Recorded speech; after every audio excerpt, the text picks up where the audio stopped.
Thank you for watching this video. Your support means a lot and motivates me to keep creating more content. If you enjoyed the video, please leave a like, share your thoughts in the comments, and subscribe so you won't miss upcoming videos. Part 16. A sales consultant walked up to them. "Do you have an appointment?" Lin Baici asked. "Is it okay to just look around? If not, he would leave." Of course. The sales consultant was in her 30s, named Zhao King. She was experienced and noticed that this pair of young people didn't have the timidness of those entering a luxury car dealership. Instead, they were poised and open. It was clear they weren't the type just there to gawk. Besides, not many people came to buy Porsches on a regular day, and since she was idle anyway, she might as well chat with the guests. "Do you have any preferences for your purchase?" Zhao King introduced. "Our Porsche is a luxury brand, one tier higher than BBA, for cars like Lamborghini or Rolls-Royce. If you aren't born into it, you basically won't have one in this lifetime. But with Porsche, if you are outstanding enough, you can still buy your dream car. That one over there is a 718. Ji Xinyan pointed to a red two-seater sports car to show Lin Baici. Too small. Lin Baici was tall and broad. He would definitely feel cramped sitting inside. Small doesn't matter. The key is that it's cool. And it has the brand logo. Ji Xinyan admired the 718. "If I were to spend over 800, I wouldn't buy that X5. I'd buy this one instead." "What happened to your dream car?" Lin Baici couldn't help but laugh. "You haven't even picked up that car yet, and you're already fickle." Zhao King, who was following beside them, heard their conversation and her expression shifted. Her originally casual attitude immediately became more steady. "Oh, I was just choosing within my own capabilities before," Ji Xinyan explained. "My dad spoils me, but I can't just do whatever I want, right? It's not easy for him to earn money." Lin Baici didn't expect the tea girl to have such a side to her. "Which one is the Cayenne?" Lin Baici looked around. "Zhu Daguan has been wanting to buy one of these. I've heard him nagging about it for a long time." "Over there, the one with the front end that looks like a frog's face," Zhao King introduced. "Let's not. Too many people drive the Cayenne." Ji Xinyan didn't like the ubiquitous Cayenne. "I think he would look better driving a 911 or a Panamera. The 911 is a pure-to-door supercar, while the Panamera is a four-door mid-to-large sedan coupe that also possesses some business attributes. It is quite favored by professionals and business elites," Zhao King explained. Lin Baici saw the black Panamera in the showroom. It had to be said, it looked quite good.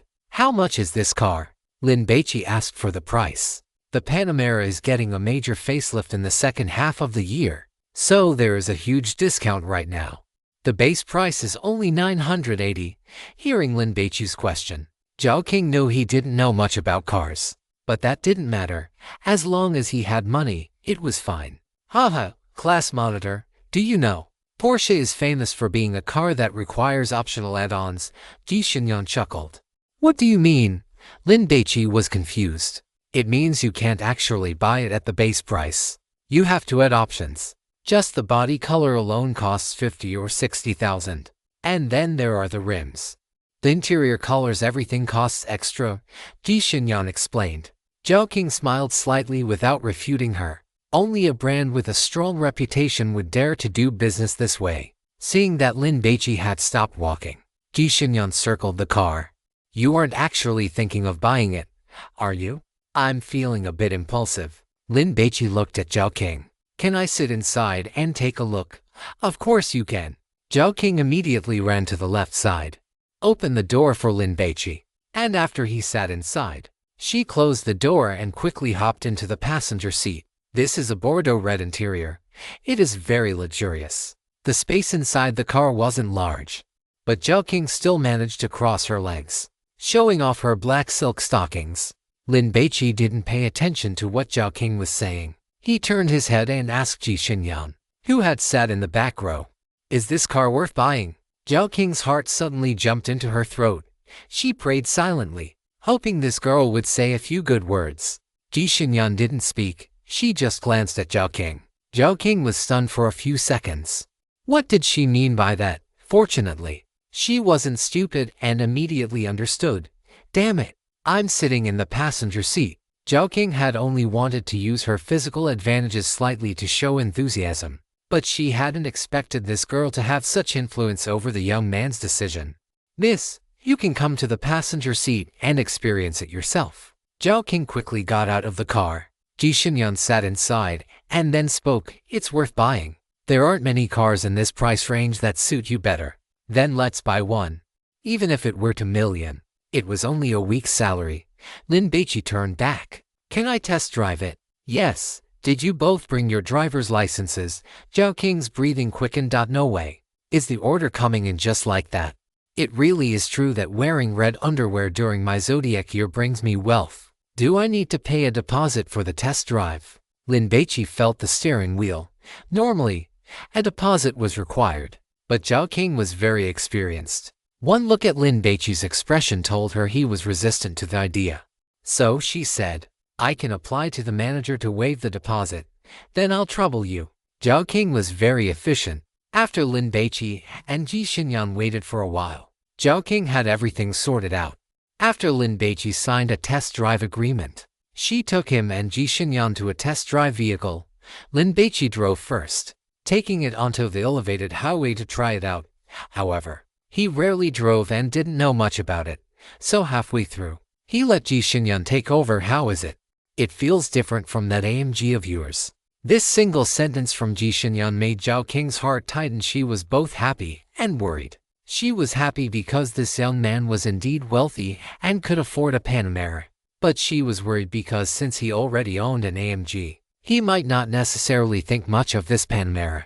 If we're talking about performance, of course, that AMG is a step above. But a car isn't just about driving. There are other elements, like showing off. Ji Xinyan smiled. "This Panamera is more eye-catching. If I had to choose, it would definitely be this one, actually. Once you reach this price point, the driving experience is about the same.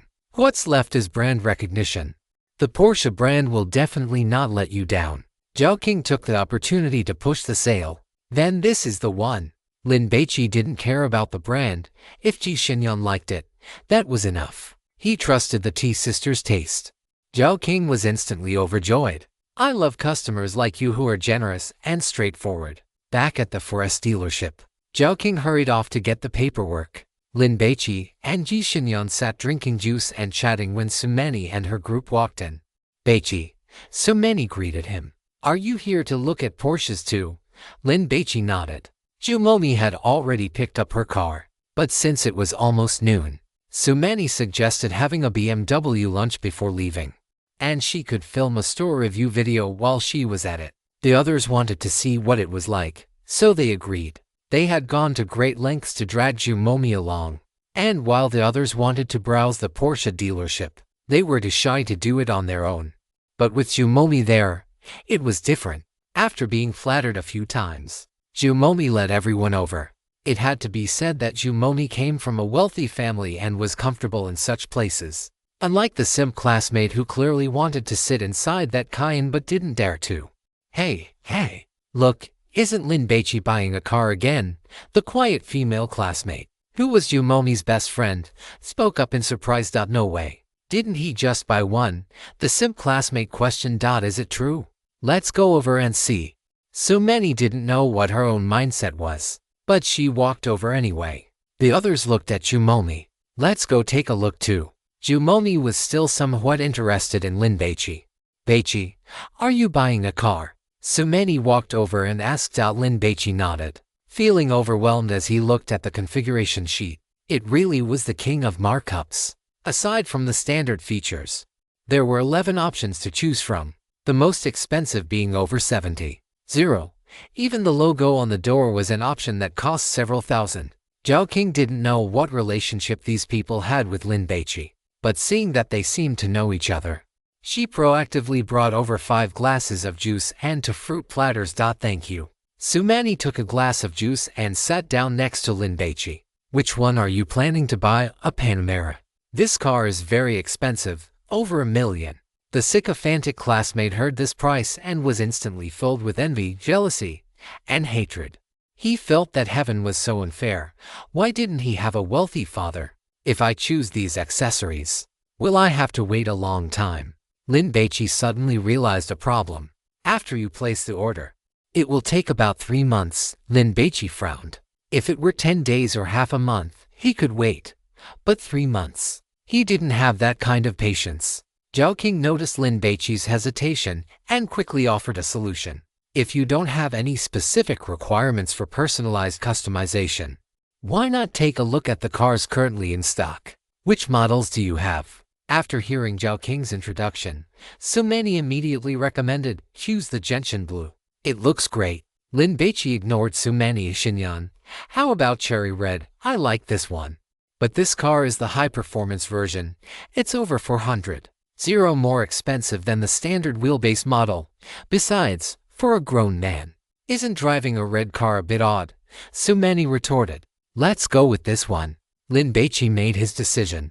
Ji Xinyan looked at Sumani with a faint smile on her lips. Bitch. Sumani cursed inwardly. So infuriating. Lin Baici, why do you have to listen to her? It's a luxury car worth over $1 million. Can't you make your own decisions? Damn it. I also really want a boyfriend who listens to me like that. Sumani sulked, her eyes turning red with jealousy. She realized her judgment had been wrong. She had originally thought Jin Jiayui's family was wealthier, but now it seemed Lin Baici's family background wasn't bad either. Damn it, rich and handsome. How are others supposed to live? Lin Baici swiped his card to pay. The total price on the road was 1.63 million. We at Porsche have lunch prepared for our clients. It's just about lunchtime, so the two of you can go eat and rest. Ever since Zhao King started working at Porsche, she had never seen a client pay so readily. Should we go eat at the BMW dealership, or here? Lin Baici looked at Ji Xinyan. We can eat at both. Ji Xinyan didn't mind. Sumani wanted to follow Lin Baici to snag a meal and continue pestering him. But Chu Momo and the others felt embarrassed and had already walked out. A car worth over 1.6 million. And he bought it just like that. The sycophantic classmate had set his eyes on a pair of wireless headphones costing over 600 during the new year. He looked at them again and again but never pulled the trigger, planning to wait for the 618 sale to see if there was a discount. That Panamera, how many headphones could that buy? Many. What's this Lin Baici's background? Jumomo asked curiously. A friend of a friend. Sumani replied listlessly. Lin Baici and Ji Xinyan finished their meal at Porsche and rested for a while before receiving a call from Tangrun. The BMW X5 was ready for delivery. Let's go. Time to pick up the car. Ji Xinyan was very excited. Lin Baici called Zhao King. When the car is ready later, give us a call. We're going out for a stroll. He didn't show off that he was going to pick up another car. Back at the BMW 4S dealership, a brand new black X5 was parked in front of the store, gleaming under the afternoon sun. After getting the keys and inspecting the vehicle's condition, everything was in order, and the delivery was officially completed. The temporary license plate had already been processed, so it was ready for the road. Let's go. Ji Xinyan signaled for Lin Baici to get in. Once he fastened his seatbelt, she drove out of the auto trade park, with her dream car in hand. The tea-loving girl was radiant. Great class monitor, thank you. More. The tea-loving girl blew a flying kiss to Lin Baici. Next time, I'll wear black silk stockings and step on the gas for you to see. By the time Zhao King's call came through, Ji Xinyan's excitement hadn't faded. When she drove back to the auto trade park and passed by that Mercedes-Benz 4S dealership, Ji Xinyan curled her lips, drove the car over, and parked it right next to the main entrance. What are you doing? Lin Baici raised an eyebrow. Don't be childish, looking at cars. Is that not allowed? Ji Xinyan urged. Hurry up and get out. The tea-loving girl dragged Lin Baici into the 4S dealership, because they had arrived in a BMW X5. The sales staff standing at the entrance were very enthusiastic.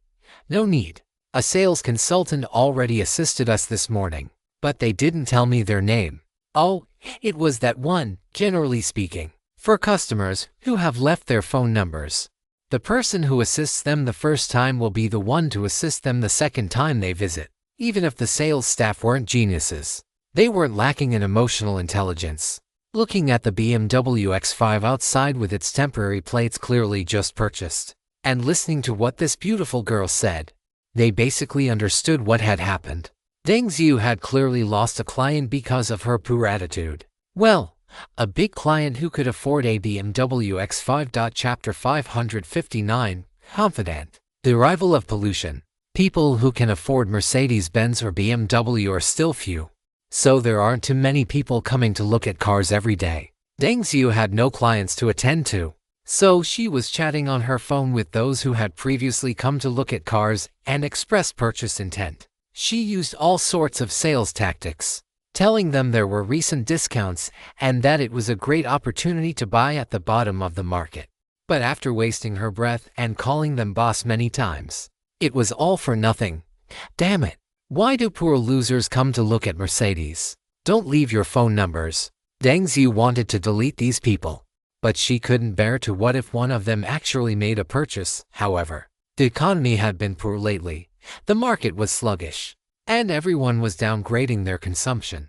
The mainstream of the automotive market was still family cars around 100, and B-class cars at 200.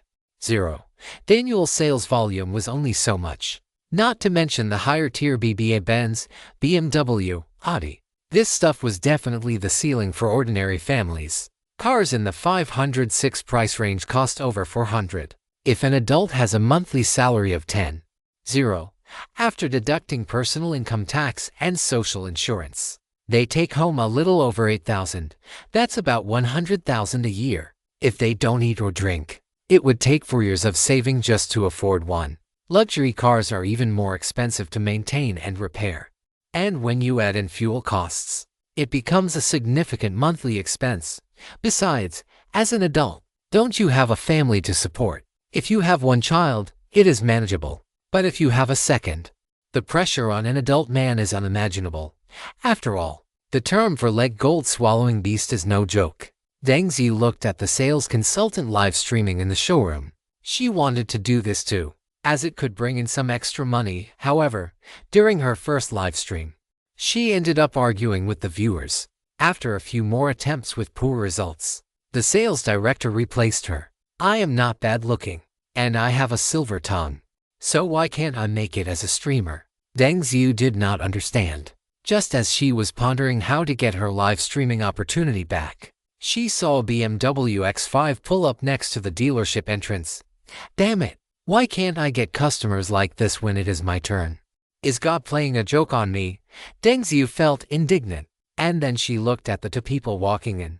She was dumbfounded. Why is it that couple who came to look at cars this morning? No way. Is this car they are driving brand new?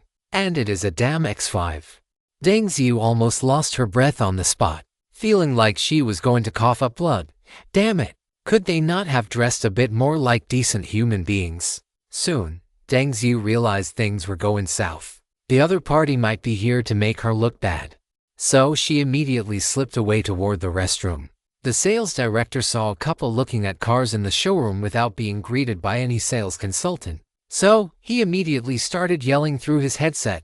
Wang Xiao, are you blind? Didn't you see the customers? I am docking a day's pay from you. And the rest of you. Can't anyone step up? Wang Xiao was unhappy. Those are the customers Deng Xiu served this morning. Blah. Wang Xiao explained the general reason and finally complained. I asked them, and they said they were just looking. What can I do? After hearing this, the sales director pinched the bridge of his nose and immediately roared into the walkie-talkie. Deng Xiu, where the hell are you?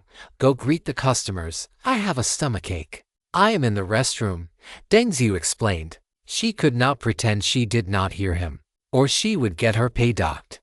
The sales director knew that Deng Xiu was likely making an excuse, but he could not force her to come out, so he could only urge her to hurry up. The sales director thought for a moment and decided not to go out to greet them himself. That couple had already bought a car, so the chances of them buying a Mercedes-Benz were slim. Since they were not potential customers, why should he go down there and apologize? Let it be. Once that couple realizes no one is greeting them, they should leave on their own. The sales director chose to give them the cold shoulder. Modern for us dealerships all have live streams, and some sharp-eyed fans saw Ji Xinyan in the distance through their phone screens. Holy crap! There is a beauty. She can come to buy a Mercedes. She must be a little rich girl. What if she is a mistress inside the live stream? The comments started flooding in instantly. Streamer, go check out the goal. Are you really looking at the goal? You are just drooling over her body. PFFT, I am a gentleman. I just want to see that car. It is a car worth over $1 million. How are you going to afford it? The sales consultant holding the phone glanced back. She had heat requirements for her live stream. And since everyone was so interested, she naturally went with the flow. Alright, let's take a look at the goal. The consultant streamer walked over while introducing the car model, her gaze sweeping over Lin Baici and Ji Xinyan. She just wondered who bought that BMW X5 outside. It felt like it belonged to this little rich girl. Streamer, move the phone to the left. We can't see the car. If you don't need your eyes, you can throw them away. Can't you see such a big goal? This is definitely a super sports car. Look at those legs. No, look at those rims. I could stare at them for a year. The streamer ignored those requests. She did not dare to give Ji Xinyan a close-up. She just skirted the edge, occasionally letting Ji Xinyan enter the frame. This, in turn, gave the people in the live stream even more motivation to comment. I will tip 100 yuan, streamer. Can you let me see her? 100 yuan. Even a dog wouldn't want it. Where is this store? Streamer, go ask about her situation. Does she need a boyfriend? I have 300 million at home waiting for me to inherit. I should be worthy of her. Holy crap. This is the first time I have known that people who are awake can still dream. Seeing the high heat in the live stream, the consultant streamer hesitated for a moment before taking her phone and walking over to Ji Xinyan. What kind of car are you two looking for? Can I introduce them to you? The sales consultant seemed to be live streaming, so Lin Baici immediately stepped aside. He did not want to be filmed. No need. We have been standing here for a long time without anyone greeting us. We have already lost the mood to look at cars. Ji Xinyan could handle being treated poorly herself, but she could not stand Lin Baici being looked down upon. The service is terrible. The consultant streamer felt a bit awkward. It really is because I am dressed too poorly. I look like someone who can't afford a luxury car. So why waste time greeting me? Ji Xinyan laughed at herself. Holy crap. She is a real beauty. She looks a bit like Zhao Ji. She does look a bit like her. Avoid this place. Avoid this place. Everyone don't go to this store. As if you could afford it even if you went. The viewers in the live stream were boisterous, their values following their aesthetic preferences, and they immediately stood on Ji Xinyan's side. You must have misunderstood. Our sales staff have very high professional standards and would never treat customers poorly. The consultant streamer explained. Actually, she did not need to explain. She could have just walked away quietly. But she could not bear to lose this heat. And besides, it was not her fault, was it? If the sales director asked, she would just say she was trying to save the dealership's image. Oh, the standards are so high that they wouldn't even let me open the car door to sit inside and test it. By the way, do you have to pay to test sit in these? Is it charged per visit or per minute? Ji Xinyan asked. I play bumper cars at the amusement park for 30 yuan every 5 minutes. I assume this must be more expensive than that, right? This beauty has such a sharp tongue. Her voice is quite pleasant. Streamer, show us your face. The viewers were all watching the spectacle. The consultant streamer felt a bit awkward and wanted to explain. But the young man's phone next to her rang. After answering and saying only a few words, the girl snatched it away. Can we hand over the car? Then please drive the car to the entrance of the Mercedes-Benz for S dealership. Right here in this auto trade park. A handover ceremony. No need. Ji Xinyan chatted with Zhao King for a few moments before hanging up. The consultant streamer heard this and was a bit stunned. What was going on? Besides that BMW X5, did these two buy another car? The two dealerships were not far apart. In less than 3 minutes, a cherry red Panamera drove over and parked in front of the store. The sales consultant standing at the entrance was just about to go and greet them. But the person who opened the door and stepped out was a woman wearing the uniform of the Porsche for S dealership. A Panamera worth over $1 million parked at the entrance, let alone the sales consultant. Even several customers couldn't help but look over. Zhao King walked in, scanned the area, and upon seeing Lin Baici and Ji Xinyan, she immediately trotted over. Her high heels clicked against the floor tiles. No way. That couple bought 2 cars. Both have temporary plates. Both are new cars. It's almost certainly true. Hey, Deng Xiu is done for. Just wait for her salary to be docked. The sales consultants whispered among themselves. Zhao King ran up to Lin Baici and stopped, after greeting him. She handed the box containing the Panamera keys to Lin Baici with both hands. The new car is right outside. You can go inspect it now. No need. A car that could be bought with a week's salary. What was there to inspect? It wasn't worth the effort. Lin Baici took the box, pulled out the keys, and looked at them. They felt good in his hand. Let me see. Ji Xinyan took out the BMW car keys and compared them. This one looks better than that. Don't be childish. Let's go. Lin Baici pulled Ji Xinyan toward the exit. He knew the tea-loving girl was doing it on purpose. However, the impact of having the 2 car keys placed together was still quite significant. At least the consultant who was streaming was stunned and couldn't help but ask the Porsche salesperson next to her. Paid in full, off the lot. Yes. And it's the top trim. Zhao King nodded. That BMW X5 should be the same. TS Kask. The consultant streamer sighed, covered her lips, and reported to the sales director through her headset. Director. They paid in full for both cars. And both are top trims. What kind of family is this? Buying 2 luxury cars in one day. Simply squandering money. This consultant streamer was doing it on purpose. She knew that Deng Xiu had always wanted to stream. But A4S dealership didn't need 2 streamers. So she took this opportunity to quickly report her and sabotage Deng Xiu. This time, the sales director couldn't sit still. A customer buying a BMW X5 was one thing, but buying another Panamera, both top trim and paid in full, was definitely a family with assets in the tens or even hundreds of millions. Such families have strong social connections, and the people they interact with are either wealthy or noble. When they have dinner or work, if they mention how Mercedes-Benz treated them, how many potential customers would he lose? By the time Lin Baici and Ji Xinyan were about to leave, the sales director arrived, blocking their path with a smile on his face. My apologies, my apologies. I just heard my subordinate's report. I will definitely handle this matter strictly. The sales director apologized immediately. Please, both of you, go to the VIP room to rest. Wang Xiao, pour some drinks and bring over some desserts. Deng Xiu, get over here immediately, or don't bother coming to work anymore. The sales director roared into his headset. My boyfriend's AMG was totaled, and we originally planned to buy another one. But this is the quality of your sales consultants. Ji Xinyan started lashing out. The sales director was stunned, recalling a short video he saw on his social media feed this morning. Is the M that was totaled at the Haijing 1 bar yesterday your boyfriend's? An ordinary car accident wouldn't qualify for such circulation, but a Ferrari hitting a 2 million yuan AMG sports car certainly did. Not to mention that the Ferrari driver was drunk and it involved an argument with his girlfriend. The gossip elements were maxed out.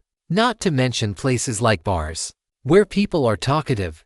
Images and short videos had long since spread everywhere on WeChat groups and social media feeds. People in the automotive circle like them naturally knew about it. Yesterday's car accident is trending. Zhao King took out her phone and checked the daily headlines. The top local news in Haijing was this very accident, which already had millions of clicks and tens of thousands of comments. People were saying all sorts of things. The sales director felt a surge of old blood, almost vomiting it up. A customer like this was clearly a fan of AMG. Coming to the 4S dealership the very next morning meant they were obviously planning to buy another one. But his own employee had driven them away. The commission that was within reach was gone. Zhao King tried hard to hold back, barely keeping from laughing. It wasn't that I was too strong. It turned out the enemy was just too incompetent. Deng Xiu came over. She still relied on this job to make a living and didn't dare to hide. Apologize to the two VIPs, the sales director scolded. I'm sorry, it was my fault. Deng Xiu lowered her head. She regretted it now too.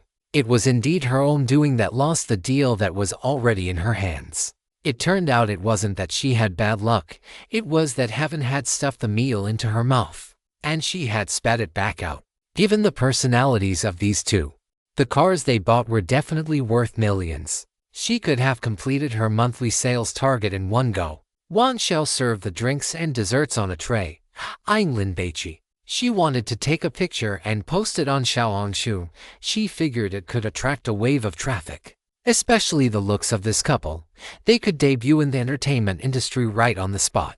You do not need to apologize. You did not do anything wrong. Lin Baici was truly not angry. As a god hunter, why would he bother with someone like this? If it were not for T's sister insisting on coming for a stroll, he would have already gone back to find Gu Qingqiu for his salary certificate. What kind of car would the two of you like to look at? The sales director tried to ease the tension. Whether Lin Baici bought a car or not was not important. What mattered was to make them stop being angry so they would not badmouth the dealership later. That Amgol 53.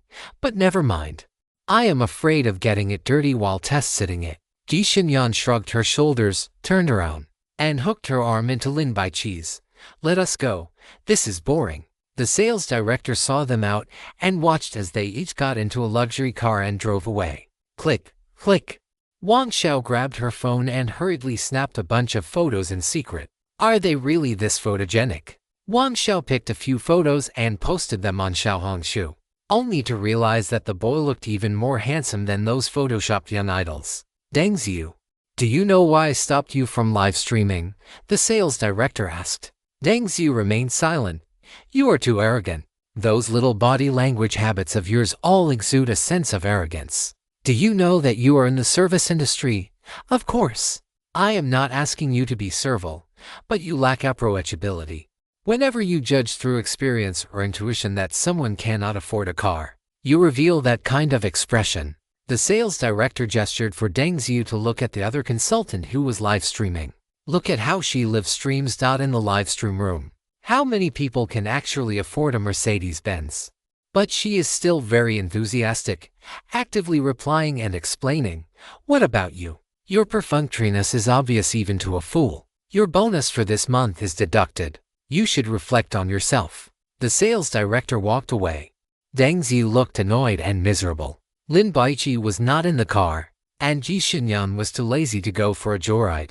So she went straight back to Haijing University of Technology. The two of them parked their cars on the curb not far from the back gate. The matter of getting the license plates is up to you, Lin Baici instructed. No problem. Getting license plates in Haijing was difficult and required a lottery system. But Lin Baici was able to get to directly. This level of influence was quite impressive. By the way, an uncle my father knows helped me get a school access permit. But, as a student, it does not look great to always park the car inside the school. I plan to rent a parking space in the residential area nearby. What about you? Do you want to join me? No need, Lin Baici refused. He would either keep his car in the villa garage or at Gu Qingqiu's place. All right then. You can solve it yourself. Ji Xinyan did not insist. After entering the school, Lin Baici said goodbye to T's sister. You go to class. I'm going to find an alumnus for something. Lin Baici walked away cleanly and decisively, but Ji Xinyan was absent-minded, watching until Lin Baici disappeared. Suddenly, she turned around and went back to where the cars were parked. It is so beautiful. The key is that it was bought by her boyfriend. So happy. Ji Xinyan took out her phone and snapped photos of the X5 from every angle, then posted them on Xiaohongshu. She did not dare to post it on her WeChat moments. There were too many relatives and friends added, and it was too much trouble to filter them all. If it reached her parents' ears, it would be another round of nagging. After all, this was a luxury car worth over 800,000 yuan. How did I accept such an expensive gift from the class monitor? Ji Xinyan held her head in her hands, looking shocked. Whenever she accepted gifts from male friends, she would always return a gift of equal value. This was the first time she had ever accepted something for free. What should I do? Should I just pack myself up and send myself to him? Ji Xinyan opened her group chat with her two best friends and recorded a 15-second video. Then sent it out. Yan Yan Pink Mio, jumping candy. Is it pretty? Whoosh. A message came in. Pink Meow : wow, a BMW X5, your dream car. Did your dad finally buy it for you? Jumping candy, little Yan Yan. Can I be your stepmother? Ji Xinyan first sent a middle finger emoji, then teased them. Yan Yan, I said a friend gave it to me. Do you believe it? Pink Meow. Men nowadays are super calculating. They even go Dutch on a meal. Would they give you such an expensive car? Jumping Candy, you haven't even finished your freshman year. Has your virginity already been lost? Yan Yan get lost. I am a pure maiden, purer than a Disney princess. Pink Mio. What does your new simp look like? Let us see. Jumping Candy. With Yan Yan's picky taste. Anyone who wants to be her simp has to be at the level of a third-tier young idol. Yan Yan, I was wrong. My dad bought it for me. Jumping Candy. Sigh. I also really want a rich dad who dotes on me. Seeing this, Ji Xinyan smiled slightly. Sorry, I have to. One surnamed Ji, one surnamed Lin. Jumping Candy. I will come visit you another day. Let me take a few photos in the car. I want to taste what it feels like to be a wealthy socialite. Pink Mio. Isn't it said that one would rather cry in a BMW than laugh on a bicycle? I want to try it too, to see if crying in a car feels different from crying normally. Chatting with her friends, Ji Xinyan returned to the dormitory. She had just parted ways with Lin Baici, but she already wanted to see him and hang out with him again. Lin Baici dialed Gu Qingqiu's number. What are you doing? The library. Gu Qingqiu was surprised. You actually took the initiative to call me. The two did not usually communicate much, but their relationship was closer than friends. They were partners who could entrust their lives to each other. I need your help with something. Come to the library and talk. 20 minutes later, Lin Baici found Gu Qingqiu in the library. Alumna Gu was wearing a long white dress today that reached all the way to her ankles, paired with a spring blouse and a vest over it. With her long black hair draped over her shoulders and a complexion made pale by her frail health, she possessed an air of delicate vulnerability that made one feel an instinctive urge to protect her. She looked just like the female lead in those old idol dramas. But Lin Baici knew that when Gu Qingqiu went crazy, even he was afraid. At the very least, he wouldn't risk his life at the drop of a hat. Team leader, over here. Gu Qingqiu waved to call him over. As soon as Lin Baici sat down, he noticed several gazes fixed on him, filled with scrutiny. You've got quite the charm, don't you? Has anyone asked for your WeChat? They're all just small fry and losers. I still prefer someone like you. Gu Qingqiu kept her head down, her slender fingers twirling a pen. Hell, Lin Baici frowned. Don't misunderstand. I'm referring to team camaraderie. As for that thing called love, hell, I've never believed in it. Gu Qingqiu admired Lin Baici, perhaps even viewing him as an amusing toy. But there was no love involved. Speak. What do you need me for? You know my family's situation. I don't want my mom to keep working. Could you pretend to be a second-generation rich kid starting a business, and then say I helped you develop a mini program? So you're giving me a 1 million yuan bonus. Lin Baici actually wanted to give his mother more, but her monthly salary was 4,000 yuan, totaling 48,000 a year. 1 million was already an astronomical figure to her. Understood. Let me prove it for you. Gu Qingqiu nodded. But what about the future? How? Lin Baici didn't understand. Do you want to bring your mother over? Where would she settle down once she arrives? And how will you hide your identity? You can't explain away frequent large cash transfers. Gu Qingqiu analyzed. Your mother isn't stupid enough to think you can earn 5 or 6 million a year right after graduation. Right. Lin Baici was stunned. It was true. In Guangqing, earning 300,000 or 400,000 a year was considered quite an outstanding achievement, enough to make neighbors, friends, and relatives extremely envious. He could earn 100 million a year, but if he couldn't spend it on his mother, that would be too painful. Telling his mother he was a god hunter was absolutely impossible. She would worry herself to death. How about this? Let's get married. I'll be the daughter of the CEO of Minsheng Industrial in Hong Kong.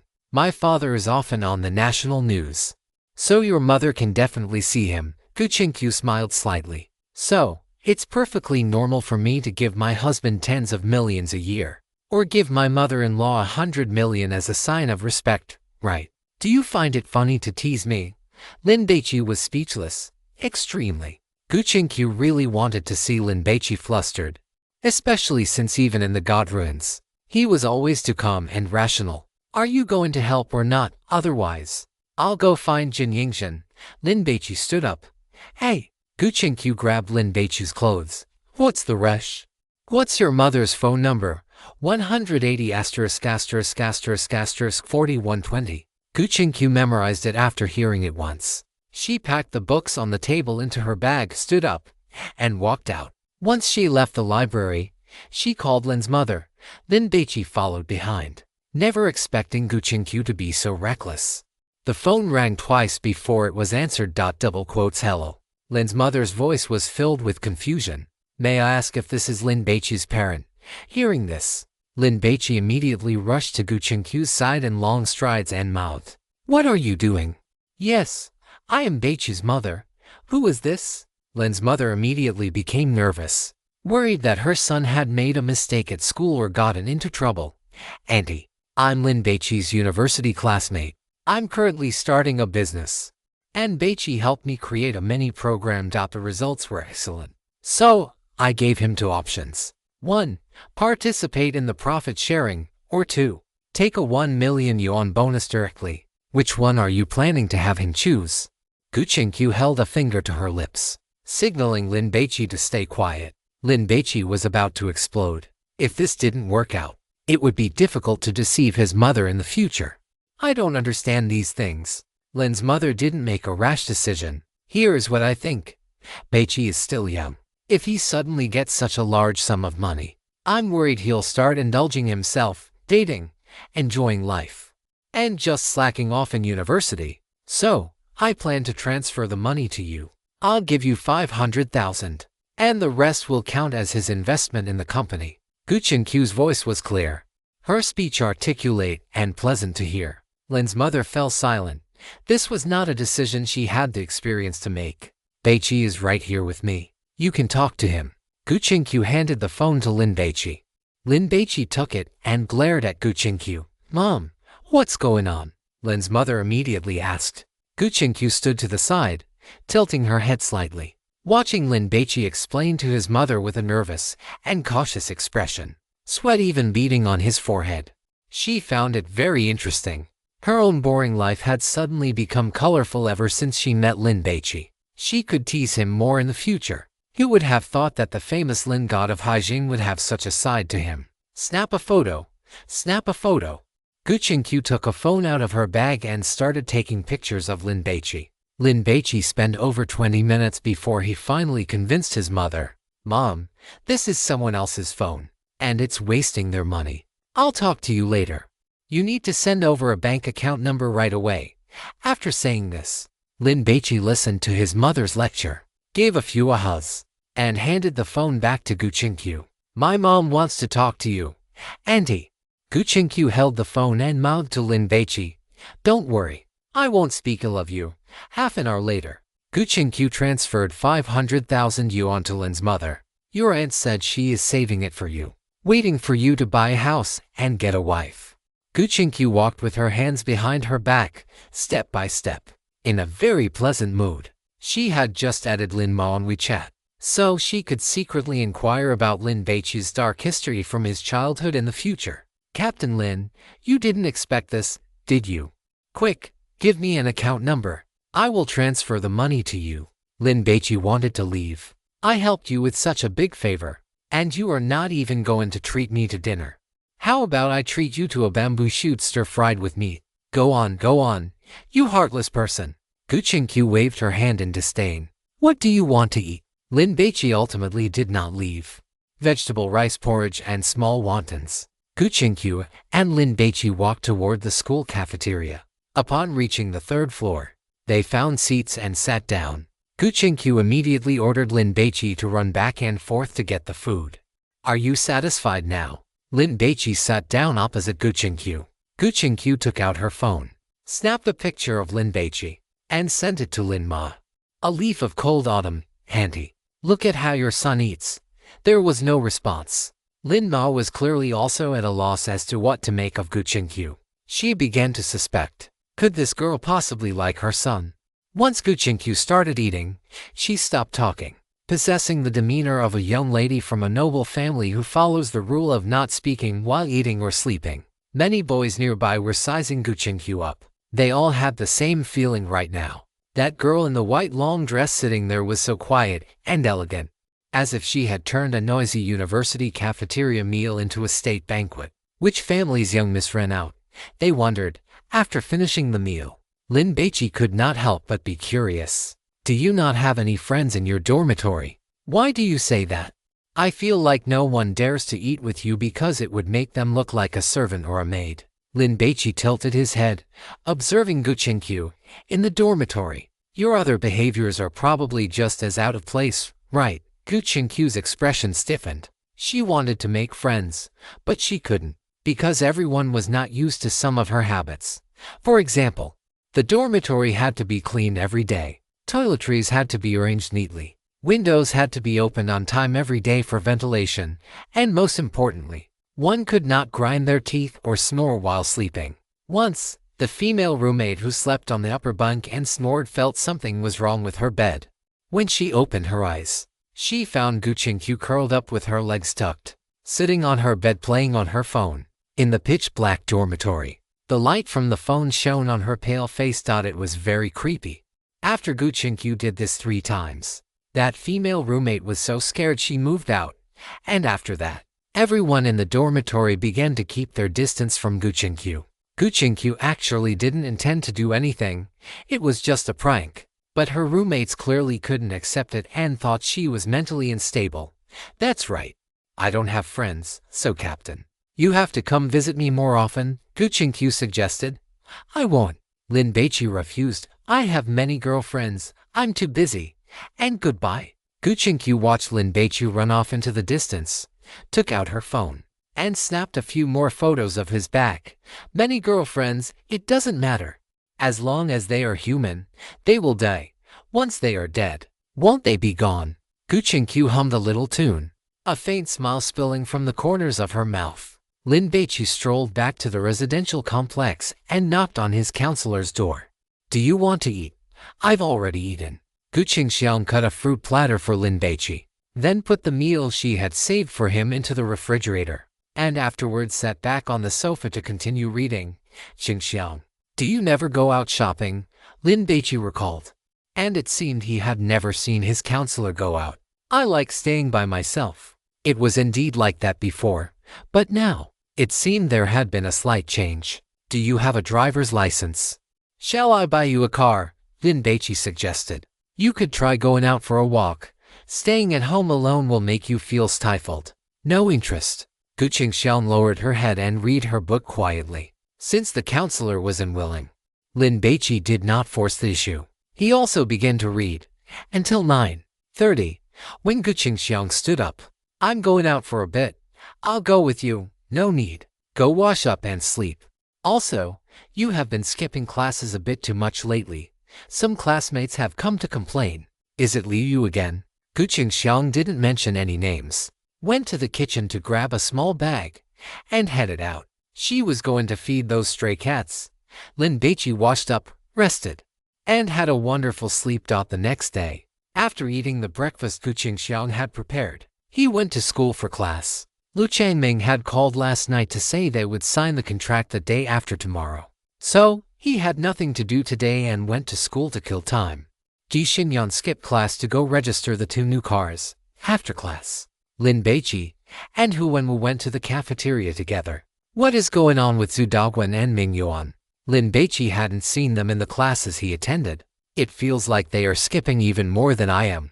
They seem to have become obsessed with playing video games these past few days. And they are both playing upstairs, Hu Wenwu explained. They don't even come back to sleep at night. Isn't the power cut off at night? It seems someone secretly connected a wire. They can even do that. Lin Baici was shocked. What game is it? Is it that addictive? I don't know. Hu Wenwu was an honest kid and hadn't gone to check even once. At this hour, there were a huge number of people eating. Lin Baici and Hu Wenwu got their food, but for a while, they couldn't find any seats. Lin Baici, over here. Hu Wenwu heard someone calling Lin Baici, turned his head to look, and discovered it was Zhu Qiunan from the School of Economics and Management. The super top student of their grade. Swish. With that one sentence from Zhu Qiunan, many people nearby looked toward Lin Baici. She was already beautiful to begin with. And on top of that, she was a top student. During the military training performance, she had nearly been bitten by a rabid dog. And the video of that incident was still circulating on the campus website. so quite a few people knew who she was. More than half the semester had passed, and Chukionen had already become the department belle of economics and management, as well as the recognized beauty and top student of the freshman class. Given Gu Qingqiu's intelligence and looks, she could have vied for the title of beauty and top student as well. But she was too capricious, eccentric, and preferred to be a loner. During exams, she would even calculate her points. As soon as she had enough to pass, she would hand in her paper early. After all, to her, a perfect score held no meaning. Everyone in the School of Economics and Management now knew that this top female student was very cold and aloof. Having already rejected over a dozen suitors, no one expected her to take the initiative to invite a boy to sit with her now. "No thanks, I'm sitting with my classmate," Lin Baici said, then walked away quickly. Hu Wenwu glanced at Chukionen and hurried to catch up. Chukionen kept her eyes on Lin Baici until he reached a corner and found a seat. Only then did she lower her head and continue eating her beef noodles. Hu Wenwu ate his fried pancake, but it tasted like nothing. He wanted to say something but hesitated. "If you have something to say, just say it." Lin Baici was eating a plate of shredded pork with green peppers over rice. "Why do you always reject her?" Hu Wenwu didn't understand. In his eyes, Chukionen was beautiful, had a great figure, and her grades went without saying. She was practically his ideal type. If a goddess like that were chasing him, he would wake up laughing every day. "I'm just an ordinary person you can find anywhere. I shouldn't hold her back." Lin Baici gave a self-deprecating smile. "As long as you don't skip class and study hard, your grades will improve." Hu Wenwu encouraged him. Lin Baici shrugged, not wanting to continue the topic. After finishing their meal, the two returned to their dormitory. As soon as Lin Baici entered the dormitory building, his stomach suddenly let out a loud growl, which made him jump. "No way. Is there a God-forbidden object in the dormitory building?" Chapter 560. "I just came up, and I saw the class monitor beating Leifu." The laws governing the birth of God-forbidden objects have not been fully summarized by any major organization to this day. They only know that the longer an object is exposed to the radiation of godly remains, the greater the chance it has of becoming a God-forbidden object. When meteors fall, they bring godly remains, forming godly ruins. Generally speaking, the size of godly ruins varies, but they contain many items. Some become God-forbidden objects while others do not. And the intensity of the rule-based pollution they cause also differs. Some godly ruins have been purified, yet certain items within them, which clearly weren't God-forbidden objects at the time, might transform into them a few years later. Some god hunters, afraid to enter the godly ruins, sneak into these places to scavenge for trash, searching for God-forbidden objects. If they happen to find one, they strike it rich. Lin Baici didn't know where the God-forbidden object in the boys' dormitory came from, but his hunger pangs told him that there was definitely one in this building, and it was at least a small, top-tier item. Otherwise, he wouldn't be hungry. "What's wrong?" Hu Wenwu saw Lin Baici standing at the entrance, suddenly stopping in his tracks. "It's nothing. Could you go buy me a pack of cigarettes?" Lin Baici sent Hu Wenwu a red envelope, wanting to send him away. He didn't know how long this God-forbidden object had been here, or if it would trigger a pollution outbreak. Oh sure. Hu Wenwu was a pushover who always complied with requests. "Buy Zhonghua cigarettes. Go to the Yonghui supermarket outside the school. Other shops might have fakes and will rip you off." Lin Baici was just making an excuse to get Hu Wenwu to go further away and stay out for a while. "Also, buy 2 cups of milk tea." "Got it." Haijing University of Technology was quite large. Walking to buy cigarettes would take half an hour round trip. But Hu Wenwu didn't complain. Although Lin Baici hadn't lived in the dorm for long, he hadn't forgotten how Lin Baici had looked after him when school first started. And to be honest, out of the whole dorm, Hu Wenwu had the best impression of Lin Baici. He could feel that Liu and Zhu Dogwen looked down on him. Jin Jiaoyu treated everyone the same. But Hu Wenwu didn't want to interact with Jin Jiaoyu, or perhaps it was more accurate to say he felt inferior. As for Fang Mingyuan, he was a sports student, and their interests were different. To put it bluntly, they couldn't hang out together. Only Lin Baici made Hu Wenwu feel that he was ordinary and approachable. "Take your time." Lin Baici waited until Hu Wenwu left, then tucked his right hand into his pocket. Instead of going upstairs, he strolled along the first-floor corridor, observing the dorm rooms. Because he was on campus, Lin Baici couldn't carry his torch or pipe wrench, as it would be hard to explain if the dorm manager saw them, which would be a huge hassle. I hope I can find it today, Lin Baici prayed. 10th floor, dorm 1012. The door was tightly shut, and the small dormitory was packed with people. The curtains were drawn in broad daylight, leaving the room dark. Only the glow of a monitor flickered, and several people were squatting in front of the screen. Their faces turned pale by the light, looking like ghosts.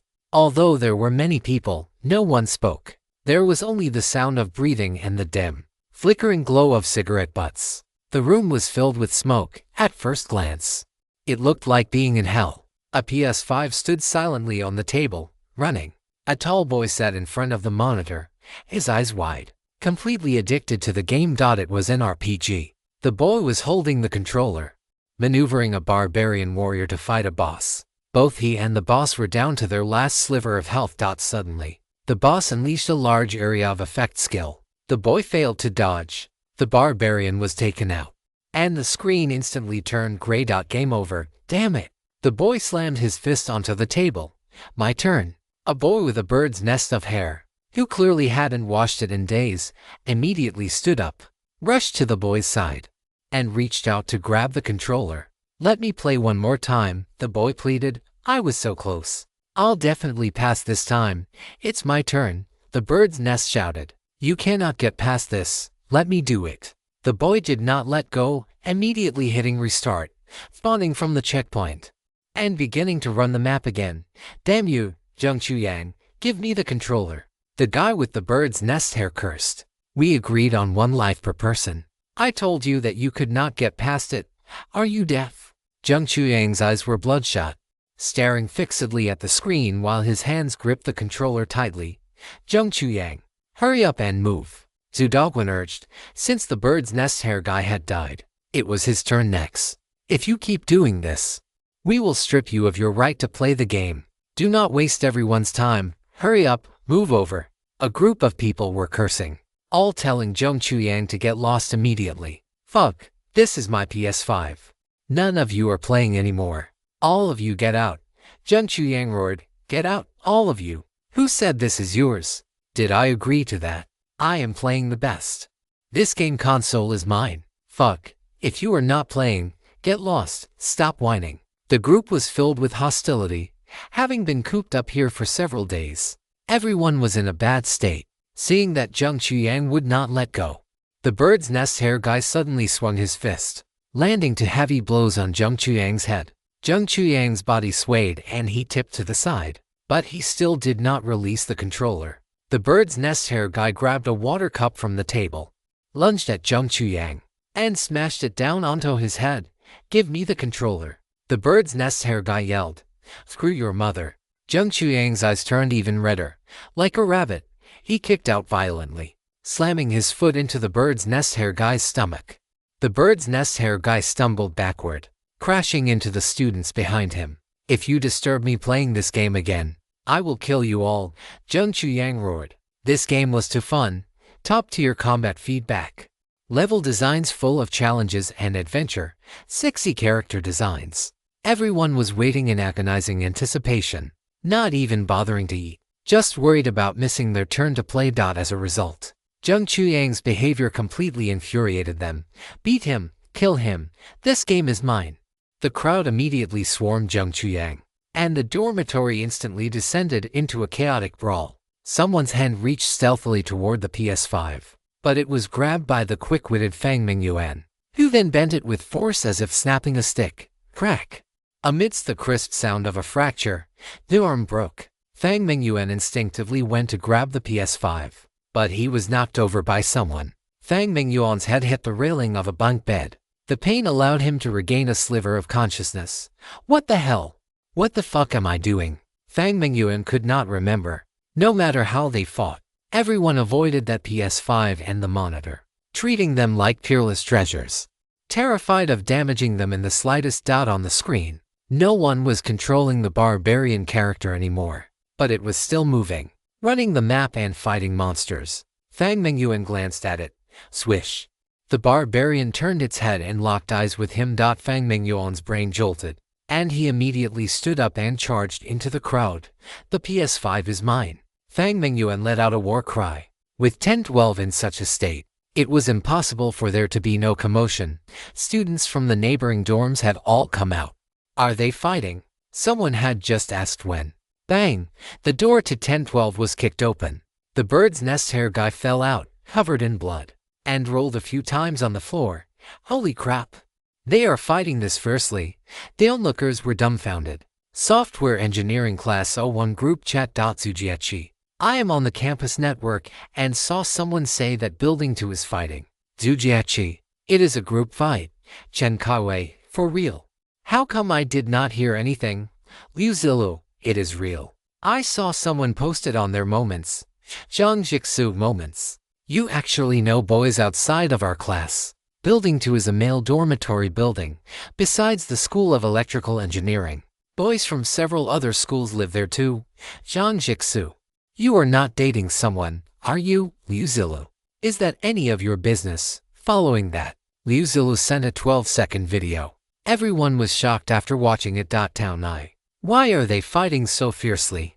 Is that bird's nest hair guy on the floor dead? Jojo. Why is Fang Mingyuan there too? And Zudawin, Chen Kaiwei, holy crap. What is going on? It seems to be on the 10th floor. I'm going up to take a look. Baijiao, do not go. Be careful of trouble. Chen Kaiwei saw Baijiao caring about him and was instantly overjoyed, becoming even bolder. Chen Kaiwei, it is fine. I will go get you guys some first-hand information. Oldzu. Hurry up and follow, for safety's sake. It was better to call one more person.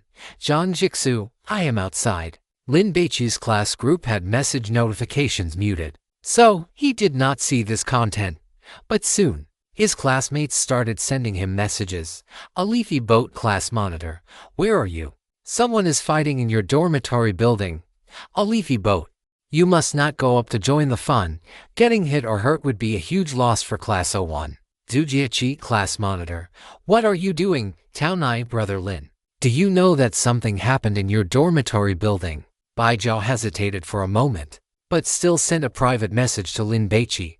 Dumpling. Do not try to be a hero. Baijiao felt that Lin Baici was 9 times out of 10 going to try to break up the fight, which was too dangerous. Lin Baici had just finished walking around the first floor when he suddenly heard his phone dinging repeatedly. He took it out to look and saw these messages from his classmates. Lin Baici's heart skipped a beat. Could it be that a rule contamination had broken out? When Liu Zilu sent over a short video, Lin Baici knew immediately that there was no mistake. The God-forbidden object was on the 10th floor. However, judging by the situation, there was no dark mist being generated. It was likely that someone had been in contact with the God-forbidden object for too long and had been contaminated, rather than the God-forbidden object erupting and spreading its rules. Regardless, it had to be dealt with as soon as possible. There was no time to wait for the elevator. Holding his phone, Lin Baici ran up the stairs. The internet was to develop nowadays. The news spread first within the class group, then to WeChat moments, and soon it was all over the campus website. More and more students were logging onto the campus forum to understand the situation. And some who loved to watch the excitement were even heading directly to Building 2. His phone rang. Lin Baici glanced at it. It was a call from Ji Xinyan. He swiped to answer. Baici, you're at school, right? You absolutely must not go and try to break up the fight. Ji Xinyan was out eating when she saw the messages in the class group, and she had called Lin Baici immediately. Lin Baici gave a perfunctory response. He took the stairs 5 at a time, reached the 10th floor, and turned his head. He saw a tall, burly male student in the hallway, pinning Fang Mingyuan down and beating him mercilessly. Fang Mingyuan was struggling to block the blows. Fists and feet have no eyes. You wouldn't want me to be a widow for the rest of my life, would you? Even when expressing concern for Lin Baici, Ji Xinyan could not help but use her signature tea-flavored tone. I know. I'm hanging up now. Lin Baici ended the call and dialed Jia Hongyou. In the hallway. Because Zheng Chuyan was clearly blinded by bloodlust and looked like a madman, the onlookers kept a safe distance. Zheng Chuyang. Someone is going to die. Go call a teacher. Quickly. Calling a teacher is useless. Call security. Call the police. With the fight being this intense, even the most reckless people didn't dare to step in to stop it. Make way, Lin Baici shouted. He stretched his hands forward and pushed with force, parting the crowd of onlookers as if he were splitting mountains and seas. Watching Lin Baici push past the crowd and run toward the crazed Zhang Chuyang, someone kindly shouted out, "Buddy, don't go. Do you have a death wish? Who is this kid? Why is he so reckless?" Some people, who love to watch the chaos, were even recording videos. "Stop watching. Everyone get out of the dormitory building," Lin Baici shouted. The call connected. "Little Lindsay, it's only been 2 days, and you miss me already," Jiu Hongniao giggled. "A God-forbidden object has appeared at our school. I estimate that dozens of people have been affected. You need to come here immediately." Lin Baici covered his mouth and whispered, "Understood." Jiu Hongniao hung up immediately to notify the Safety Bureau. She didn't tell Lin Baici to be careful, because it was completely unnecessary. Seeing Lin Baici approach, Zhang Chuyang abandoned the unconscious Fang Mingyuan and lunged at him. "No one is going to take my PS5. Zhang Chuyang took a few large strides to reach Lin Baici, then leaped up, using the momentum of his descent to throw a punch. Lin Baici didn't dodge or evade. He clenched his right fist and struck back directly. Their fists collided. Lin Baici stood as steady as a rock, while Zhang Chuyang stumbled back 3 steps. "Hey, wake up!" Lin Baici shouted and charged forward. Zhang Chuyang took the opportunity to spin and swing his leg, aiming his right foot at Lin Baici's head. Whoosh! The leg wind was fierce. If that had landed, an eyeball would have popped out. Lin Baici leaned back, and as he watched Zhang Chuyang's right leg sweep past his face, he used his waist to generate force, stood up, and immediately rushed forward. Bang! Bang! 3 punches landed on Zhang Chuyang's chest. Since this was a fellow student, Lin Baici was afraid of killing him and didn't dare to use his full strength. Zhang Chuyang retreated to steps, let out a roar, and charged again, thrusting his right fist toward Lin Baici's head. Lin Baici tilted his head to dodge, grabbed Zhang Chuyang's lapel with one hand and his arm with the other, and executed a shoulder throw. Zhang Chuyang was flipped over, sending dust flying in the afternoon hallway. "Holy crap, what was that? Wing Chun, wrestling. Has this kid trained before? That was awesome," the onlookers chattered, not yet realizing the severity of the situation. After being contaminated, Zhang Chuyang's resistance to blows had become very high. He wasn't knocked unconscious. He flipped over, scrambled up, and lunged for Lin Baici's crotch, opening his mouth to bite him like a mad dog. Lin Baici was stunned. He could actually kick Zhang Chuyang's face to pieces, but he couldn't do that. They were classmates, so he could only kick him in the shoulder. Whoosh! Zhang Chuyang slid more than 10 meters away, but immediately scrambled up and lunged at Lin Baici again. "No one is going to take my PS5. Chen Kaiwei huffed and puffed as he climbed to the 10th floor. Seeing the battle, he was shocked and immediately sent a message to the group. "Chen Kaiwei, the class monitor is here and is fighting that madman, Zhang Jixu. What's going on? Jojo, are you even in our class? Why aren't you stopping the class monitor? Taonai, the class monitor isn't getting hurt, is he? Di Shinyan, what are you thinking? Hurry up and go help the class monitor. Chen Kaiwei, getting hurt. You guys are overthinking it. Chen Kaiwei, as soon as I got up here, I saw the class monitor beating the hell out of him." Chapter 561. The Kung Fu King Lin Baici Zilu. Stop talking nonsense. Hurry up and turn on the live stream function in the WeChat group to give us a live broadcast. Chen Kaiwei, how do I do that? I've never used this feature. Liu Zilu, you useless person. Zhang Jixu, holy crap. I saw a post on someone's WeChat moments. The class monitor is fighting Zhang Chuyang. Taonai, what's wrong? Is that guy very strong? Zhang Jixu, he's a sports student who trains in sprinting and sanda. They say he's good enough for the provincial team. Li Song, I saw it too. Someone posted a video on the campus forum. Looking at his physique, he's not much different from the class monitor, is he? Liu Zilu. Chen Kaiwei, are you useless? The opportunity is about to slip away. Chen Kaiwei, I don't know how to explain it. I'll just record a video for you. Chen Kaiwei pointed his phone forward, capturing the entire hallway. Zhang Chuyang's eyes bulged. bloodshot veins spreading across them as he charged at Lin Baici like a mad bull. With so many students watching and some even filming with their phones, Lin Baici did not want to use his divine favor. He thought he should be able to take this guy down with brute force alone. But who would have guessed that after being corrupted, the boy's physical capabilities had skyrocketed. Of course, he certainly couldn't hurt Lin Baici. Troublesome. Lin Baici frowned.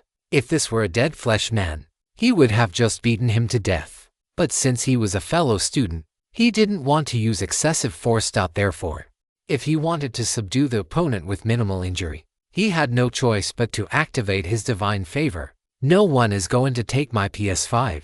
When Zheng Chuyang reached a 0.5 meters in front of Lin Baici, he slammed his right foot into the ground. The muscle groups in his right calf exploded with full power, instantly swelling to twice their size. Rip, rip. The fabric of his pants burst open. Crack. Cracks appeared on the floor tiles. And as Zheng Chuyang lunged forward, the debris scattered everywhere. Damn, he's that fierce. That's Zheng Chuyang. He practices Sanda. Who is that kid opposite him? He's done for. The onlookers were stunned by Zheng Chuyang's kick. Chen Kaoi's hand, holding the phone to record, also trembled. Run! A kind-hearted person shouted.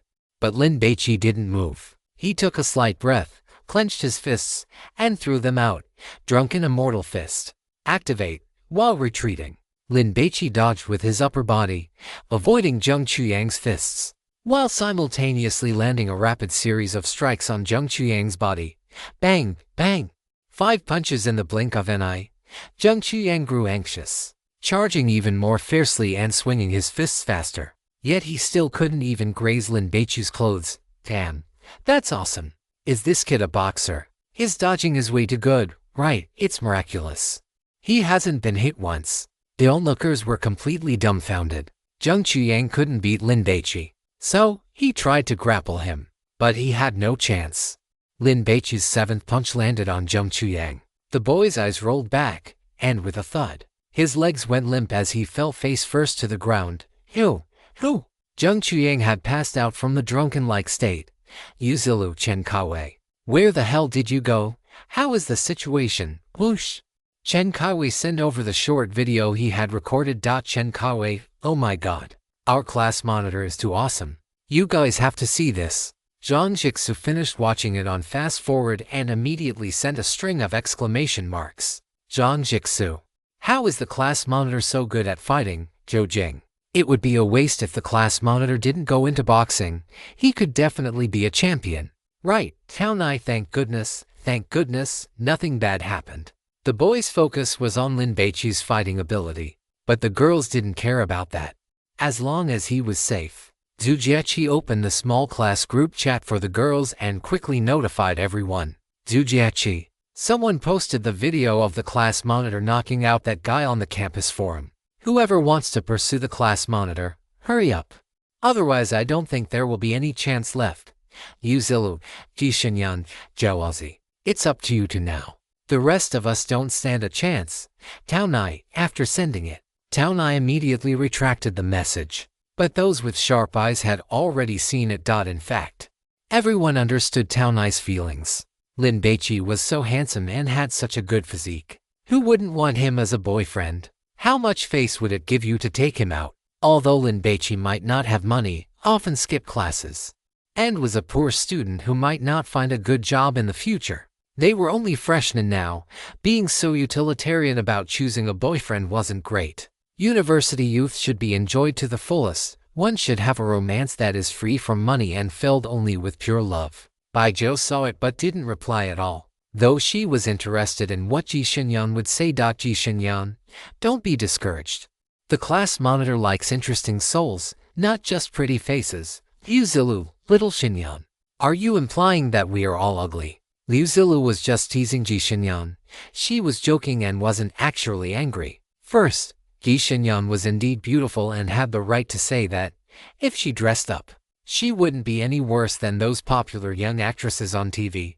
Second, Ji Xinyan was quite generous. Her family was wealthy, and the cosmetics she used were all high-end goods. Sometimes when others used them, Ji Xinyan didn't mind at all. Take La Mer cream, for example. A small 60 milliliters jar costs over 3,000 yuan, which is equivalent to half a month's salary for Liu Zilu's mother. If Liu Zilu had to buy it herself, she wouldn't be able to bring herself to do it. Many of the reviews for cosmetics and clothes that Liu Zilu posted on Xiaohongshu were based on using Ji Xinyan's items. She had even taken several sets of photos while carrying Ji Xinyan's Chanel bag, pretending to be a socialite. If Bai Zhou and Ji Xinyan were to fight over Lin Baici, Liu Zilu would definitely stand on Ji Xinyan's side, but for now, that possibility didn't seem likely. Bai Zhou liked top students who had plans for the future. The class-skipping maniac Lin Baici was clearly not within her range of potential partners. Ji Xinyan didn't have such high requirements, as long as she found him pleasing to the eye and felt happy being with him. That was enough. Vujiechi Yanyan, you can do it. You have both the looks and an interesting soul. Ji Xinyan, I can't. I'm like manipulative, pretentious. At most I'd only be the mistress.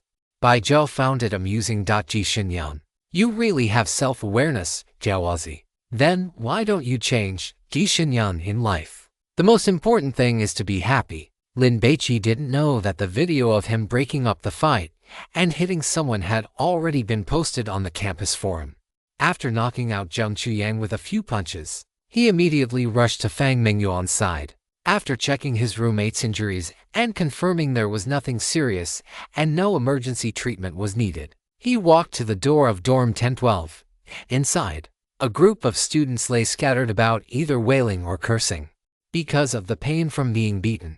Their obsession with this game was no longer as severe as it had been before. Lin Baici looked at the PS5 on the table. Because of Zheng Chuyang's words, no one is allowed to take my PS5.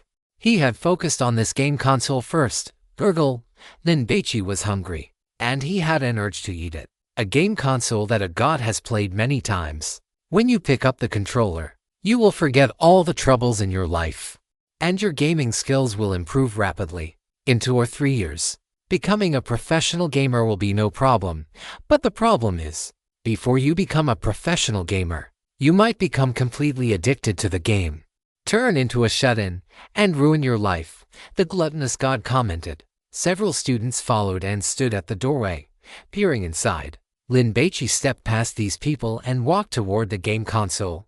He intended to contain this object. No one was operating the game character anymore, but the barbarian on the monitor was still fighting monsters and running across the map. When Lin Baici walked over and reached out to grab the console, the barbarian suddenly stopped his monster-slashing movements and stared at Lin Baici. Then, the barbarian swung his blade and unleashed a war cry. The sound erupted from the speakers. The college students who had been lying on the floor suddenly shuddered. Thump, thump, thump. Their hearts began to beat faster. Their blood vessels thickened and bulged, and their veins stood out. Lin Baici keenly sensed that something was wrong. Swish. A male student grabbed a stool, sprang up, and smashed it toward the back of Lin Baici's head. Lin Baici threw a backhand punch. The stool was sent flying. The other college students also rushed over like mad dogs, pouncing on him, trying to bite him to death. Lin Baici grabbed the game console, stepped on the table with his right foot, and his body darted upward like a fish, leaping onto the upper bunk on the right. Crash. Because the various cables of the PS5 had not been unplugged, the monitor and the power strip were dragged down with it. Those who were standing at the door watching the excitement were also corrupted by the barbarian's war cry coming from the speakers. They tore off their clothes and rushed inside shirtless. What the hell? What's going on? Are they fighting again? Haven't the security guards arrived yet? The people in the hallway were dumbfounded and stood frozen in place for a moment. Some bold ones leaned over and stretched their necks to look, but the next instant, they saw Lin Baici kick the room door. The dormitory door closed, and then the sounds of fighting came from inside. Lin Baici needed to end this quickly. In a flash, activate. Lin Baici swung his drunken immortal fist, striking these people.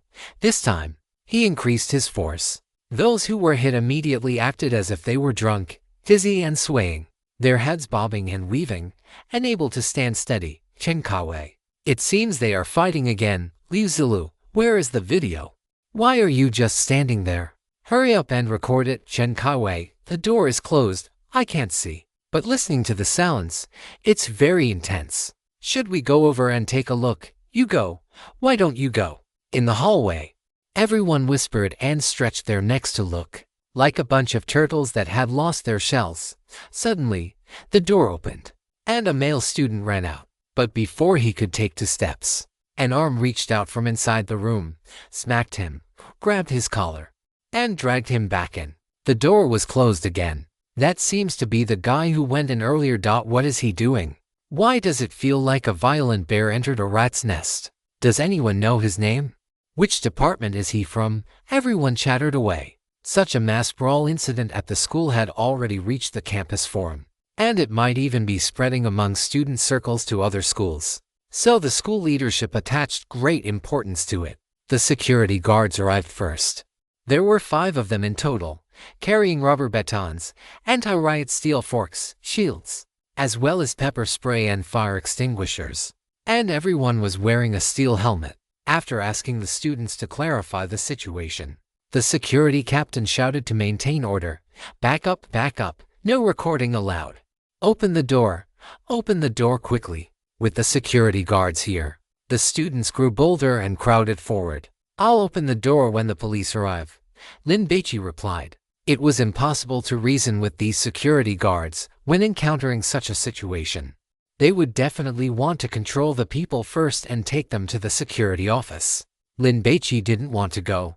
He would rather wait for Jia Hongyao. If you don't open the door, we're going to ram it, the security captain shouted. He didn't dare to wait. What if someone was injured or disabled if they delayed too long? He wouldn't be able to keep his job as captain either. Ram the door. The security captain gave the order directly. How sturdy could a university dormitory door be? The security guards with demolition tools smashed the lock into hits, then kicked the wooden door. The door opened. When the security guards saw the situation in the dormitory, their hearts skipped a beat. Nearly 20 students were lying all over the room. Because there were so many of them, they couldn't fit on the floor. So they were piled up in layers, and some were even hanging off the beds. A tall, well-built male student was standing on a monitor, still playing the game. Bright red blood was splattered everywhere on the bedsheets and walls. Is someone dead? The security guards who were about to enter immediately slammed on the brakes. Damn it! They didn't dare. Everyone's life is precious. The main thing was that the scene was too brutal, and the culprit was completely unbothered, still playing the game. If Lin Baici knew what the security guards were thinking, he would surely vomit blood. After knocking everyone unconscious, he unplugged all the cables from the PS5 and the monitor, but it was useless.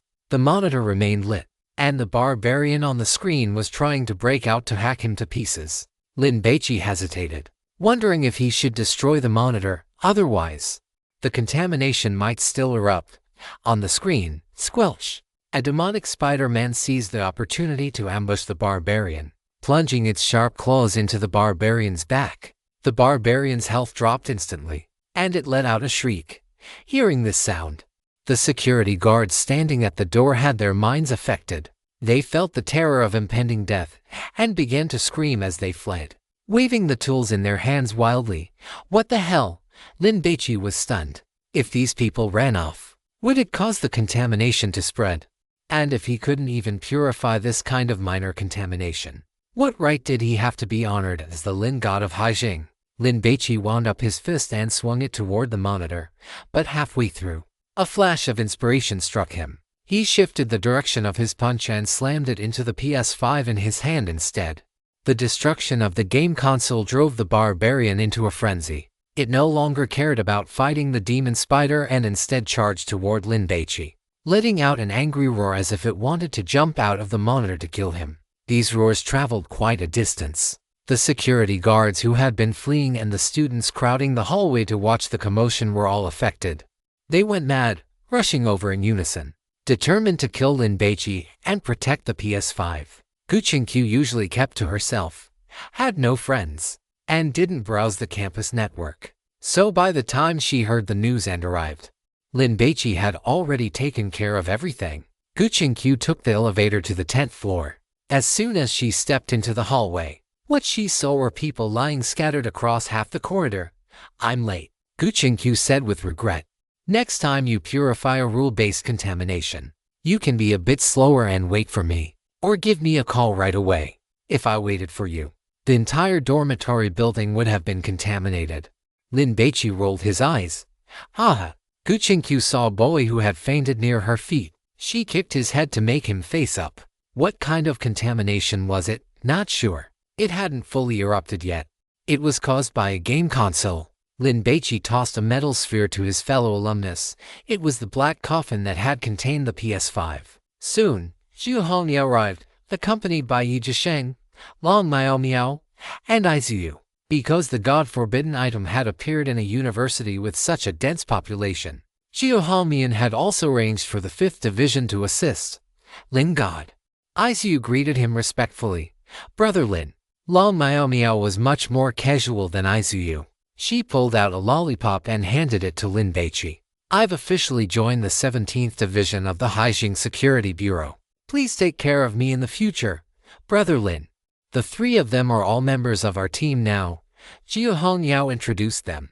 Lin God. I've heard so much about you. A middle-aged man walked over and initiated a handshake. I am the chief of the 5th Division, surnamed Luo, named Wen. So this is Lin Baici, the one who contained a god and purified the 7 towns of Luoyang. He really is young. Because Lin Baici had handled it in time, there was nothing left for the others to do. They took everything from dormitory 10-12 and cleared away any potential residual contamination. And that was it. Lin Baici's phone rang. He answered it.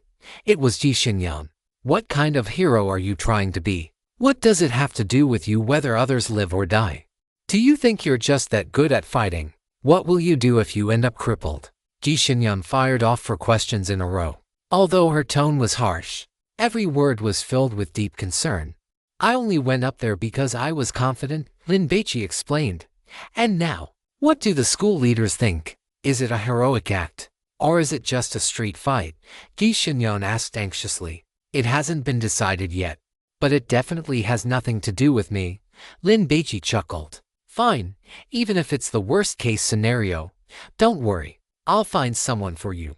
Ji Xinyan felt very frustrated. If only she hadn't gone to get her license. She could have stopped Lin Baici immediately. Where are you now? I'll come find you. No need. I have dinner with an alumnus tonight. You really are too laid back. Ji Xinyan was shocked. Nothing else. I'm hanging up. Lin Baici saw Zhu Hongyao and the others staring at him, clearly eavesdropping. So, he felt embarrassed to keep talking. If you get hurt, you must tell me. I'll buy you medicine and make you a recovery meal. Ji Xinyan gave Lin Baici a few more instructions. In front of the to dormitory building, quite a few people had gathered. The building had been placed under martial law. Urgently, all students were to be driven out. But after Luo Wen and Zhu Hongyao inspected the scene and confirmed there were no issues, they allowed the students to stay in their dorms, forbidding them from walking around. Lin Baici didn't want to be recognized, so he put on a gas mask and left with Zhu Hongyao, Yuzilu, Tao Nai, and a few others went to the to building together. But there were too many people, and they couldn't see anything. Yuzilu Chen Kaiwei, what's the situation now? Chen Kaiwei didn't know what was going on. He had suddenly gone silent. Liu Jiechi, I saw on the campus forum that it seems to be over. Hyojo, did you guys see the latest video on the forum? The class monitor is standing in the dorm, and there's a floor full of people lying at his feet. Liu Jiechi, I saw it. The composition, the lighting, the messy debris, the blood on the walls put together. It makes the class monitor look so imposing. Just like a great demon king. Zhang Jixu, damn it. If I had known, I wouldn't have gone out. I missed a huge show. Everyone logged onto the campus network one after another. At this moment, the forum was buzzing with heated discussion, and the top post had already exceeded 10,000 replies. What was the reason for the fight?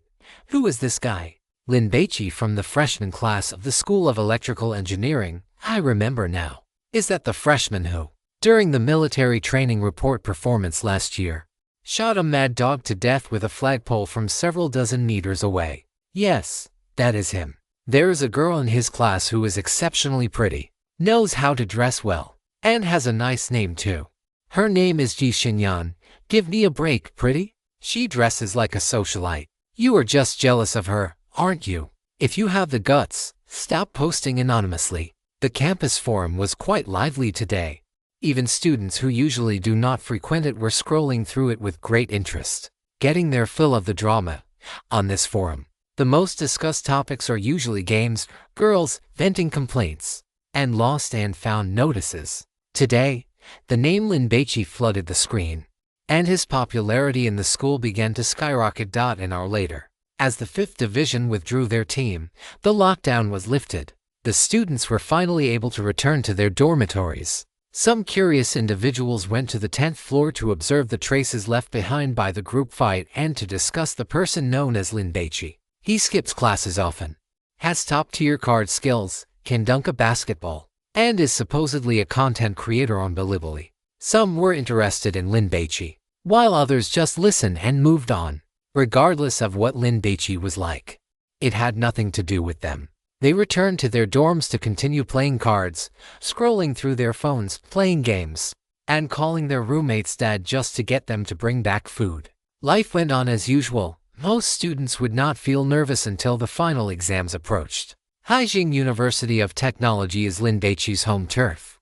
Since Jia Hongyao and the others came, he naturally had to play the role of a good host. He booked a private room at the Jinjiang seafood restaurant and treated everyone to a grand feast. Izu was very reserved, but Long Miao ate like a whirlwind. Why didn't Xiaoyu come? Didn't she join the security bureau?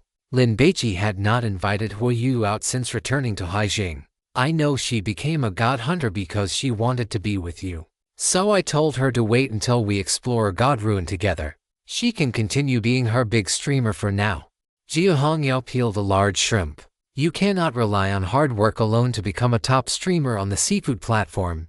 You also need luck. So it is a pity to give that up. TSK. My Captain Jia is truly compassionate. Lin Baici picked up his beverage glass and clinked it against the one held by the girl with the high ponytail. That is a given. Jia Hongyao gave a proud hum. She treated her team members like family. Because she was busy peeling a shrimp, she could not hold her glass.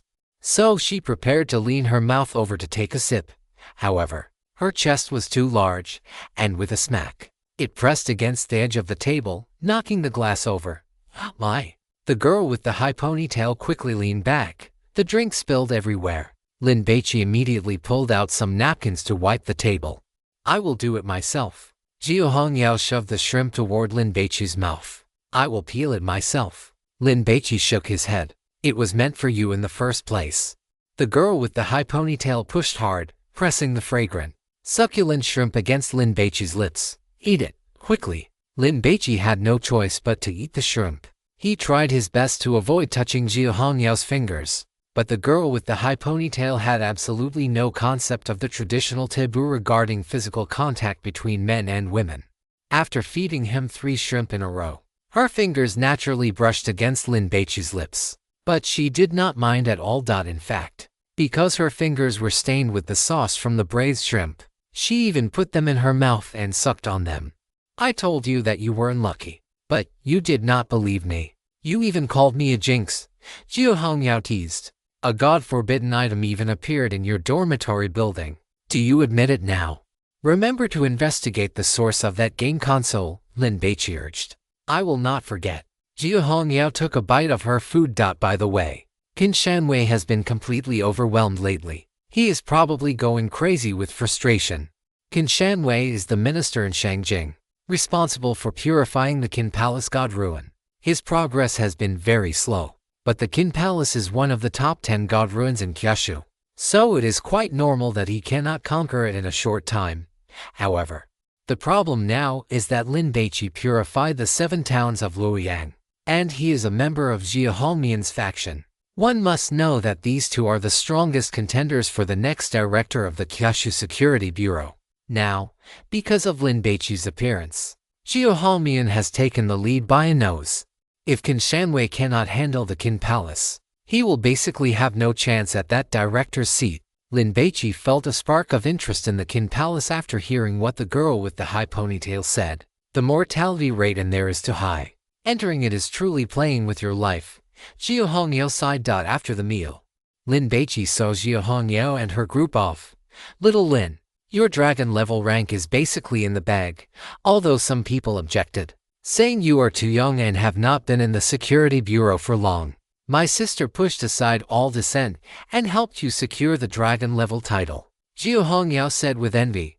From now on, you are a Kyushu Dragon Wing. Does it come with a raise? Lin Baici asked with a smile. He did not really care about having the title. Of course. But with this status, money is nothing. The most important thing is that you gain several special privileges, Jiu Hongyao explained. For example, when taking the high-speed rail, after showing your credentials, you can request the Railway Bureau to arrange for the entire carriage to be cleared in advance so that you are the only one riding in it. After chatting a bit more with the girl with the high ponytail and watching them leave, Lin Baici headed home. He felt he should buy a gift for Huo Yuyu and treat her to a candlelight dinner. After all, their relationship had changed, and he could not just ignore her. Just as he made his decision, a video call from Huo Yuyu came through. Xiaobai. What are you busy with? On the screen, Huo Yuyu had just finished showering and was wearing a small white camisole. The hem of the dress barely covered her bottom. If she moved too much, her panties would be exposed. Of course, the little fish was doing it on purpose. I just finished dinner with Hongyao and the others. You did not call me when you went out to eat. Huo Yuyu sounded a little aggrieved. It was purely a coincidence. Lin Baici explained briefly. Are there things like this in the school? Huo Yuyu was shocked. Your classmates are really lucky. If it weren't for you, they would probably be done for. Are you free next weekend? Lin Baici invited her. I will treat you to a meal. I am free. I am free. On the screen, the little mermaid beamed with joy. However, just after agreeing, she suddenly let out and her smiling face collapsed. Next weekend is the 2nd and 3rd, right? One accepted a commercial gig. There is a gaming tournament final at Wanda Plaza, and they invited me to be the host and commentator. I am afraid it will be hard to turn down. The little mermaid felt distressed. It is about earning money. Why turn it down? Lin Baici smiled. Actually, tomorrow or the day after tomorrow would both work for a meal. Huo Yuyu looked at Lin Baici with eager eyes, like a Scottish fold cat waiting to be fed dried fish. I just wanted a bit more of a sense of ceremony, to make it look more formal. Lin Baici had originally planned to spend a whole day picking out a gift, and it seemed that would not be enough time now. It does not matter. Just being with you is enough. Huo Yuyu looked at Lin Baici, her eyes overflowing with affection. I will not disturb you anymore. It is time for my live stream. Once the little mermaid started her stream, she would not end it until the early hours of the morning. By that time, Lin Baici would likely already be asleep. So Huo Yuyu had called ahead to say hello. Good luck. After Lin Baici finished speaking, he remembered something else. Is the management at High University a bit too lax? Is it really okay for you to live stream every day? I am considered a well-known alumna and an outstanding youth. Huo Yuyu proudly puffed out her small chest. I am practically a signboard for High University now, so the school has given me the green light on a few things. Huo Yuyu's live streams were neither suggestive nor vulgar, and she would occasionally promote positive energy, leading some to call her mentor you. In this day and age, even good wine fears a deep alley. Good schools also need promotion. The principal of High University, while not asking to become a university like Tsinghua or Peking, still had the ambition to squeeze into the top 3 in Haijing. After agreeing to have dinner together the day after tomorrow, Huo Yuyu ended the call, took off her little camisole, and then took a cosplay pistol, aimed it at herself, and fired a shot. The next moment, a black stocking catching appeared. Because of the effect of the divine relic, the costume and makeup were perfectly restored. Power on, live stream. It is here. It is here. Sister Yu is here. Well, it is catching today. Is this makeup artist too amazing? There were many fans waiting in front of their screens for Huo Yuyu's stream, and the chat was soon densely packed. We gang chops Changna, requesting it to be cosplay. Green tea bitch nemesis. I want to see Chun-Li, 3-sword style. Aren't you making things difficult for Sister Yu? If my sister had that figure, she would have cosplayed it long ago. Are you looking down on me? Huo Yuyu bent her right arm and flexed her bicep. Look at what this is. Because she had strengthened her body. Although Huo Yuyu was still petite with slender limbs, She had developed some muscle. I am not bragging, but killing a cow with 3 punches is no problem at all. Huo Yu grabbed the orange cat lying next to her and placed it on her arm. Look, you could run a horse on this arm. Money burns hands. In the Qin dynasty, Zhou Gao pointed at a deer and called it a horse. Today, Sister Yu points at a cat and calls it a horse. So Huo Yu should be surnamed Zhao. Scamming the rich, pass it on. Sister Yu is surnamed Zhao, and you can run a horse on her arm in an instant. This sentence flooded the screen. Fat 3 Jin. Damn, I am so envious of Sister Yu's boyfriend. Being able to see Sister Yu's full set of cosplays. 7-legged young master. Not just see, but play with to. These little feet. Put on black stockings. If it were you, would you be willing to sleep without licking them all night? The 7-legged young master wanted to send another message, but found he had been banned for a month. Lin Baici hummed a little tune, pondering what kind of gift to buy for Huo Yu. Come to think of it, this seemed to be the first time he was giving her something. Of course, divine relics did not count. To save a few steps, Lin Baici took a shortcut and entered a small alley. There were no streetlights. It was pitch black, and with the weather being a bit overcast, there was not much moonlight. Lin Baici was naturally not afraid, but when he walked to the middle of the alley, he smelled a scent of blood. It was very strong. Chapter 562. I have a home in Haijing. The moon was dark and the wind was high. The alley had no lights, and there was a thick scent of blood drifting in the air. Not to mention young girls. Even timid boys would probably turn around and run away immediately. Lin Baici rubbed his nose and activated one breath. 100 flavors. The smell of blood, the smell of rotting garbage, the smell of urine, and the lingering stench of some animal that had been rotting for who knows how long. Various smells mixed together, rushing toward him. Achoo. Lin Baici sneezed twice in a row, quickly covered his nose, and then followed the scent of blood to search for the source. In a corner by the side of the road, Lin Baici found a black plastic bag with traces of claws having torn through it. The scene looked as if someone had thrown it into a trash can, and then wild cats or dogs looking for food had dragged the bag out. Could there be human limbs inside? Lin Baici immediately thought of some murder and dismemberment news he had seen. Calling 110 was definitely not an option. If his guess was wrong, it would be a waste of police resources. The streets were full of surveillance cameras, so Lin Baici did not dare to use the white deer antler bone flute here. With no way to get a proper tool, he could only find a tree branch to poke open the black plastic bag. A fat, chubby doll cat was revealed. The cat's belly was very large, like a ball. The sky was a bit dark, and at first glance, Lin Baici thought it was a discarded doll. But he soon realized something was wrong. The fur, the color, and the shape were too realistic. He squatted down to take a closer look. Lin Baici's brows immediately furrowed. This skin was definitely from a real cat. Which pervert is abusing cats? Lin Baici cursed under his breath. He had seen it clearly. This was a stray cat. There was a bruise on its back, likely caused by a marble or something similar. After the cat abuser caught it, they had sliced open its belly and scooped out the internal organs. Then, they had stuffed something inside until it was bloated like a ball, stretching the skin completely taut, before sewing it shut with needle and thread. Because of this, at a glance, it looked just like a doll. The stray cat's head had not been damaged, but its 2 eyes had been sewn shut. In the news, one could occasionally see reports of people under high pressure from work or life venting by abusing stray cats. But something like this, turning a stray cat into such a state, was extremely rare and cruel. The key was the process of handling it. Anyone capable of doing such a thing was definitely mentally unstable. I hope that guy doesn't escalate from abusing cats to killing people. Lin Baici tidied up the cat's remains and left the alley. Not long after, a calico cat stepped onto the courtyard wall and arrived. The calico cat jumped down, walked silently to the black plastic bag, and pawed at it twice. The calico cat sniffed, looked left and right, and then followed a scent along the base of the wall, chasing after it. Outside the residential complex, at a boutique fruit shop, a middle-aged woman walked in and headed straight for Gu Qingxiang. Do you remember me? We live in the same complex. Gu Qingxiang did not respond.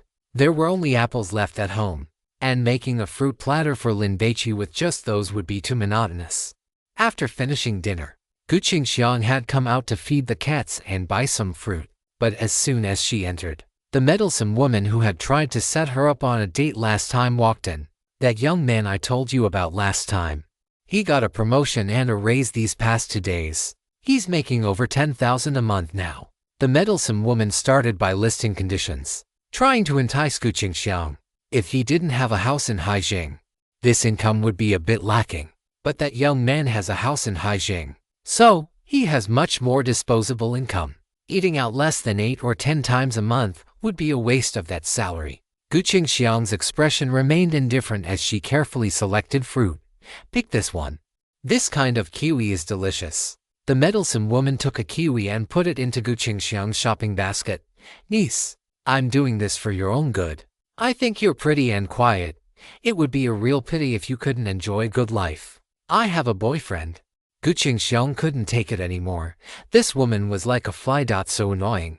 Hearing Gu Qingxiang finally speak, and about the very thing she was most concerned about, the meddlesome woman saved herself the trouble of steering the conversation there and took the opportunity to ask, "Is it that boy who lives with you?" When the meddlesome woman was chatting in the complex, she had heard neighbors say that a boy was living at Gu Qingxiang's place. Someone like Gu Qingxiang. He was good-looking but dressed plainly. Looked like a sensible girl. If she were married into a family, she would be very easy to manage. And she had a decent job as a counselor at Haijing University of Technology. Some of the older women in the complex all wanted to introduce their children to her, so they paid close attention to her. Of course, as busybodies, they cared about every little thing happening to everyone in the complex. But Gu Qingxiang was a primary target. That can't be right, can it? That boy looks so young. Several years younger than you. Like he just started college, the meddlesome woman probed. Hearing the words several years younger than you, Gu Qingxiang frowned slightly. The meddlesome woman didn't notice the change in Gu Qingxiang's mood. Or perhaps she did but just wanted to get to the bottom of it. So she continued to press. Is he a relative of yours? Gu Qingxiang thought for a moment and said earnestly, he is my family. Gu Qingxiang sped up her fruit selection, then weighed and paid for them before heading back to the complex. The meddlesome woman, like a persistent plaster, followed Gu Qingxiang, chattering away. What kind of family is this? Buying only boutique fruit, and for such a small amount. It cost over 300. The meddlesome woman thought Gu Qingxiang was too extravagant, but then she thought, what if her family was wealthy? Perhaps this was just how they lived every day. I wonder if she accepts men who have been divorced. The meddlesome woman even wanted to tell her son to get a divorce quickly and marry Gu Qingxiang. Niece, come downstairs when you're free and chat with your auntie. You're not young anymore. You should consider marriage. Auntie will definitely find you a wealthy husband. The meddlesome woman followed Gu Qingxiang all the way until she entered the apartment building. She actually wanted to go inside and sit for a while. Forget it. I'll wait until we interact a few more times and get closer before going over. Click. Click. Gu Qingxiang opened the door with her keys and saw Lin Baici's shoes in the entryway. The irritation she felt from the woman's pestering immediately eased quite a bit. Qingxiang. Lin Baici came out of the bedroom. On my way back just now, I saw a dead cat. It was man-made. Be careful when you come home at night lately. Listening to Lin Baici's concern, a smile bloomed on the corners of Gu Qingxiang's mouth. I'll go cut you a fruit platter. A quarter of an hour later, Lin Baici and Gu Qingxiang were both sitting on the sofa, one on each side, beginning their cozy reading time again. Gu Qingxiang enjoyed these moments very much. What a beautiful jasmine flower. Her phone rang. Gu Qingxiang frowned. After picking it up and seeing the number, she curled her lip in disdain. Reject call, hang up. Less than 3 minutes later, the other party called again. Who is it? Lin Baici leaned over. A half-friend.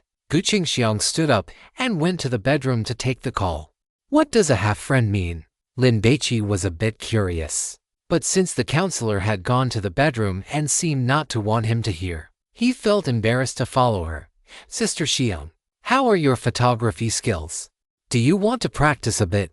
On the phone, Li Liu pleaded. This is the first major championship of my life. You absolutely must take good photos and make me look handsome.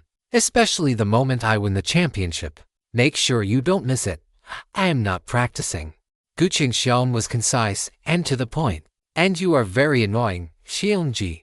If I had even one friend I could trust, I would not have come to you. Li Liu felt miserable. Do you not have many online friends?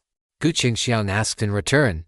I do have many, but I am afraid of the meeting in person curse. Li Liu was worried. His personality online and in reality was actually quite different. If they met and didn't get along, it would be too awkward. Xiongji, I beg you, please practice your photography skills. Li Liu continued to plead. The 5 cameras I bought online will arrive tomorrow. Don't go out. I will bring them to you in the evening. Try them out and use whichever one feels comfortable. Is there anything else? Gu Qingxiang wanted to hang up. Xiongji, what is wrong with saying a few more words? Aren't you bored staying by yourself? Li Liu did not understand. At the very least, I play games and chat with netizens in groups every day. What about you? Besides reading, you just read. What is the point of that? The sound of the call ending rang out. Gu Qingxiang hung up on Li Liu. Too lazy to listen to his babbling. By herself. Wrong. Now there were 2 people. Gu Qingxiang returned to the sofa. She had just read a few pages when Lin Baici leaned over, holding a toothpick with a piece of orange on it. Qingxiang, the fruit you picked is quite delicious, right? Lin Baici fed the orange to Gu Qingxiang. I bought it for you. Gu Qingxiang shook her head. Then let's eat it together. After Lin Baici finished speaking, he bit the orange and then leaned toward the counselor. Gu Qingxiang was only stunned for a moment, but it was already too late. The orange touched her lips. The next second, the orange was gone, eaten into Lin Baici's mouth, and then his lips, carrying the juice and flavor of the orange, kissed her. The counselor turned her head to dodge, and then she felt Lin Baici's lips brush against her cheek. Don't mess around. Gu Qingxiang reached out to push Lin Baici away. She thought this kid was going to push his luck, but he didn't. She turned her head back and saw Lin Baici looking at her very seriously. Xiongji, if you encounter any trouble, you must tell me, Lin Baici instructed solemnly. No matter if it is a big problem or a small one, let me solve it. Gu Qingxiang was slightly dazed. She did not expect Lin Baici to say these things. It seemed that her going into the bedroom to answer the phone made him feel that she might have difficulties she was unwilling to let him know about. Although I am a student, one actually have some influence. After all, he was a god hunter, right? He had been promoted to the 9 provinces Dragon Wings. Of course, Lin Baici cared about his image and was too embarrassed to brag. And it was not appropriate to boast about such things anyway. Gu Qingxiang nodded. Is this what Lin Baici looks like when he is serious? It is quite refreshing. Wait, is this the first time he has called me Xiongji? Gu Qingxiang was still lost in thought when Lin Baici's lips pressed against hers. The counselor subconsciously wanted to dodge, but after hesitating for a moment, she gave up. For the sake of him caring about her and calling her Xiongji, let him be reckless once. Speaking of which, why do I still like hearing him call me Xiongji? Qingxiang, your saliva seems to be sweet. Lin Baici smacked his lips, diverting the counselor's attention. Gu Qingxiang rolled her eyes. Read your book? Waking up in the morning, oatmeal with milk, fried eggs and ham, paired with whole wheat bread. It was another sumptuous breakfast. Counselor, I can just eat something casual in the morning. There is no need to go to such trouble. Lin Baici was meticulous and had noticed it long ago. During the few days he had been staying at the counselor's house, the breakfast was different every day. It is fine. It does not take up much time. Gu Qingxiang smiled slightly. Eat quickly. You sit down too. Lin Baici first pressed Gu Qingxiang into her chair. Are you planning to skip class again today? Gu Qingxiang took a sip of milk. I have something to do. Lin Baici felt embarrassed. He had to go sign the house purchase contract with Wu Changming today, so he definitely had to skip class. He thought Gu Qingxiang would lecture him, but she didn't. Gu Qingxiang nodded and began to eat. Lin Baici ate a few bites of bread, but instead, he couldn't sit still. Counselor, the way you are acting will spoil me. You should criticize me when I deserve it. I believe you have a legitimate reason, Gu Qingxiang explained. Hearing this, the words "marry me" almost slipped out of Lin Baici's mouth, but he held them back. With his personality, if he said it, he would do his best to fulfill it. But what about Jin Yingjin and Huo Yuyu? Did he really have to make a clean break? He wasn't sure about the little fish girl, but Jin Yingxin definitely wouldn't give up easily. Lin Baici's head was spinning. It is better to be a scumbag. There is no psychological burden. Lin Baici naturally wanted to enjoy his newly bought car. So when he made plans with Ji Xinyan, he told her he would be driving that Panamera today. At 8:30 in the morning, Lin Baici parked next to the Mixu ice cream shop by the back gate of Haijing University of Technology. Lin Jia Daiyugui, where are you? Lin Baici didn't see the tea girl. Tea girl, Pei Fei has a fever and has vomited twice. I just accompanied her to see a doctor and am getting her some food while I am at it. Lin Jia Daiyugui, is it serious? Tea girl, not too serious. I guess she just ate something bad. Lin Jia Daiyugui, then you go ahead and take care of it. I am not in a hurry. Tea girl, I will hurry. Although Ji Xinyan was a bit of a tea girl and did things her own way, she was generous. So she was quite popular in the dormitory, and Pei Fei was her best friend, girls' dormitory. If you have things to do, go ahead. I will be fine on my own. Pei Fei lay on the bed, watching Ji Xinyan running back and forth, feeling incredibly touched. Forget about those sycophants. You are more important than them. Since I have already started helping, I might as well see it through to the end. Giving up halfway would only have the effect. Woo-woo, Yanyan. You are so good to me, Pei Fei sobbed. When you go to catch a mistress in the future, call me. I might not be good for much else, but I have plenty of strength. All right. When would I ever have the chance to catch a mistress? It is always the official partners of others coming to catch me. Ji Xinyan mocked herself. Pei Fei was left speechless by Ji Xinyan. With you saying it like that, how am I supposed to respond? Ji Xinyan slapped a cooling patch onto Pei Fei's forehead. Get some good rest. I am leaving now. I probably will not be back at noon. So just ask someone else to bring you food. If you do not want to trouble others, just eat those snacks of mine. Be careful on the road. Pei Fei was still feeling touched. If your boyfriend treats you badly, tell me, and I will beat him to death. Do not. If you beat him to death, what will happen to my happiness for the rest of my life? Ji Xinyan checked her watch, picked up her Chanel handbag, and trotted away in a flurry. Pei Fei was almost choked by Ji Xinyan's answer, but being sick today gave her a deeper understanding of Ji Xinyan. She is a very good girl. I wonder who will be lucky enough to marry her. Lin Baici went to buy 2 cups of coffee.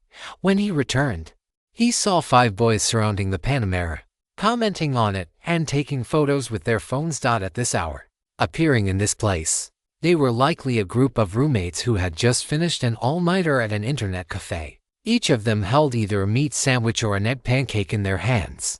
Lin Baici stood not far away, not wanting to go over and disturb them. This is my dream car. A boy with dark circles under his eyes took a bite of his egg pancake and wanted to go over to touch it, but looking at the sweat stains on his hands from using the mouse all night, he did not dare to. He was worried about being seen by the car owner and getting scolded. It is mine too. I like that blue BMW 3 Series. Damn, are you dreaming? Can you not dream a little bigger? Still the 3 Series. Do you know how embarrassing that is for a room 503? Change it to a Lamborghini for me.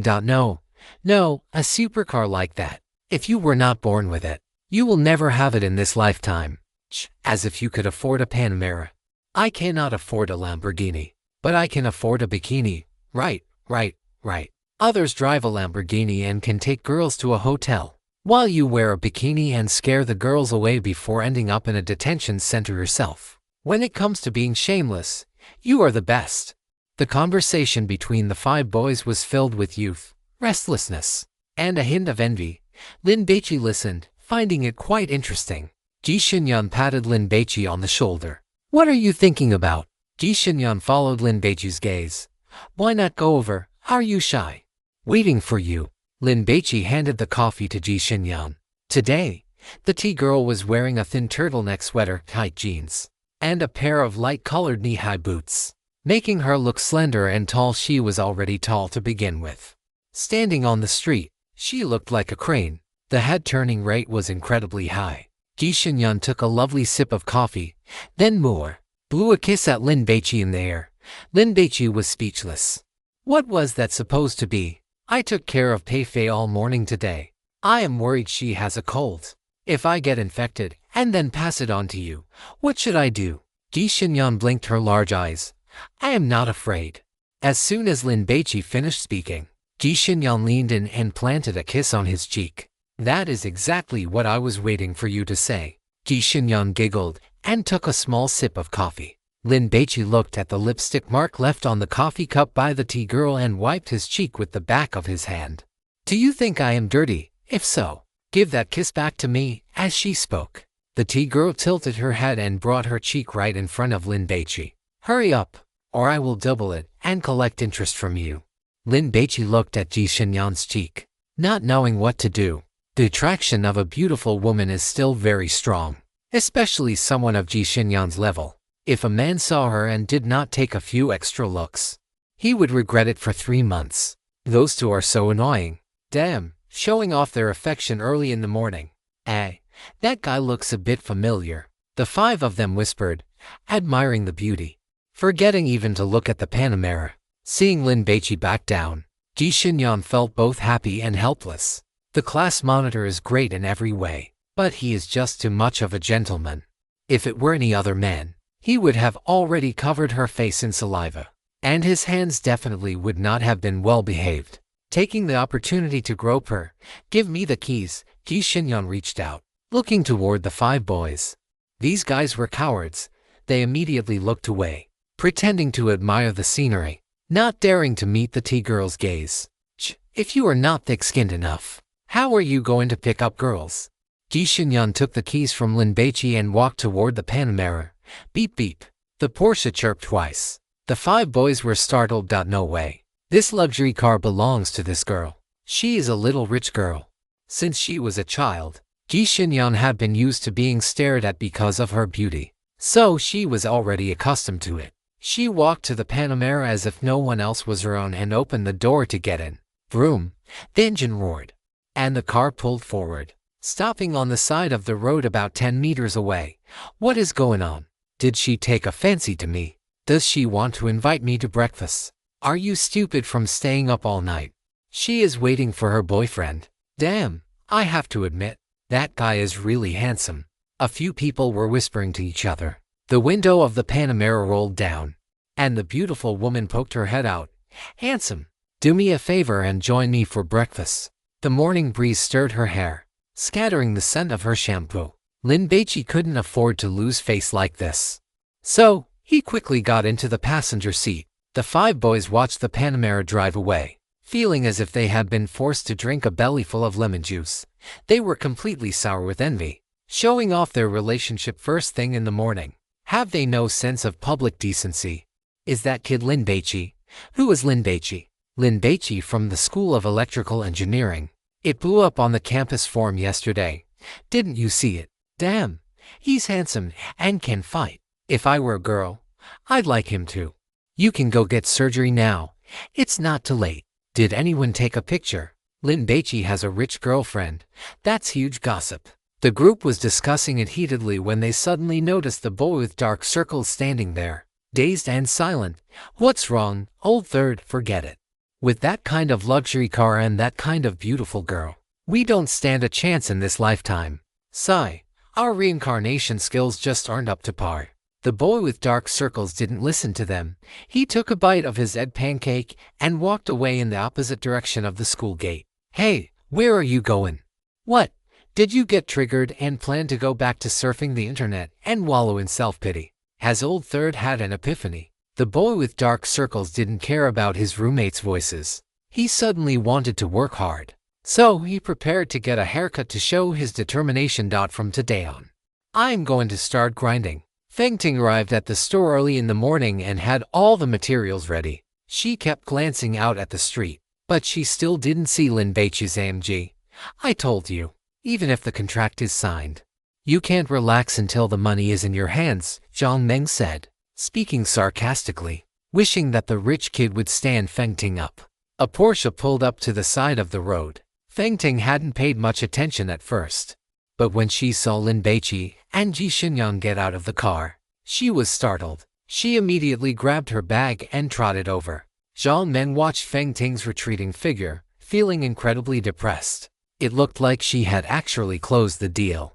Who knows how much she'll make? So annoying. Baici, Xinyan.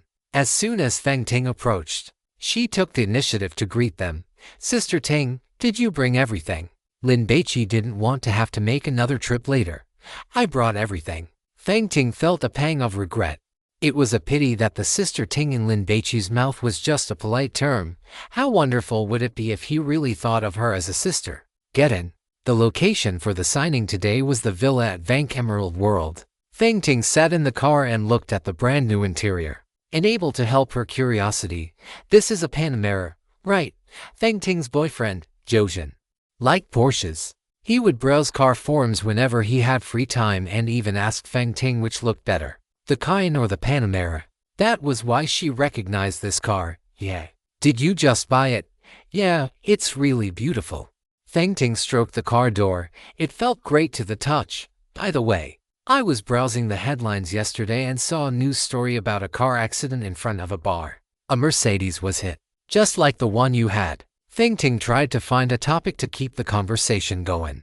That was the class monitor's car, Ji Xinyan interjected. Feng Ting was taken aback. You weren't hurt, were you? Lin Baici smiled. That's good. Feng Ting pretended to be concerned, but in her heart, she was thinking that Lin Baici's family must be truly wealthy. He had just crashed a car and already bought a new one. Are his parents being too good to him? Because of Zhoujin, Feng Ting knew that this car cost over $1 million. It was very expensive. Ji Xinyan glanced at Feng Ting through the rearview mirror. It was a bit cloudy and quite cold today, but Feng Ting was still wearing her suit skirt and black stockings with high heels. Just like before, it seemed she still hadn't given up on Lin Baici. Then, I'll give you a hand. The class monitor bought this car the day before yesterday, and it's not the only one. Ji Xinyan said it on purpose. Feng Ting was stunned. There's also a BMW X5, worth over 800. Ji Xinyan laughed. Sister Ting, if you need a car in the future, just ask him. Oh. Feng Ting's brain short-circuited a little. What did it mean to buy 2 cars? Could he even drive them all? Or was this just how rich people viewed consumption? As for using the car, not to mention that Feng Ting wouldn't take Ji Xinyan's polite offer seriously. Even if she did, she wouldn't dare to drive it if she scratched or dented it. A luxury car like this would probably cost several thousand just for a paint job. Right, Feng Ting couldn't afford that. They arrived at Vank Emerald World. This time, the security guard didn't even make Ji Xinyan stop to ask questions. He just raised the barrier and let them through. The design and the logo of the Panamera made it clear at a glance that it was a luxury car. Still so many outsiders. Ji Xinyan was annoyed and didn't care if they were or not. She called them all outsiders. Just driving through this section of District 2, the T-sister saw 5 young women out for a morning run, all in yoga pants and sports bras. 2 of them even followed the car for a while until it drove into District 1, at which point they finally stopped. Ji Xinyan estimated that within 3 days at most, they would start jogging around this area. This location is really nice, Feng Ting said with envy. Near the king of buildings, there were few residences, the vegetation was dense, and the privacy was excellent. If no one passed by, it was practically like having your own private garden. The car stopped in front of the king of buildings, and Feng Ting quickly got out to knock on the door. Big class monitor. Are you interested? Ji Xinyan turned her head, looked at Lin Baici, and arched her dark eyebrows. In what? Lin Baici didn't understand. Feng Ting, didn't you see the look on her face when she heard you bought 2 cars? Ji Xinyan smiled. You should have no problem taking her down now. Why would I want to take her down? Lin Baici frowned. Those peripheral girls. Who knows how many men they have already played poker with. This Feng Ting is at least a decent girl, Ji Xinyan explained. And based on the personality she has shown, once you get tired of playing with her, give her $1 million. And it will definitely be a clean break. Lin Baici was dumbfounded. T-sister, what do you mean by that? Which man with money and ability isn't unfaithful? Instead of letting you run wild on your own, I might as well help you find someone. At least I won't have to worry about you bringing home some disease. Ji Xinyan's father was a prime example. You are quite generous. Lin Baici was speechless. What kind of nonsense is this? The world is so big, and there are so many temptations. Great class monitor. How long can you hold out? Ji Xinyan retorted. Look at what Jin Jiayui has become. His kidneys are probably ruined from all that playing around. Honestly, the fact that you have kept yourself clean and haven't messed around in college is a big reason why I have a good impression of you. Lin Baici thought about it, and it was true. They were only freshmen, and Jin Jiayui had already gotten someone pregnant. No way. Great class monitor. Are you actually tempted? Ji Xinyan feigned surprise. I am so disappointed. So you are just another stinky man after all. You didn't withstand the test of the people. Get lost. Lin Baici scolded her irritably and got out of the car. Having teased Lin Baici, T's sister was very happy. She giggled and chased after him, grabbed Lin Baici's arm, and then leaned on his shoulder, sniffing hard. But I just like stinky men, especially ones like you. Lin Baici was so angry his liver hurt, and he slapped Ji Xinyan on the butt. Smack! The sound was so loud that even Lin Baici was startled. Hit me until you are satisfied. Ji Xinyan leaned against Lin Baici and muttered softly. Do you want me to buy a small whip? What color do you like? Lin Baici ignored T's sister. After walking into the living room on the first floor of the villa, he noticed that some things were missing, but furniture like the sofa and wine cabinet were still there. Baici, sorry to have kept you waiting for 2 more days. Lu Changming took the initiative to shake his hand, his expression somewhat excited. It was clear that he had gained quite a bit in the last 2 days, and the company's prospects were looking bright. It is fine. I am not in a hurry. The two did not exchange too many pleasantries. Right there in the living room, after confirming that the contract was correct, they signed their names. Afterward, in front of Lu Changming, Lin Baici transferred 33 million to his bank card. Congratulations, Brother Lin. From now on, this villa is yours. Lu Changming said with emotion as he handed the keys to Lin Baici. Thank you. Lin Baici was very happy. From today on, he officially had a home in Haijing City. Happy. The moving company was already outside. Lu Changming spent an hour packing up the last of his things and waved goodbye to Lin Baici. Baici, congratulations. Feng Ting was very excited. The commission was finally in her pocket. Sister Ting, please notify me in time if you see any other good houses, Lin Baici instructed. Do you need me to help with the cleaning? Feng Ting had nothing left to do, but she didn't want to leave. Otherwise, she didn't know when she would see Lin Baici again. So she had to seize every opportunity to build a connection. Chapter 563 Ji Xinyan. You are truly my little cotton-padded jacket. No need, Lin Baici refused. I won't delay your work any further. Even if they were friends, Lin Baici would feel bad asking someone for help. Let alone someone with a relationship like Feng Ting's. They weren't really close to begin with. However, Ji Xinyan was an exception. He didn't need to be polite with her. He could use her to the fullest. If Sister Ting is not busy, please help check the rooms on the first floor. If there are any problems, let us know in time. Ji Xinyan arranged. Not busy at all. Feng Ting went downstairs. What are you doing? Lin Baici frowned. What? Do you want to chase her away so badly just to enjoy a world for 2 with me? Ji Xinyan teased, her small hand reaching toward Lin Baici's chest, drawing circles, and fortunately, through his clothes, she couldn't feel anything. Smack! Lin Baici swatted away Ji Xinyan's hand. You really are a troublemaker. Hee hee. Ji Xinyan smiled triumphantly. I am scouting for a little wife for you, and you are still not happy. I don't even have a big wife yet. Lin Baici rolled his eyes and walked toward the living room on the 2nd floor, preparing to tidy up so he could move in within the next few days. The master bedroom was huge, bigger than the apartment Lin Baici had lived in for 18 years in Guangqing. In the hallway leading to the master bedroom, there was a square-shaped walk-in closet on the left, and the master bathroom on the right. It was very convenient for getting up to use the restroom at night. Tsk. This walk-in closet is really big. Ji Xinyan's family also had a villa, but it was just a standard townhouse, not like this king of buildings that Lin Baici had. This walk-in closet not only had space to hang clothes, but an entire wall had been custom built into a shoe cabinet, the kind with individual cubbies.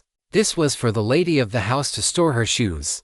Ji Xinyan estimated it could hold 50 or 60 pairs, and of course, it could also hold bags. Class monitor. Are you a shoe fetishist? After Ji Xinyan finished asking, she saw that Lin Baici didn't seem to understand. So she took off her slippers and rubbed her foot against his lower leg. Do you feel anything? If you do, then you are. Isn't that a foot fetish?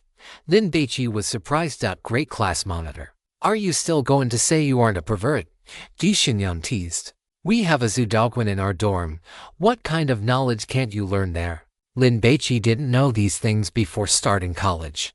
But Zudogwen knew too much. He had all sorts of dirty jokes on the tip of his tongue all day long. Not to mention Jin Jiayui, who was also very experienced. Zudogwen is truly a pervert. He keeps harassing me. Ji Xinyan pursed her lips. If we weren't classmates who still have to spend another 3.5 years together, I would have blocked him already. By the way, Liu Yu is definitely a shoe fetishist. He keeps stealing glances at my feet. Ji Xinyan puffed out her chest. My chest and butt are clearly both amazing. Lin Baici immediately covered his ears. Hee. Ji Xinyan was incredibly happy. She loved how the great class monitor looked when he was being teased to the point of almost losing his composure. If you were to marry a spendthrift wife, she would fill this place with luxury goods, and you wouldn't be able to handle it without for our 5 million. I am different. I would fill this place with your clothes, making you look handsome every time you head out. I would let those socialites and green tea bitches see it but not be able to touch it, driving them crazy. Ji Xinyan crossed her arms and surveyed the entire walk-in closet, already starting to think about how to arrange it. We will put the suits here and the casual wear over there. Lin Baici couldn't be bothered to pay attention to the tea girl and went to check the bathroom. It had a wet and dry separation, and the shower stall was large enough to fit a double bed. Plus there was a large bathtub. White marble double vanity, full-length mirror. Ji Xinyan followed him in and checked the brand. They were all Laufen.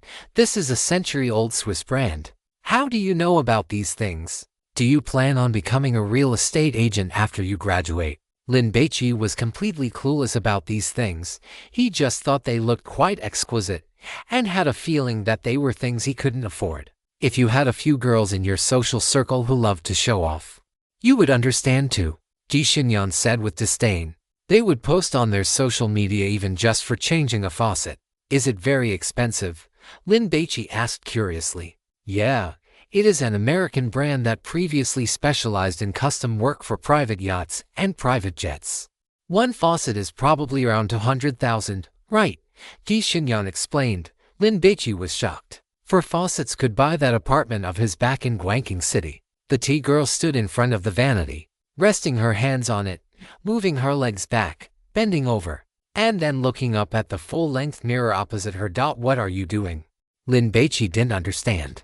Can this vanity also assist with yoga practice? Come here. What for? Lin Baici walked over. Stand behind me, Ji Xinyan instructed. Hey, get closer. Why are you being so reserved? Lin Baici moved half a step forward, almost touching the tea girl's butt. Ji Xinyan pushed back a few times. Don't mess around. Something will really happen.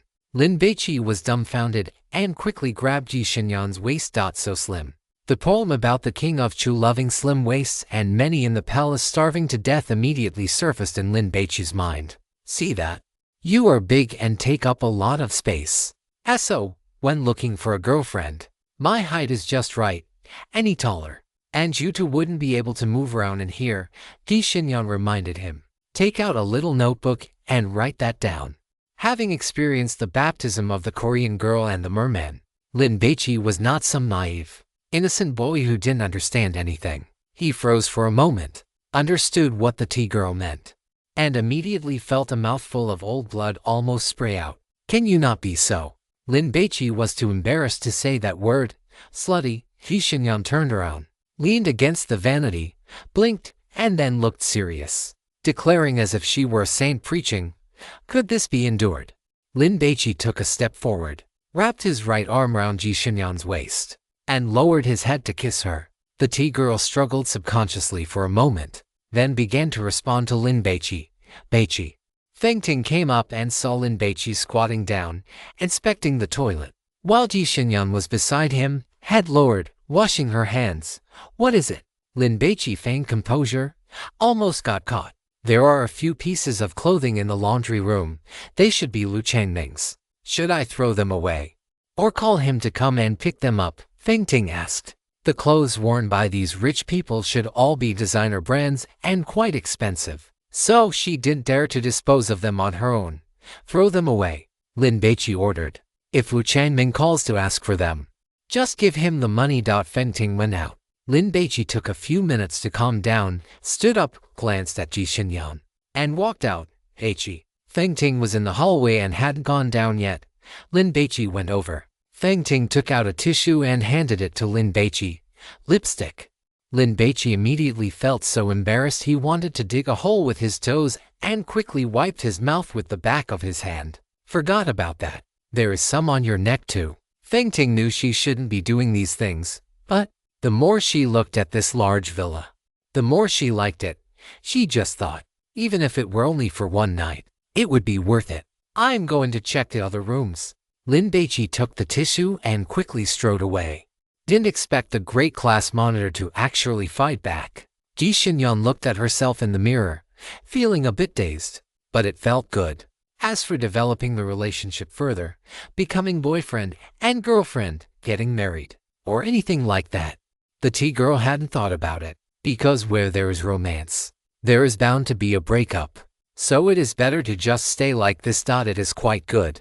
The T-girl hummed a little tune and didn't go looking for Lin Baici, but instead prepared to wander around and pick a room. In the future, she would definitely come to visit Lin Baici every month and stay for a night or two. Of course, the proper kind of stay. Lin Baici's girlfriends, you should be grateful for my mercy, otherwise, I would have taken him today and left my mark in every single room, so that whenever he plays cards with you, he will think of me without even realizing it. Although Ji Xinyan muttered this, she was actually a master of empty talk. If she were really put to the test, she would definitely chicken out. Just as Lin Baici was standing in front of the floor-to-ceiling window of a third-floor bedroom, enjoying the scenery, the property management group chat was already buzzing with heated discussion. Sweet Dove. Boss Lu really sold the villa. I just saw the moving company's truck. Which cup of milk tea? No way. Isn't Boss Lu Changming's company doing really well? I saw the news just a few days ago that they secured more financing. Boss Wang, how old are you? You don't actually believe everything in the news, do you, classmate Fang? I saw it too. Lu Changming's car is gone, and now there is a cherry red Panamera parked there. That must be the new owners. A month ago, there were rumors that Lu Changming was planning to buy a house, but no one really believed it. After all, Lu Changming was so famous and his company was so profitable, he wasn't short on money. So, why would he sell his house? A few days ago, someone saw Lu Changming moving and thought he might have bought another place and was moving there. But it had only been 2 or 3 days, and he had already sold the house. Dr. Hao, why did Lu Changming sell the house? Is there something wrong with this residential complex? Dr. Hao asked twice in a row. He had bought a stacked villa in the second zone, spending his life savings. If there were something wrong with this place, he would be furious. Ms. Liu, who was the new owner? What do they do for a living? No one knew. Sweet Dove, Ms. Liu, why don't you go and find out? Ms. Liu knew this Sweet Dove. She was a minor internet celebrity, and she probably rented her place, so she couldn't be bothered to reply to her. Lu Jiai, who was going to check it out? Someone add the owner to the group. No one responded. It seemed like no one wanted to go, but in reality, several people had already left their homes and were heading toward the King of Buildings. Chuxin saw that there was no reply in the group, so she opened a smaller private group. Chuxin, Dove, go scout it out. If you don't dare, call milk tea. Sweet Dove, what is my status? Going to pry into someone else's situation. How tacky would that be? Chuxin sneered as she looked at this message. What status? Just a streamer who can't get famous. Chuxin had watched Li Meng's streams. She only had a few hundred followers. Did she really think she was someone important? Which cup of milk tea? I'm out right now. Azul, you aren't working today, right? The 3 of you go. Chuxin, Dove, haven't you always wanted to marry into a wealthy family? Now the opportunity is here. I heard that the King of Buildings that Lu Changming owned is worth over 40 million. Whoever can afford that can definitely fulfill your dream of being a wealthy wife. Chuckson, Sweet Dove, Which Cup of Milk Tea, and the Zhu sisters were sharing a townhouse for various reasons. Although they lived together, while there were no major conflicts, there were constant small frictions. And each had their own hidden agendas. Sweet Dove, it's like you don't want to be a wealthy wife yourself. Li Meng knew these secrets because they had played truth or dare at a birthday party last time and let things slip after getting drunk. Should I go or not? Li Meng struggled for 5 minutes before deciding to pay a visit. The owner had just arrived, so she would be the first to go up and get familiar with him. That way, when they ran into each other in the complex later, she could greet him naturally. These wealthy people were usually very busy, and it wasn't easy to see them. Li Meng looked down and checked her outfit. Yoga pants and a sports bra, revealing a touch of sexiness amidst the casual look. Perfect. Li Meng walked past the Panamera, touched it, and then walked to the door to ring the doorbell. Ding dong, ding dong. 2 rings. Then she waited patiently. Soon, the door opened. It was a young woman wearing a uniform and black stockings. Hello. Li Meng smiled and greeted her, her eyes quickly scanning to take in the woman's situation. Looks like a real estate agent, but she was holding a rag, seemingly cleaning something. If she were an agent, she wouldn't need to do that, right? Who are you looking for? Feng Ting guessed. Could she be a friend of Lu Changming? May I ask if Boss Lu sold this villa? Are you a family member of the new owner? Li Meng wasn't stupid, although Feng Ting's temperament didn't look like someone who lived in a villa. She remained polite and asked deliberately, Yes, Boss Lu sold this house to my client. Feng Ting smiled and quickly took a business card from her pocket and handed it to Li Meng. If you need to buy or sell property in the future, you can look for me. Li Meng heard Feng Ting's self-introduction and took the card, but didn't even glance at it. Just a real estate agent. Not important. Feng Ting sighed inwardly. If only she were really Lin Baici's family member, she would probably be receiving the envious gaze of this woman right now, right? Could you please call the owner? Li Meng introduced herself. I am an owner in this complex. We have an owners group, and I think it would be best for the owner to join. Please sit down and wait a moment. Feng Ting went upstairs to call Lin Baici. An owner. Ji Xinyan left. Is it a young woman? Yes, Feng Ting nodded. She came really fast. Ji Xinyan teased Lin Baici. Want to make a bet? Her house is definitely rented. And 9 times out of 10, it's a shared rental. If it's not, I'll buy you breakfast for a year. That's not as good as washing my feet for a year. That works too. Ji Xinyan was very confident anyway. I won't lose. Do you believe I'll give her a villa right now? After Lin Baici finished speaking, Ji Xinyan's small fist poked his stomach, and then she hugged his arm as they walked downstairs. Let's go. Let's go see this impatient little vixen. Ji Xinyan had been observing quietly and discovered that Lin Baici had no intention of shaking off her arm. She was satisfied. This showed that Lin Baici had absolutely no intention of having any negative distance contact with the female owners in the complex. Otherwise, he would definitely have maintained the image of a bachelor in front of outsiders. Feng Ting followed behind, thinking to herself that if he bought her a place in Haixing, it didn't have to be a villa. Just a 120 square meter high-rise would do. She wouldn't mind washing Lin Baici's feet for the rest of her life. Li Meng waited for only a few minutes before she saw a beautiful girl walk down, arm in arm with a very handsome man. Damn it, he is taken. Li Meng felt that she had no chance. That girl had the looks, and her figure was absolutely explosive. How could she possibly compete with that? Hello, my name is Li Meng, and I am a resident here. I saw Brother Lu's car earlier and asked him about it. He said he sold the house. Li Meng spoke quite quickly, but her words were clear, and she explained the situation in just a few sentences. I didn't see you in the residents group chat, so I came over to invite you to join. The residents committee has matters to discuss, or notices from the neighborhood committee will be posted in the group. Do I have to join the group? Lin Baici had never bought a house before, so how would he understand these things? Furthermore, because of what Ji Xinyan had said earlier, he felt that this woman probably had ulterior motives. If you find it troublesome, I can join instead. I will notify you later, or I can just handle it for you. As Ji Xinyan spoke, she took out her phone. Sister. Shall I scan your code? Are you two a couple? Li Meng asked. Doesn't it look like it? Ji Xinyan retorted. A talented man and a beautiful woman. Li Meng offered a compliment, while silently adding in her heart, a bitch paired with a dog.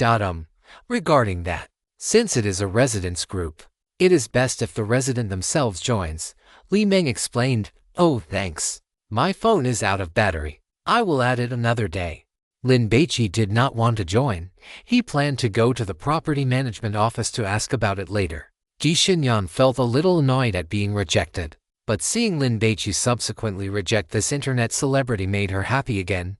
Just you. You think you are worthy of pulling my great class monitor into a group? You can add me on WeChat. Since you just moved in, if you are missing anything or need help, you can find me. I live in Building 16. Zone 2. Li Meng smiled, putting on the appearance of a helpful resident. You don't have to worry that I am a scammer.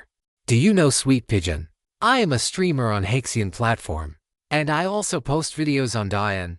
I am somewhat famous. Haxian platform. Do you know Hua Yuyu?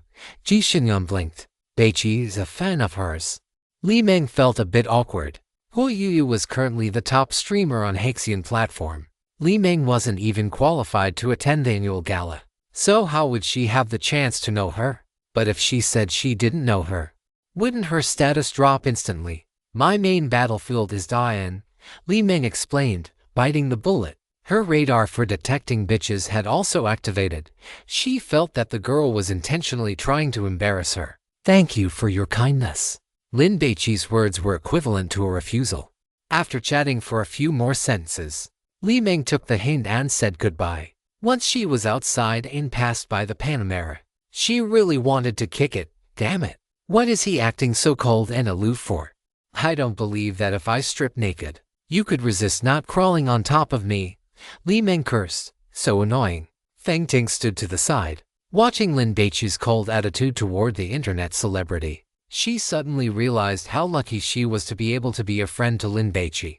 Still wanting to take a step further, look at Li Meng's assets. And what was her outcome? Feng Ting felt even more inferior. Ji Xinyan glanced at Feng Ting, seeing her looking miserable and lost in thought. A smile spilled from the corner of the tea-loving girl's mouth. Sorry. In order to prevent you from harboring thoughts you shouldn't have, I still have to suppress you a little. Of course, as long as you are obedient. What you deserve will be given to you. Ji Xinyan hadn't planned on doing anything to Feng Ting before, but since the other party was so easy to manipulate, she might as well give her a little squeeze. What if she comes in handy later? It is better to be prepared. Ji Xinyan could foresee that her future competitors would definitely be stronger than the last. If she couldn't defeat them alone, then of course she would find a few more little sisters to join the fray. Ji Xinyan thought of the Xiaohongshu influencer Liu Zilu. She actually didn't have much scheming and was easy to manipulate, but her looks were a bit lacking. She couldn't let the class monitor eat coarse bread, could she? Do you want to repaint the living room? Ji Xinyan suggested. The house is quite new, and besides, it is too much trouble. Lin Baici didn't want to go through all that effort. But I do want to change the bed and the furniture, as well as those toiletries. Lu Chanming wasn't short of small change, so he hadn't taken many of the small items with him. But Lin Baici certainly wouldn't use them, then just change them. Ji Xinyan was happy. You aren't short of money, but I am short on time. Lin Baici spread his hands. And I don't know anything about these things. All right, since I've helped you this far, I'll buy them for you. Ji Xinyan didn't think about repaying Lin Baici's favor through such small matters. She just wanted to manage all of this. For the bed and bedding. What standard do you plan to buy? I don't know, Lin Baici said bluntly. Let's put it this way. You could sleep on a straw mat on the floor, but some mattresses cost over $1 million, and they are privately customized. Before Ji Xinyan could finish, she was interrupted by Lin Baici. Stop. Don't tell me about these things. I don't understand them. I'll give you the money. You just buy whatever you see fit. Lin Baici took out his phone. Give me a bank account number. 62,170,000 won. Ji Xinyan recited a string of bank account numbers. 19 digits. Lin Baici heard it once and memorized it, then began the transfer. I heard that the boys all say you are the god of gamblers. with a photographic memory. It seems it is true, Ji Xinyan exclaimed. Aren't you afraid of transferring it to the wrong person? It is called reciting after hearing it once. Lin Baici smiled slightly. Chirp, chirp. Ji Xinyan received a text message. She took out her phone to look, and immediately gasped, my God, are you crazy? Feng Ting was curious about how much money Lin Baici had transferred to Ji Xinyan to make her lose her composure like that. So she stretched her neck and took a peek. Feng Ting's eyes widened instantly, nearly popping out of their sockets. Lin Baici.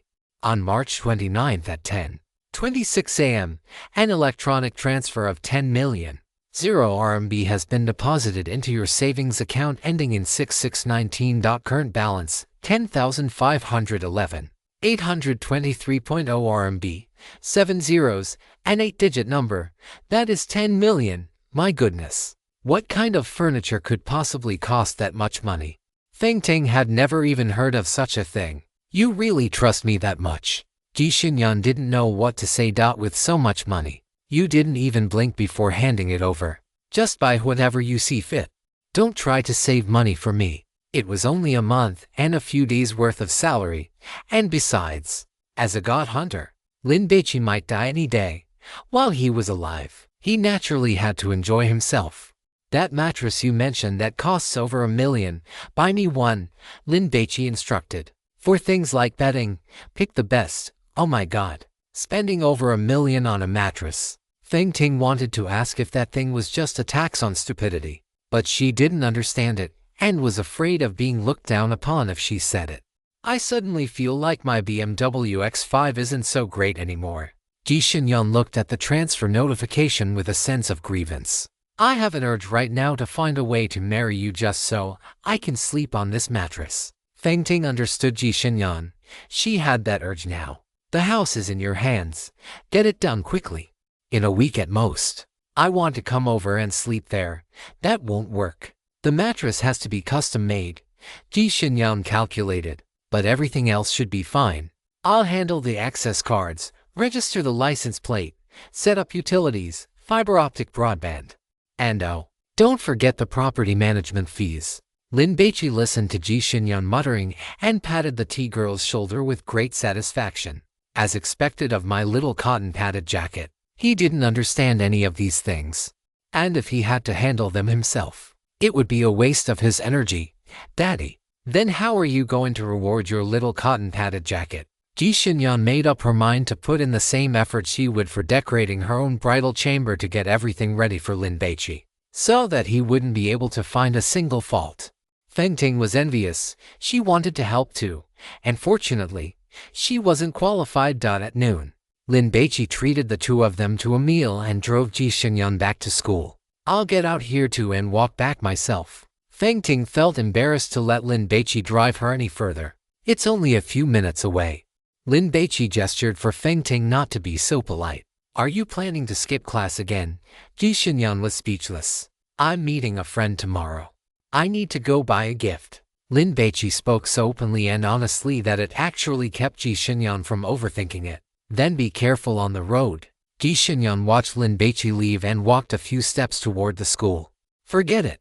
I'll skip the afternoon class and go buy furniture. Ji Xinyan went to get her car. Because it was parked on the curb, there were two parking tickets stuck to the windshield. Damn it, it's a new car. Until I rent a parking space, I'd better just leave it at school. They arrived at the agency, and Lin Baici parked the car on the side of the road.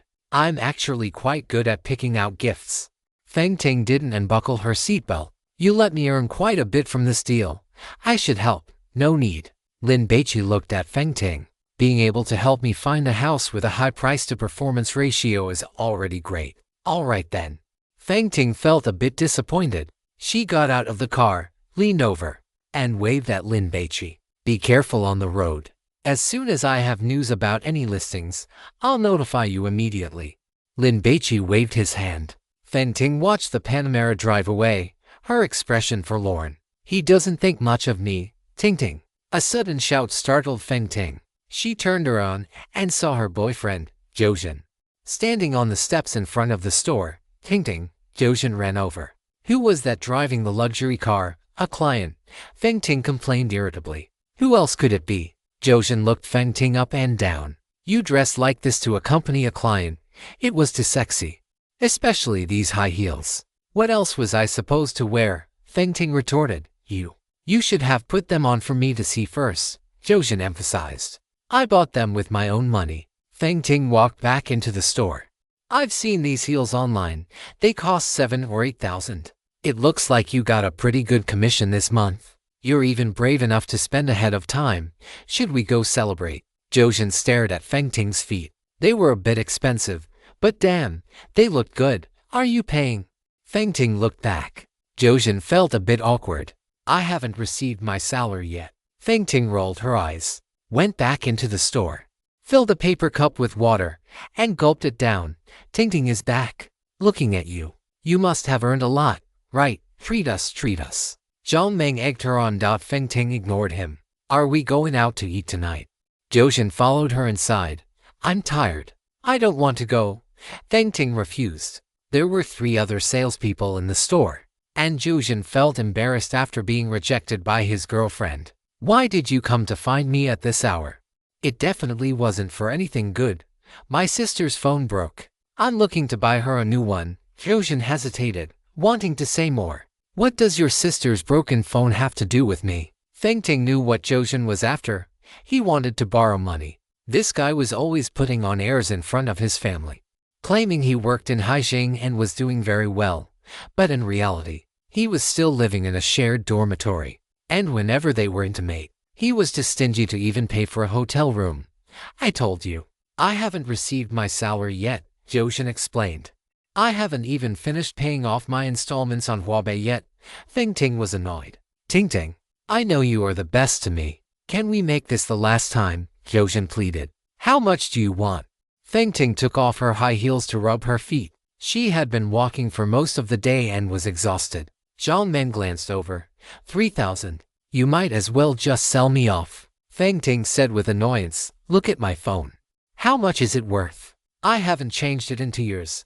She is in college, and her phone is too cheap. It doesn't look good, Zhou explained. Ting. She will be your sister-in-law in the future. Feng Ting wanted to say that she would rather not have this sister-in-law. Ting, this is the last time, Zhou swore. Only 2,000. Feng Ting felt helpless and transferred 2,000 to Zhou.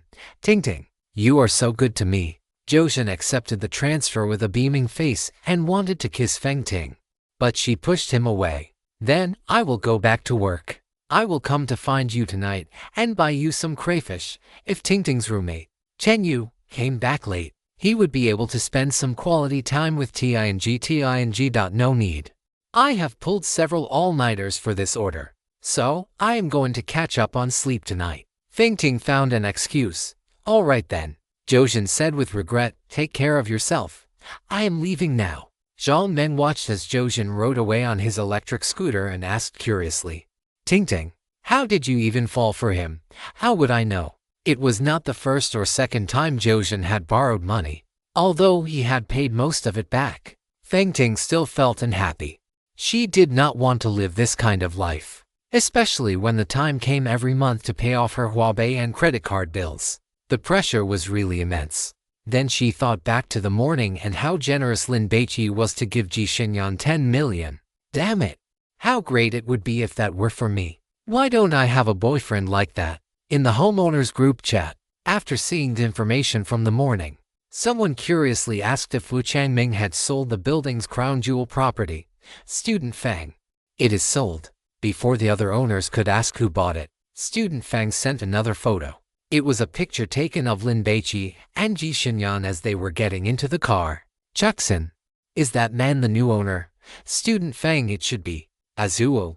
Looks like he is a rich second-generation heir. Ms. Liu looked at the couple and could not help but ask, are you sure? Student Fang. Of course. Ms. Liu felt depressed. That day, it was this very couple who came to look at the house, and she had rejected them, not even letting them through the door. It seemed that right after that day, they had turned around, looked at the crown jewel property, liked it, and bought it. What kind of financial power is this, damn it? Do they not even blink when spending tens of millions? Ms. Liu was incredibly frustrated. In order to sell this villa, She had contacted over a dozen agencies, and the house had been listed online for half a year. Some people came to view the house, but most complained it was too expensive and asked her to lower the price. Ms. Liu was unwilling to take a loss, so she just kept dragging it out. Damn it, if I had known, I should have let them in to see the house. Maybe it would have been sold. Thinking about how the price might drop even further if she continued to drag it out, Ms. Liu felt a sharp pain in her liver from the distress. Regret. Evening, 6 o'clock. After Li Liu received the express delivery, he hailed a taxi and headed toward Guqing Xiang's residential complex. Sister Xiang, I am here. Come down and get the camera. Li Liu was determined to win the championship trophy this time. Chapter 560 for Lin Baici. Hu Yu is calling you home to eat fish. Guqing Xiang received Li Liu's call, went downstairs, and walked to the entrance of the complex. At a glance, she saw that guy wearing jeans with messy hair. Li Liu was wearing a white hoodie on top, left open, with a t-shirt underneath that had the 4 characters for life as a game written in traditional Chinese. Sister Xiang, seeing Guqing Xiang, Li Liu immediately waved and walked over, carrying a large bag. Sister Xiang, you look like you are in good spirits. Get to the point. Guqing Xiang looked around. Li Liu was already used to Guqing Xiang's cold attitude and did not mind. He handed her the bag, which contained several packaging boxes. There are 2 Tzlers, 1 action camera, 1 mobile phone, and 3 lenses in here. You should familiarize yourself with them first. Li Liu knew that Guqing Xiang did not want him to enter her home, so he suggested, I just saw a KFC 200 meters to the right. Let's go sit there, and I can teach you how to use these things while we are at it. Do you think I am an idiot? Guqing Xiang retorted. I am just doing this so the videos we shoot look better, right? Li Liu explained.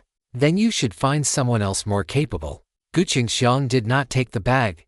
Don't, Sister Xiang, I was wrong. What do you suggest we do? Li Liu begged for mercy.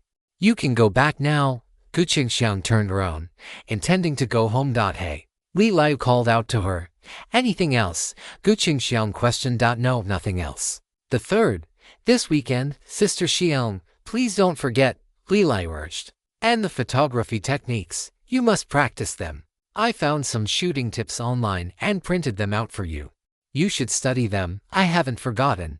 You should leave quickly. Guqing Xiang shooed him away. She lived a secluded life and had no close acquaintances, but she still did not want anyone to see her with Li Liu.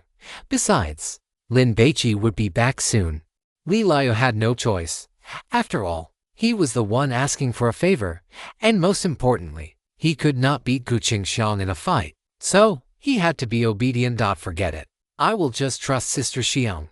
Li Liu went to the roadside and hailed a taxi, planning to go to the supermarket to stock up first. For the next few days, he would not even order takeout.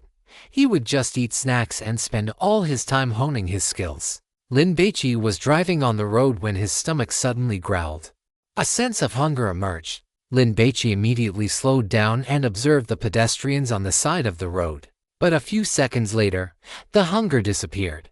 It must be some god hunter passing by with a god-forbidden item, right? Lin Baici speculated. A few minutes later, they arrived at the residential complex. Lin Baici parked the car, picked up the bouquet of flowers and the box of chocolates he had left on the passenger seat, and headed home. Xiangji. Lin Baici opened the door, changed into his slippers, and found Guqing Xiang in the bedroom. He walked in and gave her a direct hug, then let her go and handed her the flowers. This is for you. Guqing Xiang looked at the flowers, her expression first one of astonishment, then shifting into a smile. Her fingers brushed against the bright red rose petals. This was the first time in her life she had ever received flowers. Chocolate. Lin Baici shook the gift box toward Guqing Xiang, placed it on the table, and then noticed the cameras. Why did you buy so many cameras and lenses? Are you learning photography? No, they belong to a colleague. Guqing Xiang pushed Lin Baici toward the door. You go rest. I'm going to make dinner for you. Lin Baici went to change his clothes. After dinner, it was the usual time for a fruit platter and post-meal reading, followed by washing up and going to bed. The night passed without incident, and the morning light began to rise. Lin Baici went to school for one advanced mathematics class, then skipped out, driving his car to pick up Huo Yuyu. I am almost there. Should I wait for you at the main gate of Haijing University? I'm coming out right now. 3 minutes later, Lin Baici parked the car on the side of the road and looked at the gate of Haijing University. The feng shui stone placed in front of the gate actually bore an inscription from some big shot. Before long, Huo Yuyu came out, looking up and around. She was wearing a short skirt and a hoodie, with a baseball jacket layered over it, perhaps to avoid being recognized. She wore a baseball cap pulled down very low. Lin Baici honked the horn. Huo Yuyu was startled. She glanced at the dark red Panamera, then stopped paying attention to it. She carried a small, palm-sized pink bag. Her outfit looked casual, but it was actually carefully put together. She could not pull off a sexy look, so she had to stick to a cute style. Lin Baici honked the horn again. Huo Yuyu immediately gave the Panamera the middle finger. Is driving a luxury car such a big deal? Do you believe that your sister you could summon 80,000 die-hard fans in a minute, dig up your dirt, and make you die of social embarrassment? Huo Yuyu did not believe that someone driving a luxury car like this could be without any dark secrets. Of course, she was just thinking about it. She would not actually do such a thing. Ever since Huo Yuyu became famous, it was no big secret that she attended Haijing University, so fans would often come to try and run into her. And among them were those who drove luxury cars. The most exaggerated instance was a fan who drove a Rolls-Royce Phantom. Whether it was rented or not, who knows? But as for the taste, that was debatable. Huo Yuyu did not really like sports cars, thinking they were too flashy. But if she had to choose between a Phantom and a Ferrari, it would definitely be a sports car. Ride in a Rolls-Royce. Little Fishy did not feel she had the aura of a wealthy socialite. Lin Baici rolled down the window and stuck his head halfway out. Hey, beautiful. Do you think my car is pretty? At the university gate, there were quite a few students coming and going. When they heard this shout, they all looked over. The boys were immediately indignant. Isn't it just a Porsche? What is there to be so cocky about? Coming to Haijing University to hit on girls? Why don't you check how much ink you have in your own belly first? Can you even recite the hard road to shoe? Some girls did not recognize the Porsche, but the shape of the Panamera did not look cheap. When Lin Baici rolled down the window and his head appeared, quite a few girls felt a pang of jealousy. Damn it, being rich is one thing, but does he have to be this handsome too? Is he calling out to me? Wake up. Do you think you qualify as a beauty? You only qualify as a girl at best. Xiao Bai. Huo Yuyu was surprised and immediately trotted over. Lin Baici grabbed the roses and quickly got out of the car. This is for you. Lin Baici figured that if he stood at the school gate holding flowers, he would definitely be watched by a crowd. So, he hadn't come out early. Wow, such a big bouquet. Huo Yuyu took the flowers and took a deep sniff. Thank you. It is a pity. If Xiao Bai were also holding a ring and knelt down to propose, it would be even more perfect. Let's go. Let's go eat. There were already quite a few people looking their way. Huo Yuyu was very happy. She suddenly leaned close to Lin Baici, stood on her tiptoes with all her might, and kissed him on the cheek. Oh my, Xiao Bai is so tall, so annoying. Huo Yuyu once again hated that her legs were too short. The Panamera drove away, taking many people's gazes with it. Damn it. Is there any justice left? The guy is handsome, the girl is pretty, and they have a luxury car to drive. Doesn't the heavens think this is too much?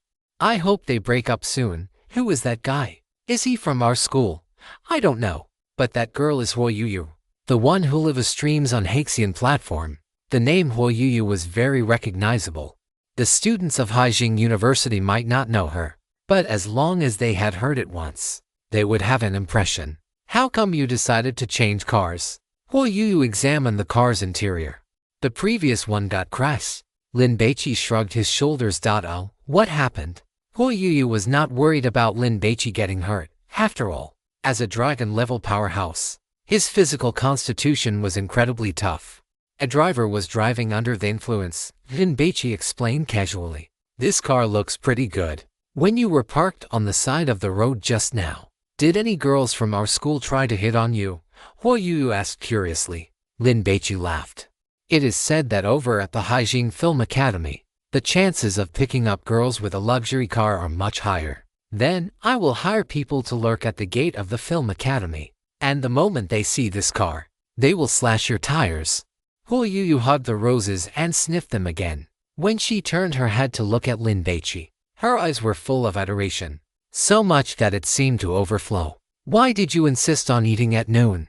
Huo Yu said with regret. Why not tonight? After finishing a candlelight dinner and having a bit to drink, she could have easily let Xiao Bai drive her home. And then wouldn't it have been a natural progression to play some fishing master, having just tasted the fun of the game? Huo Yu wanted to continue. Aren't you in a critical period of your career? I don't want you to take time off. Lin Baici knew from Jinjiayui that Huo Yu's popularity had been soaring recently. If she suddenly stopped streaming and stood up her fans, it would affect her popularity. 80 million fans aren't as important as you. The little fish pouted. If your fans heard you say that, they would be heartbroken. Lin Baici chuckled. Hey, I can't stream forever. I'm just a piece of scenery on their life's journey. Leaving a step earlier or a step later makes no difference. Huo Yu leaned back in her chair, looking at Lin Baici.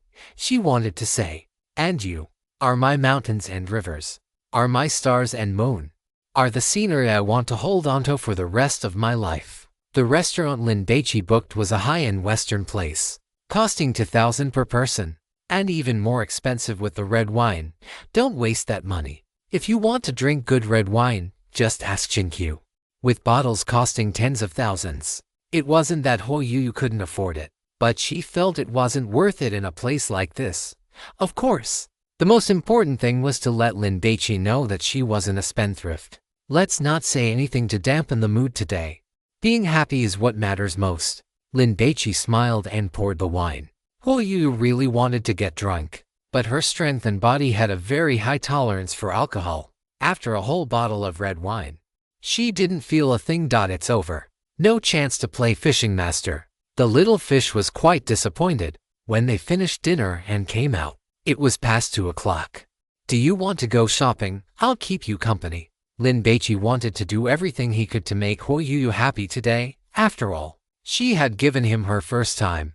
Huo Yu looked at Lin Baici with a mournful expression and muttered, how could I be in the mood for shopping? What a dense, steel-hearted man. Does he really not know what I want? If we can't afford a 5-star hotel, we could even go to a cheap motel by the street for a few dozen bucks. How? What's wrong? Lin Baici still didn't understand. I said, I just bought a few clown turtles and aim keeping them at home. Do you want to come and see them? That's right. The clown is me. You idiot. She wants to invite you to her place to eat fish. Lin Baici understood this time, but go to your place. Lin Baici had never been to the little fish's home. Yes, yes. Huo Yu gave a sweet smile. Chapter 565 The God is Here, Mortals Retreat. Because she had to stream every night, Huo Yu no longer lived in the dormitory. Otherwise, it would disturb her roommate's rest. And it was also inconvenient in many ways, however. Unlike Lin Baici, who would just stay out all night, Huo Yu had applied for permission from the school. Why haven't you bought a house? Under Huo Yu's directions, Lin Baici drove the car into a residential complex. With your current income, you should be able to afford it, right? After all, she was the top streamer on Haxian platform. Do you have a misunderstanding about property prices in Haijing City? Huo Yu hugged her roses and explained to Lin Baici, I started streaming in high school. It's only been about 2 years since I got popular. I have earned some money, but I bought a house for my parents back home. As for a house in Haijing, let alone how expensive it is, I don't have a residency permit, nor have I paid Social Security. If I want to buy one, I either have to go through the talent introduction program or wait until I graduate and get my degree. Haijing's residency policy has relaxed now. In the past, even an undergraduate degree wouldn't cut it. You needed at least a master's degree. Haijing University was a 211-tier university. Huo Yu being able to get in meant she was definitely a top student, even if she didn't call herself a genius.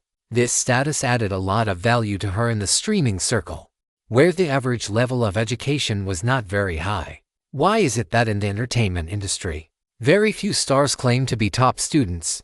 Because it's too difficult. And one slip-up can lead to a total disaster.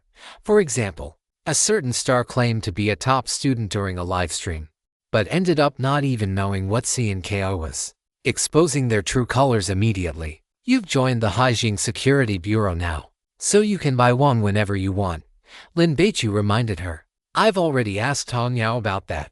What is life if not about food, clothing, housing, and transportation?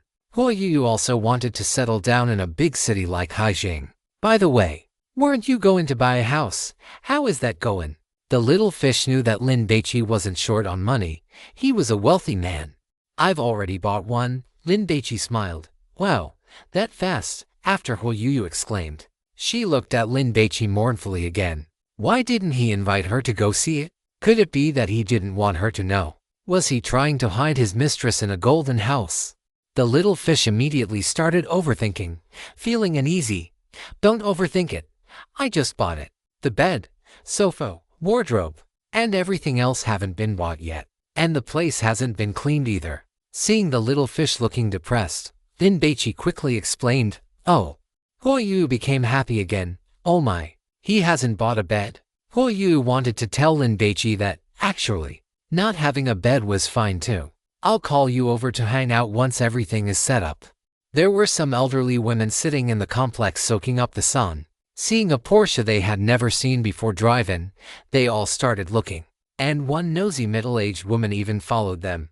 Park right there, Huo Yu directed. Lin Baici parked the car downstairs at Unit 3. This complex consisted of low-rise buildings, and the building was about 15 years old. While waiting for the elevator, a young woman pushing a baby carriage also entered the building. Little Yu, didn't you go to class today, Sister Yun? Huo Yu greeted her and bent down to tease the baby in the carriage. Hello. The young woman greeted Lin Baici and then teased Huo Yu.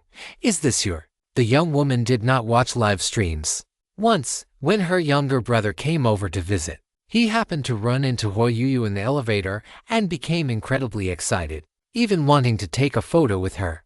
That was when the young woman realized her beautiful neighbor was a major internet celebrity. To be honest, she hadn't liked Huo Yu much at first. Even though she was pretty and a college student, she lived out on her own, which the young woman felt was surely problematic.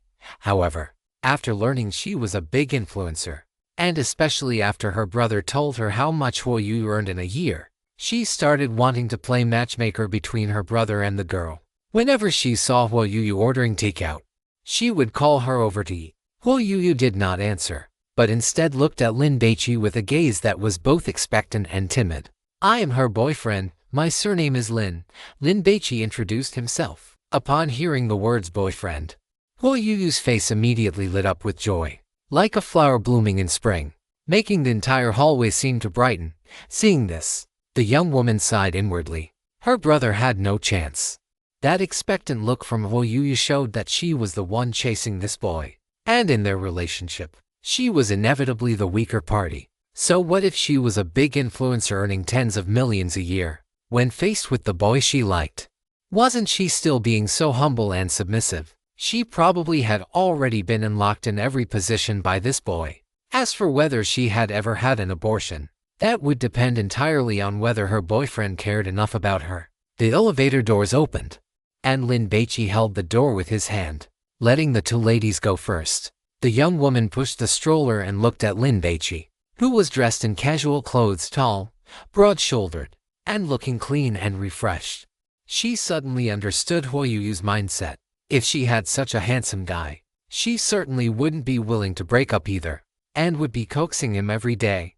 Entering the apartment, they changed their shoes. Does that woman have any ulterior motives toward you? Lin Baici was puzzled. The other party had been overly enthusiastic. Her younger brother is my fan, Huo Yu explained. I guess she wants to set us up. This apartment complex has almost no privacy. You should buy a house as soon as possible, Lin Baici suggested. I can't help it. I don't like the cheap ones, and I can't afford the expensive ones yet. Huo Yu shrugged. Her income was high now, but to buy the kind of luxury mansion she wanted, she still needed to save for a few more years. Because Huo Yu's family was quite poor, she had no savings at all and relied entirely on her own hard work. Go pick out a house, I'll cover the money. After Lin Baici finished speaking, he added, don't try to save money for me, any price is fine, even 100 million. Huo Yuyu teased. Yes, Lin Baici nodded. Looking at Lin Baici's serious expression, Huo Yuyu suddenly felt enveloped by a massive sense of happiness, and she couldn't help but hug him. It wasn't that Huo Yuyu was materialistic, but rather that the attitude Lin Baici displayed showed that he truly cared about her. Xiao Bai. Huo Yuyu's voice was tense. Back in high school, Lin Baici had wanted to be a content creator and make videos to earn money. So, he was still quite interested in the life of a streamer. He had originally planned to tour Huo Yuyu's streaming room and look at her various equipment. But now, where is the bedroom? Lin Baici picked Huo Yuyu up. To the right. Huo Yuyu's face turned crimson. The morning sun spilled onto the balcony, leaving behind a patch of warmth. The alarm set for 6 o'clock hadn't gone off yet, but Shen Shen was already sitting up. Her long black hair hung down, and combined with her pajamas, she looked like a ghost rising from the dead. Cuckoo! The alarm had only rung twice before Shen Shen pressed it off. She then got out of bed, shuffled in her slippers, and went to wash up. By the time she returned, her roommate had also woken up. Shen Shen, you're up so early again. The roommate huddled under the covers, watching Shen Shen get dressed. Other girls started wearing makeup after entering college, but Shen Shen never did. Aside from soap and shampoo, she had never bought any cosmetics. Even so, Shen Shen was the recognized goddess of the Haijing Academy of Fine Arts, without exception. Yes, Shen Shen put on a loose tracksuit, used a handkerchief to bundle her long hair into a bun at the back of her head, then stepped into a pair of flat shoes. She shouldered her drawing board, picked up an action camera and clipped it to her collar, and headed out. Has Shen Shen's complexion been looking a lot better lately?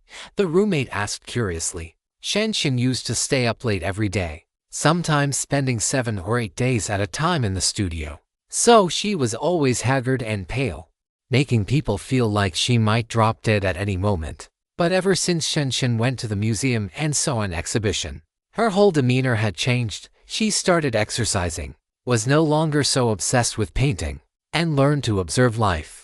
Everyone thought that perhaps Shen Shen had realized she couldn't reach the heights she wanted and had given up.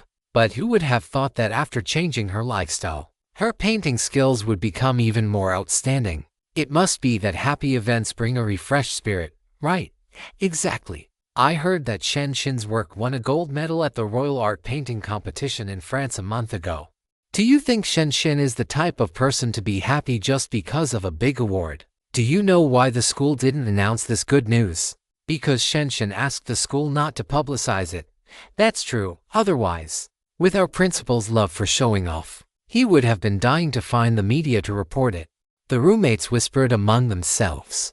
I used to think Shen Shen was a person who was reclusive, desolate, and aloof, completely out of place in this mundane world. She should have lived in seclusion in some deep mountain village. Now, looking at her, she seems even more ethereal, right?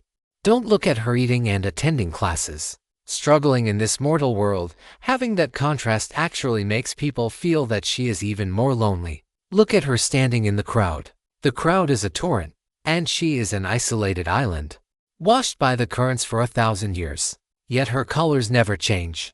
The roommates commented and critiqued. Now, rumors were circulating in the school that someone had heard the principal say that Shen Shen was no longer just painting pictures, but painting people. She herself was almost becoming a work of art. A person like Shen Shen must have been born to live for art. The roommates finished their conversation and got out of bed, some going for a run, others heading to self-study. With someone as talented and disciplined as Shen Shen around, everyone felt motivated to strive and climb the path of life, hoping to catch a glimpse of the scenery that belonged uniquely to them.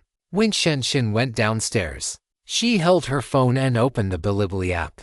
In her list of special follows, there was only one content creator, Lin Baici. The sutra chanting videos were still just those two. Every day, people would loop them and leave wishes in the comments section, ranging from job hunting to marriage proposals. From praying for good health to wishing for children, they were diverse and all-encompassing.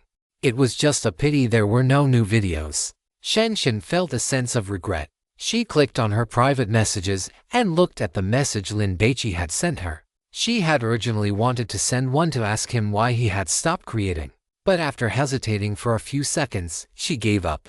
Let nature take its course. For videos like sutra chanting, creation driven by a specific purpose would lose that sense of zen.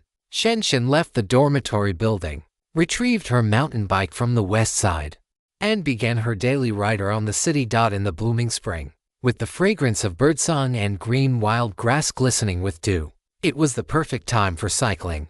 A light breeze brushed past, sunlight spilled down, passing through alleys and streets. Watching the hustle and bustle of the human world. At 9 in the morning, as Shenshin passed by a street park, she suddenly stopped, tilted her head, and looked at a little girl wearing a dress. The girl was 6 or 7 years old, wearing a sun hat and carrying a small backpack, tirelessly going down the slide. Up down, then giggling, and doing it all over again. Shenshin parked her bike, sat on the curb, and watched the little girl in the park across the road.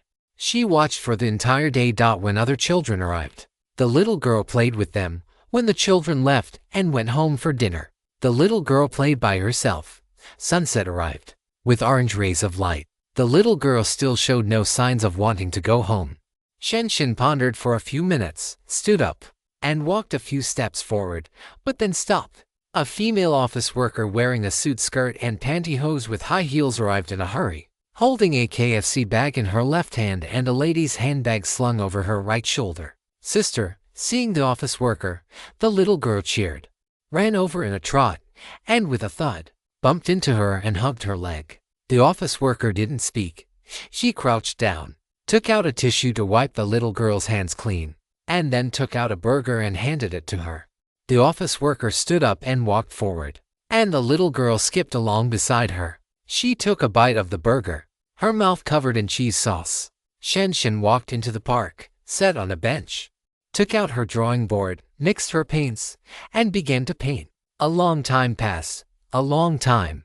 By the time Shenshin came back to her senses, the streetlights had already draped the road in a layer of dim, yellow oil paint. Shenshin packed up her things and, wrapped in the night breeze, hurried back to school. The next morning, Shenshin arrived near the park early and sat down across the road. At 8 o'clock, the little girl arrived and played by herself. People gradually increased in number. Then as the day passed, they gradually thinned out. When the lights of 10,000 homes lit up, the little girl waited for the office worker to arrive. The two of them were just like yesterday, going home together. Shenshin walked into the park, sat on the bench from yesterday, and began to paint. To be able to discover a touch of beauty in life, it is truly wonderful. Shenshin moved her brush like flying, feeling very happy. Another morning, as Shenshin was riding her mountain bike out of the school gate, she was called out. Shenshin. Shenshin turned back and saw a man with graying hair coming out of the guard room. "Principal," Shenshin greeted him. "How have you been lately?" The principal looked at Shenshin with a kind expression. She was the treasure of the Fine Arts Academy. She couldn't be bumped or bruised. And she couldn't even be mentally stimulated, or it would affect her creative work. The principal had been keeping an eye on Shenshin, hearing that she hadn't come to class for 5 days and was leaving early and returning late every day. He naturally had to come and show his concern. Very well. Shenshin's voice was soft and sweet. "Are you going out to sketch?" the principal asked. Shenshin remained as sparing with her words as ever. "Can I take a look?" After the principal finished speaking, he felt a bit nervous. Facing such a genius student, he put away his usual authority. "It's in the studio." After saying this, Shenshin rode off on her mountain bike. She didn't want to waste any more time. The principal watched Shenshin until her back disappeared, then immediately trotted toward the studio. Ever since Shenshin won another major painting award, the school leaders had unanimously decided to give room 307 in the teaching building to Shenshin as her private studio. The principal ran inside and saw that on the dozen or so easels, there was an oil painting on each. They were all paintings of the same little girl playing in the park, but the emotions conveyed were all different. There was the beauty of life, the joy of childhood, and the hardships of daily existence, and much more. The principal looked at the painting of the office worker and the little girl walking away along the road under the sunset. and he suddenly felt a strong desire to see the face of that office worker. She must be a beauty, right? The principal sighed with emotion. Under the night sky, Haijing University of Technology belonged to the couples. Especially now that spring had arrived and the weather was warming up. One could see boys and girls walking together everywhere. Ji Shenyan was driving. Ever since she entered the school gate, she had been fed dog food constantly. By the time she finally reached the girls' dormitory building, a boy was holding roses and had arranged candles in a heart shape, confessing his love to a girl he liked. Damn, shouldn't I be flirting with my boyfriend on the playground right now? Why am I working like a beast of burden for the class monitor? Ji Shenyan parked the car and went to the trunk to get the things. But looking at the pile of bags inside, my head is spinning. If I have to carry all this upstairs, my biceps will probably be strong enough to race horses on by the time I am done. Won't bullying our class monitor be as easy as child's play in the future? Ji Shenyan took out her phone, intending to call Pei Fei and have them come down to help carry the bags. When she heard someone calling her name, Shenyan, the tea-loving girl turned around and saw Liu Zilu and Tao Nai. You came at the perfect time. Help me move these things. Ji Shenyan beckoned them over. Tao Nai ran over and, seeing the trunk packed to the brim with 7 or 8 large shopping bags, she gasped. Why did you buy so much stuff? Are you fleeing from a disaster? Isn't this all for you guys? To help Lin Baici with his renovation, Ji Shenyan had skipped class for several days in a row, relying entirely on her roommates to help her answer roll calls so she wouldn't get caught. The tea-loving girl didn't have Lin Baici's ability to handle the counselor. So to repay the favor and avoid any petty people reporting her, she bought a mountain of goods to treat everyone. Wow, Shenyan, you are so sweet. Let me see, what is all this? Tao Nai rummaged through the bags. Chocolate, fruit, potato chips. And there is even canned yellow peach. I absolutely love this. Liu Zilu didn't pay much attention to the items. Her first glance was at the car. Is this a BMW X5? The night sky and the light spilling from the dormitory building reflected off each other, casting a glow on the black car body, making it look like a nuclear submarine surfacing from the water. So cool. Ji Shenyan urged them. Hurry up, let's go. Did you change cars? Liu Zilu was very interested. The Mercedes-AMG Ji Shenyan had before wasn't hers. So now that she had switched, did that mean she and that boy had broken up? Of course. If Ji Shenyan no longer had a car, it would just mean she had returned the previous one. But since she had replaced it with another, based on Liu Zilu's understanding, she didn't think a college student could own a Mercedes-AMG and a BMW X5 worth 600,000 or 700,000 yuan at the same time, unless Ji Shenyan had hooked up with a wealthy middle-aged man. Can't you see it right there? Ji Shenyan grabbed 2 bags and shoved them into Liu Zilu's hands. Hurry, hurry. I am exhausted. I just want to get to my bed and scroll through my phone. The 3 of them carried the pile of items back to the dormitory. Shenyan, what are you planning to do with all this? Her roommates and other classmates who had come to visit were confused when they saw how much Ji Shenyan had bought. Was she planning to give out gifts? I bought them for you guys to eat. Take whatever you want. Don't be shy. Ji Shenyan carried 2 large bags and sent them to the neighboring room. Everyone in the dormitory knew Ji Shenyan was generous, so they didn't stand on ceremony and came over to pick things out. Wow, Godiva chocolate. Jojo was very excited. She knew this brand of chocolate. A single piece cost dozens of yuan. It was incredibly expensive, so she had never eaten it before. There's an insulated ice bag here too. Let me see what it is. Zhu Jiaqi opened a bag, and cold air puffed out. Haagen-Dazs. Damn, my period is here. I can't eat this. It is fine. I will eat it for you. Liu Zilu laughed heartily and took a box. Does anyone have a bottle opener? Tao Nai held a can of yellow peaches, wanting to open it to eat. Do you really think a bottle opener can open this thing? Pei Fei climbed onto her bed. Wait a second. I will find you one. A moment later, Pei Fei came down and handed Tao Nai a screwdriver. Everyone was dumbfounded. What is wrong? Pei Fei opened a bag of potato chips. Why do you have that kind of thing on your bed? Liu Zilu was shocked, then quickly thought to herself. Had she offended her recently? Very good. She had not. Liu Zilu let out a sigh of relief. I am a software engineering major. Is it not normal for me to have a screwdriver? Pei Fei retorted. But you are not a hardware major. Jojo was not worried. At least it wasn't a claw hammer that Pei Fei had pulled out. Bai Zhao, you should eat some too. Jujiechi called out. No thanks. I have already brushed my teeth. Bai Zhao lay on her bed. Having guessed the reason why Ji Xinyan bought all these things, she was buying everyone off. Of course, Bai Zhao wouldn't go and report her. She was just curious about what exactly Ji Xinyan had been doing these past few days. However, she didn't need to ask. There were plenty of big-mouthed people who couldn't keep their thoughts to themselves.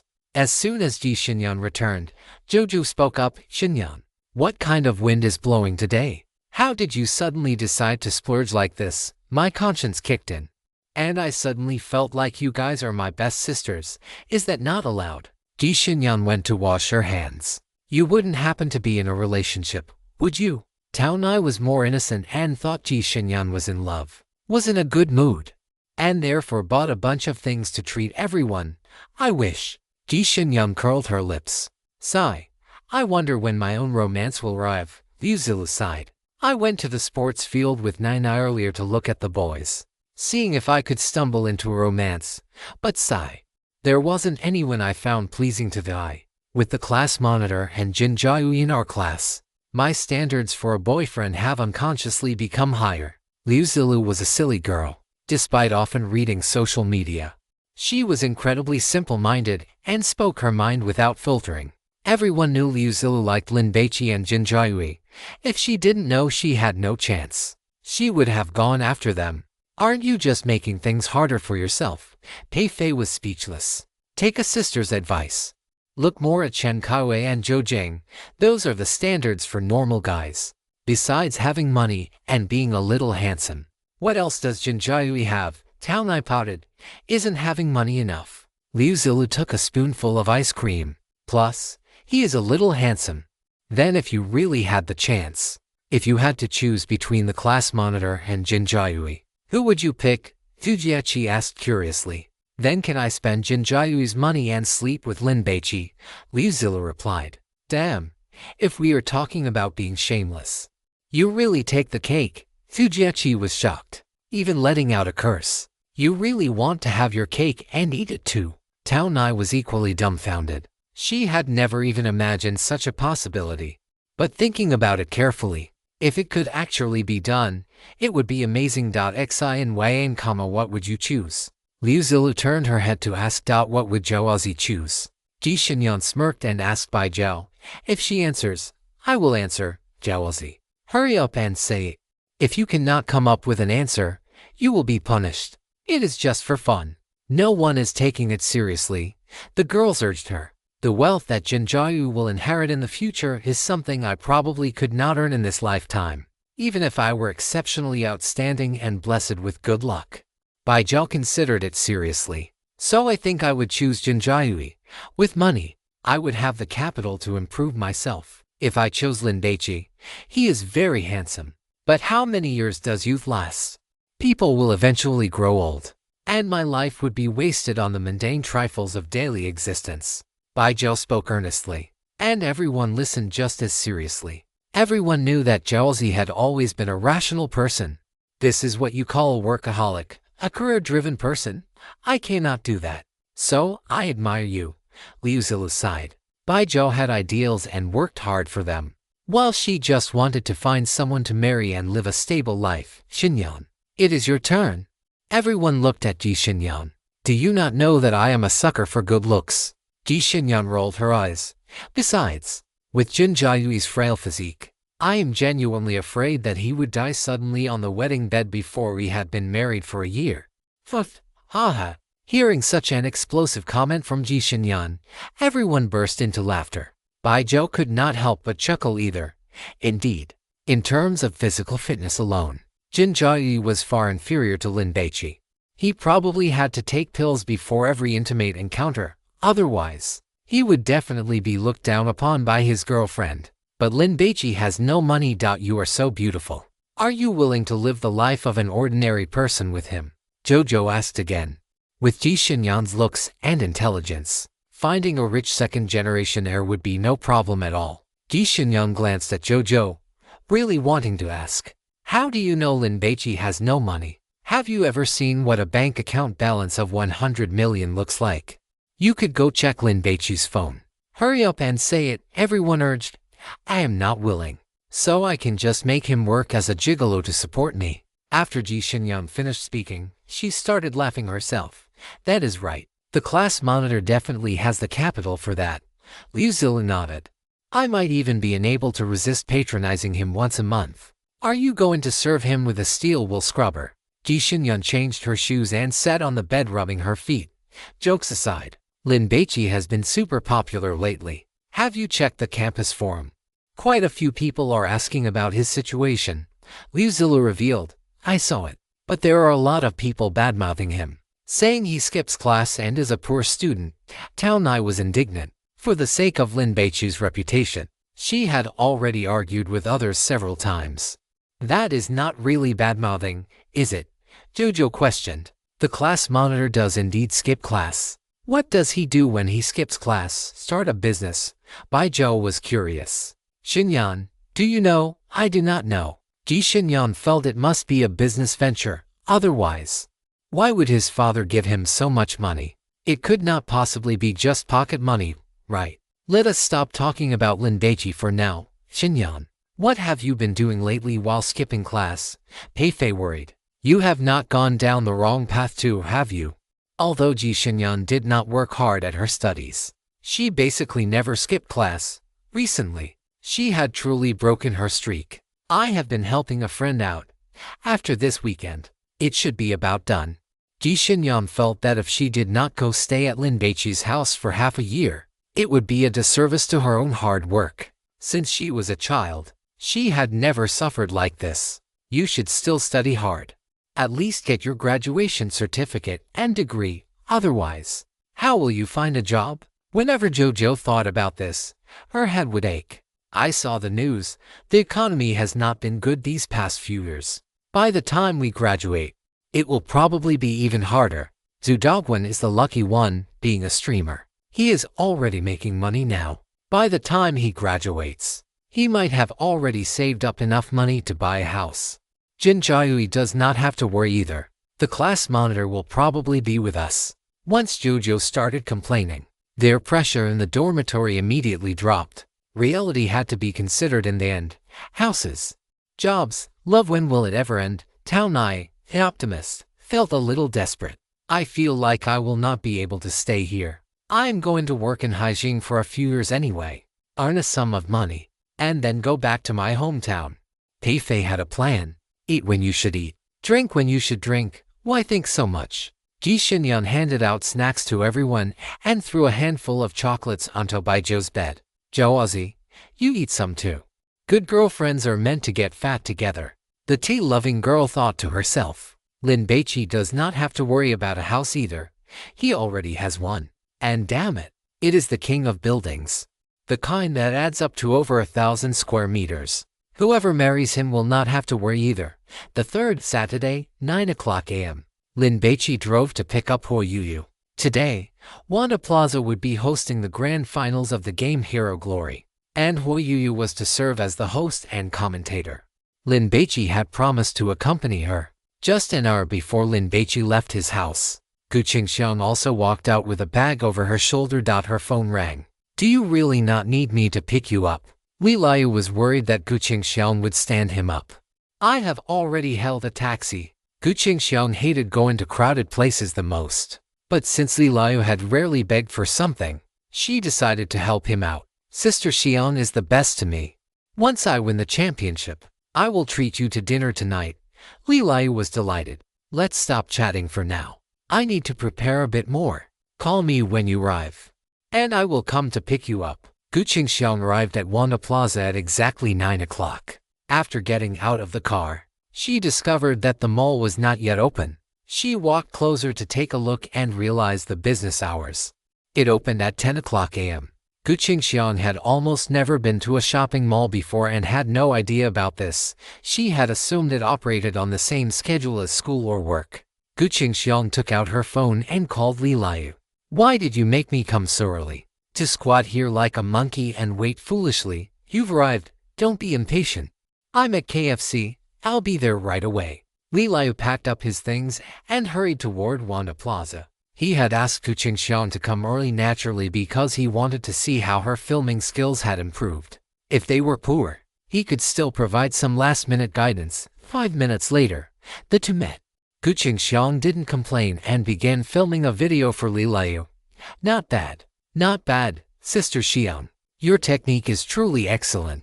Li Liu praised her with his words, but in his heart, he was lamenting. This was only slightly better than the level of a passerby. He feared his brilliant and heroic image would not be captured well. At 10 o'clock, the mall finally opened. Let's go. Let's go. Li Liu was very excited, but just as he and Fu Qingxiang entered the door and walked a few steps, both of them suddenly stopped in their tracks, their expressions turning grave. Chapter 566. Super Arcade descends, Saturday, early morning. Shenshin woke up at 6 o'clock, just as she always did, with a few seconds to spare.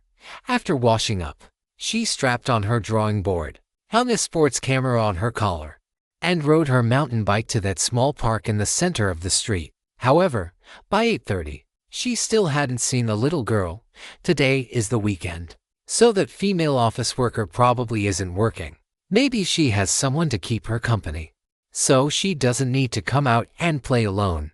Shenshin sat on the curb and waited for a while longer. Once she was certain the little girl wouldn't be coming today, she stood up and brushed the dust off her backside. She intended to continue her tour around the city, but she felt like something was missing. So, she hopped on her mountain bike and began wandering through the residential areas near the small park.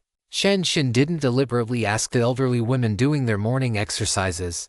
She felt that chance encounters were the most beautiful. Sunlight pierced through the gaps in the leaves, casting mottled shadows on the ground. Shenshin passed by a small bookstore, just as she parked her bike and intended to go inside to take a look. A little girl came running out in a flurry from 30 meters ahead. Today, she was wearing a new dress. Big sister, hurry up. The little girl looked back and shouted, then stood by the roadside, standing on her tiptoes and looking left and right. As soon as she saw a taxi, she immediately waved. The taxi didn't stop because it already had passengers. Big sister, there are so few cars. The little girl shouted back. The female office worker emerged, still in her office attire. A white pencil skirt paired with a small blazer, a blue shirt underneath, flesh-colored stockings on her legs, and a pair of high heels with cutouts on the sides. Her look exuded a deep sense of sexiness amidst her intellectual beauty. Let's go to the main road to hail a cab. The female office worker carried a Hermes bag and took out her phone to glance at it. It was a message from her boss. Damn it, I'm on leave today. I'm not working. The female office worker turned off her phone. Shenshin quickly got on her mountain bike and followed them. The taxi wasn't driving fast, so Shenshin was able to keep up, and eventually, they arrived at Wanda Plaza. The little girl opened the car door and scurried out in a flash. Big sister, hurry up, the little girl urged. Shenshin smiled. It seemed those two sisters were going to go shopping, play, and eat good food today. That was right. After working hard for a week, one truly deserved to reward oneself. Shenshin prepared to find a place to park her bike, but suddenly, her expression darkened. She looked toward the 7-story mall, her demeanor becoming extremely grave. The two sisters were crossing the plaza in front of the main entrance. The little girl was looking at a person selling frog dolls and giggling. The female office worker took out her phone, preparing to scan the code to pay. Shenshin abandoned her bike and walked over quickly. As soon as she got within 5 meters, the female office worker immediately turned her head and stared at her. Go play somewhere else, Shenshin suggested. Why? The little girl didn't understand. There's a good animated movie here today. The female office worker didn't speak. She reached her right hand into her bag, clearly gripping some kind of spiritual taboo object, ready to attack at any moment. There are very terrifying people inside, Shenshin urged. Leave quickly. The female office worker turned her head to look at the Wanda Mall. She stared for about 10 seconds, cursed under her breath, grabbed the little girl, and started to walk away. Then, after 10 meters or so, she stopped again. What about you? The female office worker couldn't discern the background of this girl with the bun hairstyle. I can't leave anymore, Shenshin smiled faintly. And we'll run into each other sooner or later anyway. There has to be a resolution. Thank you. Be careful. The female office worker could sense the goodwill from the girl with the bun. After thanking her, she pulled the little cutie away quickly. Shenshin watched as the female office worker and the little cutie got into a taxi. She took off her handkerchief, readjusted her bun, and with her drawing board on her back, walked toward the Wanda Mall. Although there were many people, as soon as Shenshin entered the door, her gaze landed on that man and woman. Neither of them was very old. The young man wore jeans paired with a hoodie, which was left open to reveal a t-shirt underneath. On it were the words Game Life and an avatar of an anime character, which he had likely printed on himself. The woman was wearing a long cotton dress and a canvas jacket. On her face was a pair of square black-rimmed glasses that covered most of her face. And she wore her hair in a braid, looking quite dowdy, standing in the crowd. They looked like a typical shut-in and a homebody woman, completely unremarkable. Yet at this moment, they exerted immense pressure on Shenshin. Sk, with that aura and that outfit. Isn't this person afraid of being found out? Li Liu was surprised. Shenshin was just too ethereal, standing there with a drawing board on her back. An artistic vibe radiated from her that she couldn't hide even if she tried. Not to mention men. Even women were eyeing her, clearly intending to imitate her style of dress. Gu Qingxiang adjusted her glasses. Shenshin walked over. Shall we talk? Li Liu glanced at Gu Qingxiang. Through this gesture from the young man, Shenshin understood that the person in charge here was likely this woman who disliked speaking. There was a Starbucks ahead, and Gu Qingxiang walked toward it. Shenshin followed. They entered, sat down, and Li Liu took the initiative to go buy coffee. Is this city under your control? Shenshin usually didn't like to talk because she felt that socializing was meaningless and that it was better to spend her time thinking. But the person in front of her seemed even less inclined to open her mouth. What is your pursuit? Gu Qingxiang asked, her tone devoid of emotion. Painting, Shenshin replied. You can rest assured. I have no interest in money, power, or even love. I only want to study the culture of this world. When I get bored of painting, I might study film, or perhaps make a video game. I hear that here. It is called the ninth art. Games, I know about that. Li Liu returned. If there is anything you want to know, just ask me. Gu Qingxiang gave Li Liu a faint look. Li Liu immediately chuckled sheepishly. Drink your coffee, while it is hot. Do not underestimate the people of this world, Gu Qingxiang warned. We are here simply because we want to live an ordinary life. If you attract the attention of those people and break this normalcy, you won't need those humans to take action.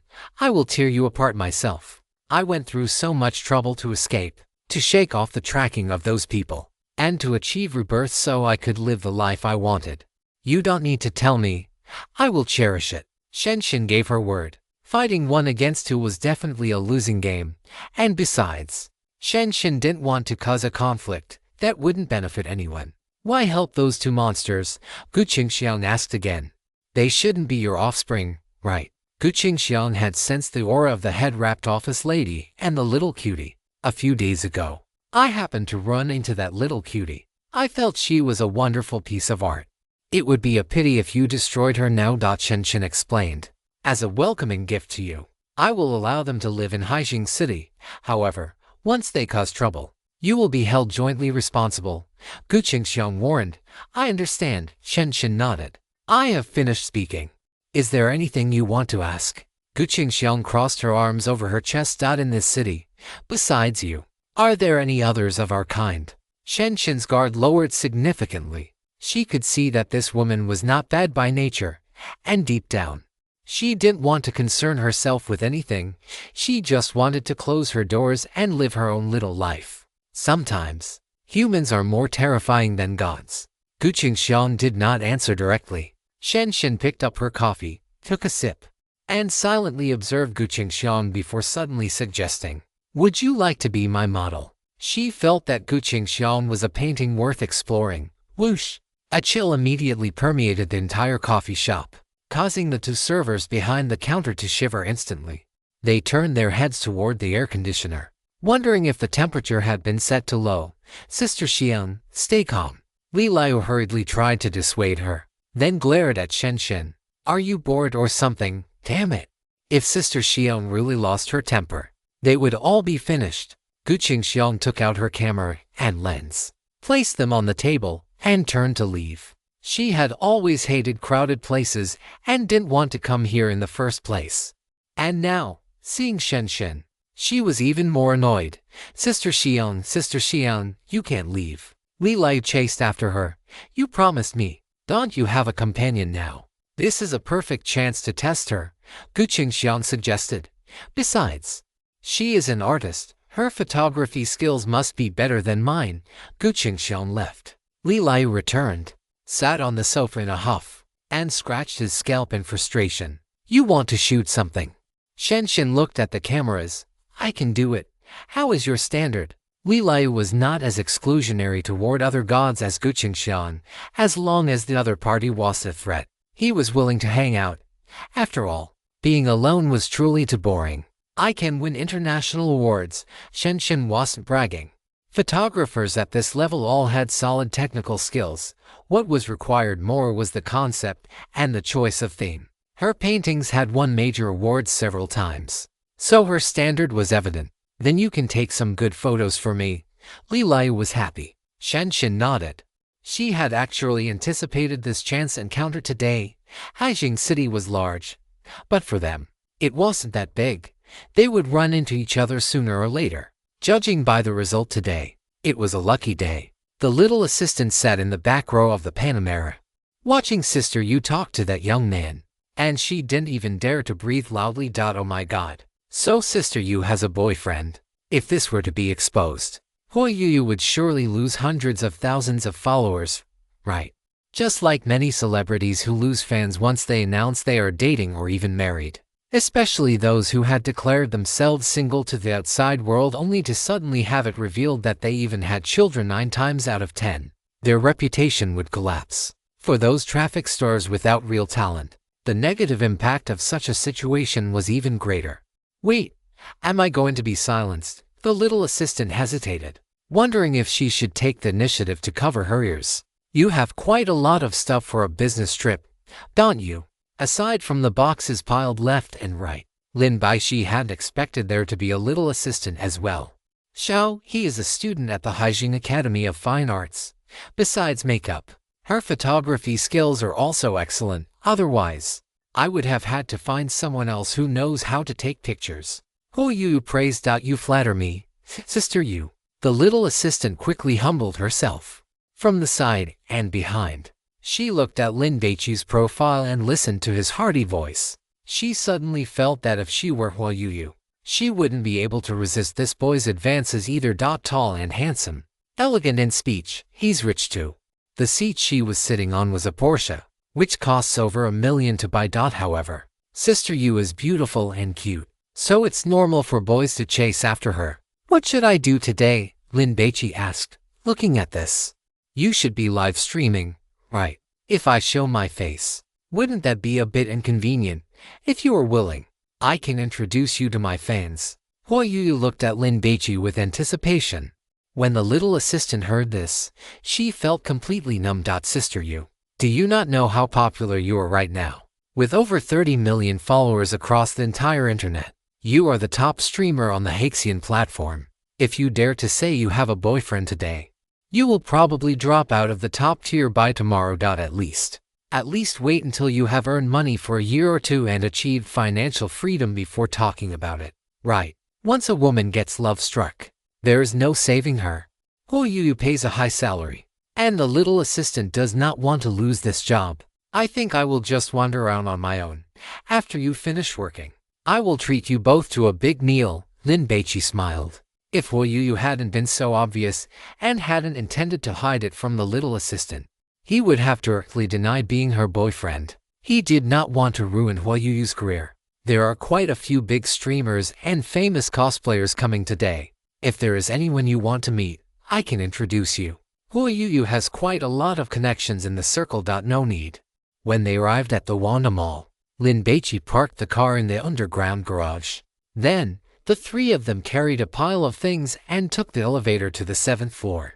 Huo Yuyu showed her work tasks and took Lin Baici and the little assistant into the lounge. Sister Yu. A loud shout made everyone in the lounge look over immediately. Sister Yu. A young man with a sports camera hanging on his chest ran over. He was the one who had just shouted. He was not dressed fashionably. Looking quite down to earth. Brother Xiao, Huo Yuyu greeted him. This young man is called Xiaofo. He does outdoor live streaming and makes short videos on Bilibili. The two of them had collaborated once before on an outdoor shop exploration video, and the click-through rate was quite good. Sister Yu. I dare not accept the title of brother. How about it? Shall we do another outdoor stream? Xiaofo invited her. Huo Yuyu shook her head. She used to take such jobs for the click-through rate, but now, she didn't want to do outdoor streams with male streamers. With that time, it would be much more fun to play Fishing Master with Lin Baici. There's money to be made. Xiaofo lowered his voice. The commercial deal I took this time. The merchant said that if I can invite you, they can pay extra. Xiao Yu. A woman with wine-red long hair walked over. Her colorful eyeshadow paired with bright red lips, plus a leather skirt and an open jacket, was quite visually striking, especially the over-the-knee boots on her legs, which gave people the feeling that her legs were longer than her life. Sister Daqian. Huo Yuyu called out to her. Since the establishment of the Haxian platform, Sister Daqian had become a top-tier streamer. At her peak, she was known as one of the Haxian F4. Later, 3 of the 4 sisters from that period fell, and the F4 had changed 3 generations. But only she remained active in the top tier, with a very stable foundation. However, because she was getting older, she changed from her original pure style to a sexy style, and successfully upgraded to Sister Daqian. This is. Sister Daqian noticed Lin Baici immediately. My cousin. He has a cosplayer he wants to see. So, he asked me to bring him to take a look. Huo Yuyu was not stupid.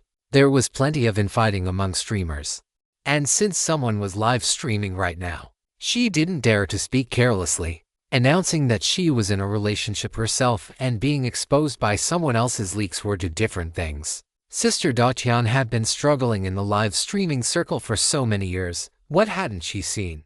As soon as she heard Huo Yuyu didn't introduce the young man's name, she felt something was off. She was clearly guarding against something. Hello, I should be older than you.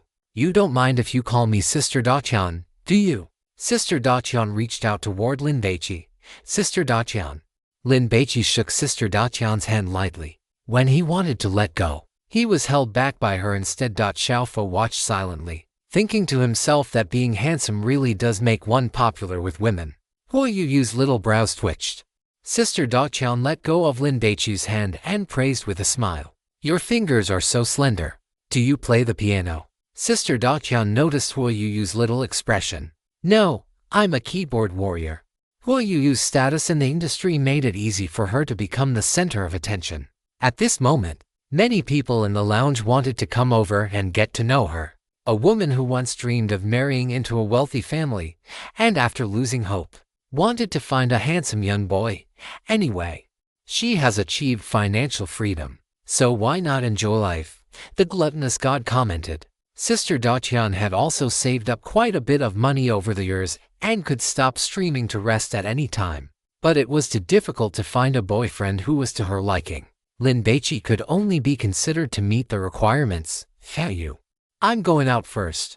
Lin Baici wanted to leave. Huo Yuyu nodded, intending to see Lin Baici to the door. Xiao He. Take good care of Xiao Yu. Lin Baici walked out quickly.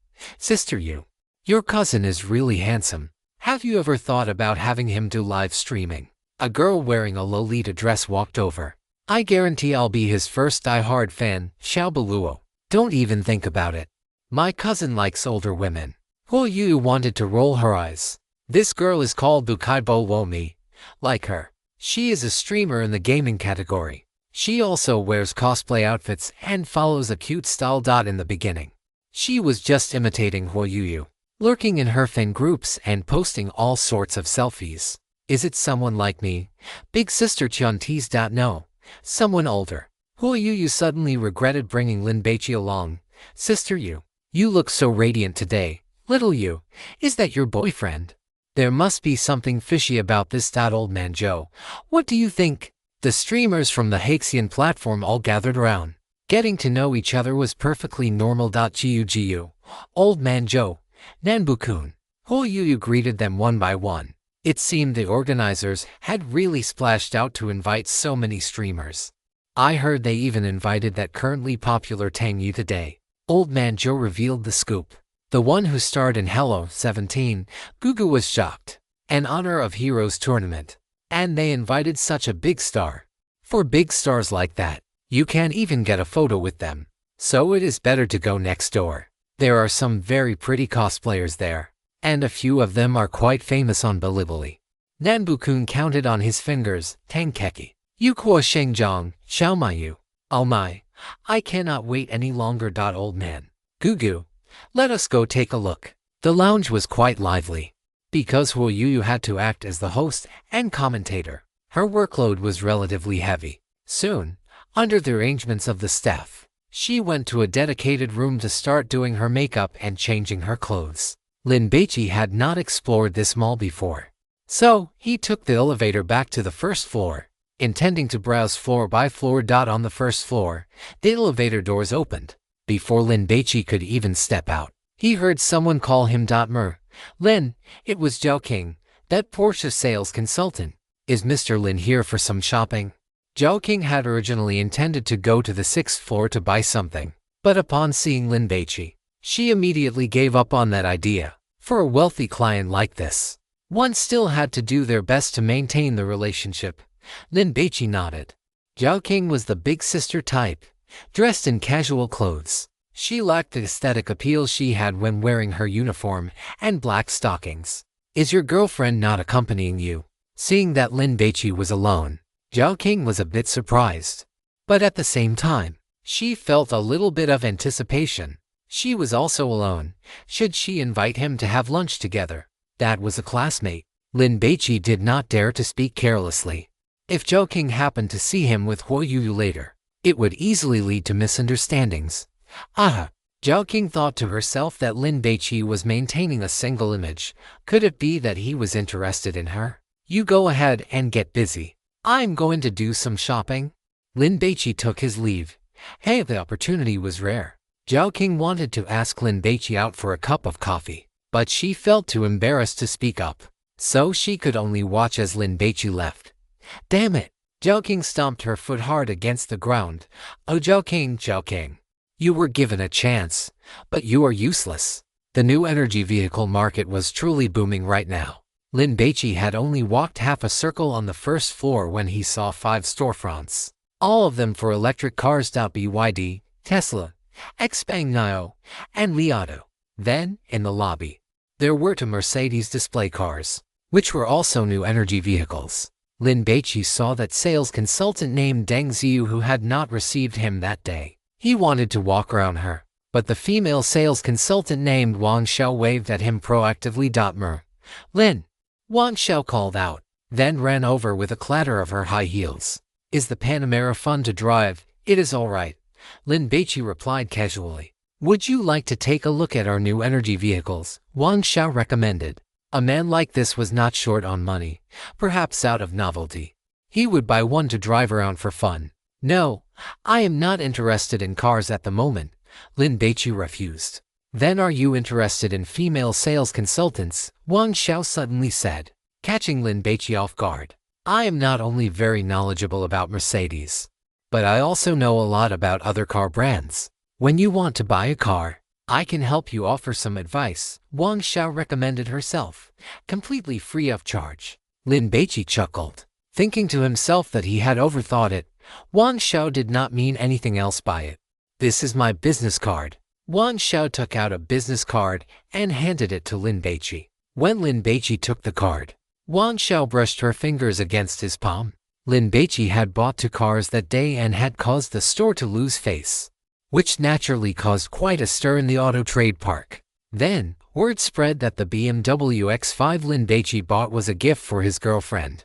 Wang Xiao also wanted a generous boyfriend like that, even if they did not get married. Having a relationship would certainly not be a loss. After all, who you date does not really matter. If it could develop into a long-term meal ticket, that would be even better. Be careful. She is used to seeing the world and has a huge appetite, although you can afford it. I do not recommend getting involved.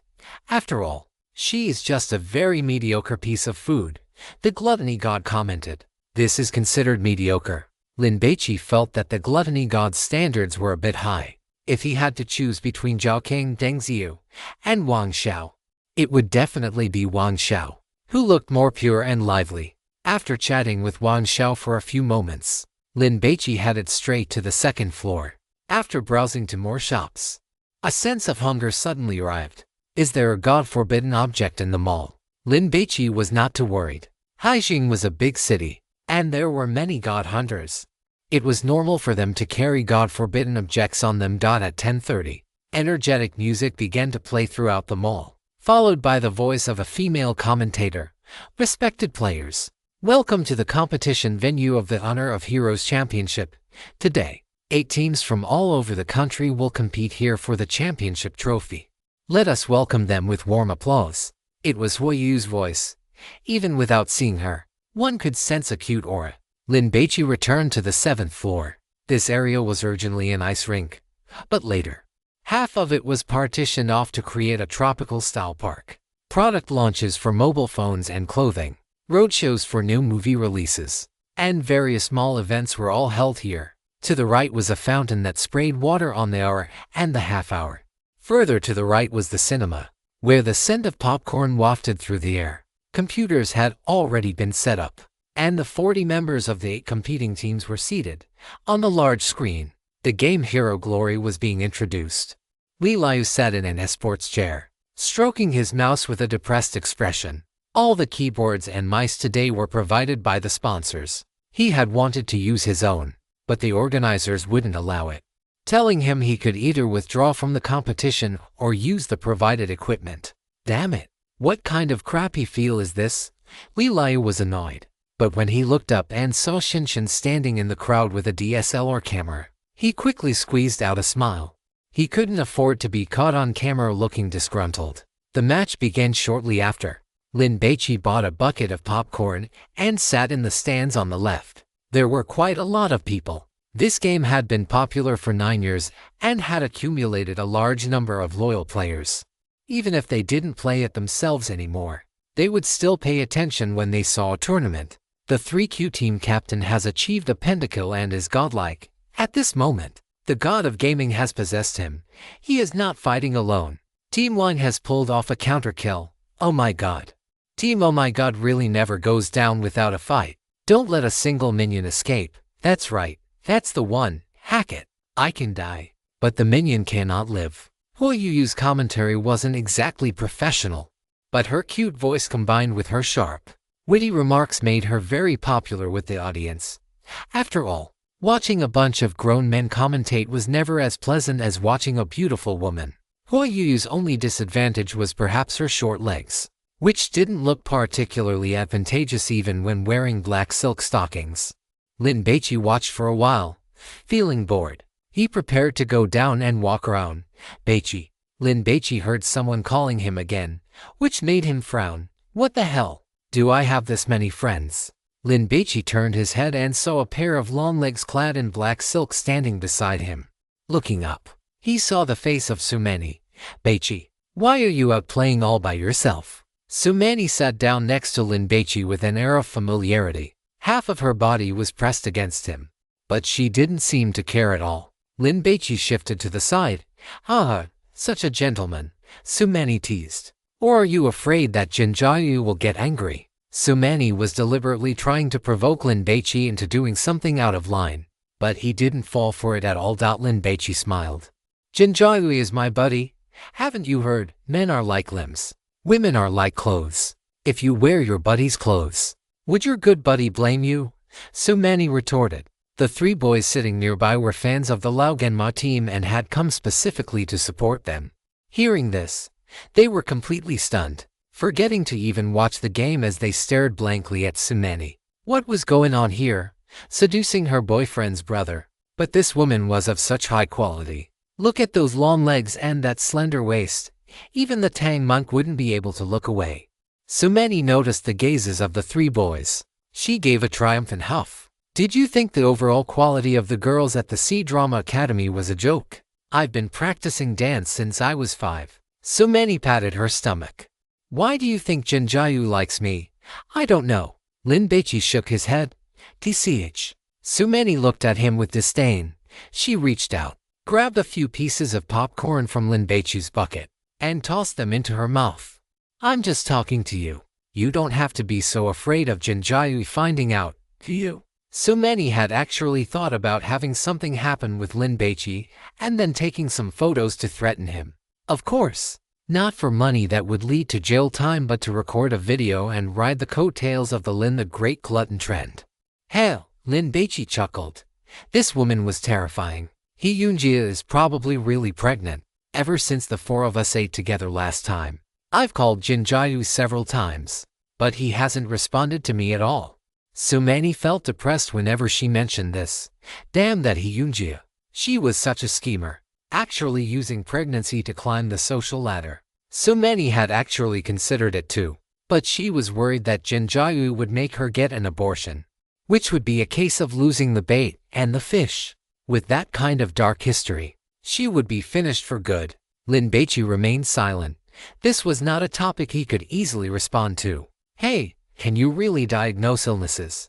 Sumeni found it incredible. You just looked at Hyunjia a few times and you knew she was pregnant. If Sumeni had to deduce an answer, she would rather believe that Lin Baici was the one who got Hyunjia pregnant, because the skill of identifying pregnancy just by looking at someone was too exaggerated.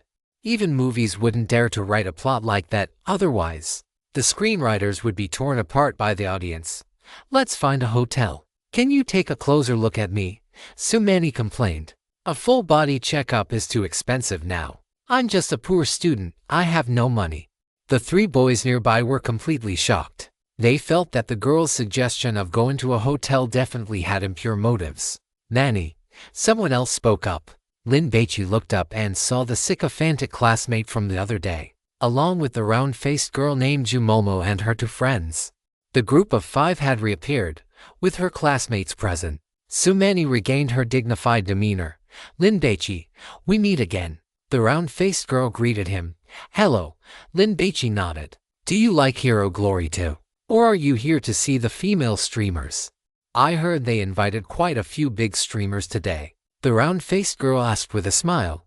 Just a coincidence. Lin Baici did not dare to say he came with a friend. With Sumeni's mouth. Once she found out he knew Hoyuyu, there was no telling what she might make up. Come be the male lead in my short videos. If you become famous, you will be able to enjoy being surrounded and sought after by crowds.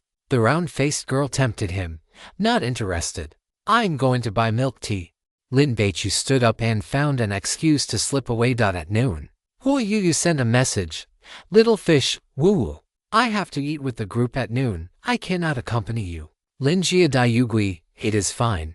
I will handle it myself. Because of this competition, there were simply too many people at the Wanda Plaza. Lin Baici walked around, but every place he went to eat had a waiting line.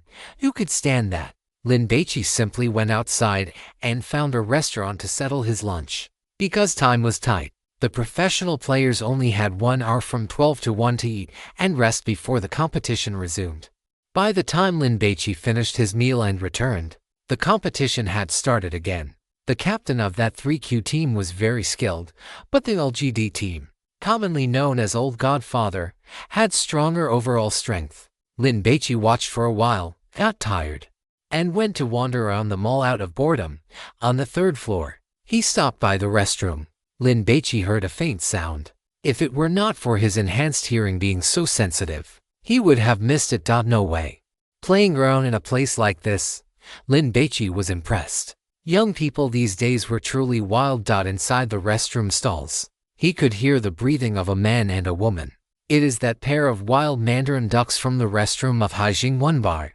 The food god commented. Lin Baici was amused. This couple had quite wild tastes. At 4 in the afternoon, the finals concluded, and LGD took the championship. Li Liu slumped in his gaming chair, his eyes vacant. It is gone. The championship is gone. I could not beat them. I really could not beat them. What do you mean you could not beat them? We got second place. Did we not? If the keyboard and mouse were not so awkward, I could have performed better. Sigh. Why did we have to use the sponsor's equipment? It completely ruined my feel for the game. Lilayu's four teammates were all sighing. Let us just accept that we lost. Our skills were not up to par.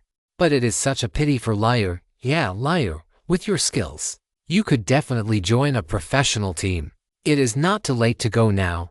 You could just talk to LGD. The four teammates chimed in one after another, trying to persuade Liu.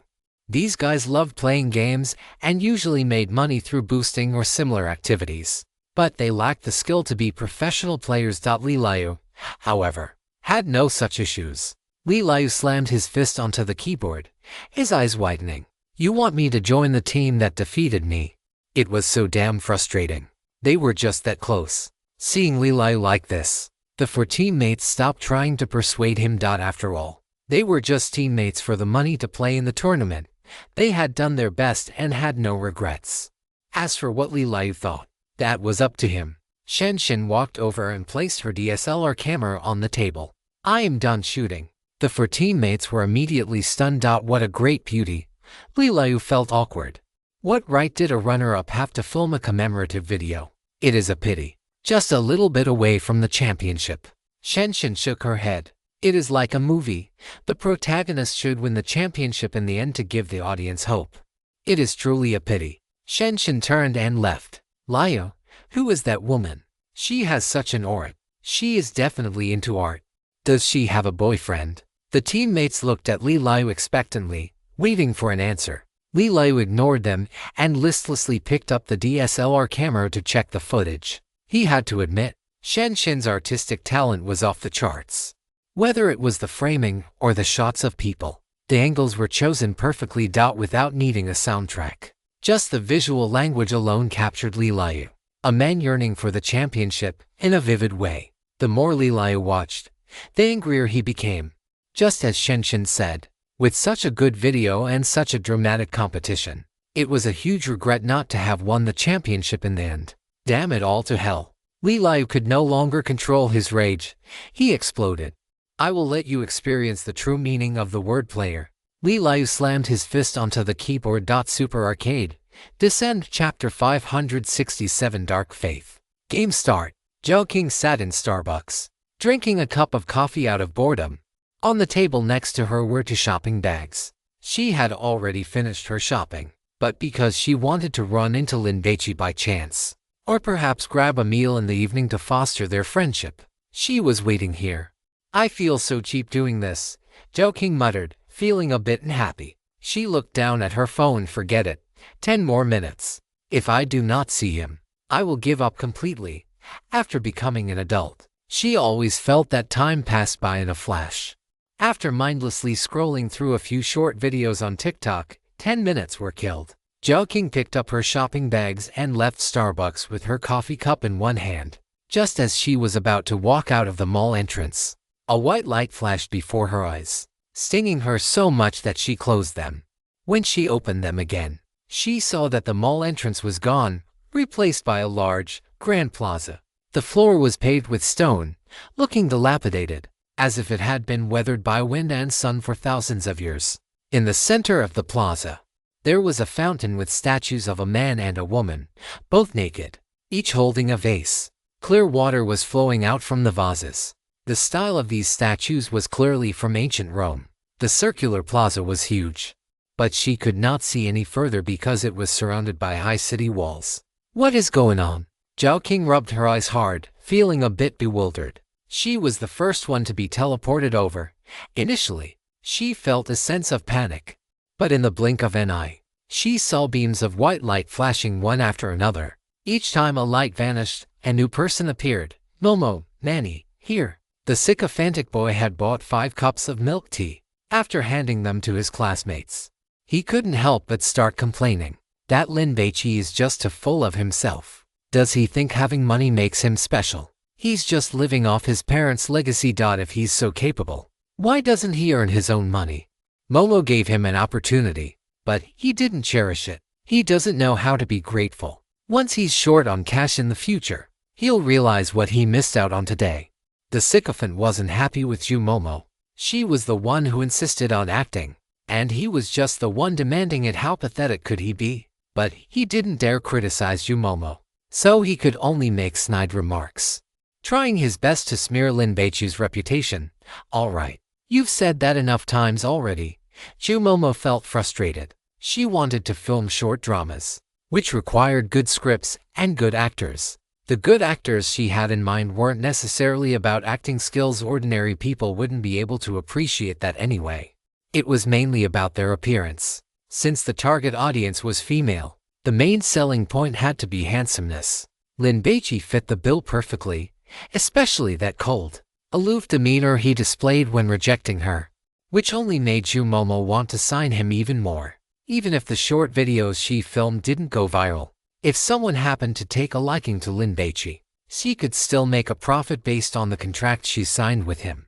Are you still planning to look for people? If not, let's head back. Sumani glanced at the sycophantic boy.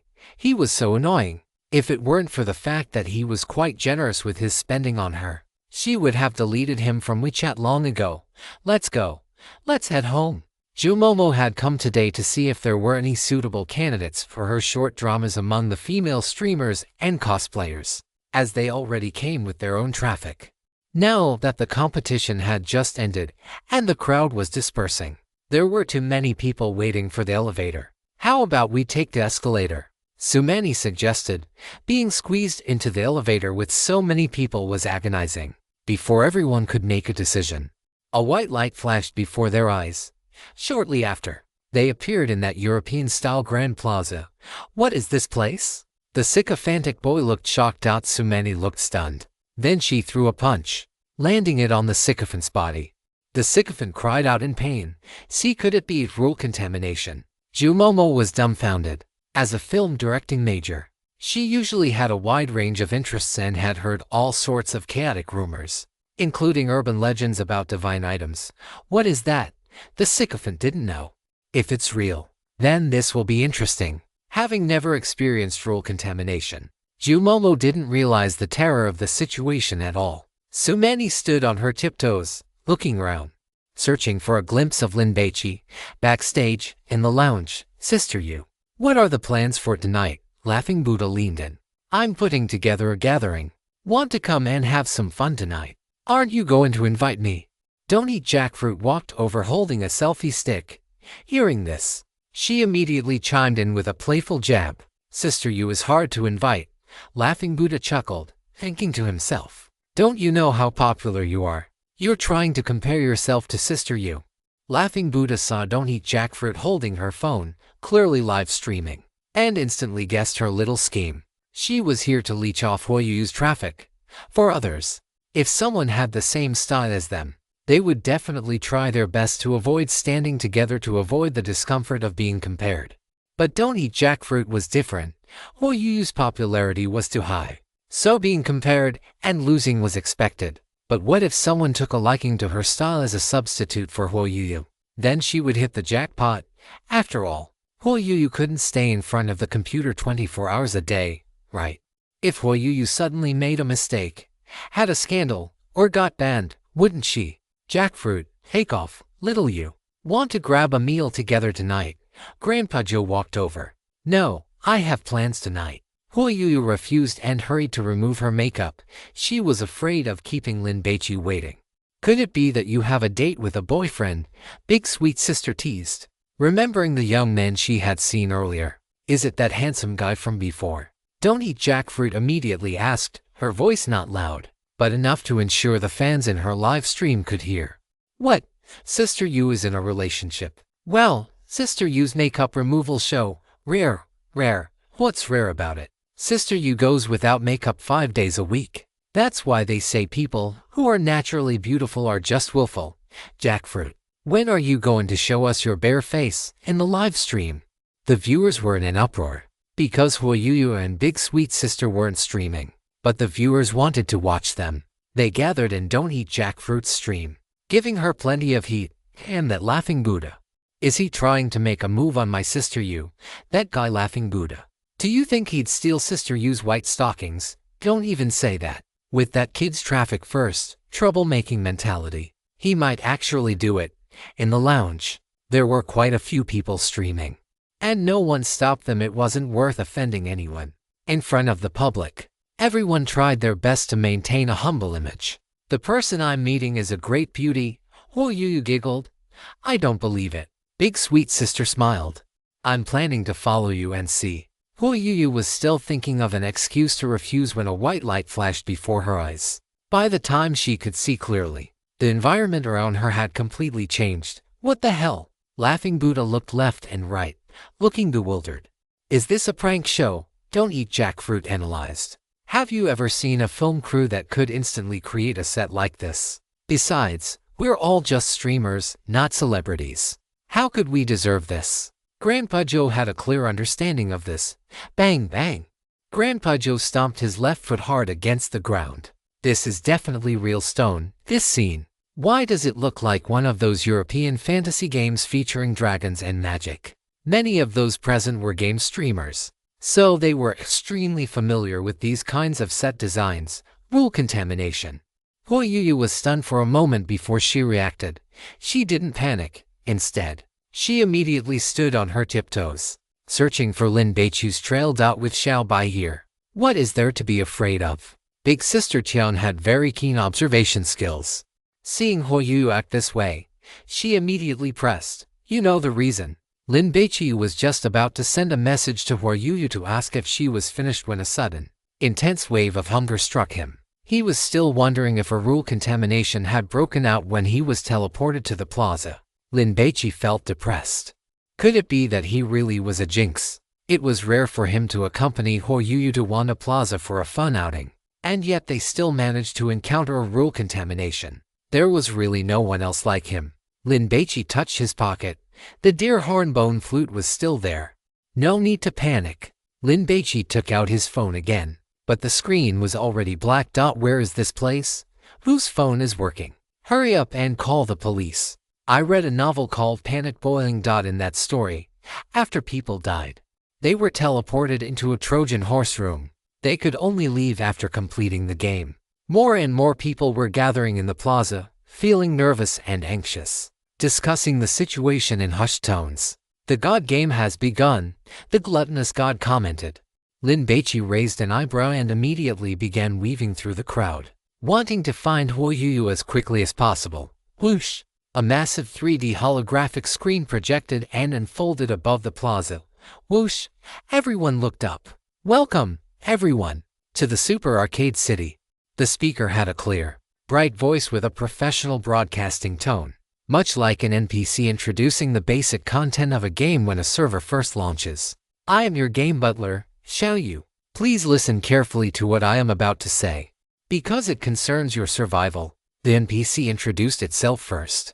Many people pricked up their ears. You can only leave here alive once you have accumulated 10,000 points in the Super Arcade City. Otherwise, you will be trapped here forever. This statement from the NPC caused an uproar among the crowd. How do we earn points? Someone shouted to ask. Play games, clear levels, and earn points. Xiao Yu explained. Thank the gods, you are lucky. You can play to your heart's content in the Super Arcade City and enjoy the ultimate pleasures of life.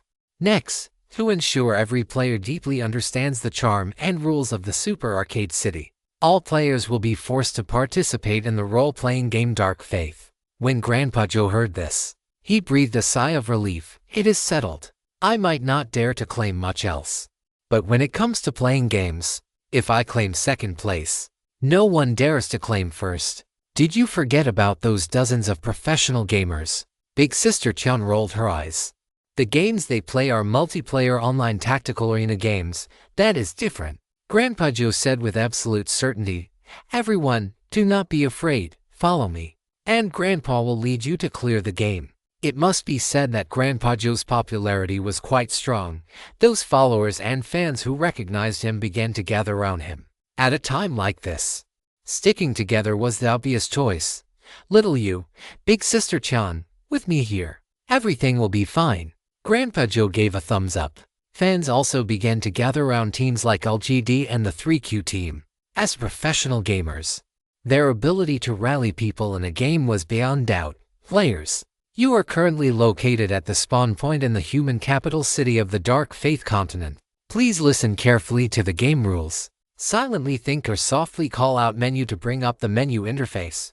On it, you will find detailed information about your character status, attribute descriptions, as well as your travel inventory capacity and supplies. Some impatient people had already called up the menu. It was a 3D interface, glowing with white light, about the size of a 16-inch monitor. The game is divided into 8 classes: warrior, mage, priest, assassin, demon summoner, hunter, paladin, and druid.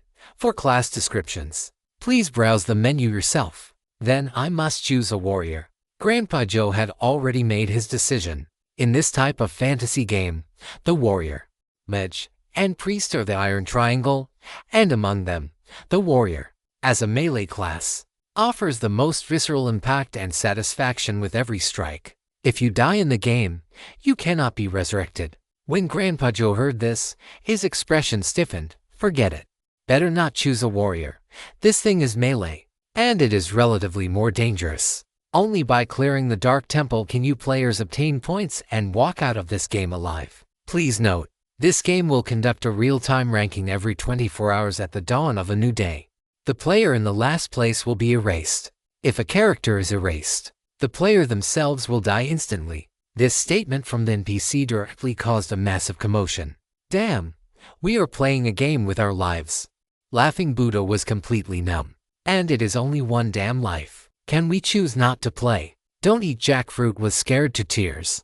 Do you think that is possible? Big Sister Chan complained irritably, though her peripheral vision was fixed on Huayuyu, feeling a bit strange. Why is she not panicking at all? She has a lot of nerve. When a player kills the final boss of the Dark Temple and clears Dark Faith, a server-wide ranking of all players will be conducted. The bottom 10% of players will all be erased. Players in the bottom 90% to 40% range will be randomly selected, and there will be a 1 in 5 chance of being erased.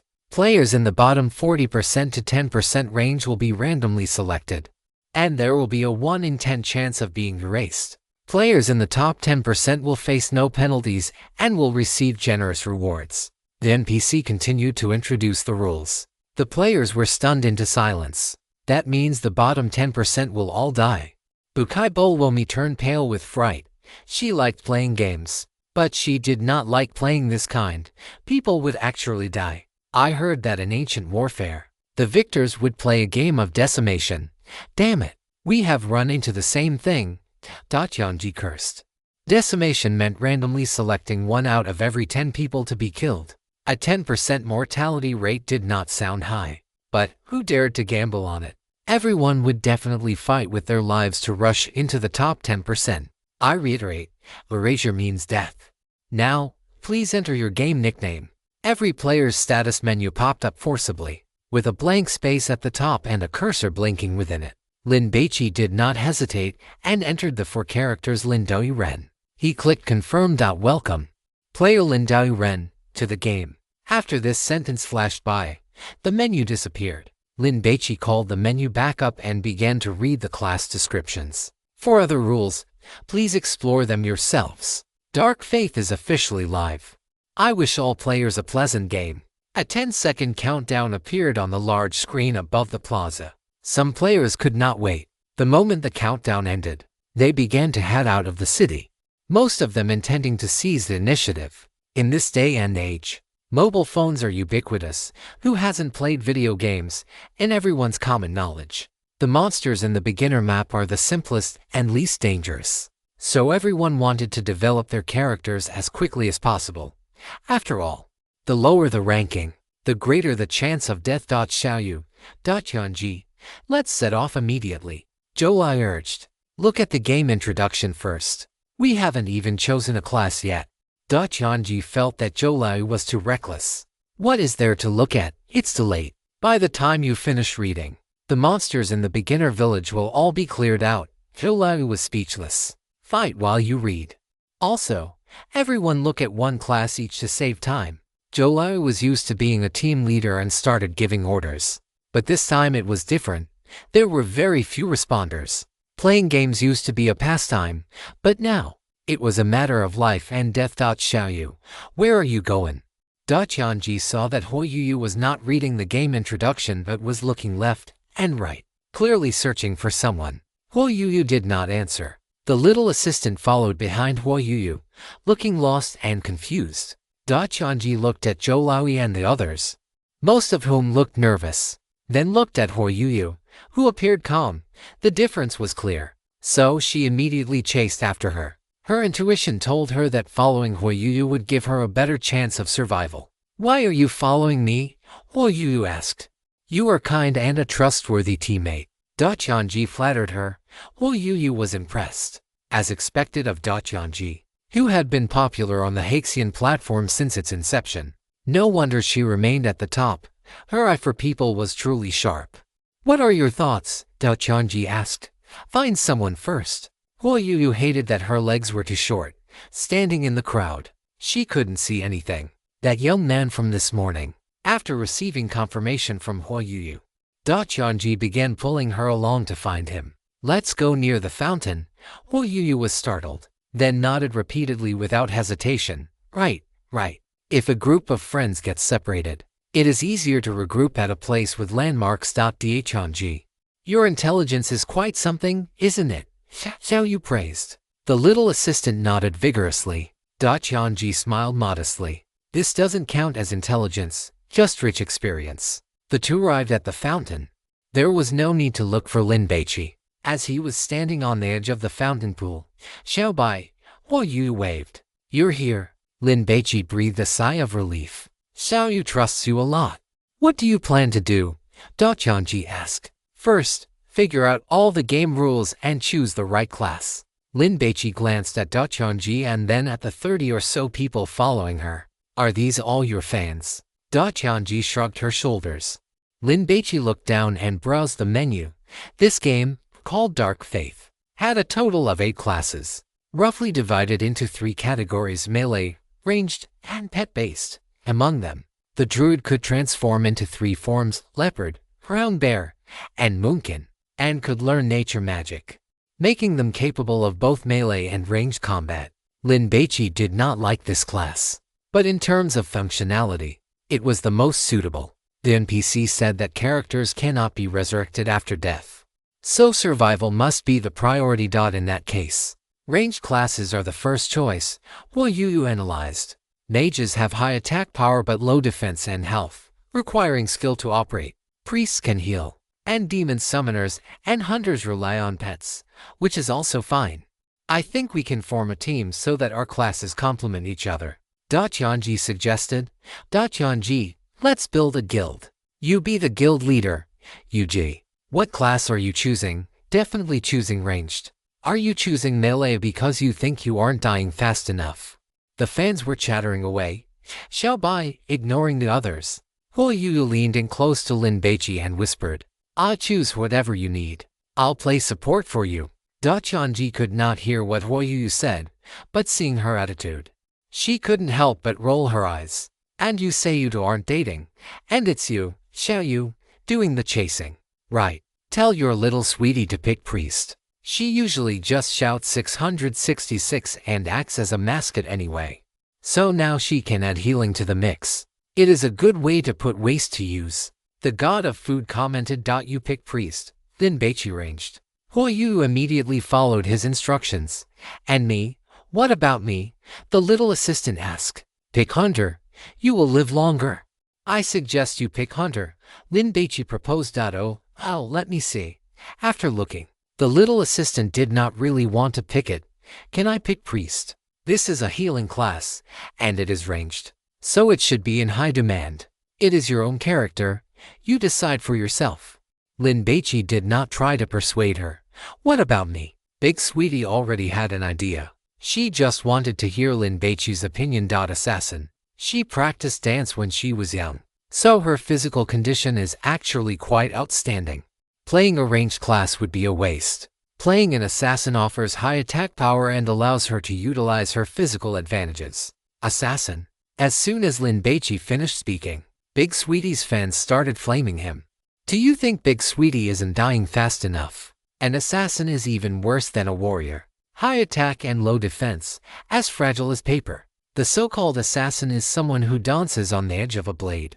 Their attack power is incredibly high, capable of killing someone in 3 hits. But they can also be killed in 3 hits. To put it bluntly, this class depends on skill. Big Sweetie saw that Lin Baici did not seem to be talking nonsense, so she was very curious looking at your figure. It seems like you have practiced dance for a few years. Playing an assassin is the best way not to waste your talent. Big Sweetie was astonished. The fans in her wealthy donor group knew she had studied dance, but that definitely did not include this young man.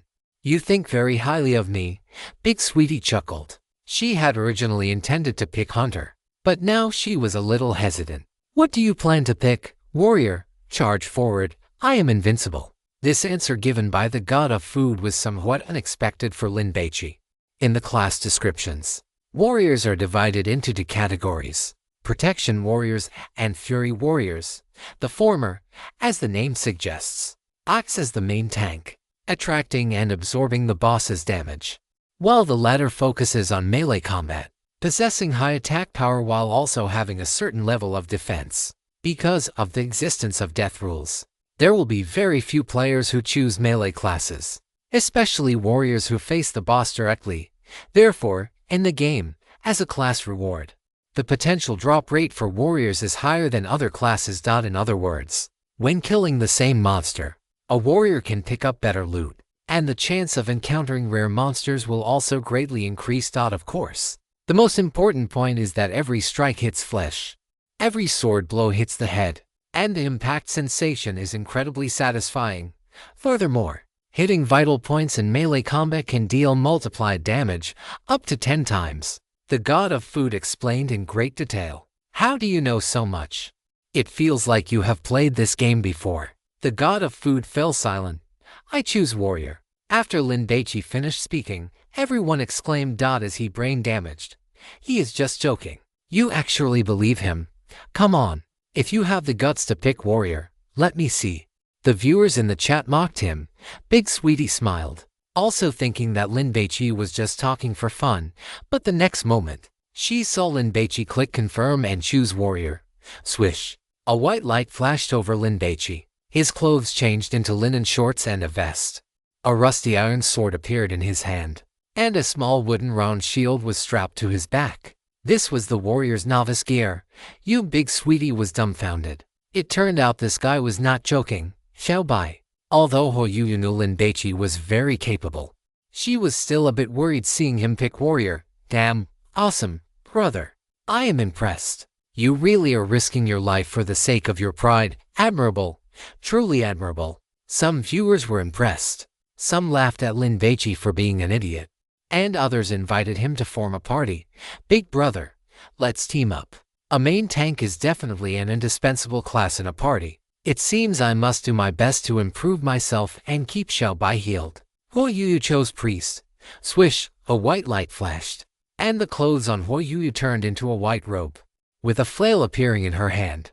It was just a wooden stick connected to a foot-long iron chain, with an iron ball the size of a fist at the end. Huo Yu was stunned. Shouldn't it be a staff? The one you were talking about is from games, designed for aesthetics. In reality, during the Middle Ages, priests also had to go to the battlefield to fight. A flail like this is used to break plate armor. Lin Baici and Huo Yu heard a familiar voice. They turned their heads and saw Gu Qingqiu standing outside the crowd, with Jia Hongyao beside her. Qingqiu Hongyao, Huo Yu was happy. She pushed through the crowd and ran over. Why are you here too? Qingqiu invited me to dinner. But as soon as we drove the car into the basement, before we even got out, we were teleported to this plaza. Jia Hongyao was not at all depressed about being dragged into a rule-based contamination. Instead, she was eager to try. Of course, if there was any regret, it was that Lin Baici was not there. But now that regret was gone. Very good, our 7th star. The journey begins again. Jia Hongyao put her hands on her hips and laughed out loud. The people around all looked over. Jia Hongyao had already chosen her class and changed into her novice gear. Below was a linen skirt, and on her upper body was a white vest. The vest was not tight-fitting, but the chest behind the high ponytail was simply too large, stretching the vest so tightly that a deep cleavage could be seen. I originally thought I was a jinx, but now that I see Hong Yao, I don't think I am anymore. Lin Baici joked. Bullshit, it must be you. Hong Yao poked Lin Baici in the chest with her wooden mallet. What classes did you guys choose? Huo Yu asked curiously. I chose mage. And Hong Yao chose paladin. Gu Qingqiu was wearing a light blue, low-cut robe and holding a novice staff that looked like a withered branch. If I hadn't stopped her, she would have insisted on choosing warrior. Warriors are great, though. It feels so satisfying to hack at monsters. Hong Yao said with regret. You would die. Gu Qingqiu was actually quite bold. She had chosen mage for the highest attack power among all classes. This class had high attack but low defense, compared to an assassin. It had more area of effect attacks, but once a monster got close, it was very easy to get killed. Therefore, it relied not only on operation but also on awareness, knowing how to maximize skill damage. It would have been safer to choose summoner. Lin Baici sighed with regret. It was a pity he hadn't seen his schoolmates earlier, or he would have talked them out of it. Gu Qingqiu was naturally frail and sickly. Although she had strengthened her body a few times, Lin Baici didn't have high hopes for her. Are you all finished choosing? Then let's go. Hong Yao was already impatient to start fighting monsters. The little assistant eventually chose priest. Big sweet sister hesitated. You, and cousin. If I choose assassin, will you take me with you, cousin? Hong Yao blinked. Is he your relative? Then we definitely have to take you. Lin Baici frowned and rejected big sweet sister. Choose whatever you want. It has nothing to do with me. Let's go. Gu Qingqiu browsed the menu, scrutinizing the wording, trying to dig out some information. Go. Huo Yu waved her flail, with the 3 great kings of the 7th star by her side. What did she have to fear? The final boss. You just wait for me, you old hack. I'll be coming to cut you down in a few days, Lin Baici set off. Big sweet sister followed behind, constantly struggling with her decision. By the time they reached the city exit and knew she couldn't stall any longer, she impulsively clicked on assassin. Swish, a white light flashed, and her outfit changed into a tight-fitting pair of shorts and a tank top, with a dagger in her hand. The city walls were built of stone. The 4 of them passed through the arched city gate, and in front of them was a 10-meter-wide moat. Further ahead lay an endless expanse of fields. In the fields, quite a few wild boars were wandering about. Occasionally, one would lift its head, take a look, and then lower it again to continue searching for food in the grass. The players who had run out earlier were fighting wild boars nearby. Shall we go kill some too? Huo Yu saw that the wild boars nearby were almost all cleared out, and she felt a bit anxious. Sister Yu, big sweet sister. A young man arrived with a team of people. Do you want to join our party? Captain Wang, big sweet sister hesitated. This was the captain of LGD, a professional player. If she teamed up with him, things should be much easier. Of course, there was no such thing as love without a reason in this world. Captain Wang must have set his sights on the followers of her and Huo Yu. To put it bluntly, these people were human resources. If utilized well, one could establish a huge advantage in the early stages. Sorry, I already have a team. Huo Yu refused cleanly and decisively. Big sweet sister looked at the dagger in her hand. She had listened to her cousin's suggestion and chosen assassin. So how could she split up now? Sorry, big sweet sister declined. Wang Menghu as vice captain wore a fake smile. We are inviting you now, but when the time comes for you to beg us, you will regret how bluntly you refused us today. What does that mean? Are you threatening Yu? Hong Yao was annoyed. Do you want to have a fight? You are overthinking it. I wish you all good luck. Wang Menghu led his team away. Before leaving, he glanced at Lin Baici. These people seemed to be led by him. This captain actually chose a warrior too. Gu Qingqiu clapped her hands, feeling that this person had guts. Forget about him. What do we do now? Hong Yao asked. Naturally, we split into 4 paths to explore this world. Gu Qingqiu's tone was matter-of-fact, but it shocked everyone. Big sweet sister thought this woman had no brain. What if we die? How strong can the monsters near the novice village be? How could we die? Gu Qingqiu retorted. Big sweet sister wanted to curse. Are you crazy? Let's be safe. You guys go as a group. And I will go alone, Lin Baici proposed. Then who will heal you? Or you worried? I know what I'm doing.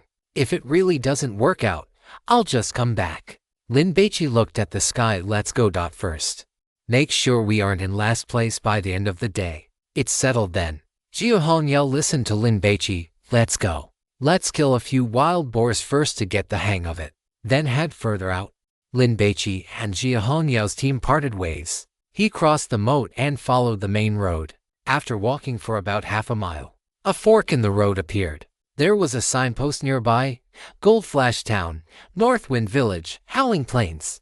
Where do you plan to go? There was already a mage player here. Seeing Lin Baici approach, he moved further away. Because the game didn't state that player versus player combat was prohibited. What if he ran into a homicidal maniac? Gold Flash Town. How about you? Lin Baici felt that the name sounded more prosperous. The same as you. The player replied. The place where the sun rises often represents good luck. What did that mean? Was it telling him to head east? Lin Baici looked at the signpost. To the east was Gold Flash Town. Perfect. Lin Baici set off. Seeing Lin Baici move, the player hesitated for a moment before following him. He could let the other guy scout the path. Safety first. On the road, Lin Baici spotted a wild boar. With a sword in one hand and a shield in the other, he slowly approached it. The wild boar noticed Lin Baici, but instead of running away, it charged straight at him. Lin Baici dodged with agility. Not only did he evade the charge, but he also slashed his blade into the boar's neck as it rushed past. Clack! The rusty blade was not sharp enough and became lodged in the boar's neck. As the beast continued to run, it was ripped from Lin Baici's grip. Oink, oink. The wild boar squealed in pain and began to flee, leaving a trail of blood behind it. How? Lin Baici was dumbfounded. This monster actually knew how to run away, haha. The player following behind him laughed so hard that tears came to his eyes. So you chose to be a warrior? Are you an idiot? Now you have even lost your novice weapon. What are you going to do next? The player laughed while running to intercept the wild boar. Since it was injured, it would certainly be easy to kill. It would be a waste not to take advantage of this. Any player who dared to explore the map alone at this time surely had a few tricks up their sleeve. The player stopped about 30 meters away from the wild boar and raised his staff. Whoosh! A fireball the size of a fist formed in front of him. And with a wave of his staff, he launched it. This was a basic skill for a mage. The wild boar was struck and turned into a charred corpse. Clatter. 3 glowing orbs popped out. There was a pair of boar tusks, a pair of shoes, and a small bottle of recovery potion. Wow, a great start. This player, whose ID was Phoenix in the Grass Nest, felt incredibly satisfied. Especially this bottle of potion. It was too precious. He put on the shoes. His attributes increased immediately. Intelligence come 1, movement speed come 1. As for that rusty iron sword, he certainly wouldn't return it. If he took it to the market, it should still fetch a few copper coins. Lin Baici did not go to ask for his iron sword back and continued walking toward Goldshire. He's got some backbone. Phoenix in the Grass Nest hurried to catch up. He felt that this young man had decent luck. If only he hadn't chosen the wrong class and failed to take down the boar. These generous drops would have been his. Chapter 568 Goldshire, the landlady. Lin Baici walked straight ahead along the winding dirt road. It must be autumn now. Lin Baici saw a wild fruit tree with green apples growing on it. Several wild boars were under the tree, eating the fallen apples. When they heard footsteps, they raised their heads to take a look, then buried their heads back into their meal. Lin Baici walked over slowly. Haha, now that this kid has lost his iron sword, what is he going to use to fight monsters? His shield. Phoenix in the Grass Nest followed along. When Lin Baici was nearly 40 meters away from the boars, he stopped walking, raised his right hand, and snapped his fingers. Just like the striking of a flint, orange sparks flickered at his fingertips, followed by a burst of flame that stretched and formed into a fire crow. Whoosh! The flame flew through the air and slammed into one of the wild boars. The flames surged, engulfing the boar and burning it into a pile of ash in the blink of an eye. No glowing orbs dropped. The nearby boars saw this and immediately ran away. What the hell?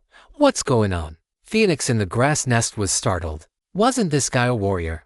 Why could he use magic? Besides, wasn't the starting magic supposed to be a fireball? Why was his a firebird? Phoenix in the grass nest was completely confused. The next second, he quickly retreated, putting some distance between them to avoid being killed by the other party. Lin Baici frowned.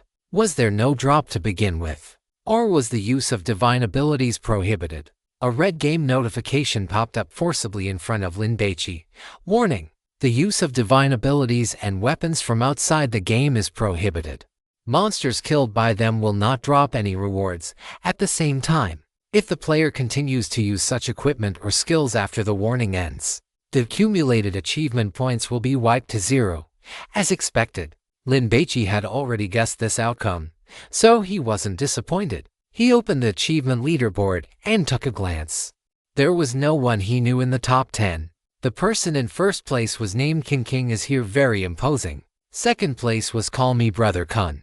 And third was One Blade Slays Gods. When Lin Baici parted ways with Jia Hongyao and the others earlier, they had already added each other as friends. He intended to send a message to the girl with the high ponytail to tell them that things from outside the game, like divine abilities, had been disabled. But before he could finish typing, Jia Hongyao had already sent one. Great Detective Jia. Qinkyu discovered a terrible problem. Our advantages have been suppressed. Hungry Lin understood.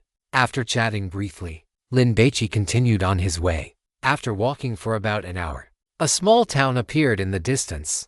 He had arrived at Goldshire. The town was not large, split into by the dirt road. It was no more than 100 meters long from east to west. One could see the end of it at a glance. The largest building was a two-story wooden house. A plaque hung beside the door, with the words Lion's Pride written on it. Clang, clang, clang. The sound of a blacksmith hammering iron drifted over, rhythmic and steady. Lin Baici intended to go into the inn to take a look. As he walked to the door, the gourmet spoke up. There is a letter. On the right side of the entrance stood a wooden post, topped with a rusty mailbox.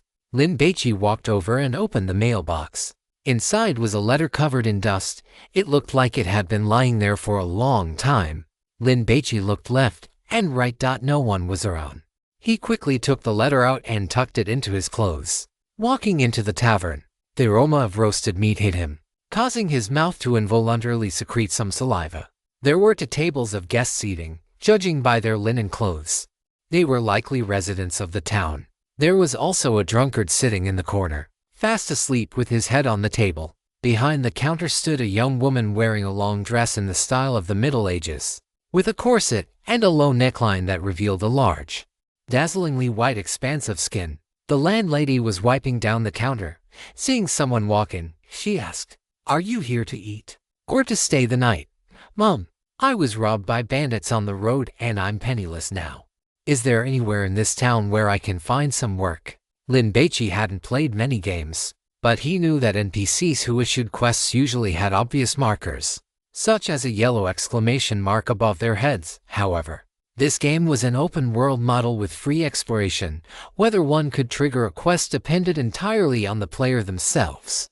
If a player had a short temper and angered an NPC, they would be lucky not to be hacked to death by the NPC's sword, let alone receive a quest. Things haven't been peaceful on the outskirts of town lately. Why don't you go and take a look for me? After saying this, the landlady lowered her head and continued wiping the counter. Phoenix in the grass nest walked in, scanned the tavern hall, and approached, striking up a conversation with Lin Baici. "Did you get a quest? Investigate the outskirts of town." There was no need to hide such information. Phoenix in the grass nest nodded and placed his staff on the counter. "Beautiful lady, I am a talented mage. Is there anything I can do for you?" The landlady didn't speak. She glanced at Phoenix's clothes and then at the crude staff, her face full of disbelief. "Outsider. An apprentice is just an apprentice. Why pretend to be a great mage?" The drunkard who had been sleeping woke up and sneered. "I can prove it to you," Phoenix chuckled. "All right then. Go and wipe out the goblin tribe entrenched in the western forest." The drunkard spoke up. Phoenix's eyes lit up. "What's the reward? How about a drink?" The drunkard shook his flask. Because he used too much force, some of it spilled out. He immediately cursed and stuck out his large tongue, licking the table frantically. Phoenix ignored the drunkard and explained to the landlady, I'm out here to gain experience. Once I return, I'll be a great mage. It was normal for the NPC not to believe him since his starter gear was too shabby. You should go and ask the sheriff, the landlady suggested. By the way, there is a bounty for a red eye posted on the town's notice board. If you have the ability, you can go and kill it. Its head is worth 5 gold coins, the drunkard shouted.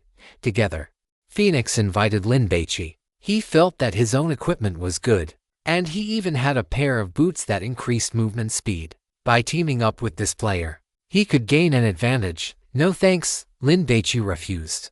He spoke a few more words to the landlady, but she only responded half-heartedly without providing any important information, so he left. Next to the Lion Tavern, there was a wooden notice board with a bounty poster on it. It depicted the head of a werewolf, and its most striking feature was its 2 large, red eyes. A middle-aged man wearing armor and riding a horse was passing through the town. Worried that Lin Baici might receive a better quest, Phoenix immediately rushed over. Being the first to contact an NPC should have its benefits. Lin Baici was about to follow, but was stopped by the gluttonous god. Go patrol outside the town and kill goblins. The more you kill, the higher the landlady's favorability toward you will be. Lin Baici turned around and went back into the tavern. Mom, if I encounter monsters or wild beasts outside of town, I intend to clear them out while I'm at it, but I don't have any weapons. Lin Baici spread his hands. You are a brave young man, the landlady praised him. Taylor, the blacksmith in our town, is a warm-hearted person. He should have some spare weapons. You can go and take a look. Thank you. Lin Baici left, but just as he stepped out of the tavern, the gluttonous god spoke again. The gold prospector in room 3 on the 2nd floor went out to look for her and died. Some of his belongings are still left inside and haven't been cleared away by the landlady yet. Lin Baici's eyes lit up, but he thought, gluttonous god, can't you finish what you're saying all at once? Buy that drunkard a drink and let him drink to his satisfaction. You will receive an unexpected reward. Lin Baici felt his pockets. He was so poor he didn't even have a single copper coin, and he didn't even know how he would manage his meals today. Let's go do the quest first. Lin Baici turned around and entered the Lion Tavern again, not far away. Phoenix was chatting with the sheriff while keeping an eye on Lin Baici. When he saw him enter the tavern for the 3rd time, he couldn't help but frown. What is this kid doing? Could he have discovered a hidden quest? After Phoenix received a quest from the sheriff, he immediately ran back. Upon entering the tavern, he saw that the player was holding a rag and cleaning up. Ah, Phoenix was amused. Hey, why don't you team up with me? We can go explore the mines and kill kobolds. How much EXP and money can you get doing chores like this in any game? These were considered menial tasks that many players wouldn't bother with. I can't beat them. Lin Baici curled his lip. Phoenix thought about it and realized he was right. As a novice warrior without even proper equipment, wasn't he just going to his death? Buddy, good luck. If you keep going like this, you might end up at the bottom of the rankings by early tomorrow morning and get erased. Phoenix sighed, thinking that he probably wouldn't see this player again by tomorrow morning. Lin Baici didn't panic and continued to wipe the furniture diligently. 20 minutes later, the landlady spoke up. All right, stop wiping. What do you want? Let me state first. I have no money to give you. I saw that you sell tobacco leaves here. 5 copper coins per stick. Could you let me have one on credit? Lin Baici explained. I want to give it to Uncle Taylor. The landlady hadn't expected this to be Lin Baici's goal, and her impression of him improved slightly. It seems you aren't the type to take advantage of others and are truly down on your luck. Fine, I'll lend you the great sword my husband used for practice. The landlady went upstairs, and a few minutes later, she came back down carrying a large sword. Looking at your build, you are even taller and stronger than my husband. So you should be able to swing this, right? The blade was 4 fingers wide and 2 meters long. Although it was a practice weapon, it was well maintained and shimmered with a sharp, keen light. This weapon could decapitate a horse with a single strike. That would be no problem at all. Thank you, ma'am. Lin Baici took the great sword with both hands, then held it with one hand and gave it a swing. It felt very light. Lin Baici was wearing a novice short-sleeve shirt, and as he exerted force, the biceps on his arms bulged. When the landlady saw this, her eyes lit up. Not bad, not bad. I will lend you this great sword. If you can kill 100 goblins or werewolves, I will give it to you as a gift. The landlady encouraged him. Go on. Two-handed greatsword, green tier equipment. When equipped, stamina come 5, strength come 5, agility come 5. Has a certain chance to trigger an additional attack after an attack. In Dark Faith, a player's base attributes are divided into 5 major categories: stamina, strength, agility, intelligence, and willpower. Stamina corresponds to HP. The higher the stamina, the higher the HP. Melee classes require strength. Strength increases attack intensity, meaning you can deal higher damage with a single strike. Agility increases speed. While intelligence and willpower are exclusive to magic-based classes, intelligence corresponds to mana, and willpower corresponds to the recovery speed of HP and mana. The higher the willpower, the faster the recovery speed. If stacked to a critical value, one can achieve infinite sustainability. Everyone starts with the same initial attributes. There is no powerful father to rely on. It all depends on individual talent and effort. It is designed to be fair. I will not let you down. Lin Baici shouldered the sword and headed out. Before leaving the small town, he encountered a farm woman hanging up laundry. In which direction outside the town are there the most goblins? Are you going to fight monsters? Seeing Lin Baici nod, the farm woman immediately ducked into her house. You wait here. Soon, the farm woman came out, holding a bundle, and handed it to Lin Baici. The goblins are most numerous to the west. Woo! My daughter went missing over there. She must have been eaten by the goblins. You must kill as many as you can. The farm woman wept. Inside the bundle were several barley breads and a small jar the size of a baby's fist. Lin Baici took a look. It was filled with golden honey. In this game, sitting down to eat and drink can accelerate the recovery speed of HP and mana. Thank you, ma'am. Lin Baici expressed his gratitude. He exited from the west side of the town and gazed into the distance. Large stretches of forest connected to hilly terrain, undulating and uneven. The drunkard had said there was a goblin tribe in the western forest. But Lin Baici did not go there. Instead, he wandered around the vicinity of the town. Whoosh! A sound of wind being torn rang out. Lin Baici heard it and wanted to dodge.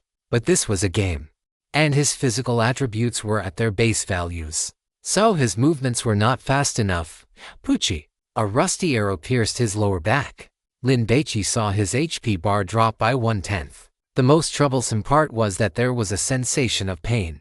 If he hadn't been accustomed to fighting and had been cut before, this strike alone would have made him tremble. Whoosh! Another arrow shot over. This time, Lin Baici grabbed his round shield with his left hand and, with a clang, knocked the arrow away, more than 30 meters away. In grass that grew up to his calves, 3 goblins stood up and launched a charge toward Lin Baici. They were entirely green, short in stature, only about a meter tall, wearing tattered leather armor and holding rusty maces. They were ugly, with their most striking feature being their large noses. At first glance, they looked like oversized rats that could walk upright. Before the 3 goblins could reach Lin Baici, the autumn breeze had already carried their stench toward him. Lin Baici slipped his left hand through the leather straps of the round shield, fixing it to his left arm. Then, holding the sword with both hands, as the goblins reached a distance of 5 meters, he pushed off with his feet and charged toward the strongest-looking one. Swish! The 3 goblins had intended to spread out and surround this human in a triangular formation, but the opponents suddenly started charging. How bold! The 3 goblins, who often ambushed the townspeople, were caught off guard by Lin Baici and lost their initiative. Lin Baici rushed to the largest one and, putting all his strength into it, slashed down. Die for me! Swish! The greatsword descended. Seeing such a massive sword, the goblin didn't dare to take the hit head-on and rolled on the ground. Before it could climb back up, Lin Baici changed his slash into a swipe and swung horizontally. Swish! The goblin was cut in half at the waist, blood sprayed out, and steaming entrails and intestines spilled all over the ground. The goblin let out a shrill, miserable scream. Poochie! Lin Baici took an arrow to the thigh. This time, his HP dropped by more than 1/10.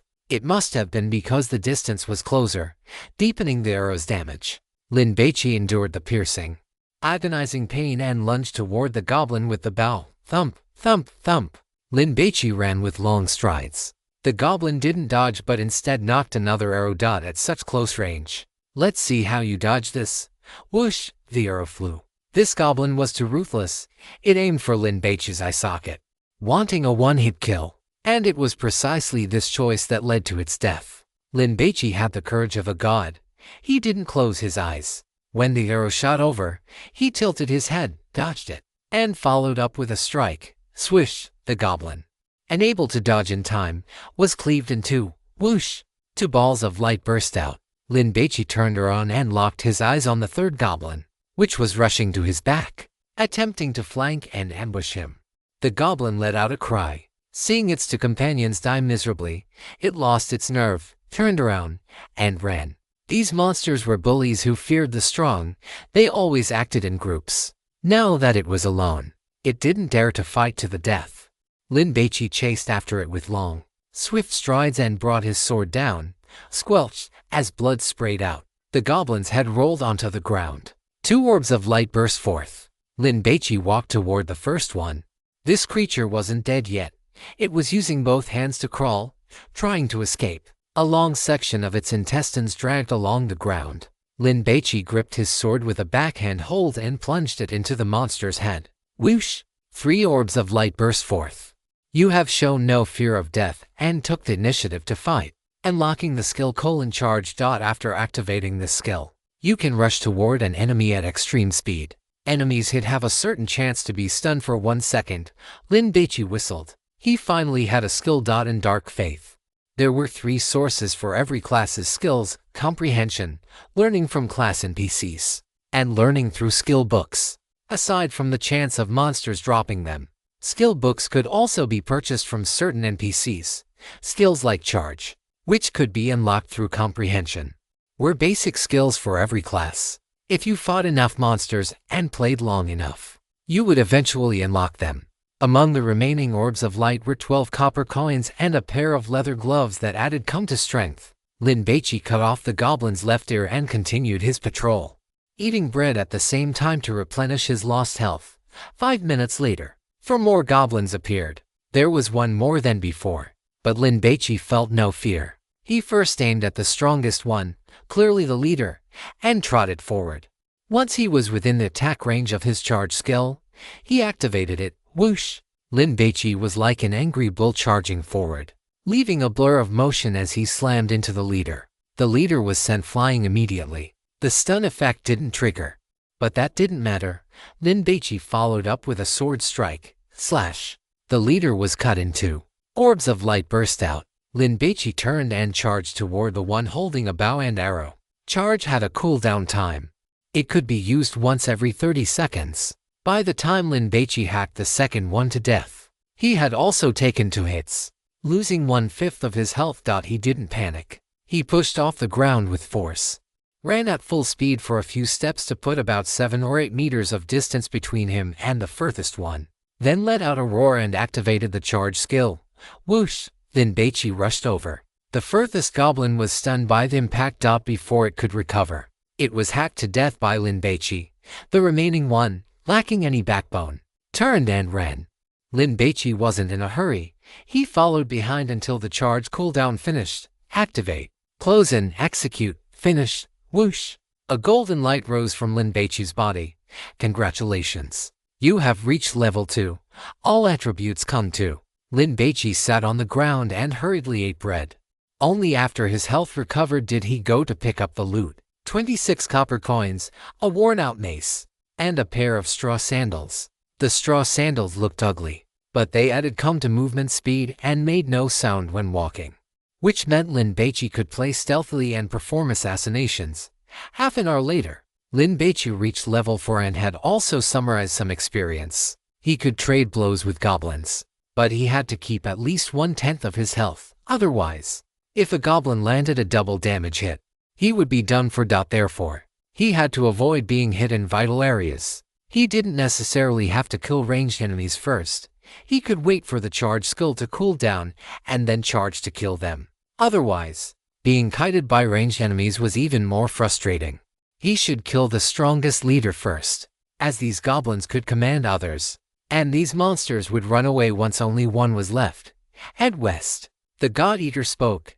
Lin Baici followed instructions.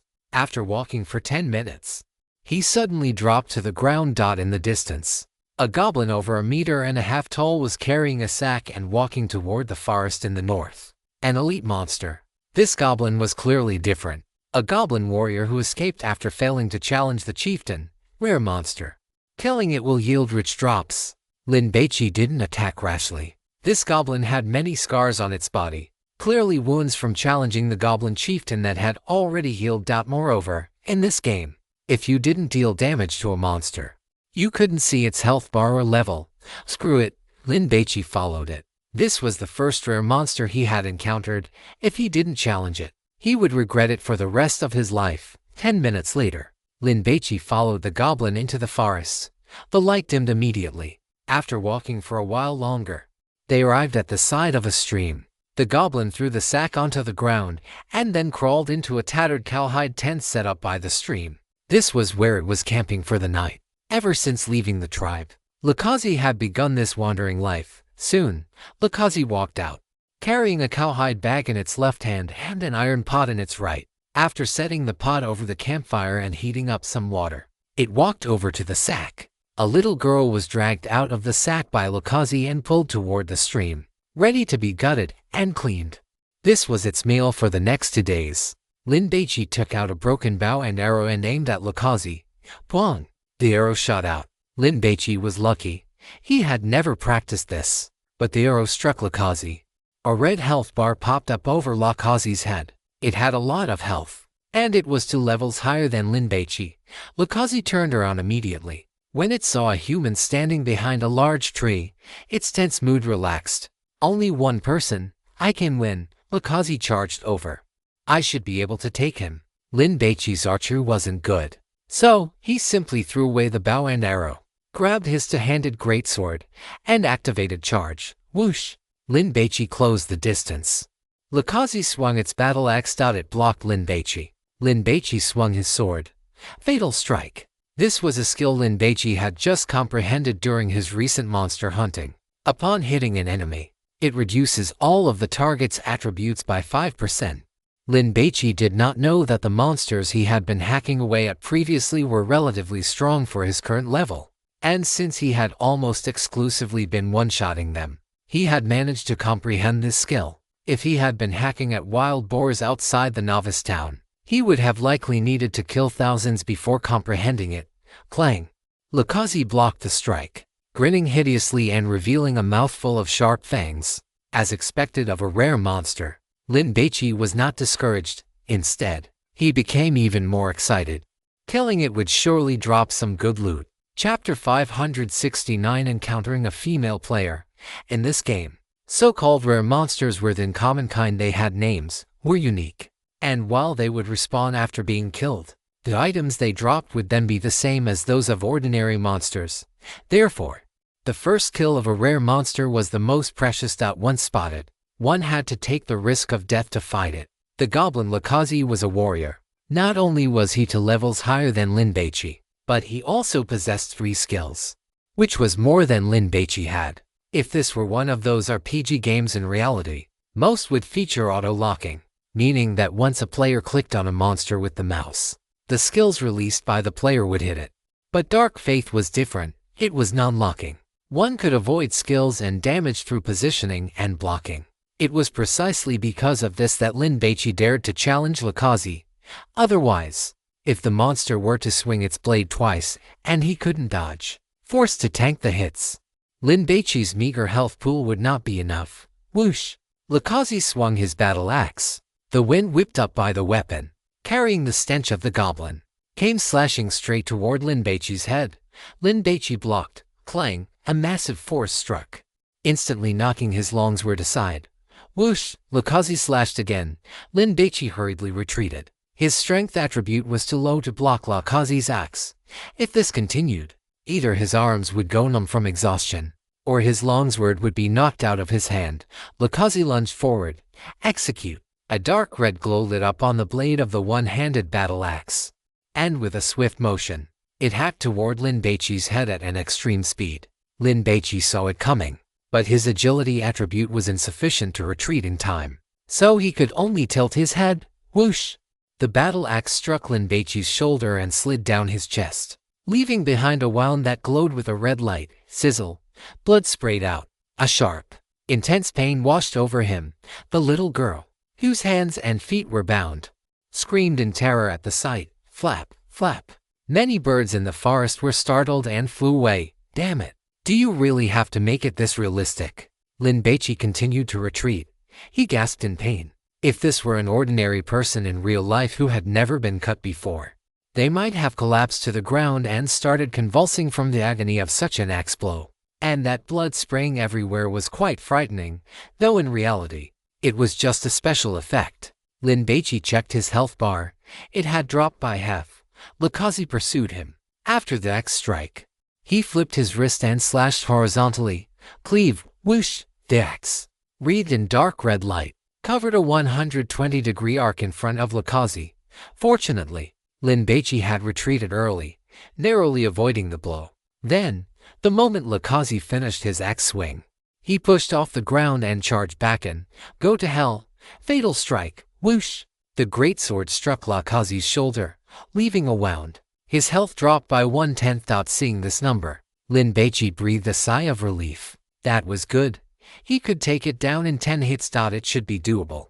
The debuff from Fatal Strike took effect, reducing Lakazi's various attributes by 10% excluding his health. Of course, Lakazi's attack animation slowed down by a fraction. Just that fraction was enough.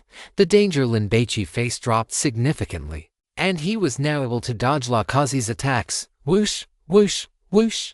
Lin Baici seized the opportunity. The moment Lakazi finished a skill, he would launch a surprise attack to counter. 1 strike, 2 strikes, 3 strikes. Lin Baici kept a steady mindset, not rushing for success, slowly whittling down Lakazi's health. He also discovered that the duration of Fatal Strike was 10 seconds, and it could stack up to 3 times. Each stack did not reset the duration of the debuff. In other words, if Lin Baici struck 3 times as fast as possible to fully apply the debuff to the monster, he would only have 6 or 7 seconds where the monster's attributes were reduced by 30%. While that didn't seem like a short time, one had to remember that monsters could also dodge and block, so theoretically, the time Lin Baici could actually benefit from the 30% debuff was very short. Furthermore, there was no need to fully stack the debuff on ordinary monsters. When fighting elite monsters, if he had the time to use Fatal Strike, why not use other, more powerful skills? This involved the issue of skill selection. Fatal Strike was a debuff skill, and the damage it dealt itself was average only about 50% more than one of Lin Baici's basic attacks without any skills. Lin Baici and Lakazi grappled with each other. In the forest, by the side of the stream, the sound of clashing iron rang out. The 6 or 7-year-old girl widened her eyes, watching without daring to breathe. It felt like he might actually win. Although that handsome big brother was on the defensive, every counterattack was effective, and he was landing hits on the goblin more often. As his health gradually decreased, Lakazi became increasingly anxious, wanting to one-shot Lin Baici. And so, without finding a good opening, he used Execute once again. Naive. Lin Baici dodged easily and countered with a sword strike, hacking into Lakazi's neck. Whoosh! The longsword embedded itself into Lakazi's neck. This goblin warrior quickly tilted its head, clamped onto the longsword, and then punched the blade. Skill Disarm. The great sword shattered into spots of light and vanished from Lin Baici's hand. Disarm skill can forcibly remove your weapon, the God Eater commented. What the hell? Lin Baici was shocked. This was possible. Lakazi didn't give him any chance. Swinging its axe and hacking over, Lin Baici raised his left hand, using the small round shield on his forearm to block. If it weren't for the fact that Lakazi's overall attributes had been weakened, Lin Baici would have been sent flying by that blow. Without a weapon, wouldn't he be hacked to death? So, Lin Baici charged toward Lakazi instead, using the round shield like a brick to smash at the monster's head. Bang! Bang! It's a pity I don't have a dagger, otherwise, it would be great to follow up with a couple of stabs. It seems I need to prepare one or two backup weapons in the future. Lin Baici smashed it twice, then took advantage of the momentum to roll away, putting some distance between himself and Lucazi. He then quickly opened the menu and clicked on the travel backpack, wanting to take out a mace he had picked up earlier. Players can store all their items in their backpacks, but the process of retrieving them is quite cumbersome. If carried on one's person, they are easy to access, but it consumes stamina. However, just as Lin Baici took out the mace, the greatsword also reappeared in his hand. Lucazi, with only 1/10 of its health remaining, lost its nerve. It scrambled up, turned around, and ran into the forest. Damn it! Lin Baici immediately charged. Lucazi was knocked into, and although the stun effect didn't trigger, Lin Baici's mace had already landed on its head in time. Bang! Bang! 2 consecutive hits. Lucazi's head was smashed, and it collapsed onto the ground. 3 white light orbs burst out. Lin Baici let out a sigh of relief, but he didn't get carried away. Instead, he immediately picked up his longsword and scanned his surroundings. He had been fighting Lucazi for so long, and the commotion was so loud that it might have attracted other monsters or other players. Taking out some bread, Lin Baici ate quickly. Only as he watched his health gradually recover did his nerves slowly begin to relax. A minute later, there was no movement in the surroundings. It should be safe now. Lin Baici looked down at the 3 light orbs and revealed a satisfied smile. You have obtained 1 gold coin. You have obtained the skill book Disarm. After your fist strikes an enemy's weapon, it will force the monster's weapon to be unequipped for 12 seconds. You have obtained a Blood Blade one-handed battle axe. Blue equipment. When striking an enemy, there is a certain chance to poison the target, causing continuous health loss. Cool. Lin Baici whistled. With Disarm, his advantage when facing physical-type monsters would increase significantly. Moreover, since this skill was learned from a skill book dropped by a monster, it meant that the number of players possessing this skill would not be very high. The gold coin was a decent amount. It could be considered a big haul. And this axe, don't let the fact that it's a one-handed axe fool you, because it is blue-tier equipment. Its damage is higher than the 2-handed greatsword given by the Goldshire landlady. Generally speaking, at the same level, whether it's a normal attack or a skill, the damage of 2-handed weapons is higher than that of one-handed weapons. Lin Baici picked up the axe and tested it. It was much lighter than the greatsword, which meant his attack speed could be faster. Lin Baici looked at the corpse. The ears of this rare monster were the same as those of an ordinary goblin, so Lin Baici chopped off its head to prove his achievement. Afterward, he headed toward the creek. That little girl should be able to trigger a quest. And as for the rare monster's tent, he wondered if he could find any valuable loot there. Just after Lin Baici left, 2 girls popped their heads out from a bush in the forest. He's so strong. Tangkeki gripped her flail, her expression excited. It's a pity we couldn't see the drops. They must be good stuff. Yao Xinjiang was envious. She was a mage, and her friend was a priest. She felt that even if the 2 of them teamed up, they wouldn't be able to handle that rare monster. Huasheng, shall we team up with him? Tangkeki suggested. Yao Xinjiang rolled her eyes. Strength doesn't have anything to do with character. Aren't you afraid he might kill the 2 of us? We don't have anything except our novice gear. What benefit would he get from killing us? Tangkeki retorted. Why does there have to be a benefit to kill? What if he's a pervert? What if he just likes to torture and kill beautiful girls? Huashengjiang countered. Tangkeki fell silent.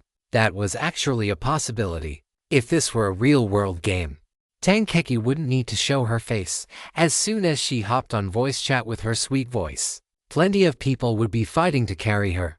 But here, she didn't dare to team up. Then what should we do now? Tangkeki asked. Outside the novice village, there were too many people, and they couldn't snatch any monsters. She and Huashengjiang had come out to explore, arrived at Goldshire, and accepted a quest to kill goblins. As they were killing them, they entered the forest, and then they heard the sounds of fighting. They snuck over and saw Lin Baici battling a rare goblin. Keep killing monsters, I guess. Yao Xinjiang didn't have any plans either. That player saved a little girl. If we team up with him, we should be able to leech some EXP, right? Tangkeki opened the achievement leaderboard and scrolled down. The top 50 rankings haven't changed much. Only one person named Lin Baici has shot up. That must be that player. Tangkeki have been keeping an eye on the rankings. In this game, players could choose to hide their names, and only during PK could the other party's name be seen. Killing a rare monster gives so many achievement points. Tangkeki was envious. Should we go and ask? Yao Xinjiang knew the chances were slim, but what if? Lin Baici never noticed that he had actually been at a slight advantage. That was his stamina. In this game, players only have 5 major attributes, and stamina is not among them. In reality, however, the stamina value is automatically generated based on the player's own physical condition. That is to say, if a frail and sickly person enters the game and creates a character, their stamina will be very weak. If they play a melee class, they will be exhausted within minutes and unable to fight for long periods. Those who exercise year-round will be able to persist in combat for much longer. As the endurance attribute increases, this situation will gradually improve, until even a weakling can play a warrior with ease. At low levels, only people with explosive physical fitness like Lin Baici and Jia Hongyao can use this kind of attrition tactic while playing melee. If any ordinary person were to try it, they would have been exhausted to the point of collapse long ago. Lin Baici returned to the creek. The little girl, whose hands and feet were tied with hemp rope, saw him and immediately shouted in surprise, "Big brother, did you win? Who are you?" Lin Baici walked over and untied the ropes on the little girl. "I am Markham's daughter. Oh, my father is the sheriff of Goldshire." The little girl introduced herself. "Are you hungry?" Lin Baici raised an eyebrow. Does this count as saving a hostage along the way? Besides, since her father is the sheriff, he will definitely be able to provide a decent reward. Yes. The little girl nodded repeatedly. She had been captured by that goblin while she was out picking wild fruits. The monster treated her as a food supply, so naturally, it wouldn't give her anything to eat. Besides, letting her go hungry helped clear out the filth in her intestines. Lin Baici took a large piece of bread and gave it to the little girl, then walked into the tent of that rare goblin. It was filthy inside and had a foul stench. The most conspicuous item was a backpack. You have obtained a goblin rucksack, a 20-slot container. When players start, they come with a 16-slot container. Once it is full, new items can only be carried by hand, which greatly hinders movement. Lin Baici opened the rucksack. Inside was a pile of messy things. You have obtained a jar of herbs, crafted by a goblin witch doctor, capable of neutralizing most toxins. Lin Baici picked up a fist-sized clay jar and pulled out the wooden stopper. A pungent odor immediately rushed toward his face. Achoo, achoo. Lin Baici sneezed twice and hurriedly put the stopper back on. The game is quite user-friendly. Important items are highlighted, saving players from missing valuable goods. Big brother, is there anything I need to do? The little girl followed him over, holding the bread in both hands and taking large bites. No need. I'll take you home. Although he hadn't killed enough of the 100 goblins, he had killed a rare monster and obtained a blue-tier one-handed axe. Lin Baici didn't care much about whether he could get that two-handed sword anymore. He would go back to town and see if he could pick up any new quests. The little girl was very happy. After leaving the forest and walking not far, 3 goblins darted out from the bushes, roaring ogre, ogre as they charged toward Lin Baici. You wait here. Before Lin Baici's voice had even faded, he had already dashed out. Once he entered the charge range, he activated his skill. Swish! Lin Baici slammed into the strongest goblin. The stun effect was triggered. Swish! Lin Baici slashed down with his sword. Swish! Swish! The great sword's effect was triggered, adding an extra attack. Because Lin Baici struck at a vital point, the goblin was killed instantly, not even having time to let out a scream. Lin Baici continued to run forward, because if the distance was too close, the charge skill could not be activated. There had to be at least 5 meters between him and the monster. Puchi! Lin Baici took an arrow in his back. Lin Baici estimated the distance. Once he reached 5 meters, he immediately turned around and charged. Swish! Lin Baici arrived and slashed repeatedly with his greatsword. Puchi! Lin Baici took another arrow, but the second goblin was also cut down. Seeing this, the third goblin turned tail and ran. Lin Baici rushed up and easily finished it off. 7 light orbs fell to the ground, containing copper coins, a leather hat, and some dried cured meat. In the distance, Tangkeki and Yao Kuoxingjiang were crouching in the bushes, watching in a daze. My god, is killing monsters really this easy? Yao Kuoxingjiang looked at the staff in her hand. I kind of regret choosing a mage. I'm a priest. If I could team up with him, it would probably be awesome. Tangkeki imagined the scene of Lin Baici slaughtering enemies in the front while she healed him from behind, rampaging through the monster hordes and coming and going as he pleased. It must be very exciting. Let's go. Huaxingjiang stood up. Do what? Tangkeki was puzzled.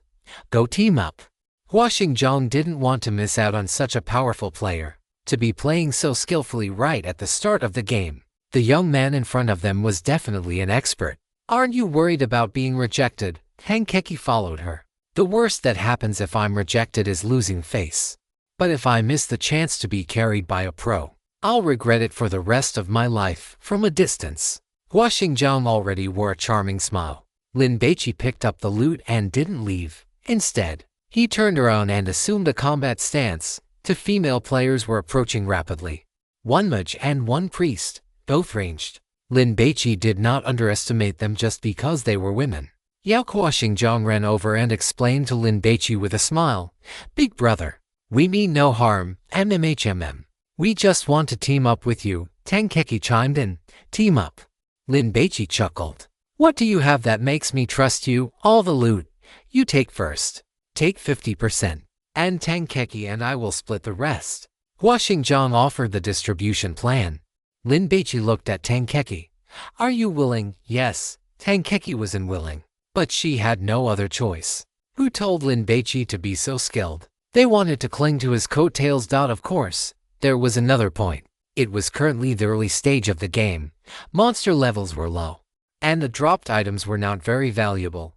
What they needed more was a large amount of experience points. Following Lin Baici would allow them to level up quickly. Once their levels were higher and they had more skills, they would naturally be safer. With 1 priest and 1 mage, it would be easier to form a party. Sorry, I prefer to be a lone wolf. Lin Baici refused. The 2 female players were anxious upon hearing this. Hey, you can't just keep working alone, right? When you go into dungeons to fight bosses, you always need a party. If we had helped you when you were fighting that rare monster just now, you could have taken it down very easily. Peanut Butter tried to persuade him, and then split the loot with you 50-50.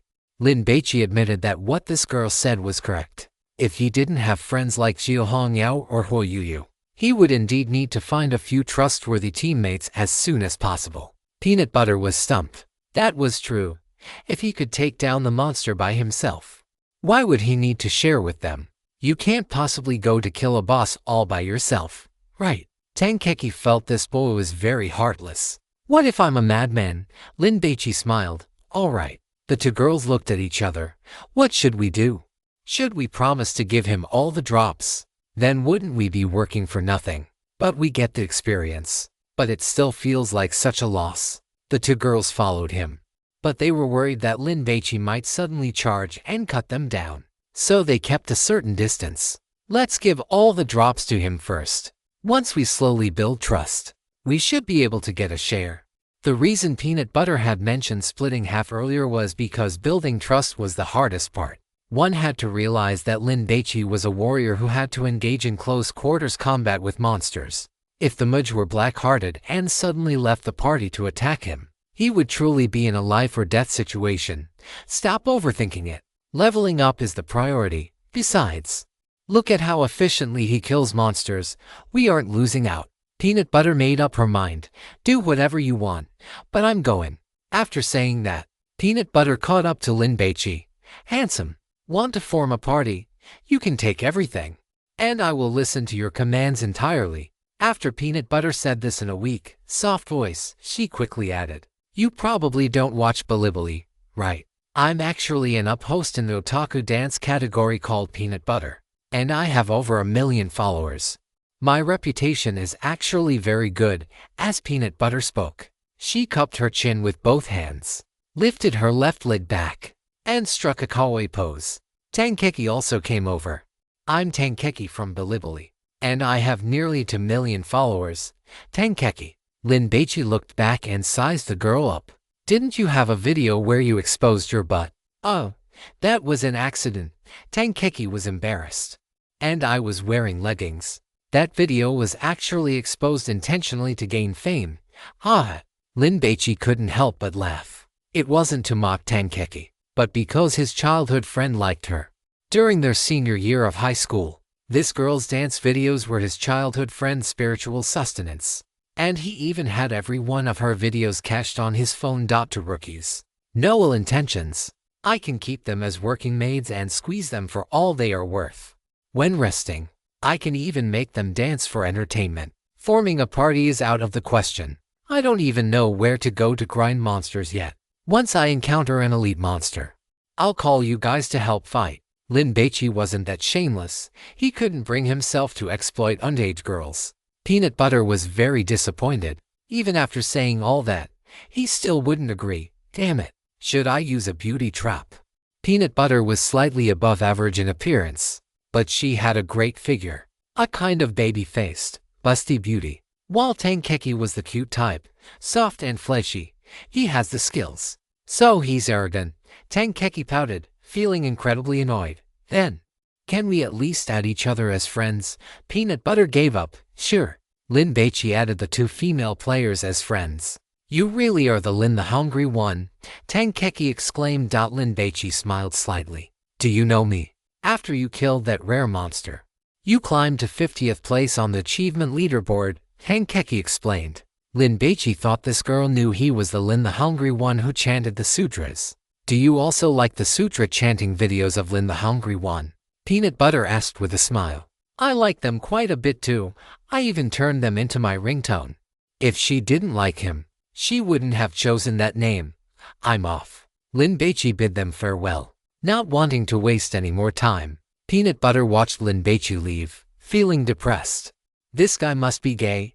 Tankeki was startled. How do you know? With 2 cute little beauties like us, which man could resist? Forming a party with us is giving them face, okay? Peanut Butter was frustrated. If this were reality, the simps would be lined up for miles. In reality, when they first left the town, there were fans following them, but gradually, everyone dispersed. After all, at 12 o'clock at night, the last place person would be killed. No one wanted to die.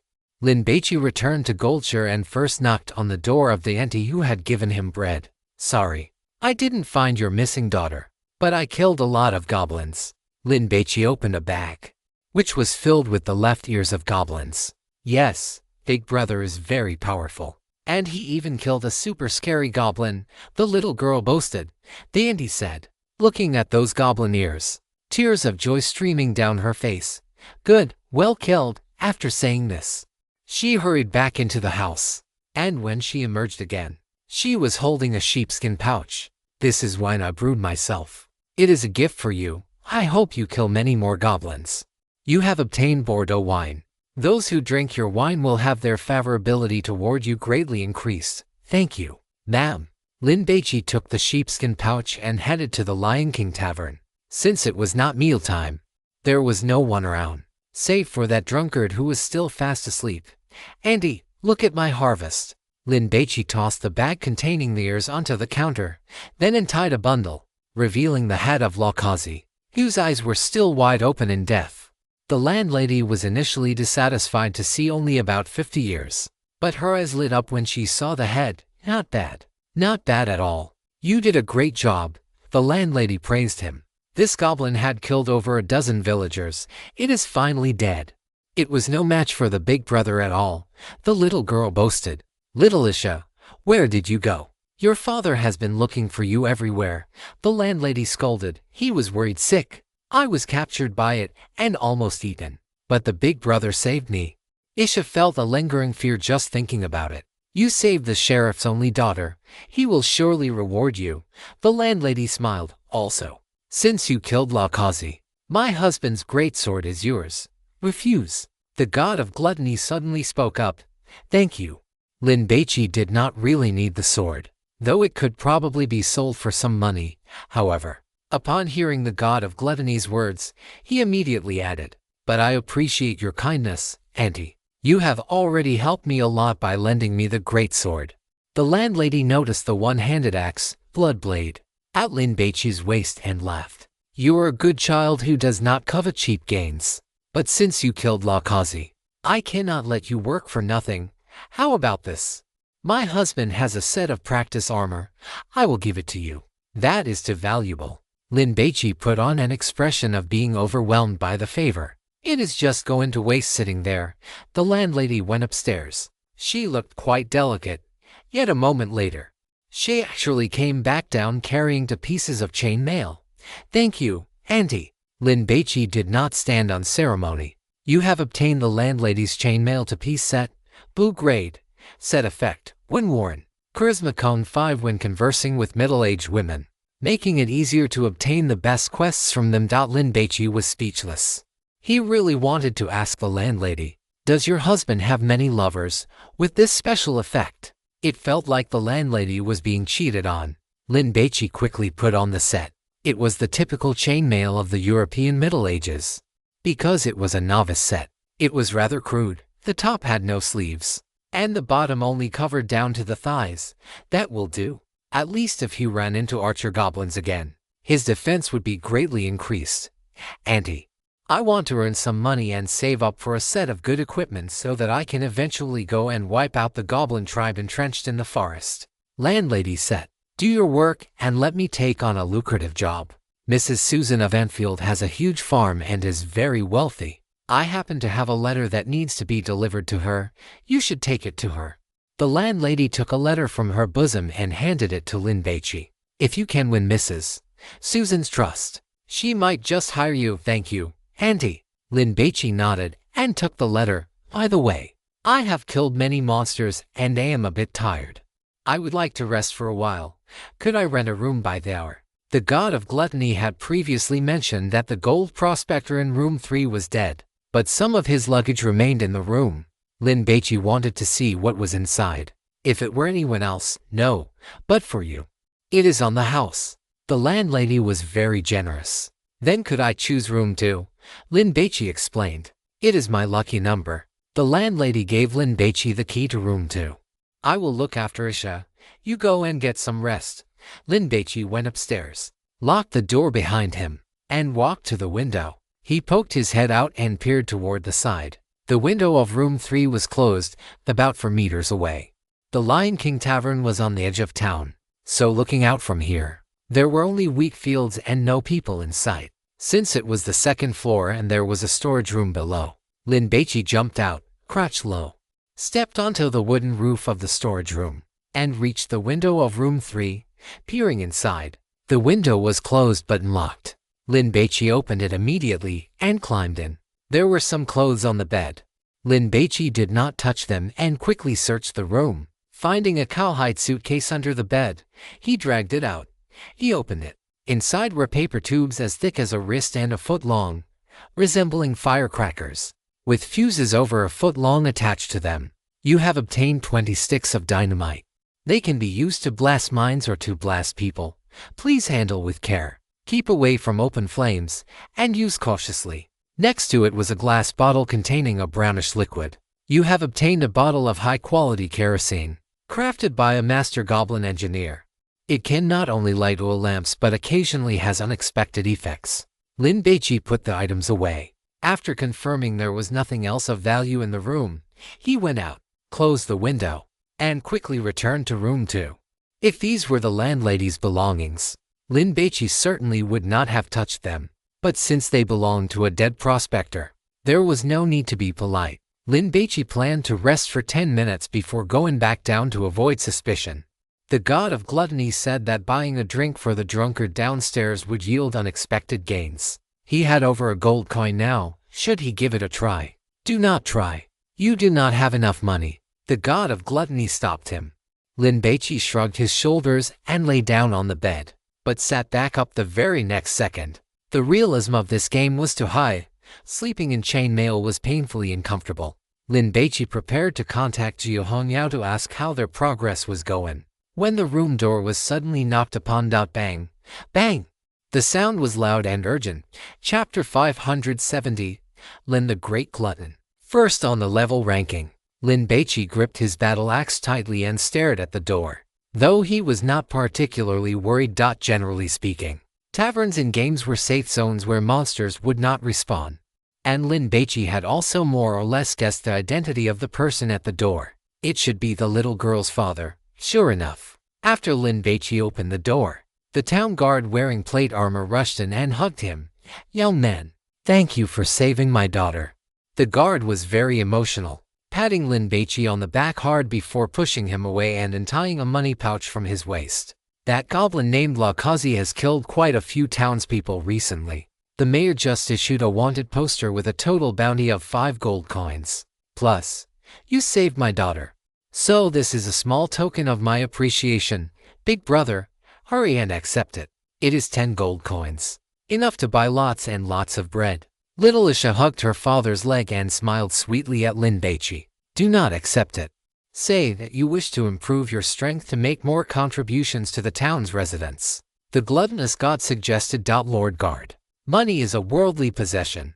I have no interest in it. I would like to ask, where can I hone my martial prowess? I want to go and hunt more monsters." Lin Baici asked humbly for guidance. "You are a young man with a kind heart and a sense of justice." The guard pondered for a few minutes. "In return for you saving my daughter, I will pass on my family's secret technique to you." The guard took a book from his chest and handed it to Lin Baici. "You have obtained the warrior skill Iron Body.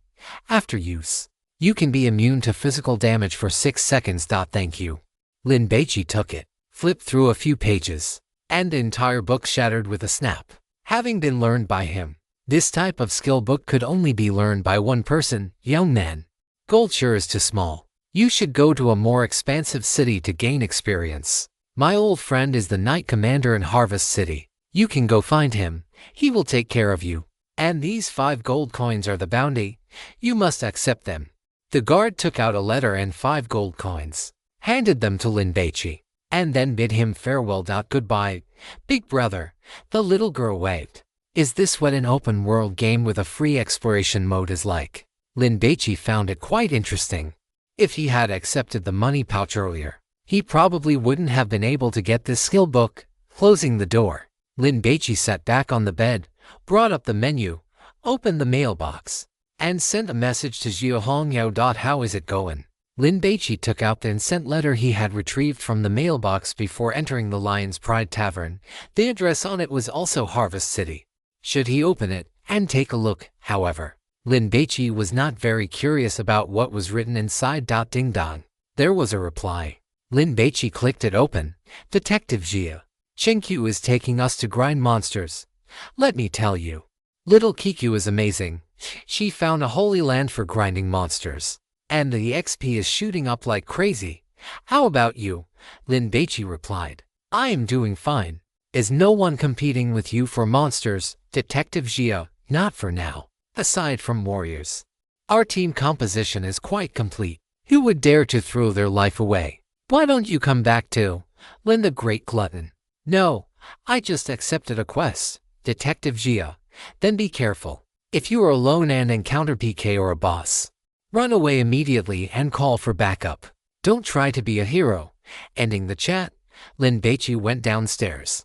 There were a dozen or so players in the tavern. When they saw Lin Baici come down, their gazes immediately fell upon him. When they saw the chainmail and battle axe on him, they all revealed expressions of surprise. Good equipment meant high combat power, but the problem was, this guy seemed to be a warrior, right? He really isn't afraid of death.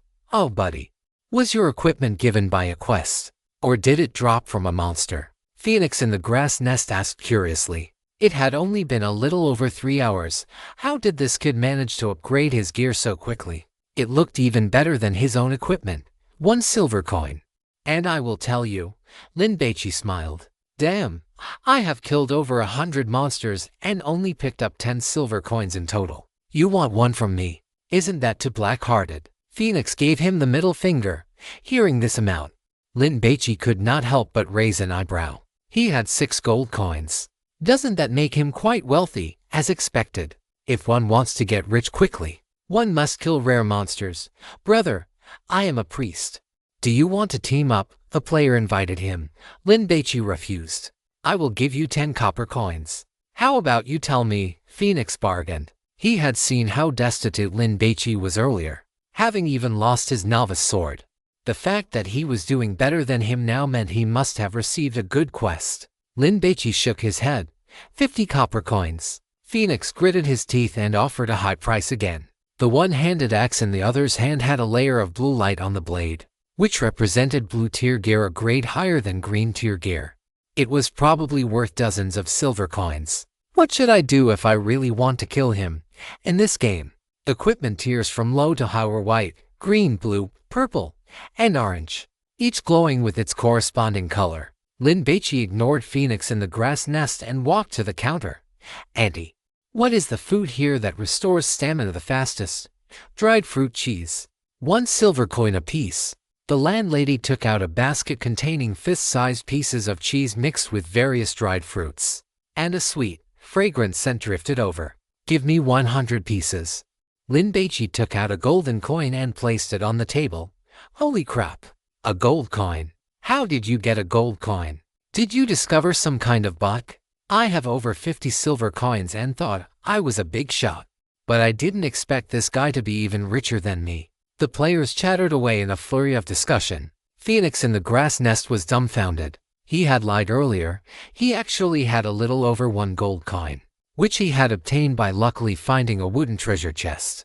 He had inquired around and knew this was a huge sum of money, and he had been feeling quite smug about it, only to turn around and encounter someone spending a whole gold coin just to buy food. What the hell, buddy?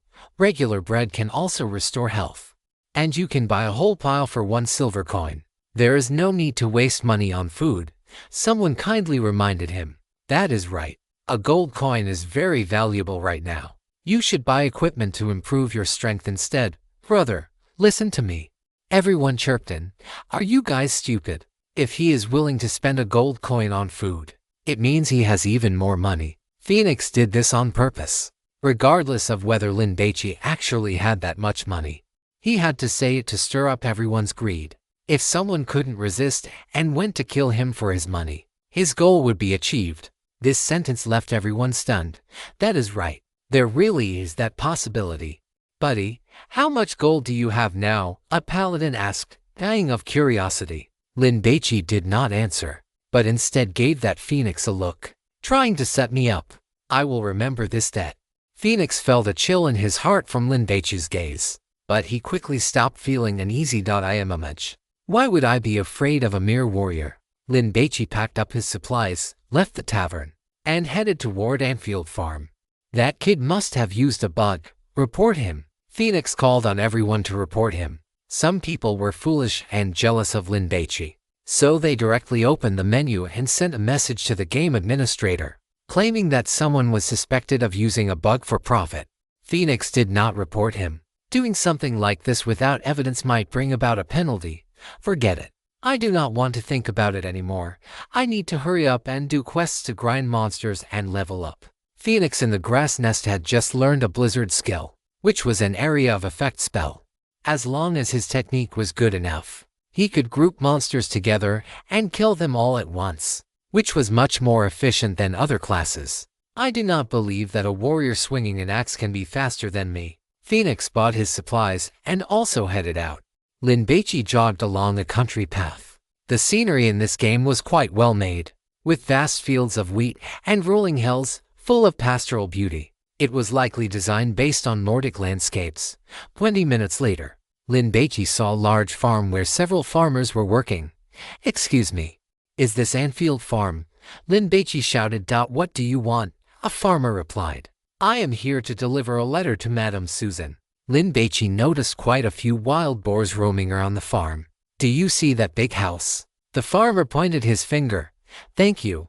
Lin Baici saw it. About 300 meters away, there was a fence surrounding a 3-story wooden villa, with grapevines and roses covering the walls. Lin Baici hurried over. Knock, knock. After Lin Baici knocked on the door and waited for a dozen seconds, a middle-aged woman dressed in a luxurious style came out. After a brief conversation, Madame Susan took the letter from the landlady. After reading it, she instructed, "Autumn is here, and many wild boars are appearing in my pumpkin patch to the west, damaging many crops. Go and clear them out." Lin Baici walked for 5 minutes and arrived at the pumpkin patch. He saw a group of black-skinned wild boars rooting around in the pumpkin patch, biting and ruining many pumpkins. "Haha, there is no one here. The monsters are all mine." Lin Baici grabbed his axe and happily ran toward the one on the outermost edge. Charge slash! The wild boars nearby heard the commotion and immediately rushed over. 5 of them in total. Holy crap! Lin Baici turned around and ran. The wild boar he had hit took a bite out of him, depleting about 1/10 of his health. If all 5 of them attacked at once, they would send him to meet God in a few seconds. Lin Baici ran more than 50 meters away before the wild boars gave up the chase and returned to the pumpkin patch. Huff, huff. The wild boars chewed and trampled, ruining many pumpkins. Lin Baici returned, picked up a small stone, and threw it at one of the wild boars. The black-skinned wild boar with tusks rushed over. Just one. Level 10. 15 seconds later, Lin Baici hacked it to death. The efficiency is too slow. Lin Baici felt a headache. These black-skinned wild boars were tough and thick-skinned, compared to monsters of the same level. They had a quarter more health, but the experience points were not much higher. The only advantage was that these wild boars would not run away. Lin Baici threw stones to lure the monsters.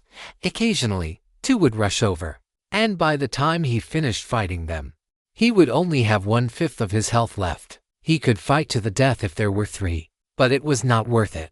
Lin Baici pondered whether he could use explosives to scare these wild boars away. Too much of a loss. Give up for now and go find Madame Susan to take on other quests. Lin Baici prepared to leave, but he had not gone far when he saw a white-skinned wild boar wearing a crown emerge from the forest next to the pumpkin patch. Behind it followed 2 plump and sturdy black-skinned wild boars, which were a whole size larger than the ones in the pumpkin patch. A rare monster. Lin Baici was excited. This wild boar looked different at a glance. Wild Boar Princess. Level 15. You cannot beat it. Do not even think about it. It was a good thing he did not try. Lin Baici was currently level 9. If they started fighting, he would probably be bitten to death in 2 bites, and he would not even be able to run away. Lin Baici was envious, but there was nothing he could do. He hurried back to find Madame Susan, wanting to level up as quickly as possible so he could kill the boar princess before anyone else discovered it. You didn't drive those wild boars away. Madame Susan's tone was filled with dissatisfaction. Under normal circumstances, if Lin Baici failed to complete this initial quest, Madame Susan would have chased him away. However, the landlady's letter and the effect of the chainmail Lin Baici was wearing had earned him another chance. My youngest son, Arnold, has been missing since yesterday. Go and find him. Madame Susan was angry. He must have gone fishing by the creek again. This time, I'm going to burn his fishing rod. Lin Baici bid her farewell and ran toward the creek. Under the sunlight, the creek water shimmered, resembling a silver ribbon adorning the hills. Lin Baici found the creek, but seeing no one, he began to walk upstream. Occasionally, he would encounter 1 or 2 merlics wandering by the water's edge. These merlics were covered in scales, stood about 1.2 meters tall, and had the upper body of a fish with 2 legs on the lower body. They carried harpoons or scimitars, and there were even a few Murloc shamans, magic-type monsters, though he had no idea what kind of spells they possessed. Lin Baici did not rashly test them, as each Murloc shaman was followed by 2 other Murlocs. Woo! A faint sound of crying drifted over. Lin Baici followed the sound. By the side of the creek stood a massive, withered tree that would take 3 people to encircle. Beneath the tree was a large hole, and inside sat a young boy, hugging his legs and crying bitterly. Are you Arnold? Lin Baici asked. Madame Susan sent me to find you. Woo-woo, I'm not going back. My fishing rod was snatched by a Murloc, and it was the one my father left for me. When Arnold mentioned his father, he wailed loudly. This must be the quest. Which Murloc snatched your fishing rod? I don't know. It just ran away after grabbing it, Arnold shouted. If I can't find the fishing rod, I'm not going back. Kill the monsters.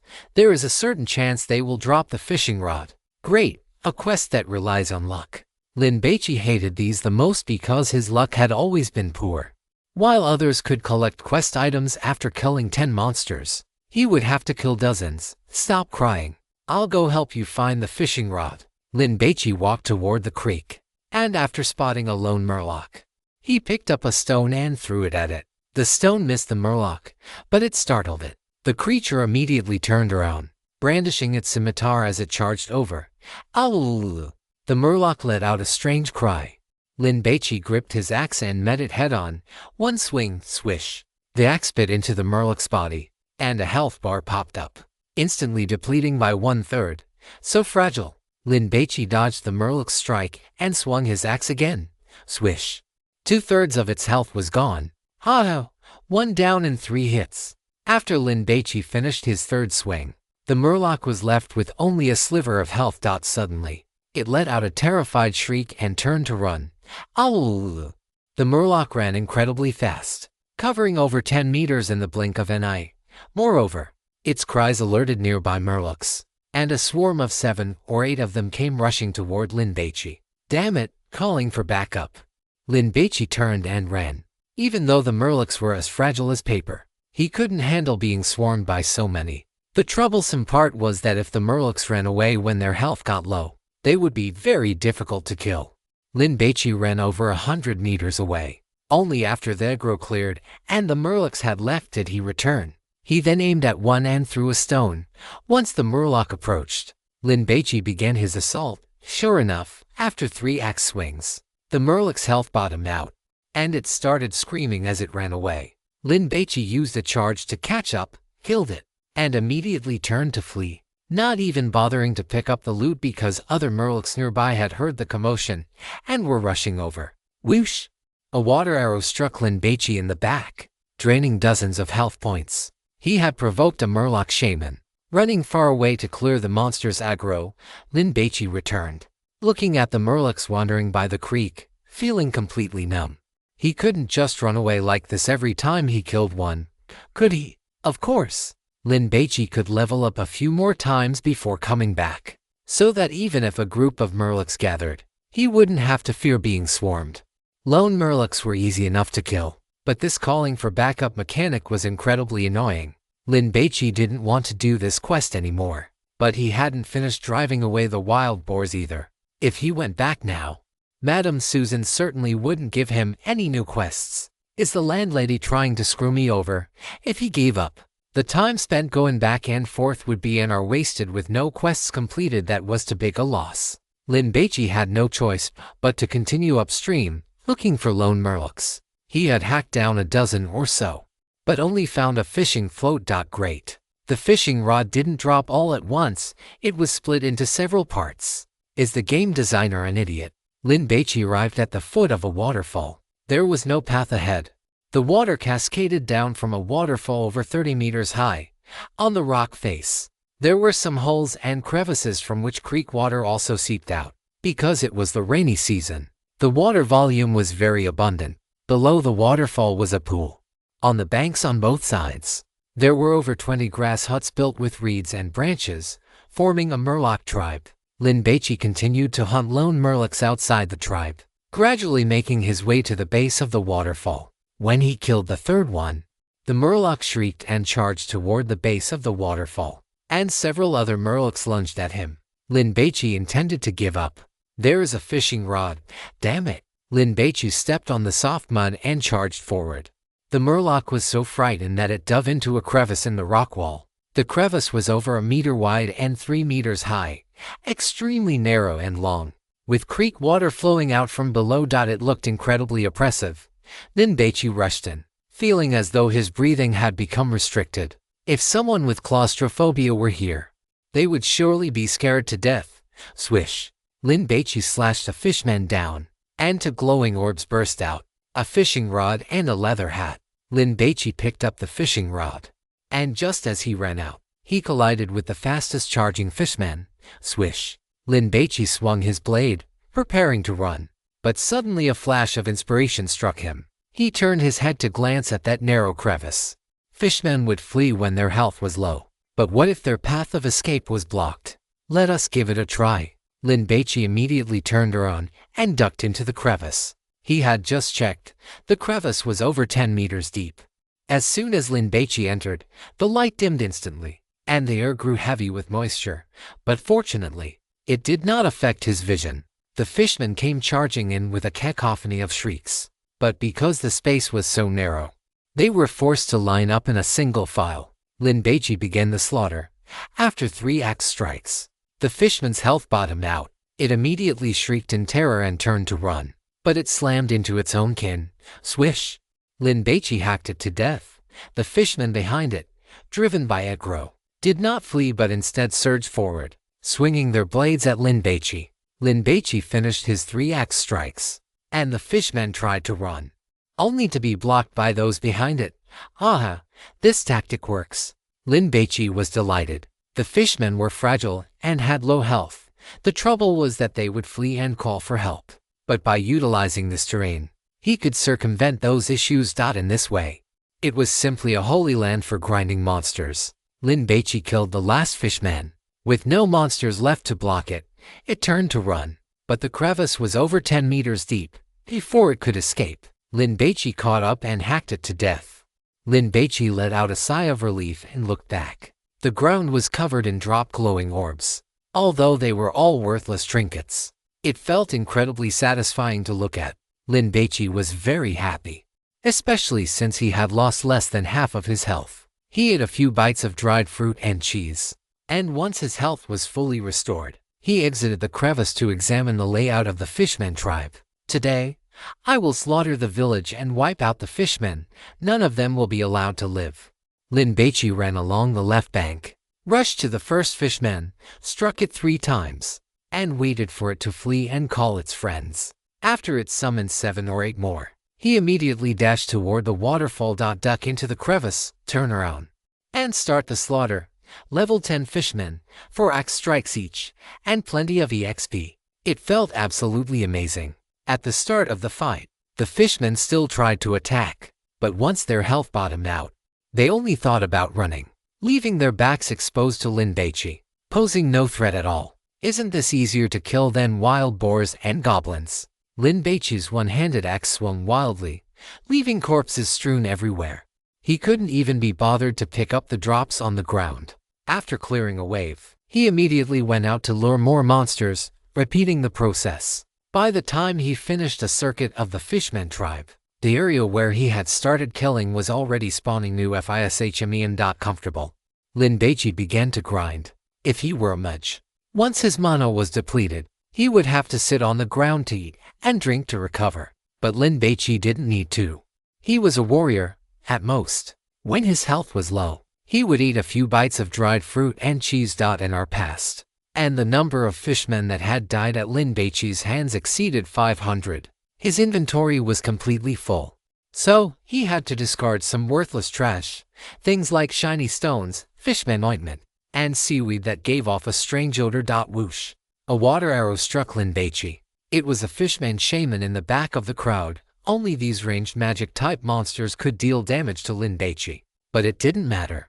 Lin Baici took out a test tube-shaped vial and poured the recovery potion inside into his mouth. His health immediately recovered by a significant chunk. It wasn't that Lin Baici was being wasteful, it was just that he had picked up too many health potions. If he left them on the ground, they would disappear after a while, refreshed by the system. He might as well drink them. Lin Baici was immersed in the joy of grinding monsters, not even bothering to check how many levels he had gained. Quests. Not even a dog would do them. Below a hillside, Jiu Hongyao ran a lap, attracting the attention of a large group of boar men, before jumping onto a large rock. Before the high ponytail girl could shout ready, Guqing Q's blizzard had already crashed down. This was a signature mage skill that could summon ice shards within a certain area amidst the wind and snow. Bang! Bang! The ice shards slammed into the boar men, not only slowing them down, but also dealing damage. Jiu Hongyao did not stay idle, continuing to deal damage or kicking back any boar men that strayed out of the blizzard's range. Hoi Yu and the little assistant stood nearby, ready to heal Jiu Hongyao at any moment. Big Sweet Sister brandished her daggers, darting in and out of the monster group, bleeding them one by one. If she only focused on one, her aggro would exceed Guchinkyu's, causing the boar men to hunt her down. As it stood, Guchinkyu held the highest aggro, so the monsters lunged toward her. But because the blizzard had a slowing effect, the boar men couldn't catch her, not to mention the presence of Jiahongyao and Big Sweet Sister. After a wave of monsters was defeated, everyone received a significant amount of EXP. Guchinkyu sat on the ground to drink water and replenish her mana. Jiahongyao went to lure monsters, while Huoyuyu picked up the drops.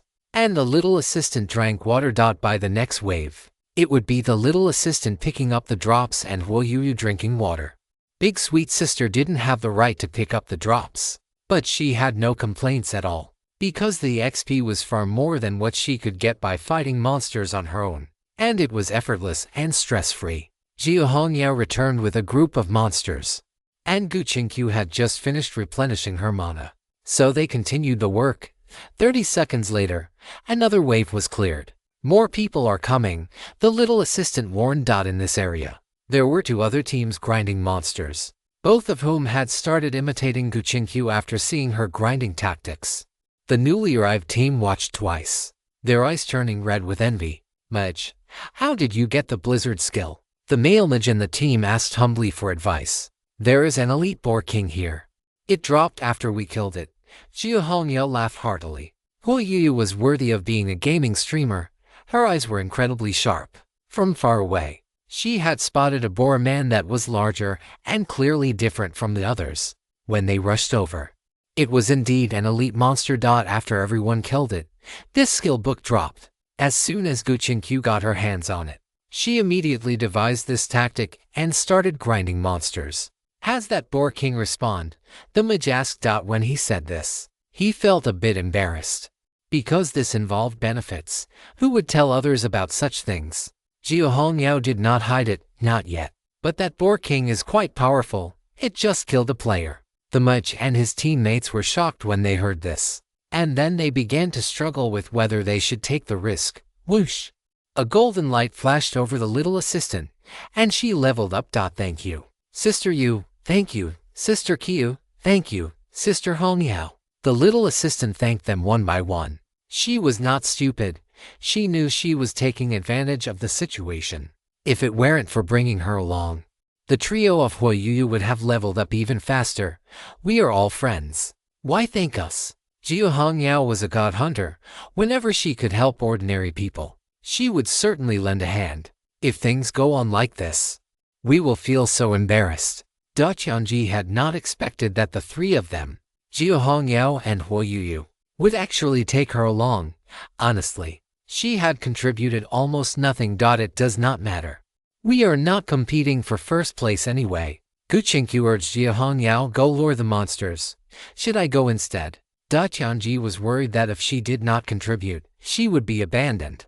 A team could only have 5 people. Once Lin Baici returned, she would definitely be the one kicked out. So she had to be more valuable than the little assistant. "No need. You are not good at gathering monsters." Guchinkyu refused. "They are too scattered." That team did not leave. While learning, they opened the level leaderboard. Damn, 7 of the top 10 are mages. I guess they are all using Blizzard to grind monsters. This is the advantage of the class. Holy crap. What is up with the first place? Are warriors really this fierce? Their discussion caught the attention of nearby players. "Warrior, could it be Xiaobai?" Huoyuyu muttered. Seeing that Jiahongyao had healthy HP, she clicked on the level leaderboard. Ranked in first place was none other than Lin Ren, warrior, level 15. "It really is Xiaobai," Huoyuyu exclaimed. After finishing this wave of monsters, Jiahongyao also clicked on the level leaderboard, feeling very curious. How did little Lindsay manage that? He must have teamed up with someone else, right? Qianji analyzed. Impossible. Jiahongyao shook her head. With elite teammates like us available, why would little Lindsay go team up with others? He is not brain damaged. Then how do you explain this? Qianji could not figure it out. A warrior surely cannot have a more powerful area of effect skill than a mage. Right. How would I know? Jiahongyao retorted. Why not just ask? Guchinkyu sent a message over. After waiting for about 3 minutes, Lin Baici replied. Lin Ren, I found a good terrain where I can solo grind a meteor. It is so satisfying. The four of them walked over. Cousin is so lucky, right? The little assistant said with envy. It should not be luck, it is intelligence. Jiu Hongyao had experienced so many divine ruins with Lin Baici and knew that kid's standard. So she put her hands on her hips, full of pride. The ace of the 7th star. Are you kidding me? Lin Ren. Do you guys want to come over? Guqinkyu. No, we are teaming up to grind more men. Lin Ren. Alright, stay safe. Guqinkyu ended the call and stood up Hongyao, Daqianji, for the next wave. You to go lure them together. Let us try to grind 40 at once. Oh, will there be a problem? Daqianji worried. Guqinkyu did not answer. She directly commanded to start. Go. Go. Jiu Hongyao set off. Rest assured. Little Kiku is very capable. Huoyu knew that Guqinkyu was very powerful. Before, when grinding monsters, she had not used Daqianji or the little assistant at all. It was purely for fun. Now that she saw Lin Baici soaring to first place, her competitive spirit had been ignited. She was going to squeeze out the team's full combat potential. Daqianji. Do not lure that one. Lure the ones on the left and circle back. Guqinkyu began to direct. Little Kiku, are you finally going to exert yourself? Jiu Hongyao laughed loudly. Just now, everyone was playing freely and Guqinkyu could not be bothered to waste her breath. But now it was different. She was directing their positioning. Little assistant, heal Daqianji. Why did Guqinkyu bring the little assistant and Daqianji? One reason was that she was not interested in the leaderboard and did not mind sharing EXP. The other was for the sake of precaution. When engaging in PK, having one more person meant one more point of deterrence. And even one more person could make opponents give up the idea of stealing monsters. Furthermore, at times like this, it could improve the efficiency of monster grinding. This is what makes it interesting. A smile appeared on the corner of Guqinkyu's mouth. Everyone using Blizzard to grind monsters and climb the leaderboard was boring, right? Sure enough. One still had to look at Lin Baici. Once they exerted themselves, it shocked everyone nearby. Holy crap, they lured too many. They are going to be wiped out. Wait, it seems like they lured that many on purpose. Awesome. The surroundings were filled with chatter and discussion. After grinding 3 waves of 40 monsters, Guqinkyu increased the amount again. Holy crap, 40 already. And they are not attacking yet. Holy crap, 50. That female mage's command is so impressive. That paladin has some decent movement. She barely takes any damage. Some players with a keen eye could tell that in this team of beautiful women, the most important member was the female mage, followed by the paladin. The other 3 were replaceable. By the time they finished clearing the area, the ground was littered with glowing loot orbs. Not picking up the loot. Keep going, Guqinkyu commanded. After clearing 3 more waves of monsters, the green grass was covered in glowing orbs. The earliest ones had already started to refresh and disappear. But everyone noticed that these girls still had no intention of picking up their spoils of war. Are you kidding? Such a waste. Impressive. They are clearly gunning for the leveling leaderboard. Professional players, right? The players discussed it among themselves, stunned by the performance of Guqinkyu's 5-person team. Some were excited and wanted to imitate them. Me? No way. That mage's timing on every blizzard is perfectly calculated to maximize damage. I can't do that unless I wear gear with much higher intelligence. If your technique isn't good enough, you have to make up for it with mana. Simply put, where they deal damage with 7 blizzards, I would need 9 or 10. Forget about the mage. Can you melee players group monsters this well? Look at that paladin's movement. She just has a few skills. If she had even a few more, she wouldn't need the assassin's help or the priest's healing. Let's play it safe. Most people shouldn't try to copy their tactics. A team that didn't believe it tried once and gave up. Grouping monsters is truly difficult. You always end up missing a few, making it impossible for the blizzard to cover them completely. In the forest, within a goblin tribe, screams echoed incessantly. A team was grinding monsters, taking a break to drink water and recover mana. The priest glanced at the leveling leaderboard and was dumbfounded. Brother Kun, we've been overtaken. That's normal. This grinding spot of ours isn't actually that good. There are too many obstacles. The player called Brother Kun didn't make a big deal out of it. As long as he found a good spot, he could always climb back up. No, the person in first place is a warrior. When the priest said this, everyone was shocked. You must have misread it, right? How could a warrior scrub possibly surpass the mage lords and hunter daddies? It's impossible even if you broke 100 blades. Hey, watch what you're saying. That hurts me, a warrior. Everyone fell silent after seeing the name Lin Baici at the top of the leaderboard. It really was a warrior. He must have found a great spot to grind. Brother Kun laughed. It's fine. Once we level up again, we'll head into the goblin nest to upgrade our gear. That was a dungeon. Brother Kun's team had discovered it an hour ago, but since it required level 15 to enter, they hadn't gone in yet. Inside the dungeon, the monsters were stronger, but they gave more experience and better loot. Short-term level rankings are meaningless. The achievement leaderboard is what matters most. Exactly. Once we clear the goblin nest, our ranking on the achievement leaderboard will definitely rise. Then let's hurry up and level up so we can snatch the first clear. Everyone was full of motivation and fighting spirit. At the same time, Yu Huaxingjang and Tankeki, who had formed a 5-person team to tackle an elite quest, saw the change in Lin Baici's ranking. Chapter 571, Healing to Brother Hungry, Huaxingjang. Look quickly. Lin Baici is number 1 on the leveling leaderboard, Tankeki exclaimed. I see it. Woo, I regret it. Yu Huaxingjang was incredibly depressed. I should have been shameless earlier and tried my best to convince him to let me join his team. That way, I could have leached a few levels instead of wasting half an hour here on an elite quest. I regret it too, Tankeki pouted. Sigh. He didn't even invite two beautiful ladies like us. Is he gay or something? How is he leveling so fast as a warrior? Huaxingjang was curious and scrolled down the list. In the top 50, half were mages. A small portion were hunters, and the remaining scraps were split among other classes. Looking higher, in the top 20, there were 11 mages, 5 hunters, and 2 assassins. At the very top was Lin Baici. This ranking was the real deal. Do you guys know this warrior? Their newly formed temporary teammate asked curiously. Huaxingjang nodded. Are you close? If you are, call him over to help us with this elite quest. The temporary teammate suggested. In a normal online game, you could try anything. But in this dark faith, death meant your character was gone forever. So everyone was playing it safe. Especially now, in the early stages of the game. With poor gear and insufficient health potions, everyone tried to avoid fighting high-level monsters. I'll ask. Huaxingjang sent a message.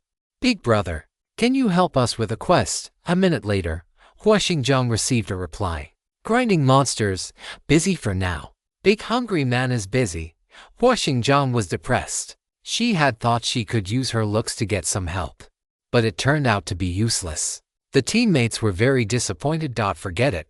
Let's not do it. Tankeki disbanded the team and turned to leave.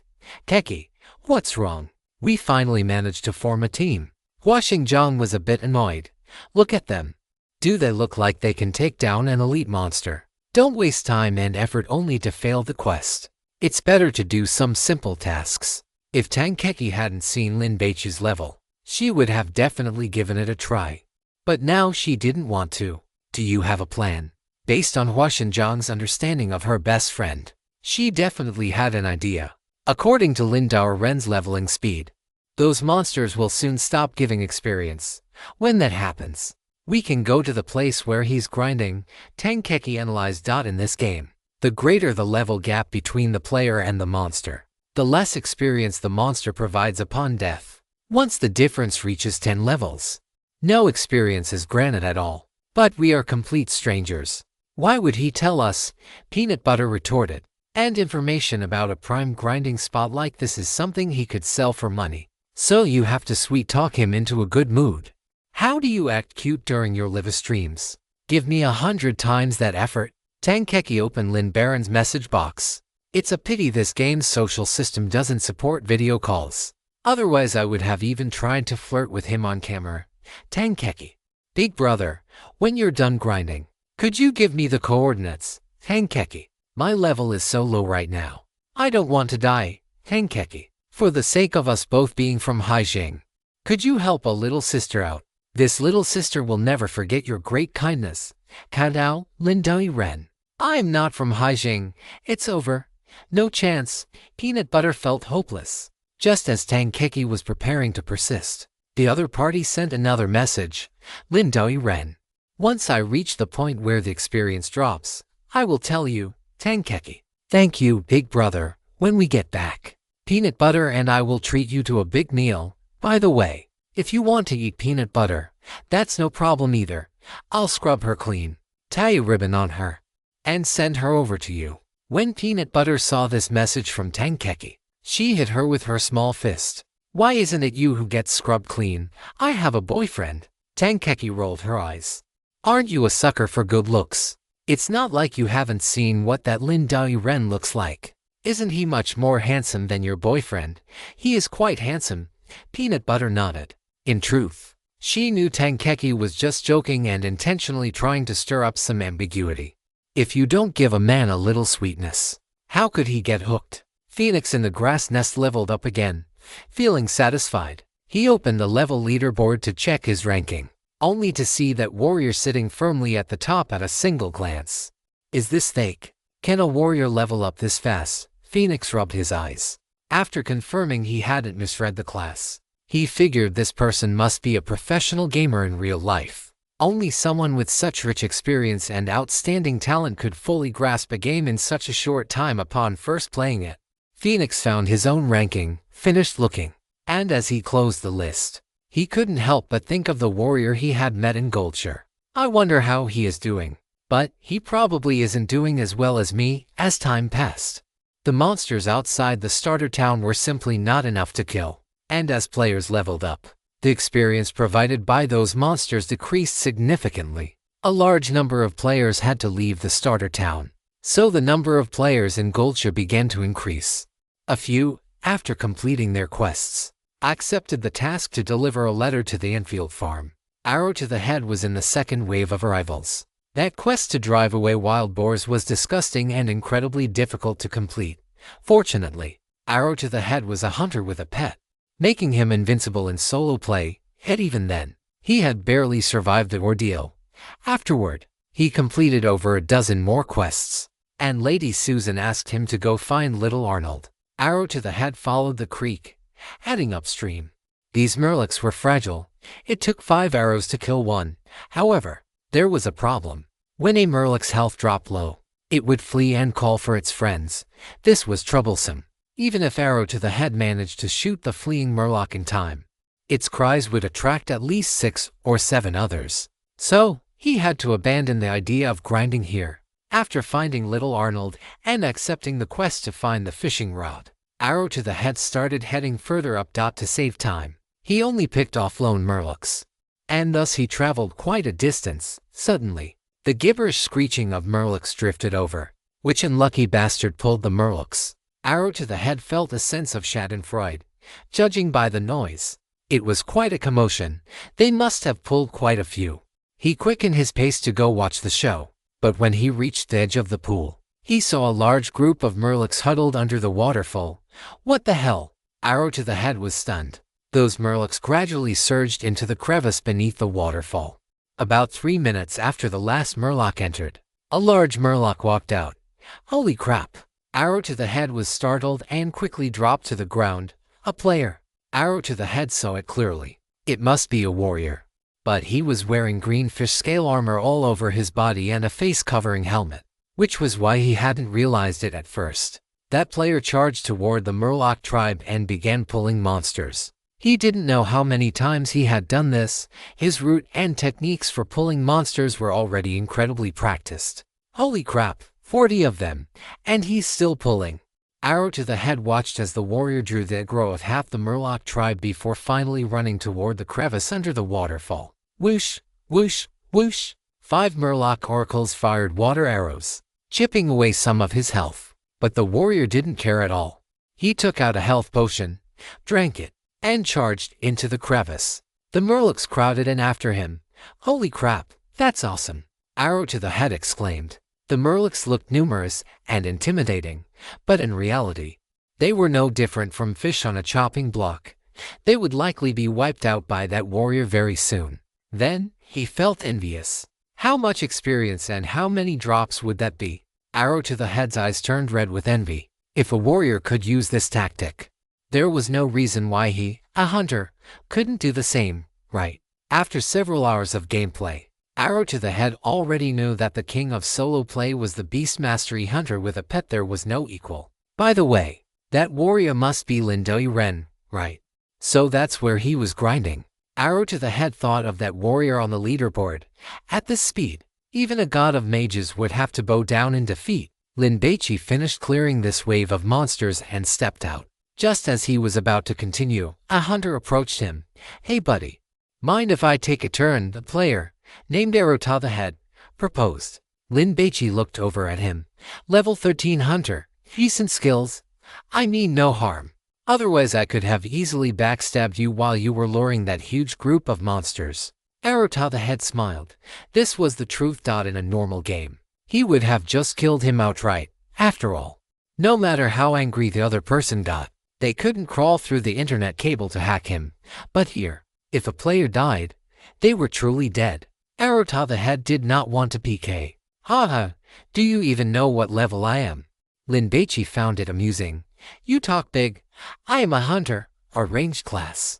It doesn't matter if you are 5 levels higher than me. Do you believe I can kite you to death?" Arrow to the Head was very confident. "You can try." Lin Baici spun his blade in a flourish. Arrow to the Head frowned. The other man's overwhelming confidence made him feel somewhat annoyed. And he really wanted to teach this warrior a lesson. But the armor the man was wearing made him wary. Did he grind out a whole set? And looking at how extravagantly he was chugging health potions earlier, he probably had plenty more in his inventory. He didn't think he could outlast him. "Why aren't you moving?" Lin Baici took 2 steps forward. "Stop right there," Arrow to the Head shouted, and immediately raised his longbow. But fearing that this action might provoke an attack, he lowered it again. "Buddy, you are Lin Baici, right? You have already reached the top of the level leaderboard. Can you let me have some fun too? Give me a sip of the soup. Then go ahead and try." After several hours, Lin Baici was getting tired of grinding anyway. Arrow to the Head prepared to go. But after a few steps, he stopped. "You aren't going to attack me after I lure the monsters, are you?" Lin Baici shook his head. "Thanks." Arrow to the Head first went to look into the rift, roughly analyzed the tactics Lin Baici had been using, and then began to lure monsters. For the first time, he didn't dare to lure too many. However, the Murloc's habit of calling for help didn't care about his intentions. 7 of them were called over immediately. His pet boar tanked in the front while Arrow to the Head shot arrows from behind. Because the boar could not dodge or block, it took the full brunt of the Murloc's attacks. Its health bar quickly hit the bottom. Arrow to the Head had no choice but to stop attacking and heal the boar. When the Murloc's health bars were nearly empty, they tried to run, but they were blocked by the Murlocs behind them. By the time he reached the 4th monster, Arrow to the Head's healing couldn't keep up. The boar died, and the Murlocs rushed toward him. Arrow to the Head was a hunter and had to maintain a distance of at least 3 meters from the monsters. If they got too close, he couldn't use his ranged weapon. He panicked and had no choice but to use his knife to fight.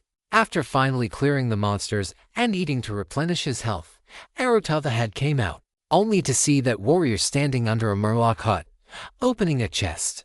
A treasure chest. Arrow to the Head instinctively raised his bow, and then he saw that Lin Baici turn his head and sweep a glance at him. Calm, composed, as if he were looking at a piece of trash, a dead fish. If that Lin Baici had been nervous, threatening, or on guard, Arrow to the Head felt he would have definitely tried to snatch the chest.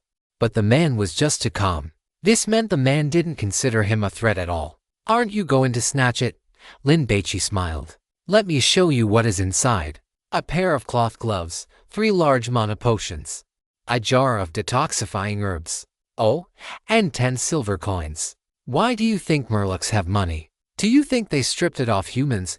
Arrow to the Head fell silent. "I have been grinding here and have opened 7 chests, plus the drops from the monsters. Aside from this set of fish scale armor I am wearing, I have also collected a full set of mage gear and half a set of night gear. How about it? Do you want to come and kill me?" Lin Baici teased. Arota the head swallowed hard. Big brother, stop joking. I have no intention of snatching the chest, to be honest. Arota the head had lost his nerve. This Lindar Ren had farmed so many murlocs that his assets must be quite substantial. He probably had his accessory slots filled too. It was better not to look for trouble. I'm telling you this as a warning. Don't tell anyone else about this place. Otherwise, I don't care who comes to grind here, but the next time I see you, I will definitely kill you. Lin Baici opened his friends list and sent a coordinate to Tangkeki. Lindar Ren, come here, I am done grinding. Tangkeki replied instantly. Okay, big brother. Lindar Ren. Group up with a warrior. Mid classes are hard to grind with. Arotathahed's face turned dark. He had tried it once and knew his class couldn't handle the grind. So, he had planned to sell the location. But Lindar Ren's words made him afraid to do so. Lin Baici ignored Arotothahed and, seeing the Murloc tribe's monsters respawn, began to lure them again. He planned to leave once Tangkeki arrived to take over. Arotothahed watched as Lin Baici acted as if he didn't exist, luring another 40+ monsters. He felt both angry and depressed. Was this guy really not afraid that he would take the opportunity to kill him? Of course, Arotothahed didn't dare, because when Lin Baici was luring the monsters, he saw that with a single strike, the level 15 Murlocs lost half their health. Even with his high defense, he could take at most 4 hits. Big brother, if there is a chance, let's group up for a dungeon. Let me admire your skills. Arotothahed waited specifically for Lin Baici to finish grinding and come out, offered a compliment, and then left. Can't afford to provoke him. Can't afford to provoke him. Time to retreat. 20 minutes later, Tangkeki and Peanut Butter arrived with an acquaintance, a warrior named Threeblad Stylizer. Brother Ren. Tangkeki greeted him from afar. God Lin. Zoro, carrying a broken blade, looked at Lin Baici, who was armored from head to toe, and excitedly called him God Lin. Brother Lin. Peanut Butter gave a sweet smile. I will only teach this once, so watch closely. Lin Baici began to lure the monsters. Holy crap! You are pulling this many at once. Zulong was shocked, feeling his legs trembling. Keki, Peanut. I do not think I can handle this. We are all warriors. Why can you not handle it? Peanut Butter retorted. We are all men. So why is it that some can go 9 times a night, while others spill their milk before it even reaches the doorstep? Zulong countered. Bullshit. I have never seen a man who can go 9 times. Peanut Butter started ranting. Can you do it or not? If you cannot, I will find someone else. I can. Zulong quickly promised out at worst. We will just pull a few less. 3 minutes later, Lin Baici came out. That fast. Tangkeki was delighted. She could finally take off. There is still time spent picking up loot, so clearing a wave of monsters takes 2 minutes at most. Peanut Butter did the math. That is really fast. Lin Baici briefly explained the process and the precautions. All right, that is it. I am leaving, brother hungry. Thank you so much. As Tangkeki spoke, she jumped up, kicked her lower legs back, and with a thud, knelt on the ground. I am going to brother hungry. Lin Baici was completely dumbfounded. Peanut Butter and Zulong were the same, but a second later, Peanut Butter reacted and wanted to kowtow as well. What is pride worth? Staying alive is what matters most. However, before she could kneel, she was stopped by Lin Baici. Get up quickly. Lin Baici had never been knelt to by a young girl before and felt quite awkward. So he quickly said goodbye. Safe travels, brother hungry. Tangkeki respectfully sent him off. Once Lin Baici's figure disappeared into the forest, Peanut Butter looked at Tangkeki, feeling a bit helpless. Was that really necessary? You should have just knelt down decisively earlier. Which man can resist being knelt to by to beautiful girls? Tangkeki said with regret. This spot, could it be sold for a gold coin? He did not charge us any money. If we do not give him some mental compensation, will he still remember us if he has any benefits in the future? Stop talking. I regret it now. Is it too late to chase after him and kowtow? Peanut Butter mocked herself. Stop with the nonsense. Let us hurry up and grind monsters. Zulong could not wait any longer.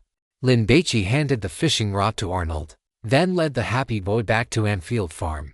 Madame Susan was very satisfied. I'm going to drive those wild boars away. Lin Baici was now fully upgraded and incredibly strong. He rushed to the pumpkin field and saw 5 players there, teaming up to fight the wild boars. They were startled when they saw the green-clad Lin Baici. "We started this quest first," the leader warned, but his tone lacked confidence. "Go ahead and fight them." Lin Baici strolled around the vicinity of the pumpkin field, searching for traces of the white-skinned wild boar princess. Several hours had passed, and he did not know if it had been killed by someone else. At the 11 o'clock direction, it seemed it had not. Lin Baici immediately ran in the direction the gourmet god mentioned. After about 200 meters, Lin Baici encountered a paladin player. "Hey, do not keep walking forward. There are high-level monsters over there. You will die." The paladin was named Kang Tianj. His equipment was poor. He did not even have a single piece of plate armor. Wearing only leather pants and holding a warhammer, Lin Baici glanced at him and continued forward. "Hey, you are going to die."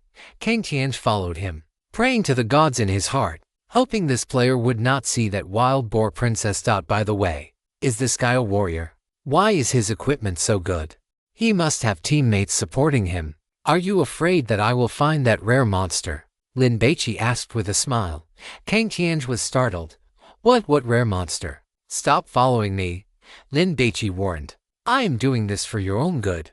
Kang Tianj knew that the wild boar princess probably could not be hidden anymore. This player must have seen it before but could not beat it. So, he went off to level up. The white-skinned wild boar princess, accompanied by 2 black-skinned wild boar guards, was wandering in the forest, searching for truffles.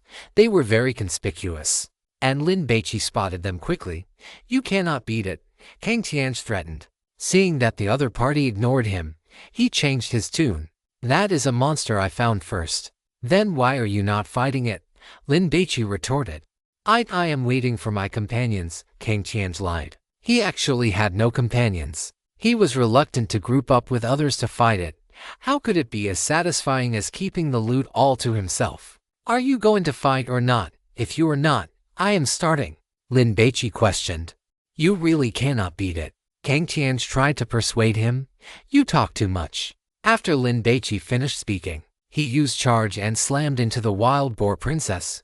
Cleave, swish. The scimitar carried a flash of light, slashing across all 3 wild boars.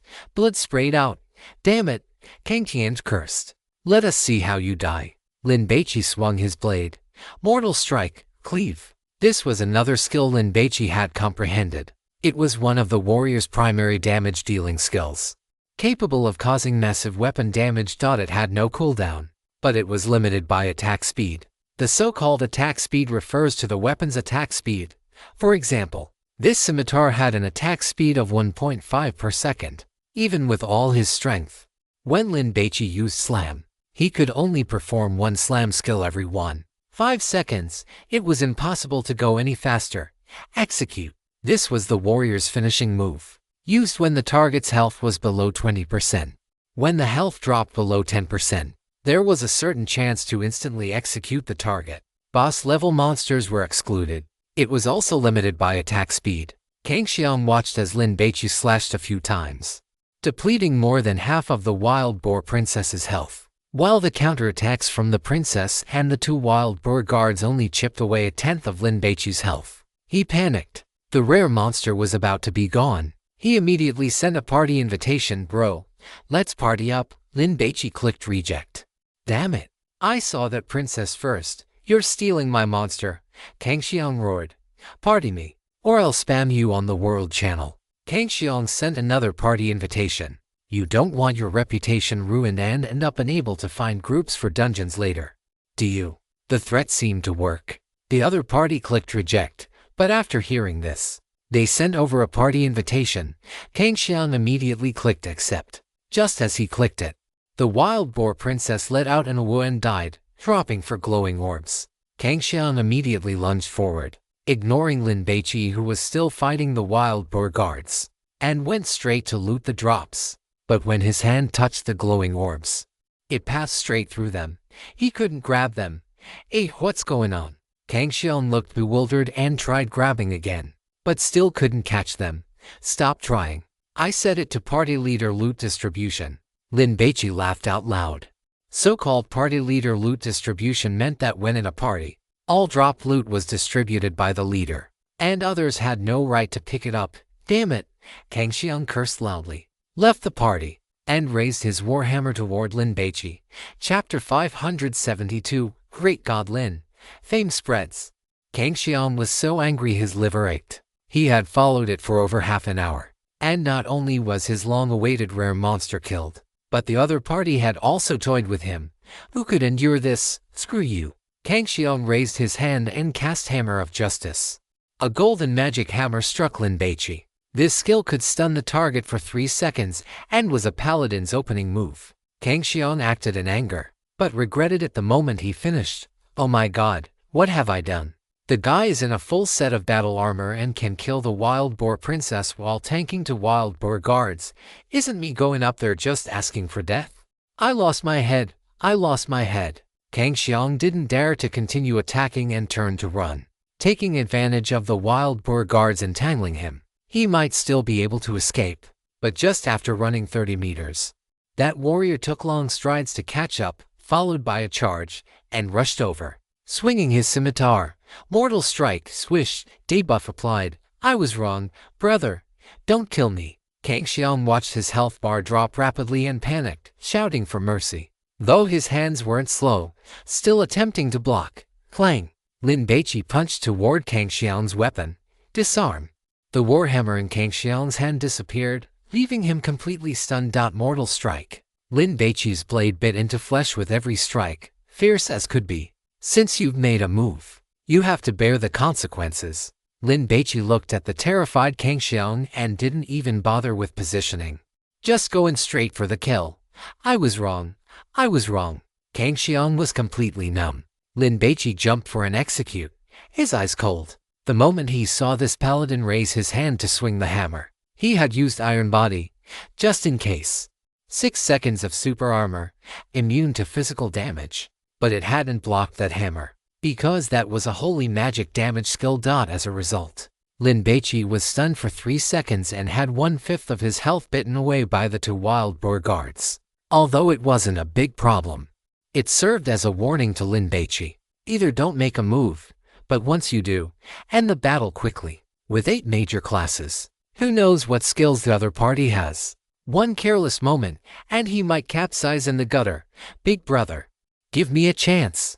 Kang Xiang was crying his eyes out, sweating profusely from anxiety. If Lin Baici had given him a single chance, he would have knelt down long ago. Goodbye. Lin Baici used execute.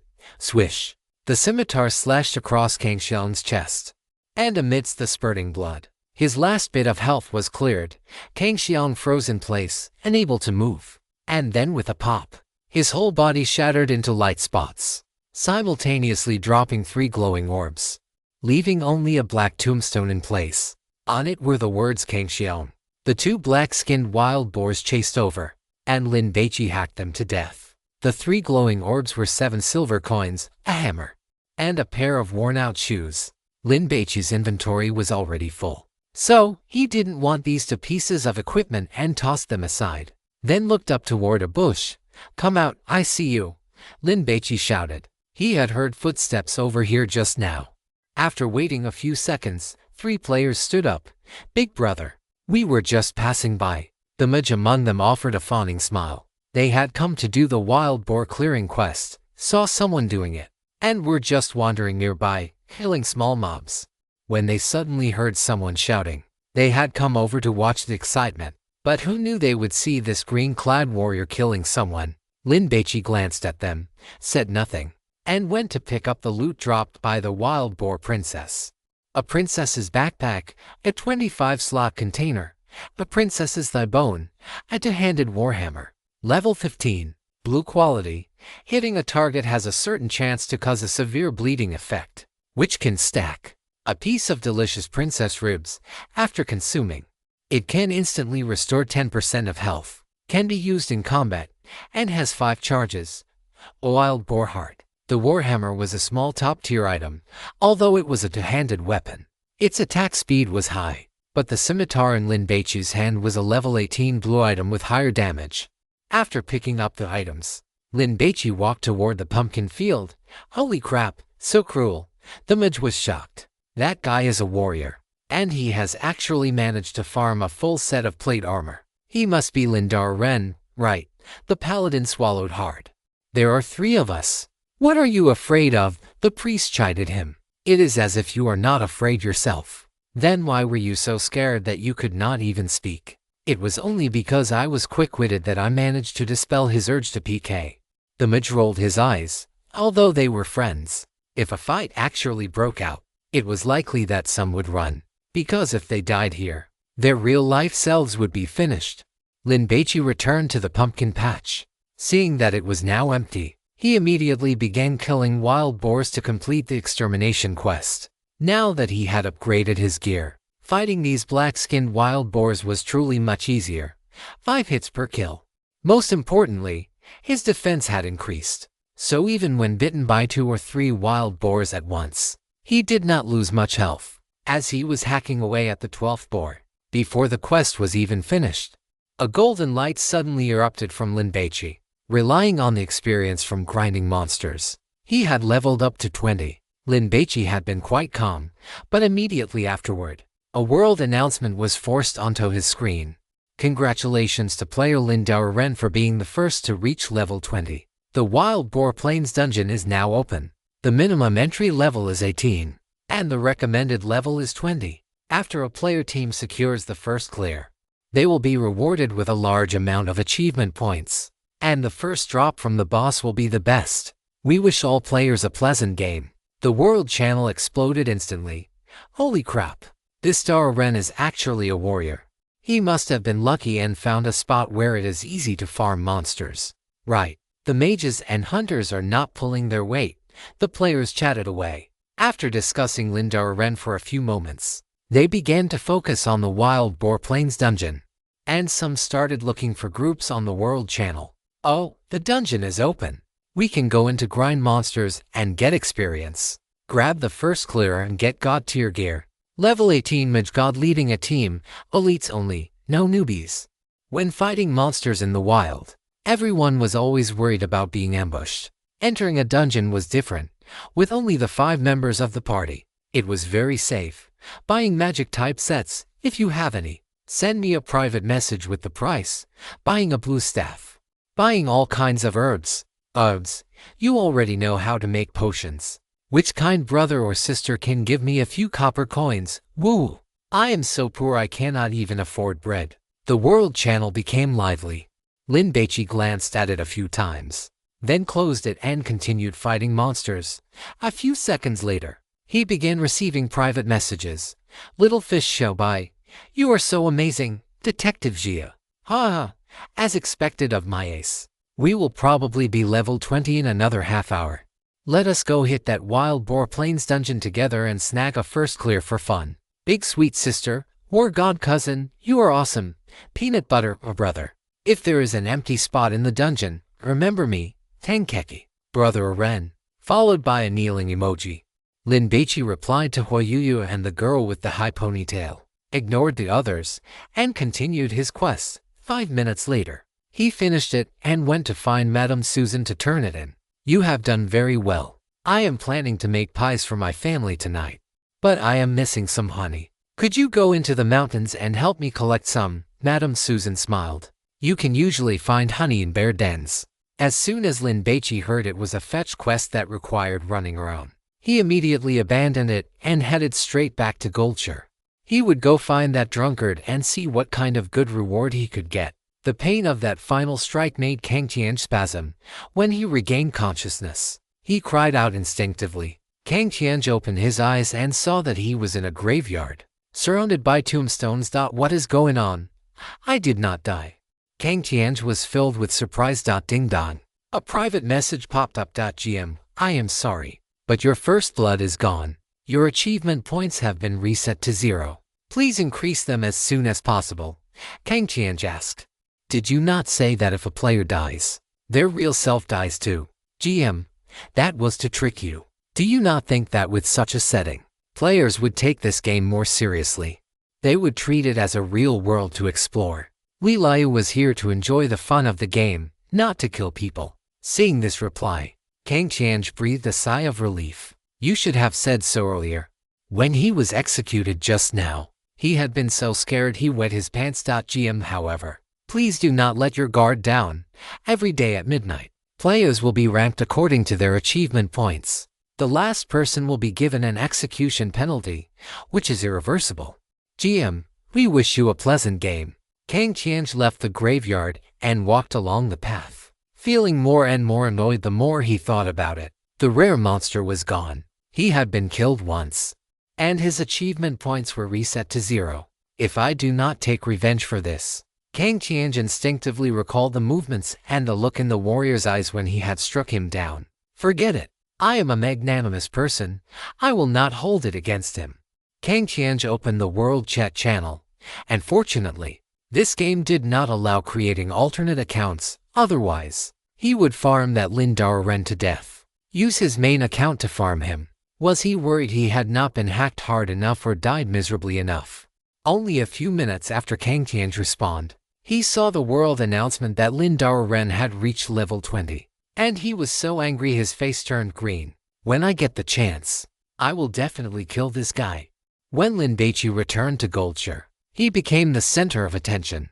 Passing players were all looking at him, and especially after he entered the Lion's Pride Inn, the players were all stunned. Whose subordinate is this? The game had been running for nearly 10 hours now, and many players were just wearing whatever they could find, having only just managed to piece together gear for each slot. I said, never seen one, but the person before them was clad in a suit of greenish fish scale battle armor, wearing combat boots, and his footsteps thudded against the wooden floor of the inn, especially the battle helmet on his head, which was designed in the shape of a fish head. Once the faceplate was lowered, his entire head was encased. On both sides of the ears, there was a pair of shark fin-like protrusions, looking both imposing and ferocious. Hey buddy, how did you get that gear? A player asked out of curiosity. By killing monsters. Lin Baici was concise and to the point, sitting down at the bar counter. Auntie, give me a glass of fruit wine. Which monsters did you kill? Looking at the style of that plate armor, it should be Murlocs, right? Murlocs. I have fought them before. Those things have low health and brittle skin, but damn it, they know how to run away. Can you believe they can call their whole family to hack you to death in a minute? The players were noisy and clamorous. Are you guys not going to kill monsters? There were quite a few people, and Lin Baici did not want to buy drinks for drunks. He would be spotted. We are forming a party, preparing to do the bounty quest, which is to hack that red-eye handsome. You wouldn't happen to be that Lin the big glutton, would you? Never mind whether he is or not. With this set of gear, he can definitely tank red-eye. Great God, do you want to join us? Some were asking, while others were very straightforward, sending over a party invitation directly. Thank you. Lin Baici took the wine glass and took a sip. It was sweet and sour, and the taste was quite good. Auntie, for that red-eye quest, is the reward the same whether done solo or in a party? Damn, brother, you are so greedy. With gear like that, he has the strength. Exactly. If it were me, I would also choose to go solo. The players were envious. Good gear and high skill men having the confidence. It is the same. The landlady smiled slightly. This was actually a novice welfare quest. It rewarded gold coins, and one could also choose a piece of blue tier equipment suitable for their own class from several options. Then it did not matter. Lin Baici clicked accept and saw 4 other player avatars appear on his interface. Damn, who was so fast? They added the great god to the party. Someone had invited Lin Baici to a party, and a message popped up. The player you invited has already joined another party. This made them immediately depressed. Sorry, I was the one who got there first. The paladin named Jin Maoshu Yutang was a joker, and he cupped his hands toward everyone. Great God, aren't you afraid that strangers will sabotage you if you party with them? You should start your own group, player advised. I am a level 16 mage with Blizzard. I can AO monsters. Great God, I am a level 16 priest. Please let me join. Demon summoners level up to slowly. Great God, I want that blue tier staff reward. I can pay money. Please give me a slot. The players crowded over, Bai Yutang immediately broke into a cold sweat and hurriedly gave the party leader position to Lin Baici. Great God! Don't leave, the leader position is yours. The other 3 teammates were also clamoring to keep him. Having an expert in charge meant not only faster clearing but also safety.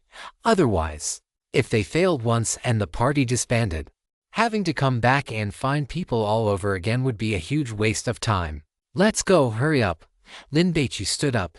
Everyone quickly followed. They went out the door and tore the bounty notice off the bulletin board. Where is Red Eye, do you know? Lin Baici looked at the quest description. The normal process was to find villagers to ask about the situation, running errands back and forth for 10 minutes or so. However, there were many players in Goldshire, and some had already completed it, so they knew Red Eye's location. There is a farm to the west. He is hiding in a wooden house. Bai Yutang had already inquired about it. The 5 of them set off immediately, and 10 minutes later, they arrived at a farm called Mordor. There was a house on the farm, and at this moment, more than 50 players were gathered in front of the gate, peering inside. Sounds of weapons clashing and magic being cast came from inside the house. Before Bai Yutang could ask about the situation, a priest ran out first, followed by a druid and a mage. Whoosh! The players in front of the door were startled and scattered in a panic. A paladin wearing plate armor was running relatively slowly. Just as he reached the door, he was caught up by a 2.5-meter tall red-eye werewolf covered in gray fur, which slashed his back with a blade.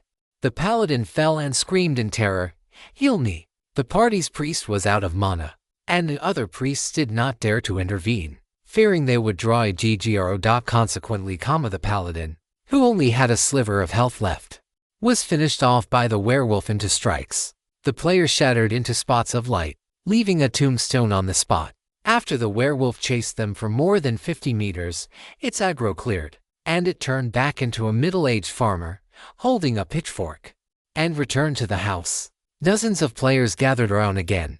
There is even a tombstone there. Do you think he is dead or not? Forget it. Let's not fight it. Let's retreat. The players were all a bit cowardly. Although the rewards were good, they had to risk their lives. Priest, why the hell are you running? It is just a level 20 elite monster, not a boss in a dungeon. We can take it down. The mage from that party was furious. But the werewolf came to attack me. The priest felt very aggrieved. The paladin could have pulled the aggro back. The mage was speechless. Once you run, you lead the werewolf to run around wildly. How is this supposed to be fought? What if he couldn't pull it back? The priest retorted. Wouldn't I have died then? The mage fell silent. Even if he talked until his mouth went dry, he could not change the priest's mind. In fact, if they tried 2 or 3 times and got familiar with the werewolf's skills, they could take it down. But with the premise of death, everyone was very conservative and did not want to take any risks. Forget it. Let's not fight. The mage left. The other players looked at each other, also feeling a bit intimidated. The main thing was that seeing a player die right in front of them had too much of an impact. Are we still going to fight? The priest looked at Bai Yutang. They were all college students from the same dormitory. Why are you asking me? Ask the great god. Bai Yutang was fine with it. Will you run away? Lin Baici asked. The priest stammered. He didn't dare to guarantee it, because he felt he probably would run. Forget it then. Let's not fight. Bai Yutang didn't try to persuade Lin Baici, but instead apologized embarrassedly. Sorry. Big shot. I've wasted your time. Let's go. Let's give it a try. Lin Baici walked toward the wooden cabin. How? The priest was shocked. If I'm in danger, I'll run, you know. Lin Baici stood at the entrance. Come on. The 4 teammates walked over. The priest is only to heal me. Ignore everyone else. Lin Baici laid out the tactics. If anyone else's health gets low, back off immediately. Drink a health potion and bandage yourself. I will judge the situation and tell the priest to heal whoever has low health. So don't act on your own. I'll be the main tank. Everyone else go all out on damage during combat. You couldn't eat or drink, but you could restore some health by applying bandages. What if we pull aggro? The mage and the hunter were worried, as their damage output was very high. So-called pulling aggro meant a teammate's threat level exceeded the main tank's, causing the monster's focus to spiral out of control. You guys are 4 levels lower than me. And your gear isn't fully optimized yet. And you want to pull aggro? Lin Baici laughed. Whoever can pull aggro, I'll give them 1 gold coin after we finish. The mage and the hunter thought about it and realized he was right. Looking at his green hat set, it must be quite formidable. Let's go. After Lin Baici finished speaking, he entered the cabin. Damn, we're just going in, no preparation. The mage was stunned. I'm scared. The priest was a bit cowardly. Prepare for what? Our health and mana are both full. Bayutan scolded, keep up, keep up. The 4 of them went inside and heard Lin Baici's voice. Go to the 2nd floor. They hurried up. And just as the priest was getting into position, Lin Baici had already engaged the monster. So fierce. The 4 of them were filled with admiration. Heal me, start the fight. Lin Baici urged. The priest hurriedly cast a healing spell. The hunter fired arrows. The mage threw ice lances. And the paladin swung his great hammer as he charged in. Lin Baici finished his heavy strike, saw the mortal strike debuff disappear, and immediately applied another one. Full firepower, don't hold back. Lin Baici had farmed so many relics that he had already summarized quite a bit of experience. The monster's attack range was basically 120 degrees in front of it. Therefore, Lin Baici retreated to a corner of the 2nd floor of the wooden cabin, forcing the werewolf to keep its back to the others. The werewolf let out a furious roar, causing the players' ears to ache painfully, and the physical attack speed of both Lin Baici and the paladin dropped immediately. Swish, swish, swish. The werewolf slashed 3 times at Lin Baici. Quick, heal. Without needing Lin Baici to urge him, Bayutang shouted first. You can tell if someone is an expert the moment they make a move. Since Lin Baici was holding aggro so steadily, it would be shameful if they didn't pull their weight. I know. The priest's heart was in his throat from nervousness, and he frantically cast healing spells. No way, big shot. What kind of damage is that? The mage was shocked. Each of Lin Baici's strikes dealt double the damage of his own ice bolt. It was truly terrifying. Stop healing, you're wasting mana. Just keep my health at 80%. No need to top it off, Lin Baici instructed. Tell me in advance when you have 1/3 of your mana left. Oh, okay. The priest nodded quickly. Big shot, you are so steady, Bayutan remarked with emotion. In a situation where people could die, a main tank would usually urge the priest to overheal, fearing that a combo from the werewolf would cause them to drop dead instantly. If the teammates were capable, and the damage was sufficient, this tactic would be fine. But once the damage couldn't keep up and the boss wasn't defeated before the priest ran out of mana, it would be a disaster. That was exactly what happened to the previous team. The priest healed too aggressively early on, leading to low mana. The main tank told everyone to go all out to rush the werewolf. But the aggro got messy. The werewolf started attacking randomly, and the priest panicked while trying to heal everyone. As a result, his threat became too high. The werewolf locked onto him, and he started running away.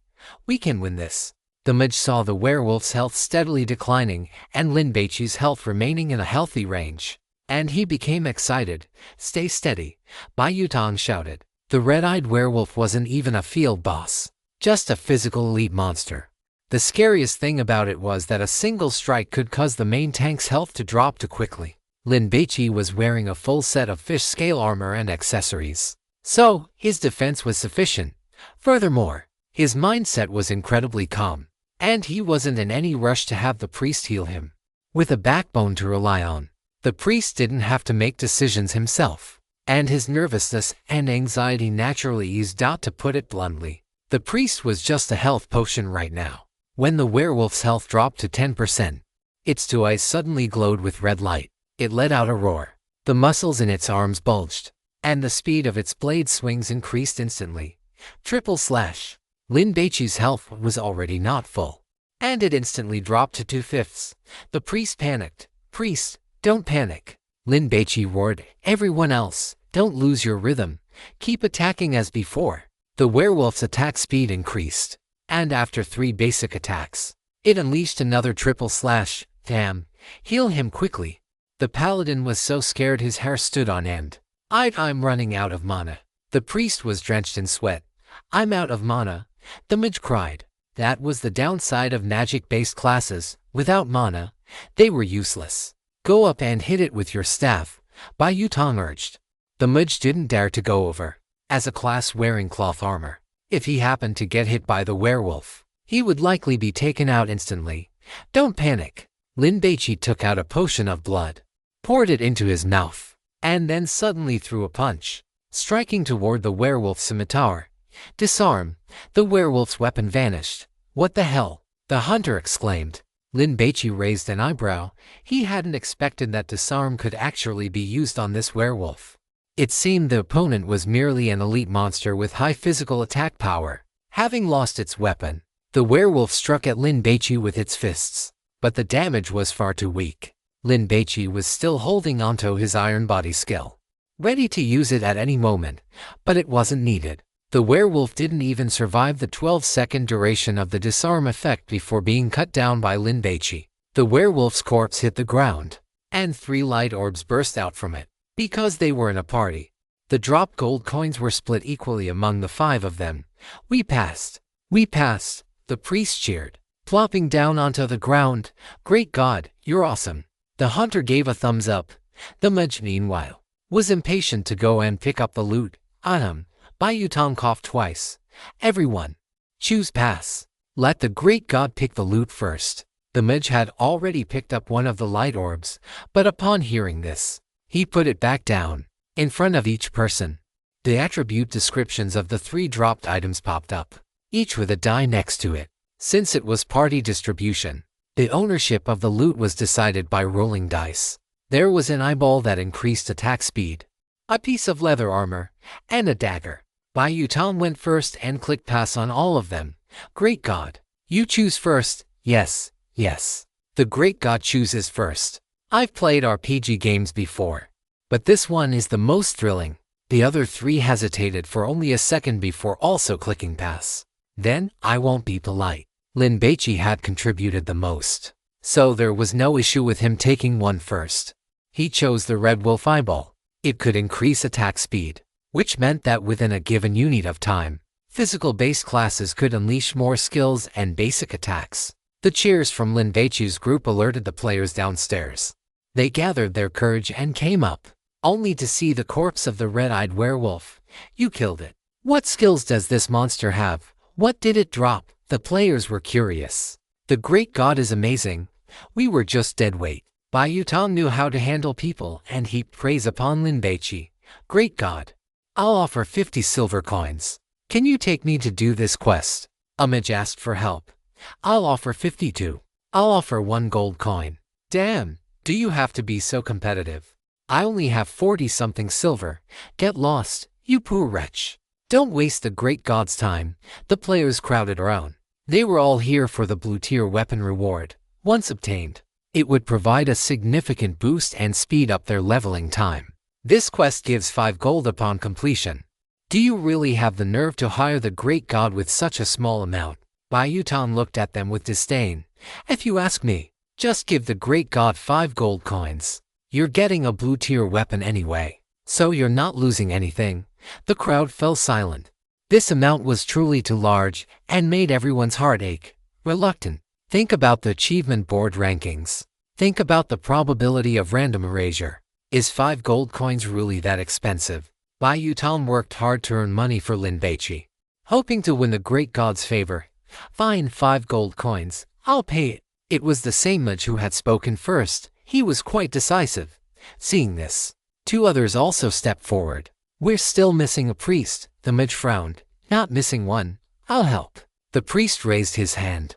He felt that fighting monsters with Lin Baici was exhilarating, and he wanted to experience that thrill again. No need to pay me. The others were so envious their eyes were turning red. Lin Baici earned 15 gold coins in a single run of the red-eyed werewolf. He was getting rich. I'm not doing it. It's a waste of time. Lin Baici had no interest in waiting for the werewolf to respawn. He cleanly and efficiently left the party and bid farewell to his temporary teammates. Goodbye, everyone. Watching Lin Baici walk out the door, the crowd was dumbfounded. He won't even take money. Is he that willful? That's 15 gold coins.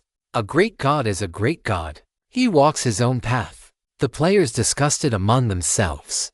The great god's maneuvers were too incredible. And he's bold enough too, the priest sighed. I feel like if he weren't in a party, he would probably try to solo it. Bai Yutong could tell that, aside from the priest, Lin Baici didn't care at all what classes the other three were or how much damage they could deal. Lin Baici had saved up quite a bit of gold from farming murlocs, so his current need for gold coins wasn't very high. He returned to Goldshire, found the sheriff to turn in the quest, and received 5 gold and a blue tier axe. And fortunately, the axe didn't have as good stats as the murloc scimitar, so he couldn't use it. Entering the Lion's Pride Inn again, Lin Baici counted about 5 players. He figured he wouldn't be able to wait until it was empty. So, he approached the drunkard. Before he could even speak, the drunkard had already proactively draped an arm around his shoulder. Buy me a drink, and I can tell you about my history from my younger years. Sure. Lin Baici smiled. What do you want to drink? Order it yourself, landlady. Bring a flagon of dwarven barley milk ale, the drunkard shouted. The landlady soon brought over a flagon of ale. The drunkard gulped down more than half of it and began to boast about his adventures in the Dwarven Kingdom. He bragged for 10 full minutes. Lin Baici was getting impatient. The ale is gone. The drunkard shook the flagon. You can order more, Lin Baici smiled. You really are a great person. The drunkard was happy and shouted at the landlady. Bring another one, young man. Don't buy him any more drinks. He's just a liar. The landlady advised Lin Baici after serving the ale. Just as the drunkard finished his 3rd jar of wine and reached for more, a player named I Love Sister-in-Law spoke up. Are you burning money because you have too much of it? Why not give it to me instead? Lin Baici ignored him.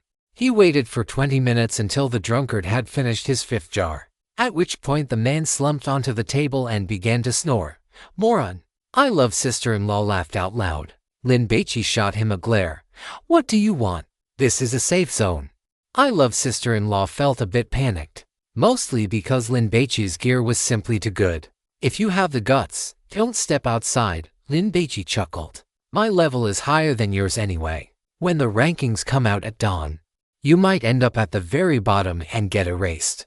I Love Sister-in-Law's heart skipped a beat. Fearing that Lin Baici might camp him, he left the party, gave up on farming the red-eyed monsters, and hurried out of the tavern. Is there anyone else who wants to make a joke out of me? Lin Baici swept his gaze across the room. The other players, not wanting to provoke Lin Baici, all left the tavern. Lin Baici turned back to look at the snoring drunkard and slapped him on the head. The drunkard woke up. Lin Baici slammed a handful of gold coins onto the table. Keep drinking. I still have money. Hiccup. The drunkard let out a satisfied burp. You are a generous person. You are the first one to buy me a drink and actually believe my words. Let me tell you, I really have been to the Dwarf Kingdom, and I even made a dwarf maiden fall in love with me. To prove his words, the drunkard pulled a skill book from his robes. Look, Stormhammer. This is a unique skill of the dwarf warriors. Lin Baici's eyes lit up. Now, I give it to you. After saying this, the drunkard shoved the book into Lin Baici's arms and fell back asleep. You have obtained the skill Stormhammer. You can throw a warhammer condensed from storm elements, hitting a target up to 40 meters away, dealing massive damage, and stunning the target for up to 5 seconds. Whoosh! Lin Baici whistled and immediately learned the skill. As a melee class, he lacked ranged attacks. If he were to PK against a magic-based class, he would be at a huge disadvantage. Now, with Stormhammer, he had finally covered some of his weaknesses. Ding dong, a private message arrived. Great Detective Gio, where are you? Come over and grind some mobs with us. Then we'll head into the Wild Boar Plains dungeon together.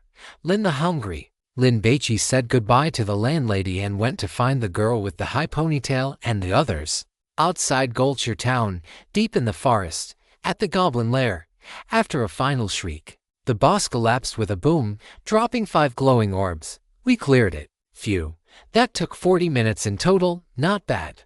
The party led by Call Me Brother Kun had conquered the goblin lair. Everyone was excited for a moment, but then they grew puzzled. This should be a world first kill, right? Why wasn't there a world announcement? Hunter Shanji sniffed.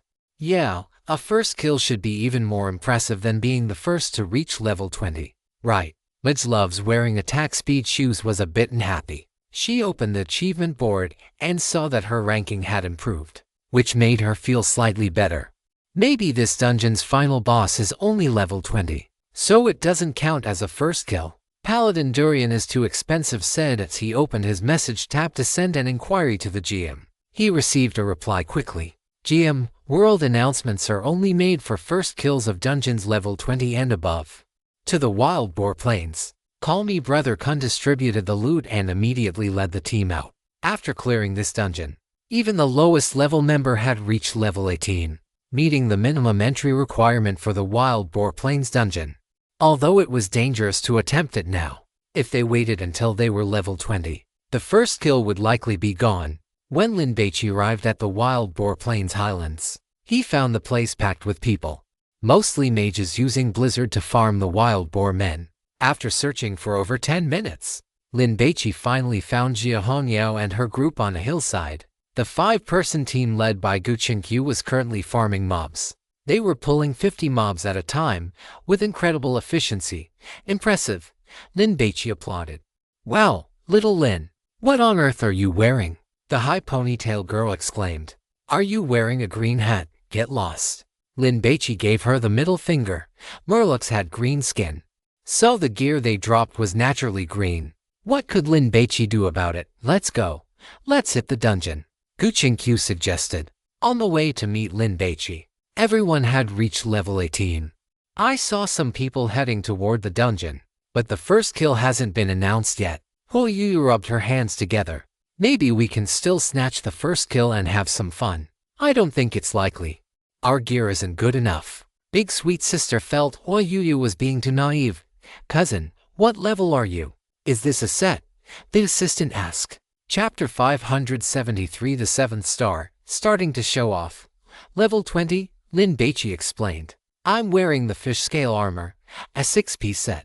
And I have all 5 accessories as well.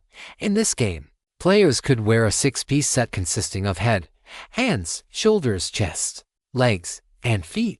Then there were 5 accessories, 2 earrings, 1 necklace, and 2 bracelets. Lin Baici had farmed so many murlocs that he had collected the full set.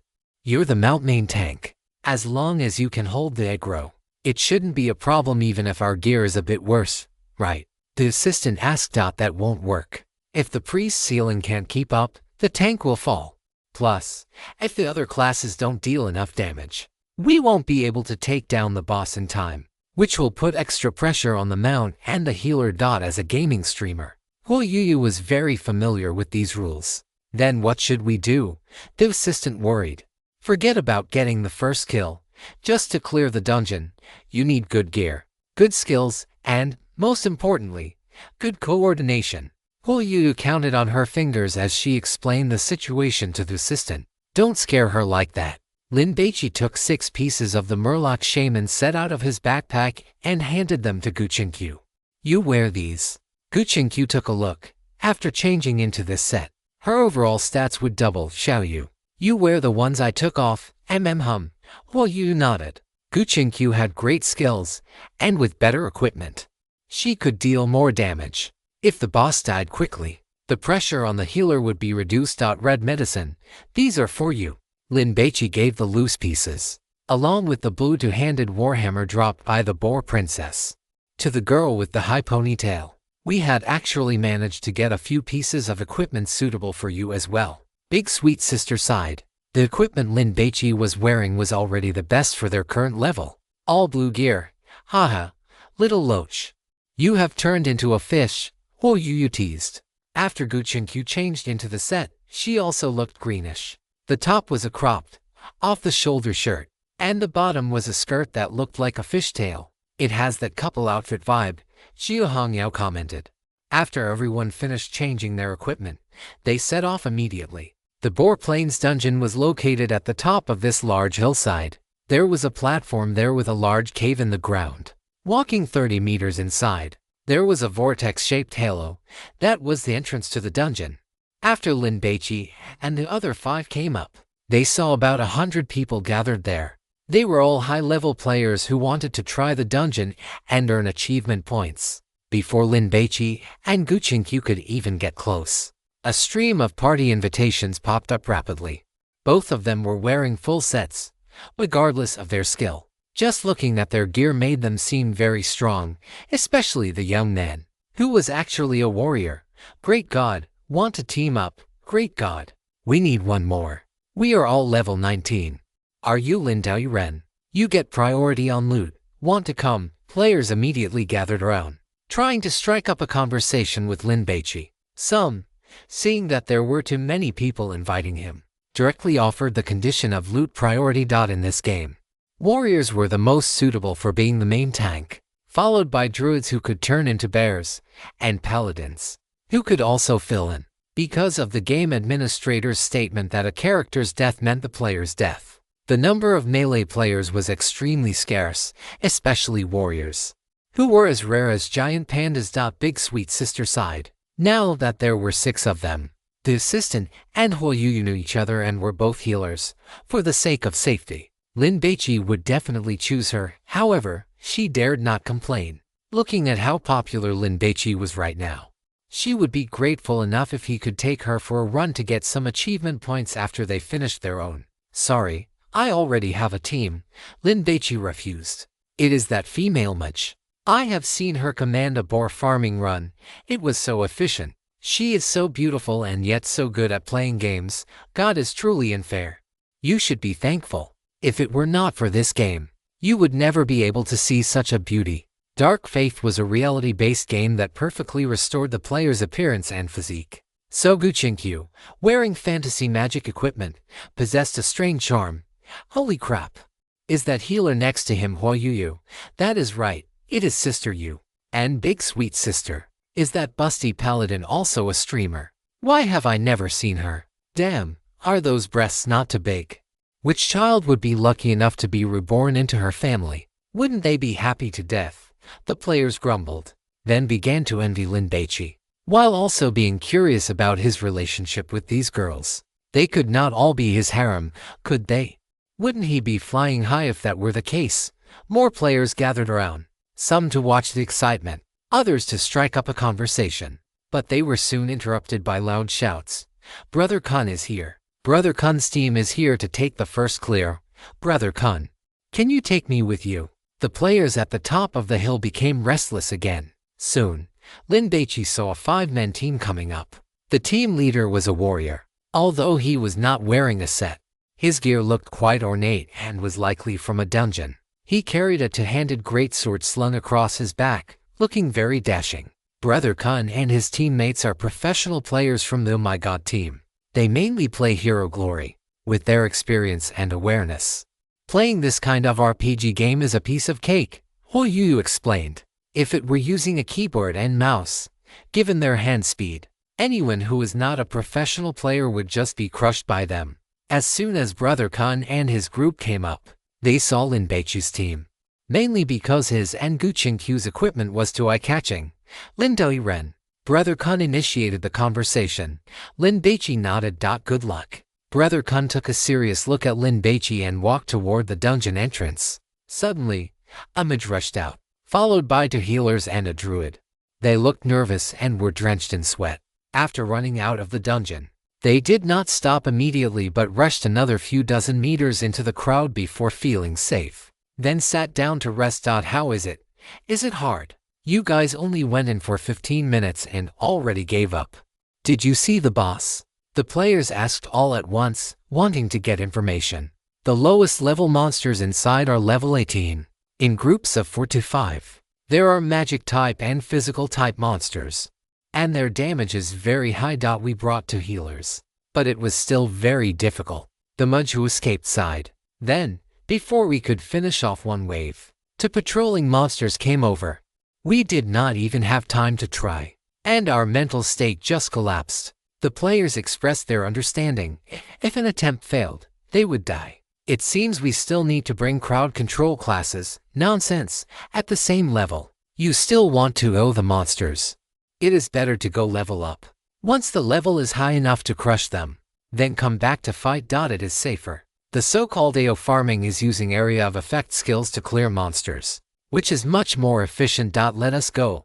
After hearing this, Brother Kun called out and led his 4 teammates toward the dungeon. Damn, Brother Kun is awesome. This is what a professional player looks like.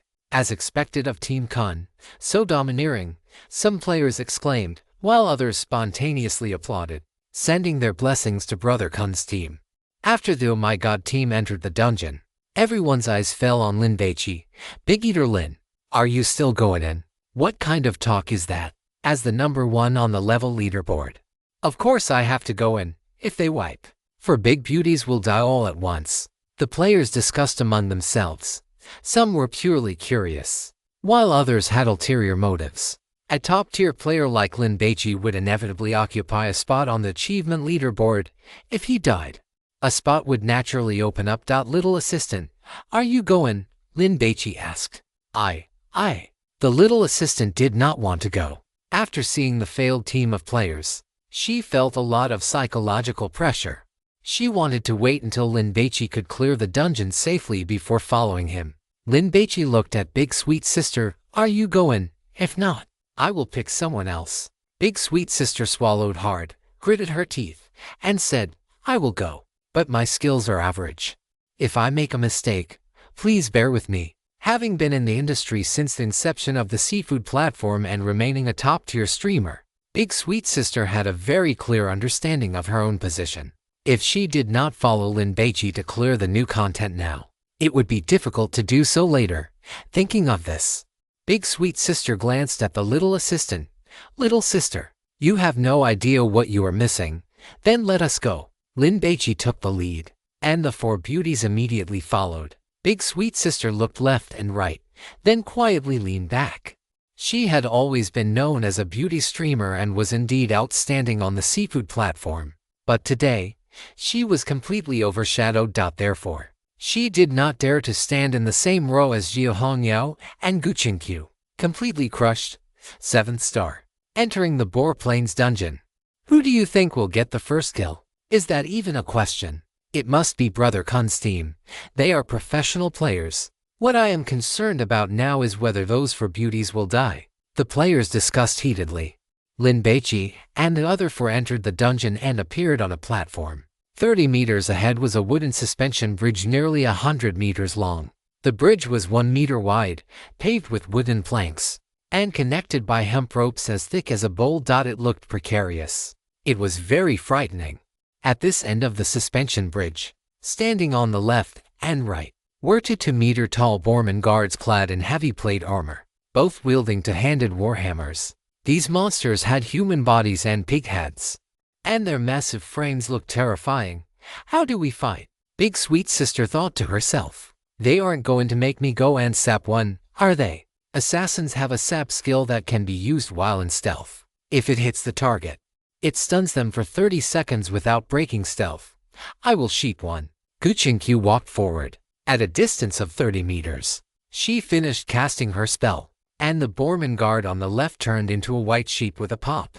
The Borman on the right, due to linked aggro, immediately roared and charged over. Just as Gu Qingqiu was about to let Lin Baici take the aggro, he had already charged. Swish! Lin Baici collided with the Borman, struck hard with his scimitar, and then applied a debuff with Mortal Strike. The Borman roared and slammed a hammer onto Lin Baici. 1/5 of his health was gone. Huoyu and Big Sweet Sister screamed in fright. This damage is too high, right? Lin Baici's health bar dropped by a large chunk visible to the naked eye. Don't panic. After Lin Baici shouted, he sidestepped with a slide, dodging the second hammer strike. He did not dare to take it head-on anymore. The Gatekeeper monster specializes in high attack, the gourmet commented. Huoyu hurriedly cast a healing spell, and Jia Hongyao also cast a holy light. Hongyao, don't heal, attack the monster. Lin Baici commanded. Big Sweet Sister, what are you spacing out for? Are you going in or not? If not, we are replacing you. Oh. Big Sweet Sister gritted her teeth and ran toward the Borman guard. This damage is so damn scary. If she were a warrior, she would have turned and run immediately. But Lin Baici did not even frown. What kind of mental fortitude is this? He was even calmer than Zhao Zilong when he was surrounded by over 100 of Cao Cao's generals at Changdan Slope. Maintain the control chain, Hongyao. Use Hammer of Justice. Gu Qingqiu and Lin Baici's voices rang out at the same time. Both of them thought of the same response in an instant. Jia Hongyao cast Hammer of Justice. The golden hammer slammed into the Borman's head, stunning it, just as it was about to wake up. Lin Baici swung his blade, shockwave. The Borman was stunned again. Big sweet sister. As soon as it wakes up, use kidney shot immediately, Gu Qingqiu instructed. Big sweet sister gripped her dagger, fully focused. Kidney shot is a control skill. After building up 5 combo points, it can stun the monster for 5 seconds. Hoi Yu was ready to heal at any time, but the Borman did not wake up from the stun of the kidney shot and was hacked to death. Just as Big Sweet Sister wanted to breathe a sigh of relief and relax, Lin Baici had already charged toward the Borman guard that had been turned into a sheep. Swish! Lin Baici slashed the Borman with his blade, and it immediately turned back. It swung its great hammer, but before it could hit Lin Baici, Jiu Hongyao's hammer of justice landed on it. This time, Big Sweet Sister, use kidney shot directly. Gu Qingqiu instructed. Alumni, your damage output is high, so don't waste time on crowd control skills. You might lose 3 or 4 seconds of control at the end, but it doesn't matter. Taking a couple of hits will just give Xiaoyu a chance to warm up. Lin Baici smiled. It seems you are very familiar with the skills of other classes. Why don't you take command? Gu Qingqiu farmed monsters on the hillside, so she had seen many classes. Don't you know them too? Jiu Hongyao asked curiously. I only know a few skills of the paladin, Lin Baici chuckled. Have you teamed up with one before? The high ponytail girl teased. How do they compare to me? Never teamed up. I just killed one who tried to ambush me, Lin Baici explained casually. The high ponytail girl and Jiu Hongyao remained indifferent upon hearing this. But Big Sweet Sister felt a jolt in her heart. Lin Baici killed. He killed a person. After taking down the 2 gatekeepers, the 5 of them stepped onto the suspension bridge. As it swayed, Big Sweet Sister looked at the 100-meter deep ravine below, and her fear of heights began to flare up. The design of this dungeon is actually quite user-friendly, Gu Qingqiu remarked. She was completely unfazed, moving across the suspension bridge on her tiptoes like she was dancing, very elegantly. How so? Jiu Hongyao mischievously grabbed the ropes of the suspension bridge and used her leg strength to shake it deliberately. Big Sweet Sister screamed in fright. Oh, sorry. The high ponytail girl had forgotten about her. If a player struggles even against those 2 monsters, they should just quit the dungeon. Trying to push through would definitely mean death. Gu Qingqiu explained. After crossing the suspension bridge and walking another 10 meters or so, there was another group of monsters. 4 of them, judging by their attire. There was 1 cloth-robed Borman shaman and 3 Borman warriors. They look smaller than the previous 2, so their attack power should be slightly lower as well, Gu Qingqiu analyzed. Sheep much. Should I polymorph one of the warriors again? Big Sweet Sister knew it was her turn to step up. Gu Qingqiu looked at Lin Baici. Do you want to test the damage intensity of the monsters? Or should we just AO them down in one go? Big Sweet Sister was startled. AO the monsters, she wanted to shout. Are you guys crazy? Even in online RPG games, players wouldn't just AO monsters the first time they entered a dungeon. Such tactics were only used after they were familiar with the mechanics. AO them directly. Besides, it's the first wave. If we can't handle it, we can just run out of the dungeon. Lin Baici observed the terrain. If we AO, my aggro will be the highest. The warriors watching me is fine, but the ranged one will hit me. So you guys need to control the ranged one, Gu Qingqiu explained. Understood. Lin Baici nodded. Then let's start. After speaking, he walked forward a few steps, then used charge, slamming into the Borman shaman. Swish, the stun effect triggered, and Lin Baici immediately followed up with a cleave, sweeping all 4 monsters into it to generate aggro. Gu Qingqiu's blizzard began to fall, the ice shards hitting the ground with a rhythmic thudding sound. After finishing his strike, Lin Baici immediately ran away, dodging the swings of the 3 warriors. While running, he also landed a slam on the shaman. Only then did Jiu Hongyao and Big Sweet Sister run over and start attacking the shaman. The shaman woke up, locked its gaze on Lin Baici, and silver lightning appeared in its hands as it began to cast a spell. Crack! A lightning bolt struck Lin Baici, 2.5 seconds per cast, and it's unavoidable. Lin Baici watched the shaman begin casting again. When it reached 2 seconds, he flicked his right hand, and a warhammer condensed from storm elements appeared, flying through the air and slamming into the shaman. Not only did it deal damage, but it also stunned the creature. After the first blizzard finished, Guchenq's aggro exceeded Lin Baici's. The three Borman warriors began to advance toward her, but because of the blizzard's slow effect, they moved very sluggishly. Jiu Hongyao and Big Sweet Sister stood behind the shaman and unleashed a flurry of attacks. Leave the shaman to Baici. You to focus on those three warriors, one by one. Guchenq commanded. She had to lead the blizzard to ensure that the Borman were covered by it throughout their advance. This meant the shaman would inevitably be left out. However, she believed Lin Baici would definitely have a way to handle it. Lin Baici rushed to the shaman's side and punched it in the head, flying fist. It had a knockback effect. The shaman landed right next to the three warriors. Lin Baici rushed over, first using shockwave, then following up with a cleave. AO skills like Blizzard consumed a lot of mana. Guchenq had changed into the Murloc set, but her mana was still running low. Only after consuming a mana potion did she manage to clear this wave. Phew, that felt pretty easy. Big Sweet Sister exhaled a breath of relief. Her and the paladin's task was just to hit the monsters one by one and control the shaman under Lin Baici's command. Most importantly, the aggro wasn't high, so the monsters never looked at them, which made it very safe. But I'm running out of mana, Big Sweet Sister said uncomfortably. We can't just drink mana potions every wave. Right. In the early stages of any game, resources were scarce. If you had to buy them, it would cost a lot of money. And they weren't always available. Just drink them. Lin Baici took out 4 packs of mana potions and gave half to Guchenq and half to Horyu. You. Big Sweet Sister wanted to say, it's just a dungeon run. Isn't this too extravagant? If we can't clear it, what a waste. There weren't many players entering this dungeon right now. As long as this team cleared it, they could get achievement points. So why take such a risk? If we swapped in a mage and a hunter, the efficiency would double. Guchenq stood up and walked forward. When Big Sweet Sister heard this, she felt like a cat whose tail had been stepped on, her muscles tensing up. Sister, I was wrong. Don't leave me behind. I'll even do a striptease to entertain you if you want. I think so too. Although Jiu Hongyao felt a bit regretful that she could not clear the dungeon with her companions, she was even less willing to be a burden. I was just saying that. Guchenq glanced at Lin Baici. Her fellow alumnus certainly would not agree. Let us continue. 4 mobs per wave.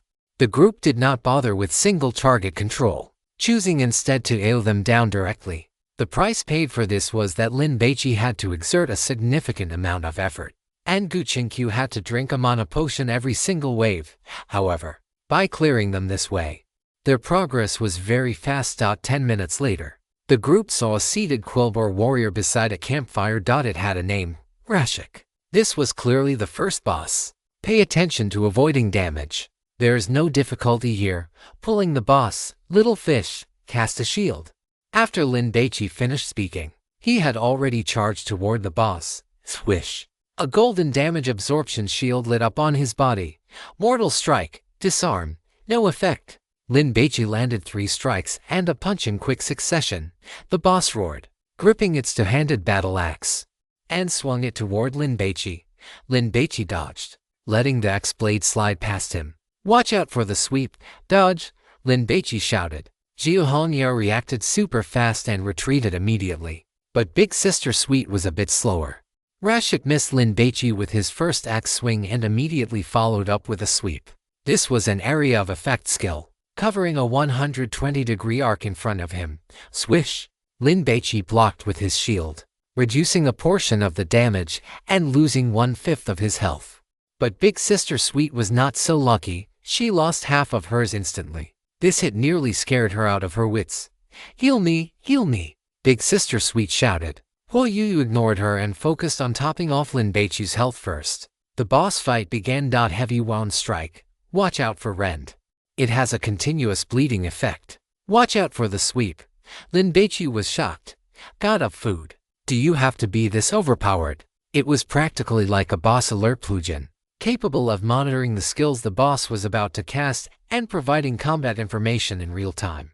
Lin Baici discovered that most of the boss's skills were actually easier to dodge than its basic attacks. but the prerequisite was to summarize the experience and correctly judge the upcoming skill based on the boss's posture. This required a massive amount of practice, but the existence of the god of food directly allowed Lin Baici to skip this process. He only needed to follow the god of food's skill alerts and evade in advance. Holy cow, cousin is awesome. Watching Lin Baici dodge most of the skills with ease, Big Sister Sweet exclaimed, her face full of excitement. Cousin, are you a professional gamer? Huo Yuyu and Jia Hongyao did not think much of it, feeling that Lin Baici should be this capable. But Gu Qingqiu narrowed her eyes, observing Lin Baici while casting frostbolts. Something is not right. This kid definitely has a huge secret. I really want to know, however. He probably would not say. Speaking of which, if I became his wife, I wonder if I would be qualified to know. 3 minutes later, the boss fight ended. Rashik let out a miserable cry and collapsed on the spot, dropping for glowing items. 3 gold coins, a two-handed hammer, a plate chest piece, and a pair of cloth boots. They were all level 20 blue tier gear. Haha, as expected of a level 20 dungeon. The loot is actually usable. Huo Yuyu was very happy. It is a pity it is not a shield. Big Sister Sweet felt regretful. Lin Baici needed to use a one-handed weapon and a shield to tank, as that provided blocks and higher defense. Hongyao, take the hammer. Qingqiu, take the boots.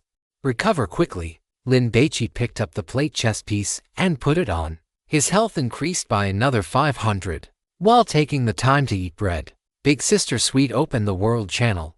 Someone was shouting, Brother Kun, how is the run going? Give us a sign if you can hear us. We are waiting so anxiously. It has only been 15 minutes. Maybe they have not even seen the first boss yet. Seeing these messages, Big Sister Sweet felt wonderful inside. Sorry, but the first boss has already been taken down. Easy peasy. Big Sister Sweet really wanted to reply to show off. If this were a live stream, how much traffic would she have earned? Big Sister Sweet remembered the few players who had fled in a sorry state earlier. It seemed the gap between people was truly vast. Ahead was a winding dirt slope. There were skeletons on the ground, and every so often, there were campfires with guards, 4 of them again. They continued with the same AO strategy. They pushed forward steadily until they had cleared 9 waves, plus 2 groups of patrols. Then, they saw Quilboar holding a bow and arrow, standing in a beast pen. Beside it crouched a 2-headed tusked boar. Holy cow! It seems Lin Baici and Gu Qingqiu have not made a single mistake. Big Sister Sweet suddenly saw this boss and realized that the mob clearing had gone so smoothly. Lin Baici and Gu Qingqiu had not made a single operational error, or rather, the team had never encountered a chaotic wipe. Their operations were as steady as machines. Terrifying. This should be a hunter. How do we fight it? Kill the pet first, then the hunter. Jia Hongyao looked at Lin Baici, waiting for an answer. Attack the hunter directly. If you kill the pet, it will instantly summon another one. Tank the pet and kill the boss. Little fish, you will have to work a bit harder. Hongyao, even if you do not deal damage, you must keep an eye on my health. Lin Baici instructed. No problem. Paladins also had healing skills, though the healing effect was not as strong as a priest's. Pulling the boss. After Lin Baici finished speaking, he raised his hand and cast Storm Hammer at the boss, followed immediately by a charge. After closing the distance, Mortal Strike, Cleave. After finishing the 3-hit combo, he attempted a disarm, but it was still useless. The boss let out a loud cry, using the bow in its hand to lash out at Lin Baici while running toward the distance. At the same time, the 2-headed tusked wild boar charged over. Snap, snap. 2 bites landed on Lin Baici, depleting 1/10 of his health. Lin Baici felt steady in his heart. Fortunately, the damage was not high. This boss was a ranged monster. Even without the gluttonous god's reminder, Lin Baici knew that by sticking close to it, he could prevent it from firing arrows, and its damage would remain low. Cleave, an area of effect skill with a stun effect. Be careful to dodge. The gluttonous god spoke very quickly. Lin Baici dodged it, but the pet boar charged into him, stunning him. The boss immediately seized the opportunity, backflipped, and opened up some distance. Whoosh, whoosh, whoosh. A triple-shot arrow volley depleted 1/5 of Lin Baici's health. Combined with the pet's biting, Lin Baici's health dropped below half. Jiu Hongyao hurriedly cast Holy Light to heal Lin Baici. Big Sister Tian, why are you attacking the pet? Control it and hit the boss, Lin Baici shouted. Oh. Big Sister Tian quickly responded, using a gouge to stun the pet. Lin Baici felt that this tactic was fine. This boss should be secured as well. Chapter 574 Perfect First Kill. World Announcement. Thanks to Alliance Leader Haikyo Chen for the generous tip. In the animal pen covered with thick straw, Lin Baici nimbly circled behind the hunter boss, dodged its cleave, and landed a execute on its head. The boss's final few hundred health points were wiped out. With a miserable shriek, it collapsed to the ground. Four light orbs burst out, swish, at the same time. Information about the dropped items popped up in front of everyone. Don't worry about the gear, keep fighting the monsters, Gu Qingqiu reminded them quickly. She wasn't worried about Lin Baici and Jiu Hongyao, she was only afraid that Huoyu might slack off, lose focus, and forget to heal. As for Big Sister Tian, she was just a hanger-on, insignificant. Gu Qingqiu was overthinking it. After Huoyu played fishing master with Lin Baici, she loved him to the bone. How could she possibly let him get hurt? Even if she didn't heal herself, she would prioritize Lin Baici. However, it wasn't needed. As the boss died, the two-headed tusked wild boar pet suddenly abandoned Lin Baici, rushed to the boss's side, let out a miserable cry, and dropped dead on the spot. It died? Big Sister Tian felt a surge of joy. Haha, it seems they had a deep bond between master and servant, Jiu Hongyao joked. Another boss down. So happy. Gu Qingqiu glanced at Lin Baici. She was suspicious. Did Lin Baici know this would happen? Otherwise, why would he decide from the start to tank the pet and focus on the boss first? Generally speaking, a pet's health is definitely lower than a boss's, and they have skills, so they are usually killed first. For example, that charge stun skill. Every time Lin Baici was hit, the boss would take advantage of his stun to pull away and spam skills. This was the most dangerous part of this boss fight. There were 4 drops: a rapid-fire longbow that increased attack speed, a leather chest piece, a necklace that added agility, and a quiver. They were all blue-tier gear. Damn, none of this is usable for you guys. After looking at the drops, Big Sister Tian immediately cursed. Warriors and paladins wore plate armor, mail was acceptable. Mages and priests wore cloth, and assassins wore leather. Can't you wear leather armor? Jiu Hongyao distributed the leather chest piece and the necklace to Big Sister Tian. Lin Baici needed strength and stamina attributes. A hanger-on like me doesn't need good gear. Big Sister Tian had a very clear self-positioning. Damn. And it's bind-on pickup. We didn't bring a hunter, so the longbow and quiver are a waste, a total waste. So-called bind-on pickup meant it couldn't be traded. Whoever picked it up owned it. I'll take the longbow. I can occasionally use it to pull monsters. Lin Baici took the longbow and the quiver. Hurry up and recover. You take it. You take it. Even if he took everything, Big Sister Tian wouldn't have a word of complaint. Taking advantage of the rest time, she secretly opened the world channel again. It's been so long. How is the fight going? Did you kill a boss yet? What dropped? Post it so everyone can have a look. Brother Kun, say something. The Wild Boar Plain Dungeon was the first level 20 dungeon in this game and had a first kill announcement, so everyone felt the drops must be very good and were very interested. Big Sister Tian wanted to post the gear in the world channel, but seeing the 4 of them indifferent, she gave up. If only she could livestream this. How great would that be? The popularity would definitely be off the charts. After the 5-person team rested for a bit, they continued forward. They entered a long cave. Every certain distance on the ground, there were campfires, and 5 guards stood beside each one. The monsters have increased. There's an extra ranged one. Gu Qingqiu looked ahead. 3 melee wild boar warriors, 1 wild boar shaman, and the remaining one was either a hunter or a shaman. It was random. We probably can't AO these, right? Big Sister Tian analyzed. Sap 1 or sheep 1. We can still AO. The problem is, based on the pattern of monster appearances earlier, there are definitely patrol monsters here. We don't know their quantity or frequency yet. Gu Qingqiu toyed with her staff. Hearing Gu Qingqiu's words, Big Sister Tian felt a bit panicked and subconsciously suggested, then, How about we play it safe? Sap a shaman first. No need, just AO. Guchinkyu smiled. I feel like classmate Lin's potential hasn't been fully unleashed yet. Do you think I'm not tired enough? Lin Baici did not mind. Seeing this wave of monsters, he had already decided on a tactic. Are you going to command, or should I? Ugh, I knew she would choose to AO these monsters. Yu sighed inwardly. Guchinkyu was too reckless, and she hadn't expected Xiaobai to follow her lead in this madness. Wouldn't it be better to play it safe? Whatever. It makes no difference anyway. Guchinkyu held Lin Baici's intelligence in high regard. When we start, Hangyao, big sister Tian, you two are responsible for one shaman. Try to ensure you keep it crowd controlled the entire time. I will handle the other ranged monster.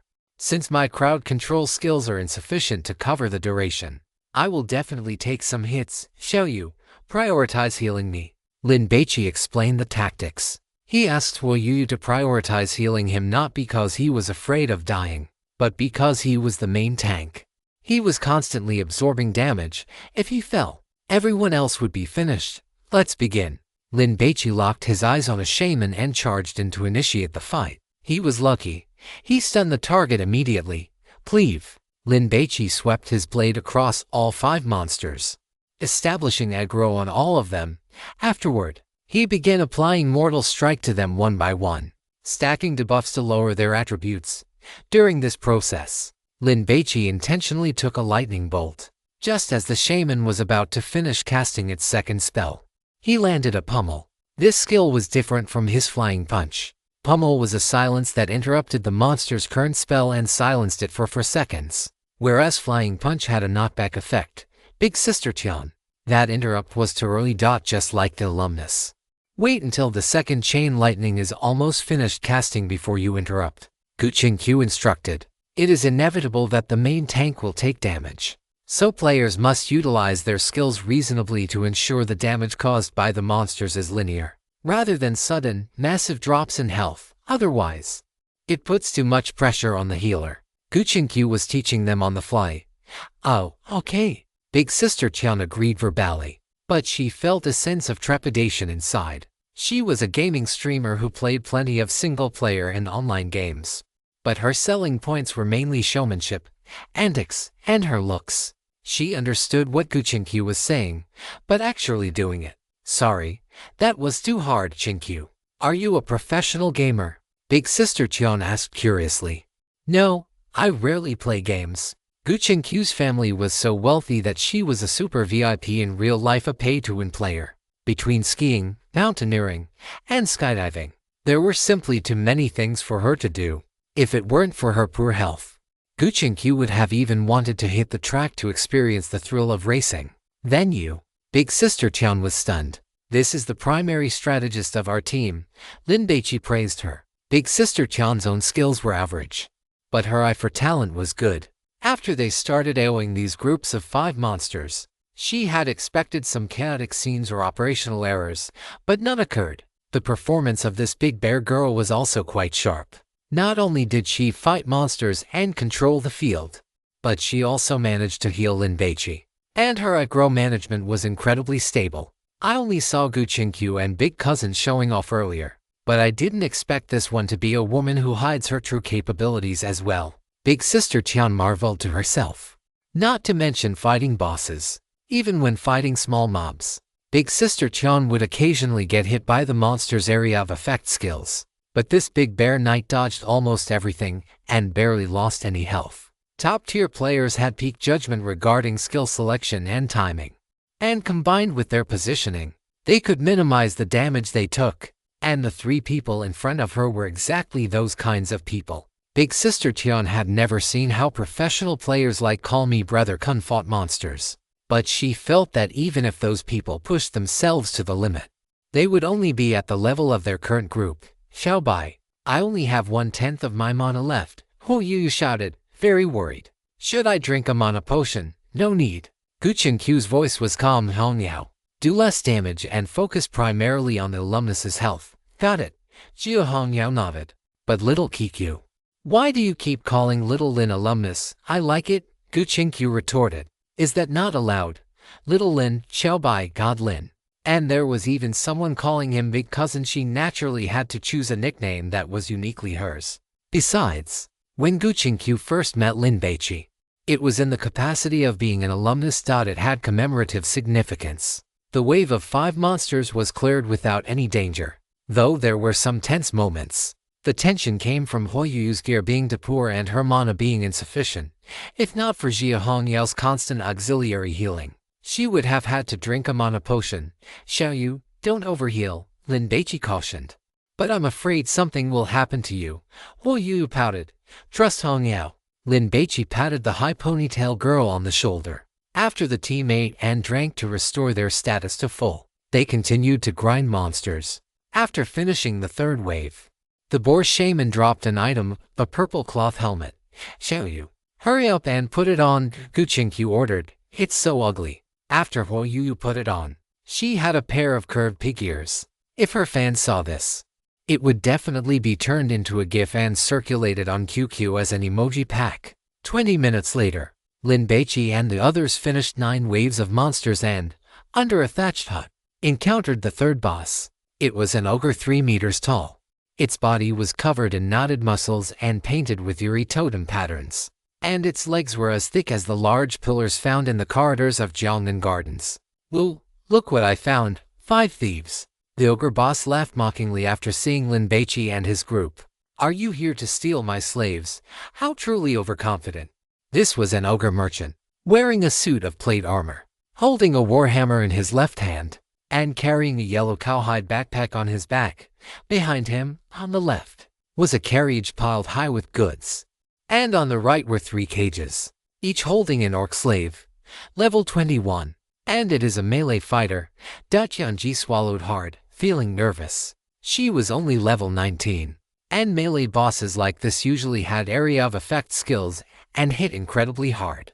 As a squishy assassin wearing leather armor, if she got hit, she would likely lose half her health. Xiaoyu, Sister Hongyao, please take care of me. Da Qianji knew this sounded cowardly, but she was genuinely afraid.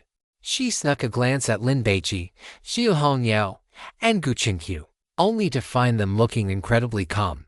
Did these 3 even realize that if they failed, they would die? Fortunately, Xiaoyu still looked a bit worried. Otherwise, Da Qianji would have started to suspect that she was the only one acting abnormally. Let us go. Lin Baici finished speaking and initiated the fight with a charge. Mortal strike. Execute. Since it was a single monster, there was no need for cleave. Just as Lin Baici finished his opening 3-hit combo, Gu Qingqiu's frostbolt also slammed into the ogre merchant. Let us do this. Jiu Hongyao swung her massive hammer, starting with a ranged judgment spell. Once she closed the distance, she circled behind the ogre merchant while using Crusader Strike. Da Qianji was not as flashy. She could not deal damage while focusing on her positioning. Heavy injury skill. Watch for the block. Lin Baici immediately activated his block skill while dodging. Clang. The warhammer slammed into his shield. This was an unavoidable skill that had to be tanked head-on, without blocking.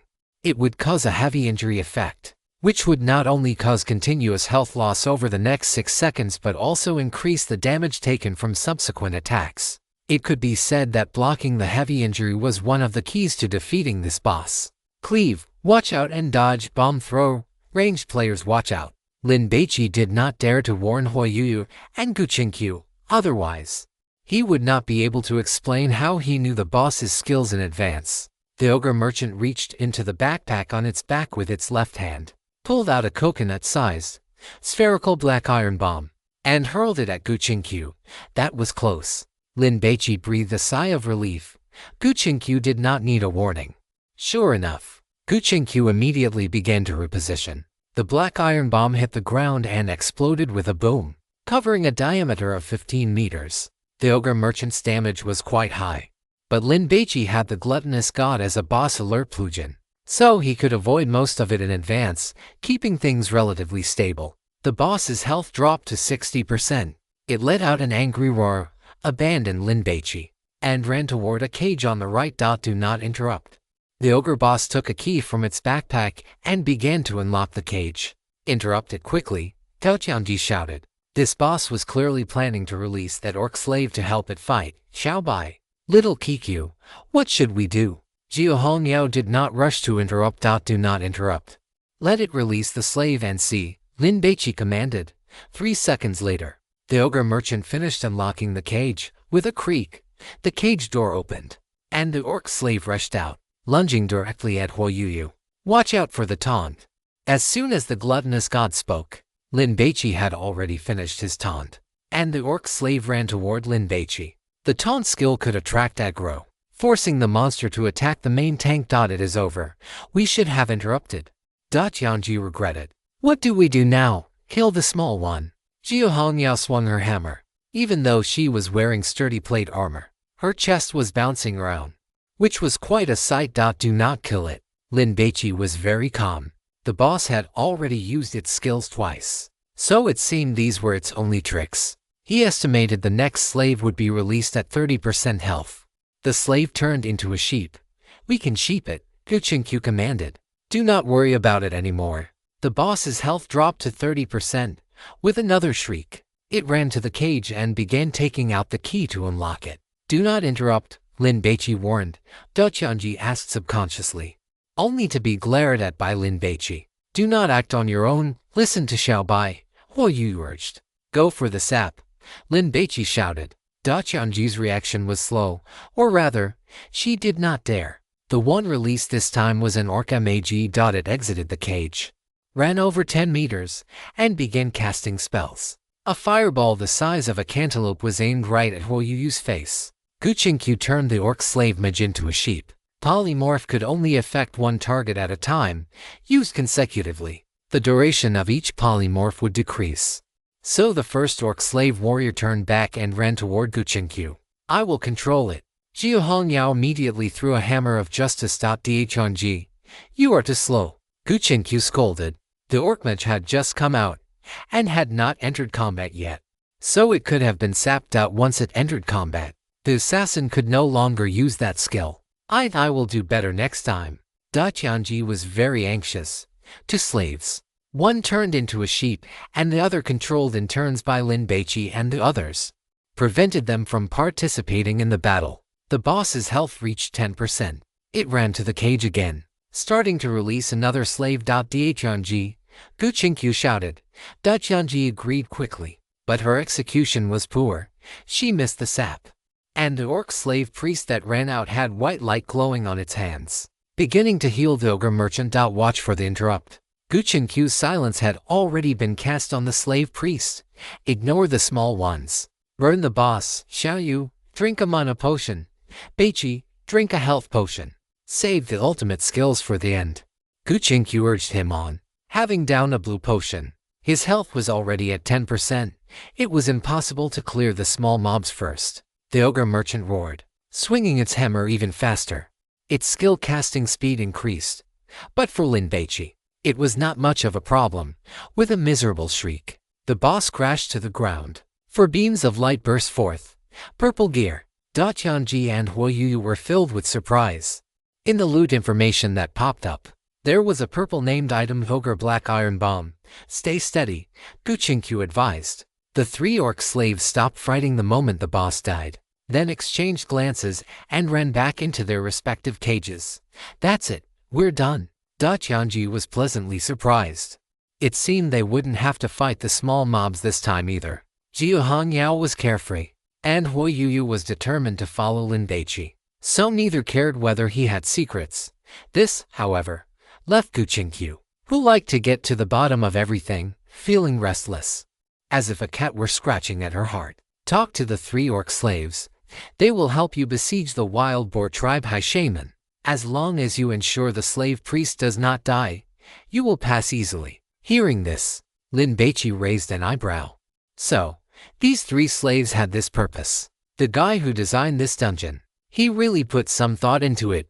To put it plainly, when the current players' levels were not high enough, they needed to rely on the 3 slaves to help kill the final boss. However, most people would certainly not think of this.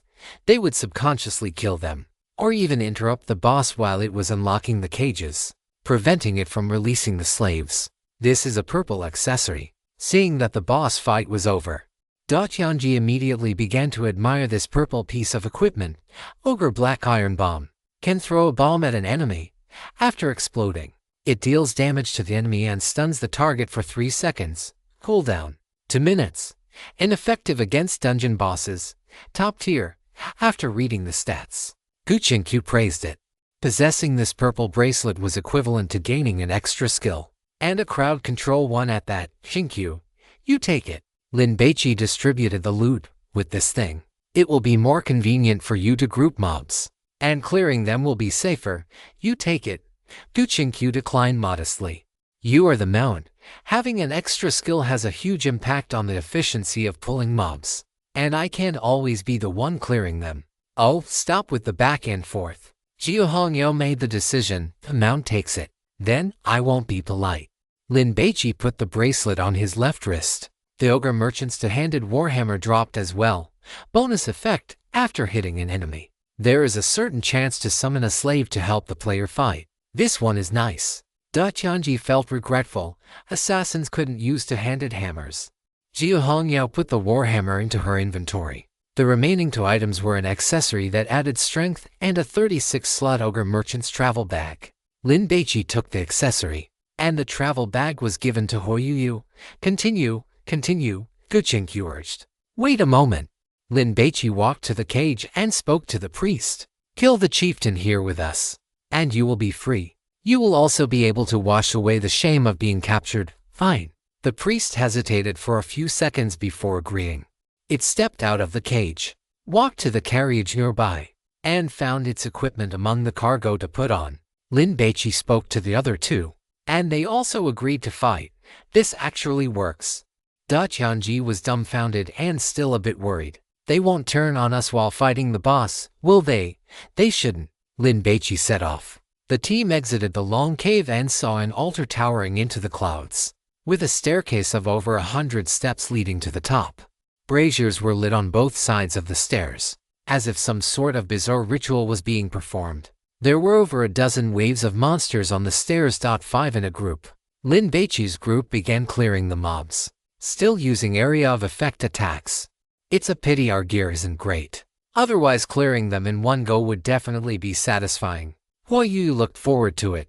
We are very lucky. We got purple gear on the 3rd boss. If the boss drops another one, that would be great. Tianji hoped. In fact, it wasn't just luck. When Li Liu designed the game, there was a logic. The first time a boss was defeated, there was a certain chance to drop purple gear. The more powerful the boss, the higher the chance of dropping purple gear. This ogre merchant had been defeated by 2 teams before, but they had both killed the 3 slaves. So it wasn't a perfect clear, and the drops weren't the best. Lin Baici's group of 5 cleared their way up and soon reached the top of the altar. It was a large platform with a fire pit burning with raging flames. A wild boar high shaman was kneeling in front of the fire pit, praying. With strangers invading, the high shaman stood up and faced Lin Baici's group. It was tall but gaunt, with a hunched upper body. It wore a gorgeous robe and held a staff. At the top of the staff was a fleshless skeletal sheep's head. In the 2 eye sockets of the sheep's head, 2 green flames were constantly moving back and forth. You have come just in time. The ancestors need fresh sacrifices. The high shaman laughed sinisterly and scattered a handful of golden magic powder. As it landed on the ground, there were 3 loud booms, and 3 clouds of black mist erupted. When the black mist dissipated, 3 orc skeleton puppets appeared, 2 warriors and 1 mage. Level 22. Tianji felt it was a bit difficult and wanted to give up. After all, they had already gained quite a bit, but she didn't dare say it. Kill the skeleton puppets first. Pay attention to interrupting spells to prevent the high shaman from summoning new puppets. Kill the small ones first. Let's go. Seeing that everyone was at full status, Lin Baici charged toward one of the small mobs. Cleave. Slam. While simultaneously throwing a black iron bomb. The bomb landed among the monsters and exploded, stunning 3 puppets. The Great Wizard was also caught in the blast, but the effect was ineffective against it. Seeing Lin Baici closing in, the Great Wizard waved its staff, unleashing a chain of lightning. Crack boom. Jiu Hongyou had been running too fast. After the chain lightning struck Lin Baici, it jumped onto her. Big sweet sister, who was running slowly, managed to escape the disaster. Little fish, don't panic, stay steady, Lin Baici shouted. After the fight started, the 3 slaves also joined in, but they didn't attack the bone puppets. Instead, they beat up the great wizard. The slave priest was even healing Lin Baici. His skill. Watch out for the dodge. After the gluttonous god finished speaking, the great wizard raised its staff. Back, back, back, Lin Baici shouted, quickly retreating to stay away from the boss. The great wizard channeled for 3 seconds, then slammed its staff into the ground. Rumble, rumble. With the staff as the center, over a dozen silver lightning bolts erupted, covering a 30-meter radius. The melee slave didn't run and took a direct hit, losing more than half of its health. The slave priest immediately healed it. Hurry up and kill the ads, Lin Baici urged. Everyone's firepower was decent, but just as they were finishing off the last one, the great wizard pulled out a handful of magic powder and began chanting a spell. Watch out for the interruption cue. Lin Baici couldn't spare the effort, as he was in the middle of finishing off the small monsters. Got it. Guqinkyu immediately cast a silence. The great wizard's summoning spell was interrupted. If it weren't for the 3 slaves, their damage would have been insufficient, their healing would have been lacking, and their crowd control would have been inadequate. But now, although Lin Baici's health bar was fluctuating like an elevator, it never dropped to a dangerous level, and he still had his iron body skill held in reserve. Little fish, drink some mana potions, don't panic. I still have a holy light heal I haven't used yet. Seeing Huoyu sweating profusely and on the verge of tears, Jiu Hongyao quickly comforted her. Keep an eye on that priest, don't let it die, Lin Baici instructed Little Fish. 5 minutes later, the boss fight ended. The great wizard collapsed to the ground with a thud, its entire body turning into a wisp of smoke and dust that drifted away above the altar. 5 light orbs burst out. The very second after the boss died, a congratulatory message popped up in front of all 5 of them. Congratulations on killing the Wild Boar Tribe Great Wizard. This achievement will be recorded on the leaderboard. Please keep up the good work. We wish you a pleasant game. Holy crap, a world first kill. Big Sweet Sister was stunned. What about Call Me Brother Khan and his group? Aren't they professional players? How could they be slower than their own team? Haha, we got the first kill. Huoyu happily trotted toward Lin Baici and pounced on him, hanging onto his body. Stay calm, stay calm. A smile played on the corners of Jiu Hongyao's mouth. She was truly enjoying the fun of this game. Guqinkyu was reviewing the fight. If it weren't for those 3 slaves, their team probably wouldn't have been able to take down the Great Wizard. The damage might have been enough, but the healing definitely wouldn't have been. So, if Lin Baici hadn't brought the 3 slaves along, this dungeon run would have resulted in a total party wipe.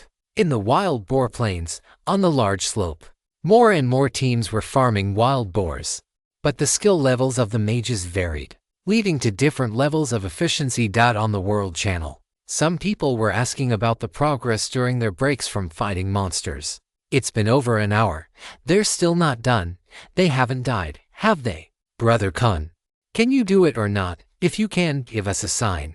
Qin Wang is here, 3-Blade God Slayer. You 2 are also professional players. Aren't you planning to enter the Wild Boar Plains dungeon to take the first kill? While the players were still bickering, a world announcement suddenly forced its way onto the screen. Congratulations to players Lindar Ren, Yixio Chinkyu, Great Detective Jia, Huoyu, and Big Sweet Sister for killing the Wild Boar Tribe Great Wizard and clearing the Wild Boar Plains dungeon. Following this announcement, fireworks began to go off in the main cities of the entire game world. Bang, bang. This process lasted for a full minute. Lindar Ren, the one at the top of the level leaderboard, he took the first kill. Holy crap, that's awesome. Is this kid a professional player? Huoyu, Big Sweet Sister, the 2 big streamers from Haxian platform.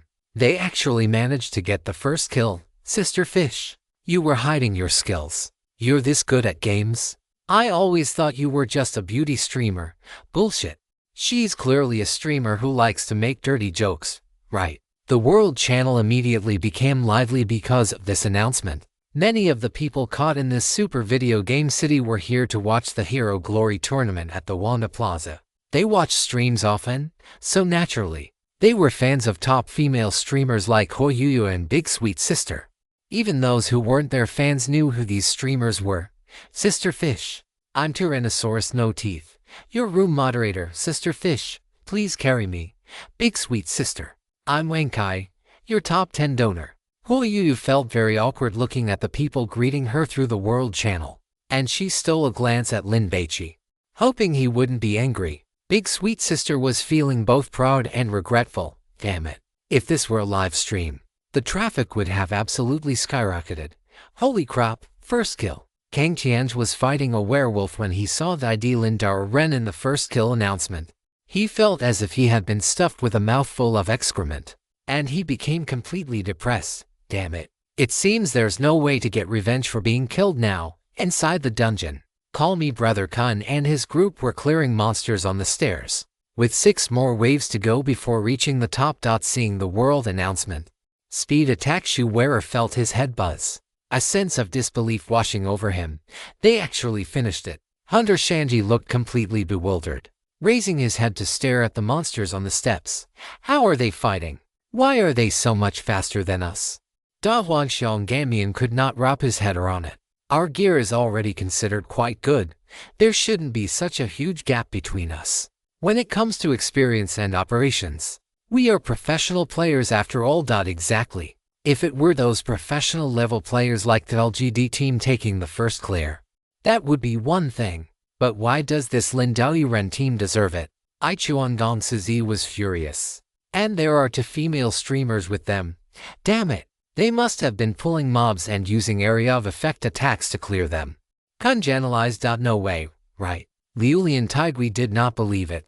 Are they suicidal? Then give me another explanation. Kunj retorted. Liulian Taigui fell silent. You have to admit that in this world, there are crazy people who just love to challenge the limits of a game. Kunj sighed. Stop overthinking it. Let's just clear the dungeon first, the team continued. But their morale had dropped significantly, and their level of focus had also waned. In their eyes, if that team with 2 streamers could take down the dungeon, there was no reason they couldn't clear it.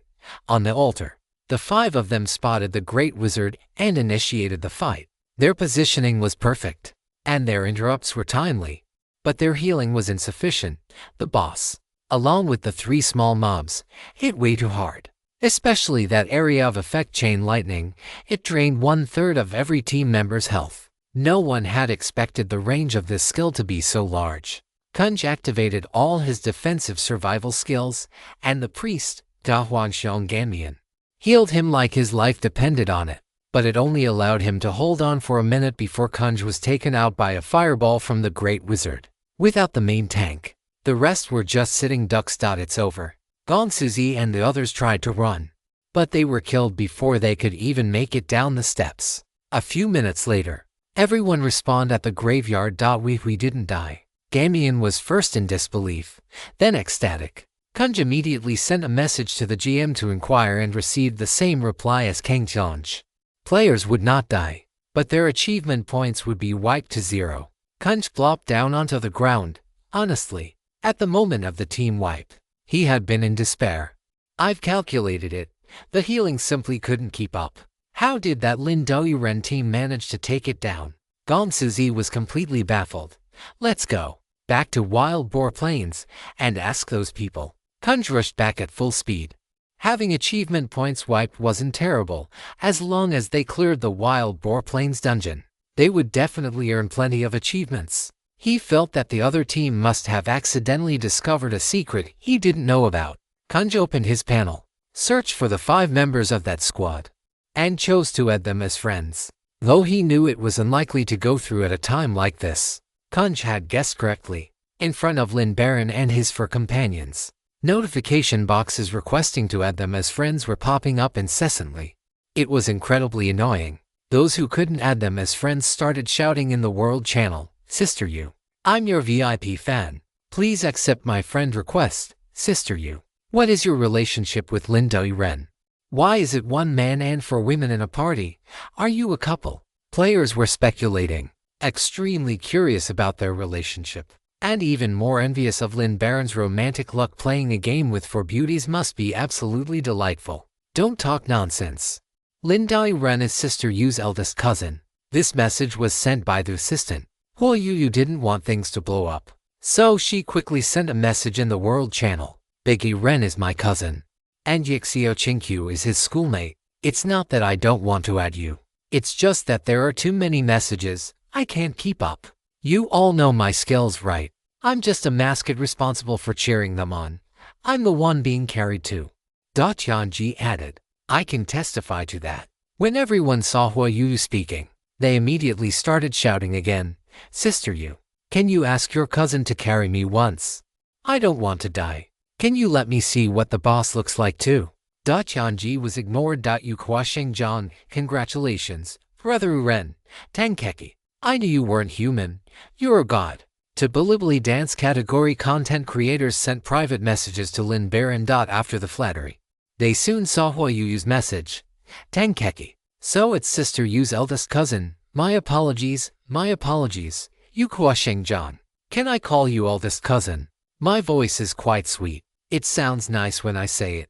Lin Baici saw it but couldn't be bothered to reply. As for the friend requests, he ignored them entirely. Eldest cousin, Sister Yu. How did you kill the final boss? It's level 22 and its damage is insane. We only took off 10% of its health before we wiped. A player asked humbly. This sentence made the entire world channel go quiet. Chapter 575. Is this what it feels like to be carried by a superpower house? Buddy, what do you mean by wiped? Stupid. Wipe means a total team wipe. No kidding. I know it's a team wipe. But when we first entered the game, didn't that person say that if you die in the game, you die in real life? The players started clamoring, and the messages in the world channel refreshed as fast as a waterfall. Are they lying to us? Damn it, stop sending messages. Let this brother Guzi Bijiaku speak. Shut up, everyone, or I'll report you. The word report was still quite intimidating, and everyone really did want to know why they hadn't died when their characters did. I don't know either. We did wipe. And after we woke up, we found ourselves in a graveyard. We asked the GM, and it said it was just to scare us. But our achievement points were wiped to 0, Guzi Bijiaku explained. This kind of information is not worth hiding. Asking the GM would likely reveal it anyway. Besides, if he didn't speak up and show some goodwill, he doubted that Lin the Great Glutton would tell anyone the reason. Holy crap. That is seriously twisted. I know, right? It's made melee classes so rare now, especially tanks. Warriors are as scarce as giant pandas. You can't say that. Having your achievements wiped means you're definitely at the bottom of the achievement rankings. It's hard to catch up. If you're in last place, doesn't that mean you're basically dead? Did you forget about PK? You can just kill other players, can't you? As soon as those words appeared, the entire channel fell silent. Kang Tianj was also watching the world channel. He really wanted to tell everyone that Lin the Great Glutton had killed him before, but after typing the message, he deleted it. If he offended a big shot capable of taking a world first, would he have any good days left? Better to wait and see how things played out. Great God. How did you guys take down the final boss? Gunzi Baijiaku asked humbly for advice. Players all wanted to know, as they would eventually face that boss themselves. So they started copying and pasting the question. Hong Yao, you explain it. Lin Baici couldn't be bothered with such trivial matters. Tianji thought to herself. Such a high-profile moment. And you're handing it to me instead of doing it yourself. You're the leader of the 7th star. You should be the one speaking for us. Lin Baici teased the girl with the high ponytail. In that case, I'll say it then. Jiao Hongyao didn't really care about these things, but Lin Baici's comment about her being the leader made her heart bloom with joy. Say it, say it. Hua Yu found the girl with the high ponytail quite interesting. Detective Jia. That, the final great wizard. You have to bring 3 slaves with you to fight him. Since this ID had appeared in the world first announcement just moments ago, everyone immediately began to dig for details upon seeing this message. Slaves. Where do you get them? At the 3rd boss. There are 3 slaves locked in cages. It can't be them, right? Aren't those 3 just the boss's lackeys? We tried to interrupt the boss once but failed, and he released one. So, we just killed it. There were over a dozen teams that had entered the Wild Boar Plains dungeon before Lin Baici's group of 5. Several had been wiped out, but for the sake of secrecy, they hadn't revealed any information. Now, they were all speaking up. Detective Jia, you can't kill those 3 slaves. You have to control them. Once the boss dies, talk to them, and they will follow you to fight the Great Wizard. As a god hunter, helping ordinary people survive was just the right thing to do. Holy crap. That's so devious. If we had known that, we would have gotten the world first. Thanks, great god Jia. We just happened to reach that point. If it weren't for you, we would have ended up wiped out too. Some were shocked by the game designer's malice, some felt regret, and those still inside the dungeon began to speak up, thanking Jia Hongyao and her group for their generous and selfless sharing. Soon, a wave of thank you messages flooded the channel. So that's how it is. Jiao Kunj suddenly realized, these 5 are quite magnanimous. I Chuan Gong Suzi's side. If it were her who had taken the world first, she certainly wouldn't have revealed such a secret so easily. She would have demanded gold or equipment in exchange. Sister Yu and Da Tianji are probably just there for show. The key players are Lin the Great Glutton, Detective Jia, and this Yi Shao King Qiu. Liu Lian Taigui analyzed. Although I don't want to admit it, their skill level is likely higher than ours. That warrior and the paladin are probably athletes, armed police, or soldiers, right? Kunj speculated. This game didn't have a stamina bar. But as the dungeon progressed, Kunj clearly felt exhausted. For example, during the boss fight against the ogre merchant, because they also had to manage the 3 slaves, the operational difficulty was extremely high. By the time they finished, he was as tired as a dog. This was because, in reality, Kunj was just a shut-in, and his physical stamina was very poor. Time to distribute the loot, Lin Baici called out. Speak up if you want anything. The Great Wizard had dropped 5 pieces of loot, a purple two-handed staff. The very one the boss had used. It added 30 intelligence, which translated to 1200 mana, enough for 2 extra blizzards. Furthermore, when the player was attacked, there was a certain chance to trigger a magic shield that absorbed several thousand points of damage. It was a top-tier item. I'll take the staff. That way, I won't run out of mana while clearing mobs. Gu Qingqiu didn't stand on ceremony. A robe with excellent stats, but unfortunately, it was better suited for a demon summoner. So, it was also given to Gu Qingqiu. A skull pendant that added stamina. Lin Baici took that one. The remaining 2 items were a skill book that allowed a mage to cast ice lance instantly, and an earring that could release a chain lightning, capable of hitting up to 8 targets. The earring was also purple, because it was the first time the boss had been killed. 2 purple items had dropped. Xiaoyu, take the earring. Jiu Hongyao assigned the loot. I'm a healer. Why would I need an accessory like that? Hu Yu refused. You take it. I've already taken quite a bit. Gu Qingqiu declined. Qingqiu, take it. It'll make clearing mobs faster. Besides, more will definitely drop later. Lin Baici made the final decision. Alright, let's exit the dungeon and run it again. The dungeon was full of elite mobs, and there was no need to worry about others stealing them. Right now, the large slope in the Wild Boar Plains was packed with teams trying to AoE mobs, and the leveling efficiency had become very low. It was better to just do the dungeon. As soon as Lin Baici's group of 5 stepped out of the dungeon, a crowd swarmed them. They're out, they're out. Great gods, please carry us. I'll pay. Please carry us through the dungeon once. You think money is everything? Do you think the great gods care about your pocket change? The players clamored noisily, all wanting to tag along with Lin Baici and his group for a dungeon run. Clearing it would surely net them some extra achievement points. Big Sweet, you go do your own quests. We are going to take the little assistant for a run. Lin Baici told Hua Yu to message the little assistant and tell her to hurry up and gather at the dungeon entrance. Mem. Big Sweet nodded. She had already checked. After obtaining the first kill, her achievement ranking had jumped directly into the top 10. If she could maintain that, she definitely wouldn't be erased at the end. Therefore, she had to maintain a good relationship with Lin Baici. Don't look at Jia Hongyao as the team leader. She trusted Lin Baici implicitly, perhaps even without realizing it herself. Big cousin, Sister Yu. The little assistant squeezed through the crowd and ran over. Lin Baici added the little assistant to the party. Let's go. Enter the dungeon. There were so many gazes from all around, envy, jealousy all falling upon the little assistant, making her lower her head in nervousness.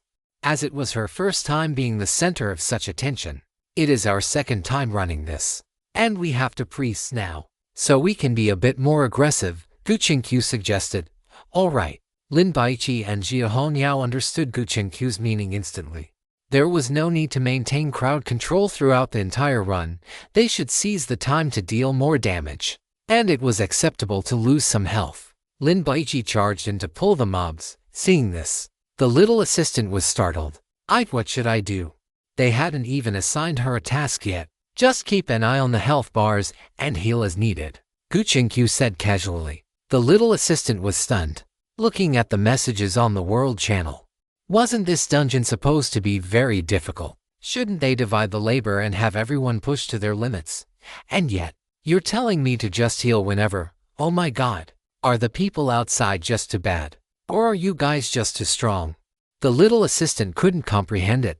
However, she soon witnessed what it meant to be a top-tier player. With the 5-person team upgraded, their clearing speed was even faster than before, especially Gu Qingqiu, who not only had more mana but also doubled her damage output. Being 1 person short of Big Sweet had no impact at all. Blizzards, chain lightning, and gust spells, combined with Lin Baici's iron bombs and shockwaves, along with Jia Hongyao's consecration, caused damage numbers to constantly pop up over the monsters' heads. How about we pull 2 groups at once? Gu Qingqiu suggested. The little assistant's mouth dropped into an O shape in shock. Others hadn't even cleared this dungeon yet, and you guys are already starting to owe 2 groups at once. Isn't that a bit too arrogant? We can try. Lin Baici didn't mind. For a mage, there was no difference between AOing 5 monsters or 10. The issue was that Lin Baici, the one gathering the monsters, had to take more damage while leading the first group to the second. If someone cowardly were in his place, they wouldn't dare to do this at all. Then let's try it. Hongyao, get your holy light ready, Gu Qingqiu urged. Go quickly. Lin Baici pulled the monsters and maneuvered, avoiding all damage from the melee wild boar men. The magic-wielding ones would hit him, but he could use crowd control skills like Hammer of Justice or Storm Bolt to stun them. Stop using crowd control. Both of them still have half their mana. Gu Qingqiu was still dissatisfied with the speed. Next time, pull 3 groups. Let me see your limit. The little assistant's technique wasn't high, but Gu Qingqiu would direct her, telling her which skill to use, which prevented her and Huo Yuyu from casting at the same time and causing overhealing. The mobs were no problem at all. When fighting the boss, having an extra healer meant they could just grind it down. Lin Baici was always able to hold the aggro firmly from the start because the others were perfectly safe. An hour later, the great wizard let out a scream and collapsed to the ground. 5 light orbs burst out. The boss dropped 5 pieces of equipment. There were no purple items, but at their current level, they were the strongest available. Exit the dungeon. Gu Qingqiu wanted to go again. Is it already over? The little assistant looked confused, feeling that it was not so simple. I hadn't even put in any effort, and the boss was already down. Is this what it feels like to cling to a super powerful player? Awesome. After clearing the dungeon, the little assistant's ranking on the achievement board immediately entered the top 10, and she felt incredibly happy. Thank you, big cousin. Thank you, sister you. The little assistant bowed, thanking everyone in a circle. Did you win an Oscar for Best Actress? Are you giving an acceptance speech here? Well, you teased. I think if you replace me with another mage, you could probably clear it even faster. Although the little assistant wanted to go again, she knew when to stop and couldn't be too greedy. Do you guys know any other mages? Just call one over. Gu Qingqiu wanted to try dual mageo clearing. Does Little Bai want to do someone a favor? Huo Yuyu knew quite a few people, but not many she was close with. I'm not doing anyone a favor, but there is a mage who asked me to carry her. Lin Baici had received private messages from Tang Keki and Havi Peanut, hoping he would carry them through the dungeon once, then carry her. Huo Yuyu didn't ask who it was, but she guessed it was a woman. Lin Baici messaged Havi Peanut, do you have Blizzard? Where are you? Havi Peanut, yes, I do. I'm right at the dungeon entrance. Hungry Lin: get over here quickly. In less than a minute, Peanut Butter, Tankeki, and that familiar warrior, Three-Sword Stylizer, ran over. Brother Hungry. You guys are truly amazing. Tankeki started with flattery. If there weren't so many people around, and since she was a celebrity herself, she would have knelt before Lin Baici right then and there. Great God, please accept my worship. Zoro was impressed. He was also a warrior player, but compared to Lin Baici, he was far behind. Brother Hungry, tell me how to clear it. I'll listen to everything you say. I'm definitely not afraid of dying. Peanut Butter patted her chest in assurance. Enter the dungeon, Guchinq urged. Too lazy for small talk, and plunged into the dungeon. Her cold attitude immediately made the three of them, Tankeki and the others, fall silent, not daring to speak out of turn. Keep your silence and polymorph ready. Do not use them unless I tell you to, and do not use them randomly. As for the rest, watch for when I cast Blizzard, and then you cast yours. Guchinq instructed as she attacked the two gatekeepers on either side of the drawbridge. Nature mem. Peanut Butter nodded. After clearing the gatekeepers, the five of them crossed the drawbridge, and Lin Baici charged in to pull the mobs. Peanut Butter's heart immediately jumped into her throat. She was already prepared to cast Blizzard, but she saw that Lin Baici didn't bring the monsters back. Instead, he continued charging toward the next wave. Peanut Butter was shocked. Before she could even ask, Guchinq's voice rang out, "Pull another wave." Holy crap, Peanut Butter blurted out, almost adding, "Are you crazy? Is this how you guys risk your lives to get the server first?" To be honest, watching the swarming mass of monsters rush toward Lin Baici, with two lightning bolts causing his health bar to drop, Peanut Butter was panicking. Can I choose to leave? Next time, polymorph the shaman in the second wave. Don't use silence, or the aggro will make it attack you, Guchinq commanded. Just as Lin Baici ran toward the third wave of monsters, Guchinq polymorphed the ranged unit in the second wave, which allowed Lin Baici to avoid taking one extra lightning bolt. 12 monsters were a bit too many, and the area was a bit narrow, making it hard to dodge. Lin Baici took a few hits, and his health immediately dropped to 1/3. Heal him quickly. Peanut Butter panicked and shouted, "Will you use hands? Never stop moving. Don't shout randomly." "I'm fine," Lin Baici warned. He hadn't even used Iron Body yet. He first used a shockwave to knock back the monsters that had reached him, then threw a black iron bomb. A dozen monsters were collectively stunned. Jiu Hongyao wasn't idle either. She used Hammer of Justice, Consecration, and Crusader Strike, already starting to attack the two monsters running toward the priest. Because of the healing, Hu Yu had the second highest aggro, which caused some monsters to target her. Swish! Lin Baici threw his Storm Hammer, stunning a magic-type shaman.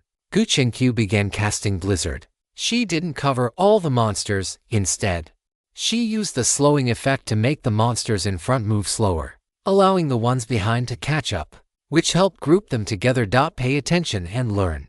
This job should be yours because my damage is higher. Casting Blizzard like this is a waste of mana. Guchinq taught on the spot. Peanut Butter felt immense pressure, because it was their first time fighting 3 waves at once. The scene was a bit chaotic, but they still killed them safely in the end. Since there was an extra match, the damage output was higher, and Guchinq didn't even need to drink a mana potion for the second round. It was still 3 waves. This time, Lin Baici was much more skilled. He didn't touch the shaman in the 5th wave, letting Guchinq polymorph it. As for the 3rd wave, he didn't run over. Instead, he used Storm Hammer to attract the monsters' aggro, letting them run over on their own. The shaman was a ranged unit and didn't run, but after Guchinq used silence on it, it couldn't cast spells, so it ran over and started hitting them with its staff. This was a game mechanic Guchinq had discovered. When magic-type monsters cannot cast spells, they don't stay in place. Instead, they quickly approach to use melee attacks. This mechanic can be used to group monsters together. The second round was perfect. Peanut Butter watched as damage numbers popped up over the heads of a dozen monsters simultaneously, and it felt absolutely amazing. Of course, what felt even better was the rapidly gained experience points. After 1 wave, the experience bar grew by a huge chunk. Tankeki sent a private message to Peanut Butter. "How does it feel? Is it hard?" Taking advantage of the break while drinking water to recover mana, Peanut Butter replied, "It's pretty simple for me. Just Blizzard, Polymorph, and Silence. Tankeki really, Peanut Butter. The one with the most workload and difficulty is Brother Hunger, followed by that Mage. The workload isn't huge, but every spell is critical. In reality, Jia Hongyao's role was also very important. She was constantly filling in the gaps, which meant Lin Baici didn't have to go all out. And even if 1 or 2 monsters leaked through, there was no need to worry. Peanut Butter, I can't talk anymore. They're pulling mobs again." With 3 waves per round, the team's progress speed was flying. Fighting the boss was even simpler. Peanut Butter just had to keep her ears open, listen to Lin Baici's calls to dodge skills, and the rest was just casting Frostbolt. After taking down the second boss, when a wave of monsters increased to 5 and included an extra ranged unit, Peanut Butter thought Lin Baici and the others would play it safe, but they still AoE'd through it at lightning speed. However, Peanut Butter's operations increased as well. She needed to polymorph a ranged monster and handle Silence as well. Oh no, the Silence was resisted. Peanut Butter was terrified, fearing that her mistake would lead to a wipe. But the next second, Lin Baici's bomb was thrown in advance. Then, for this wave, Lin Baici activated Iron Body and ran straight through the monsters. 45 minutes later, the boss fell to the ground, dropping 5 light orbs. "Grab the gear. Let's exit the dungeon. Guchinkyu found a new game. Let's do it again. We're done already." Peanut Butter was still a bit dazed. It was unbelievably fast. "Next time, let's try to get it under 35 minutes. Guchinkyu treated this as a challenge. By the time Lin Baici and the others finished another run and came out, the sky had turned completely dark, filled with brilliant, sparkling stars. "Brother Hunger, Sister Chinkyu, can you take me for a run?" Tankeki was truly begging this time, otherwise, when the rankings are updated at midnight, I might get erased. Zolan knew that since he was a man, they probably wouldn't take him. So, he had already gone off to do quests and kill monsters. "Hongyao, take a rest," Guchinkyu ranged. After entering the dungeon, Tankeki finally witnessed what a speedrun was. "Oh my goodness. Others haven't even cleared this dungeon yet, and you guys are already speedrunning it. Do you have to show off like this? Are we playing the same game? How come it feels like the difficulty is different?" It is now evening, and there is not much time left until midnight. Everyone is paying close attention to the achievement rankings, and while they are at it, they are checking the level rankings as well. That is when they notice that the levels of Lindao Ren, Great Detective Jia, Yishao Kinkyu, and Huiyu are rising rapidly. 3 hours later, they are already in a league of their own, far ahead of everyone else. The players who were previously in the top 3, Qin Wangzaiqi, Zhao Wokanj, and San Daozan Shen, have all been surpassed. Someone searched for Lindao Ren's team and discovered that they are still inside a dungeon. Are they mob grinding in the dungeon? It definitely has to be, otherwise, the level gap wouldn't be this large. Woo-woo. I haven't even cleared the dungeon yet, and they are already speedrunning it. The players are so envious their eyes have turned red. Since they cannot add Lin Baici to their friends list, they can only harass them on the World Channel. And Jia Hongniao and Guchinkyu have not been spared from the annoyance either. "Hunger God, please carry us." I do not know who was the first to call him Hunger God, but it led to everyone stopping the use of God Lin and starting to call him Hunger God instead. Jia Hongniao is God Jia, and Guchinkyu ended up with God Q, though some felt it did not sound right and changed it to Sister Q. After coming out of the dungeon, Tankeki is still savoring the experience. "How does it feel?" Peanut Butter teases. "It feels amazing." Tankeki smacks her lips. "Peanut Butter, Hongniao, let's enter the dungeon quickly." Guchinkyu urges. "I'm going." Peanut Butter pats her friend on the shoulder. Tankeki looks on with envy. "If I had known it would be like this, I should have chosen a mage class." Regret. Lin Baici's 5-person double mage team kept grinding like this until midnight, heading straight for the 25-level milestone. At exactly midnight, the status windows of all players were forcibly popped up, and then they scrolled down to the achievement rankings page. Time is up. The achievement rankings are closed. The player ranked last is Bread 95. As the game administrator's voice fades, A 3D screen pops up showing an elderly middle-aged woman. She is sitting on a patch of grass, looking dazed. I did indeed lie to you before. Dying in the game does not mean you truly die, but your achievement points will be wiped to 0. However, this execution penalty is real. After the administrator finishes speaking, the middle-aged woman is teleported, appearing in the lobby on the first floor of the Wanda Plaza. Not far from her, there is a display car for a new energy vehicle. The clothes she is wearing have also changed back. She is a cleaner at the mall. I am back. The middle-aged woman realizes the environment has changed and is immediately ecstatic. Then she starts running toward the mall entrance at full speed. Help! Help! The woman shouts urgently, reaching into her pockets and fumbling around, trying to find a phone to call the police. The administrator begins the countdown. When it reaches 0, the middle-aged woman's head explodes with a bang. Her headless corpse continues to rush forward for a few steps due to momentum before collapsing onto the ground. Because the floor is slippery, she slides forward a few more feet. Holy crap, damn it! The players exclaim in shock. Watching the blood flow from the headless corpse, everyone's eyelids twitch. Chapter 576. Oh God. Are you? I will eat you raw in a moment. The floor of the Wanda Plaza is very white, viewed from above. The cleaner's corpse lying on it looks like a humble, tiny louse. Huoyu subconsciously grabs Lin Baici's hand. No need to be afraid. Lin Baici pats Huoyu's arm. A god, are you? Just wait for this, hunger god. I will eat you raw in a moment. Every day at midnight, an execution will be carried out. Please pay special attention. When you clear the game, only the top 10% of players on the final achievement rankings will survive. Everyone else is at risk of being executed. Please, players, take the game seriously. The administrator announces once again, after waiting for a few minutes. The world channel becomes rowdy. This time, she really died, right? Could it be some kind of Photoshop technique? Brother, you have already been thrown into this game, and you are still saying this is Photoshop. How big is your heart? It should be rule pollution caused by a god-forbidden item. I saw it on a foreign forum before, but the post was deleted very quickly. The players are discussing it heatedly, while in private, everyone has started working hard in silence. After all, no one wants to die. Let's continue. Let's reach the max level as soon as possible, clear the Dark Temple, and hurry up to purify this pollution. Huoyu urges. Wait a moment. Guqinkyu stops her. We need to make some preparations for the upcoming difficulties. What are you planning to do? High Ponytail asks curiously. Little you, use your fame to post an announcement selling the speedrun guide for the Wild Boar Original Dungeon for 20 gold coins. Guqinkyu instructs. Once we reach 100 orders, we will ship them out in bulk, at the latest in 3 days.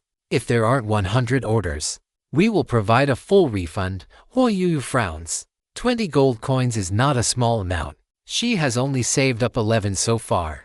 One person might not have enough, but if 5 people pool their money together, wouldn't that be enough? Guqinkyu smiles. Add another line. Players who buy the guide now will have priority in obtaining guides for other dungeons in the future, as well as the opportunity to team up with the 7th star. If you add those to points, then there will definitely be no problem. Huoyu opens the world channel and immediately starts posting the message. She was already a celebrity, and after the previous first kill and appearing on television, her fame grew even larger. So as soon as she posted the message, everyone saw it. 20 gold coins. Isn't that too expensive, sister you? I didn't expect you to be so greedy. 20 gold coins, and you are still crying poor. Shouldn't you be considering whether you haven't been working hard enough at killing monsters? Some players mock Huoyu, while others defend her, and they immediately start arguing. Huoyu began receiving private messages, inquiring about the content of the guide and the methods of payment. In-person delivery or by mail, both are fine. Huoyu copied and pasted, replying one by one.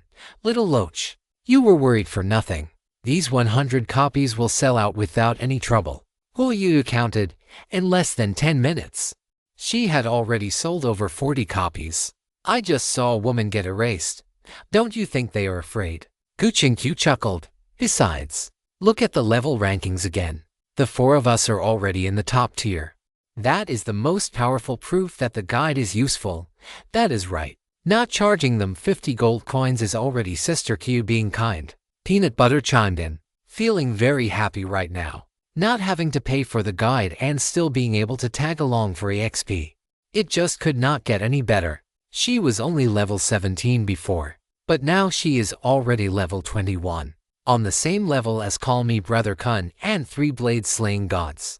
Huoyuyu. Players who pay this time will have priority access to guides for other dungeons. Damn, you guys are really confident. Nonsense. If you have the ability, why don't you go get a first kill yourself? Envious, are you? Sister Yu and the others earned it with their strength. Why don't you get on the world announcement and show everyone?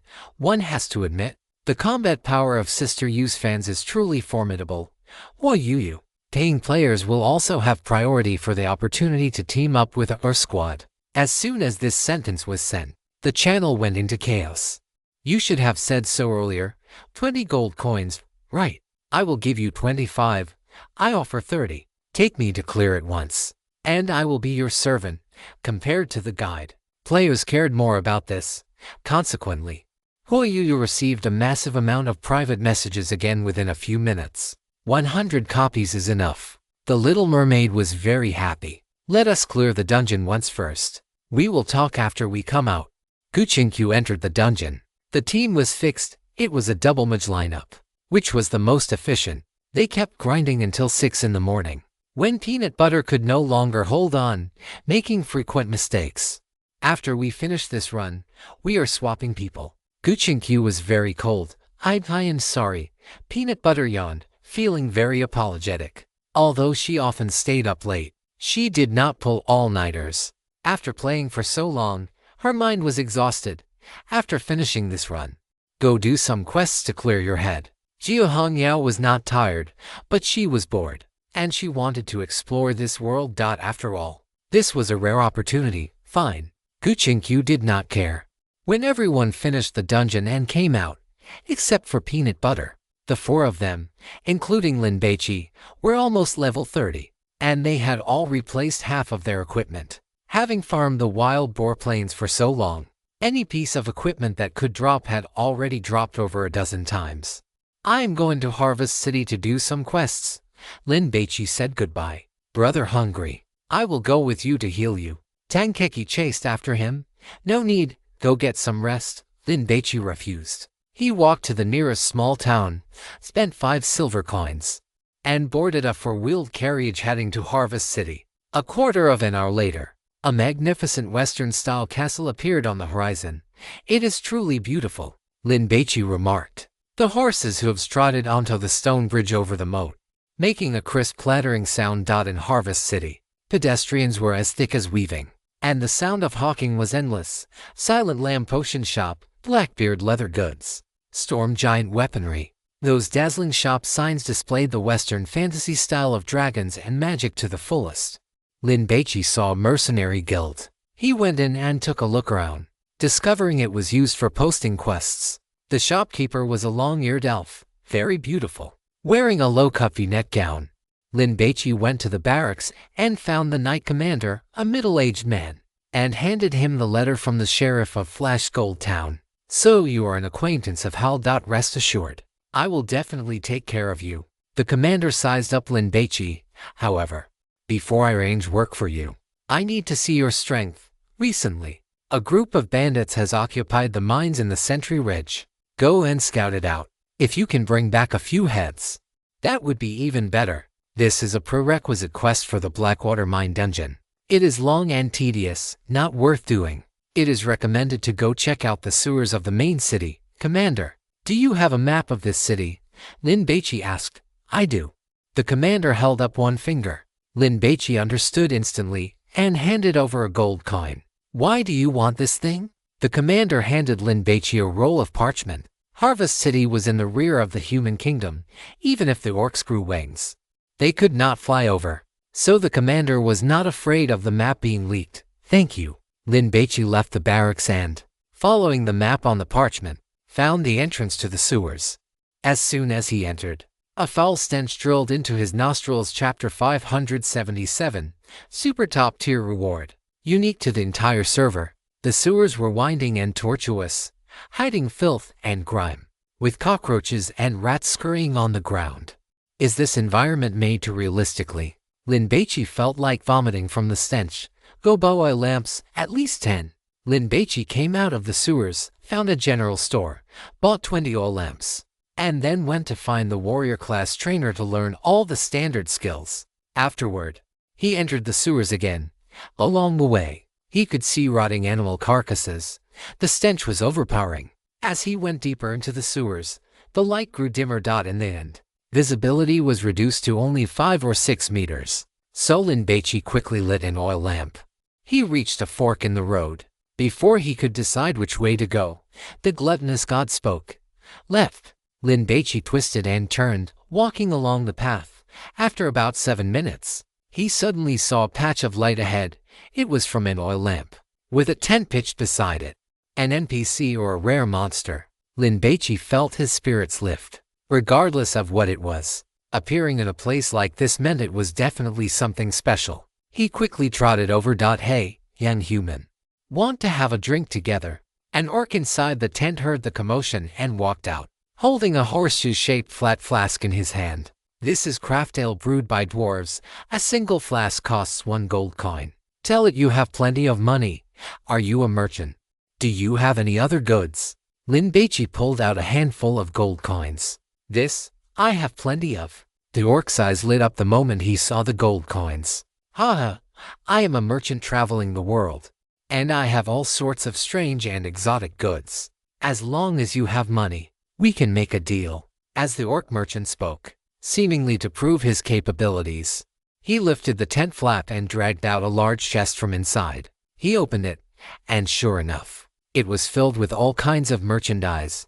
Take a look. I even managed to get my hands on a dragon hatchling. The orc merchant then pulled a cage out from the tent, inside of which was a red dragon hatchling the size of a white goose. Red dragon hatchling. Only by helping the orc merchant evade the pursuit of the Black Razor Party bandits and survive can you obtain it. Possesses 3 skills: Scorching Breath, Fireball, and Glide. Quality Orange. Unique item. God of Gluttony's commentary. The stats were excellent, and it was a battle pet to boot. However, after hearing this, Lin Baici felt no excitement. Instead, he immediately looked around. There are bandits. Hurry up and light all the oil lamps. This was a wide platform, about half the size of a basketball court. After hearing the God of Gluttony's words, Lin Baici immediately took out 20 oil lamps and placed them in every corner. The previously dim sewer immediately brightened up. Oh, young man, your actions make me feel much safer. The orc merchant laughed. A message popped up. You have earned the orc merchant's favor. You can now trade for some slightly more valuable items. Rustle, rustle. Footsteps rang out. The previously hospitable orc merchant immediately began to tremble. They are here. I hid here and lived in the sewers for 3 months, but I still couldn't escape their pursuit. It seems I am doomed this time. The orc merchant looked panicked. Young and brave human, are you willing to help this poor soul? An accept and decline option popped up. Below it was a brief plot introduction. You are a player who has found the hidden NPC, the orc merchant Brusso. Do you accept his request? After accepting, you must protect Brusso's safety under the attack of the Razor Party bandits. Upon completion, you will receive the Red Dragon hatchling as a reward. Once you fail, your level will be reset to 0. Solo quest. Teaming up is not allowed. If the quest fails, the Red Dragon hatchling will die permanently, and no one will ever be able to obtain it again. Recommended quest level. Minimum level 30. Lin Baici quickly scanned the information. He was almost level 30, so it shouldn't be much of a problem. He chose to accept. Thank you, young man. The Razor Party bandits are powerful and terrifying. You must survive. After Brusso finished speaking, he grabbed the cage, dragged the large chest, and ducked into the tent, even taking his own oil lamp with him. Fortunately, Lin Baici had brought enough oil lamps, otherwise, it would be pitch black right now. They are here, Brusso shouted. Lin Baici looked to the right. Dark creatures, human bandits wearing black leather armor and face masks spawned in. They immediately brandished their scimitars and charged toward Lin Baici. Lin Baici used charge, swish, mortal strike, disarm. Large damage numbers immediately popped up one after another. Damn, elites, Lin Baici sidestepped, dodging the bandit's slash, and followed up with a cleave.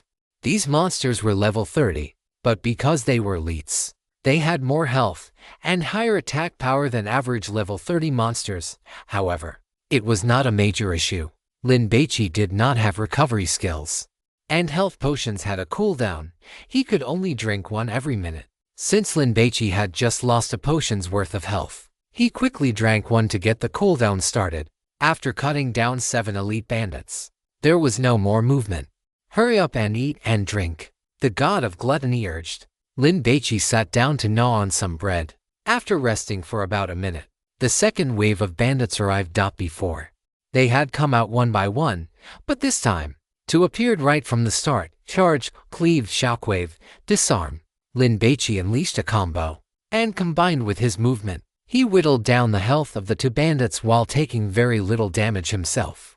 Before, he was just playing around, but now Lin Baici was giving it his all. Just as Lin Baici finished killing the second one, two more spawned. The trouble was that they were on the other side, so he quickly ran over. The strength of the monsters was decent, but the spawn frequency was too fast.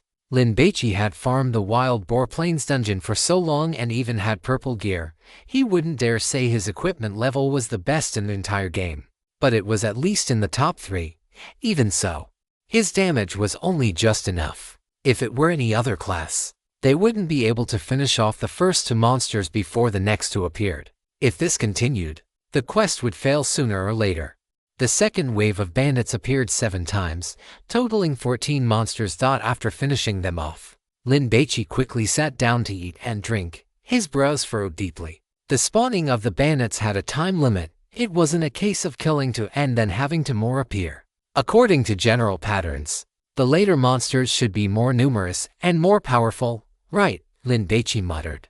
Before he could think of a countermeasure, the third wave arrived. 3 bandits appeared at once. Damn it. Lin Baici rushed forward immediately, his monster-slaying movements reaching their limit. He wanted to kill them before the next wave appeared, or at the very least, whittle down more of their health. The third round still consisted of 7 waves of bandits, but with 3 per wave, totaling 21 enemies. The intensity was immense. Lin Baici was nearly exhausted to the point of collapse. The 2-handed hammer in his grip was swung so hard it sparked. For a time, the sewer was filled with the constant banging of weapons colliding.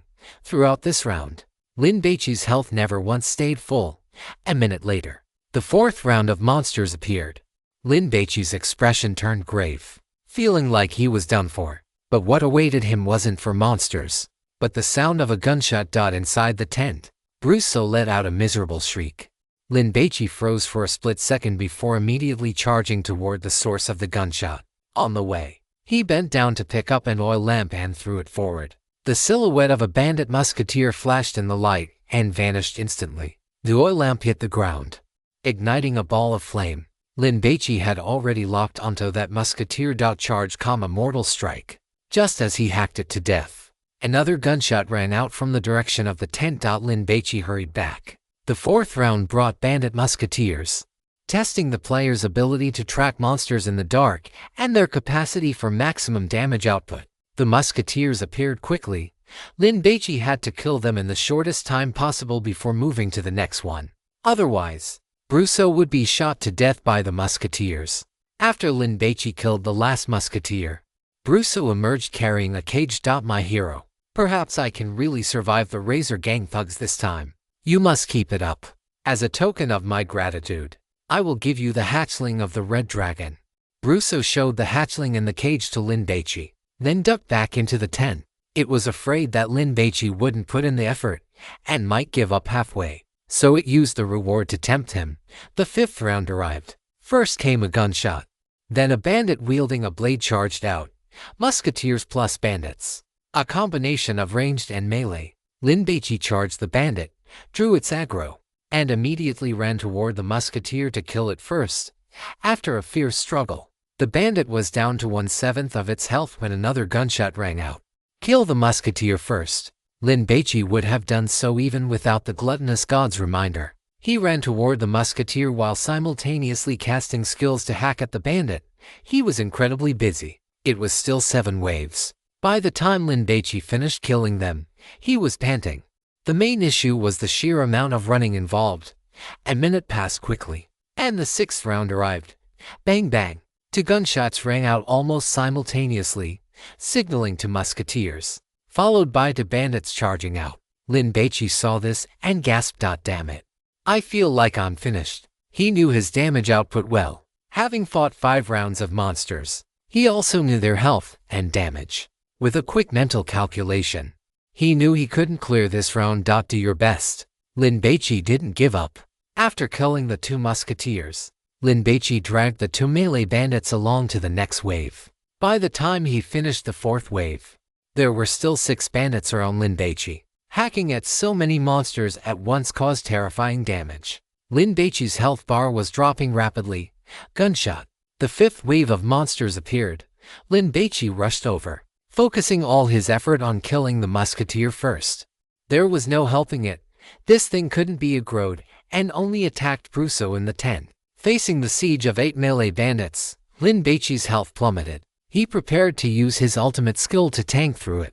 Try not to use your ultimate. Kill the musketeer with everything you have first. Lure the melee monsters to the side of the tent to fight. The gluttonous god warned him. Lin Baici followed the instructions immediately. Just as he was about to activate Steel Body to tank the melee attacks and kill the last 2 musketeers, one of them, which was low on health, was directly executed. Swish! A golden light erupted from Lin Baici's body. He leveled up, and his health was instantly restored to full. Very good. No need to activate Steel Body. Lin Baici finished off the last musketeer and immediately ran to the side of the tent. He kicked the tent over. Inside the tent, Brusso was hiding in a crate, with a dummy placed next to it. Every time a shot rang out earlier, it would let out a miserable scream. In reality, it hadn't been hit by a single bullet. My heavens. Are there really this many bandits? Brusso's face changed drastically. To panic to pack his luggage, he grabbed the cage containing the dragon hatchling, jumped out of the crate, and ran for his life. The melee bandits immediately abandoned Lin Baici and gave chase at full speed. Lin Baici was a bit stunned and prepared to chase after them, but was stopped by the gluttonous god. Recover quickly. The final big wave is coming. Because the melee bandits hadn't died, Lin Baici was still in combat status and couldn't sit down to eat or drink. Therefore, he hurriedly took out the delicious princess ribs and ate them vigorously, while simultaneously pulling out a bandage to wrap around himself. Both of these items could be used during combat to restore health. A furious roar echoed. "Cunning Brusso. This time I will peel your skin off." A man 2 meters tall with a burly physique appeared. He was the younger brother of the Razor Gang leader, a notorious thug. A rare boss? Lin Baici's eyes lit up. This guy was named Anderson. Wanda Plaza, surveillance room. However, the monitors at this moment were not displaying real-time footage of the mall, but rather live gameplay of certain noteworthy players in this game. Li Liu's jacket was tossed casually on a chair. He was wearing a t-shirt with the words Game Life printed on it, sprawled out in an executive chair, with fries in one hand and an iced cola in the other. He was eating quite contentedly. Beautiful times should naturally be spent playing games, otherwise, it would be a complete waste. Li Liu sighed with emotion. Ordinary people generally could not hold out and had gone to rest, while those professional gamers remained full of energy, still working hard to grind dungeons and level up. Kuchinkyu and Lin Baici are actually quite impressive. To think they could come up with such a speed-running tactic for the Boar Plains. What Li Liu admired even more was the fearless attitude of these 2. Other players were all seeking stability, but these 2 acted as if their lives were not their own. One had to remember that before those who had died once revealed the truth, they did not know that they would be resurrected after death. It could be said that they were quite bold. Li Liu took another look at those professional gamers. What kind of trash is this, cowering and timid, with absolutely no tactical innovation? If it were not for the organizers forcing us to use the keyboard and mouse they provided, would I have lost to you bunch of small fry? Whenever he thought of this, Li Liu felt depressed, and he found these professional gamers an eyesore. However, he did not deliberately kill them off. Matters of the game should be resolved through the game. This was the integrity of a gamer. Li Liu found the feed for Lin Baici, wanting to see how he was doing, only to find him fighting the rare monster Anderson in the sewers of Harvest City. Li Liu spat out a mouthful of cola. What is going on? Li Liu was dumbfounded. This kid found Brusso so quickly. Are you part rat? Why are you drilling into the sewers when you have nothing better to do?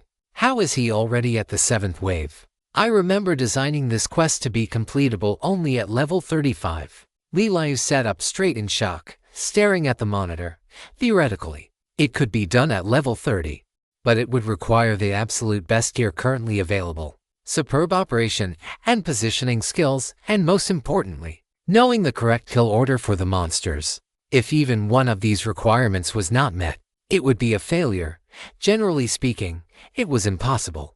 Because playing a game is a process of constant exploration and accumulation of experience, it is impossible to be perfect right from the start. Li Liu used one screen to replay the footage from after Lin Baici found Brusso, and then he was shocked. There were absolutely no mistakes. Moreover, because he had cleared the minor mobs, he had been low on health, but leveling up from 29 to 30 had instantly restored his health to full, which was equivalent to having an extra life. Awesome, Li Liu blurted out. Lin Baici did not know that a god was observing him. He did not even have the time to look at the announcement about being the first to reach level 30, as he was fully focused on fighting Anderson. Blade Storm, dodge quickly. Lin Baici immediately retreated. Anderson twisted his body, gripped his two-handed greatsword, and began to spin like a top, rotating in an irregular pattern. Lin Baici continued to retreat to the side.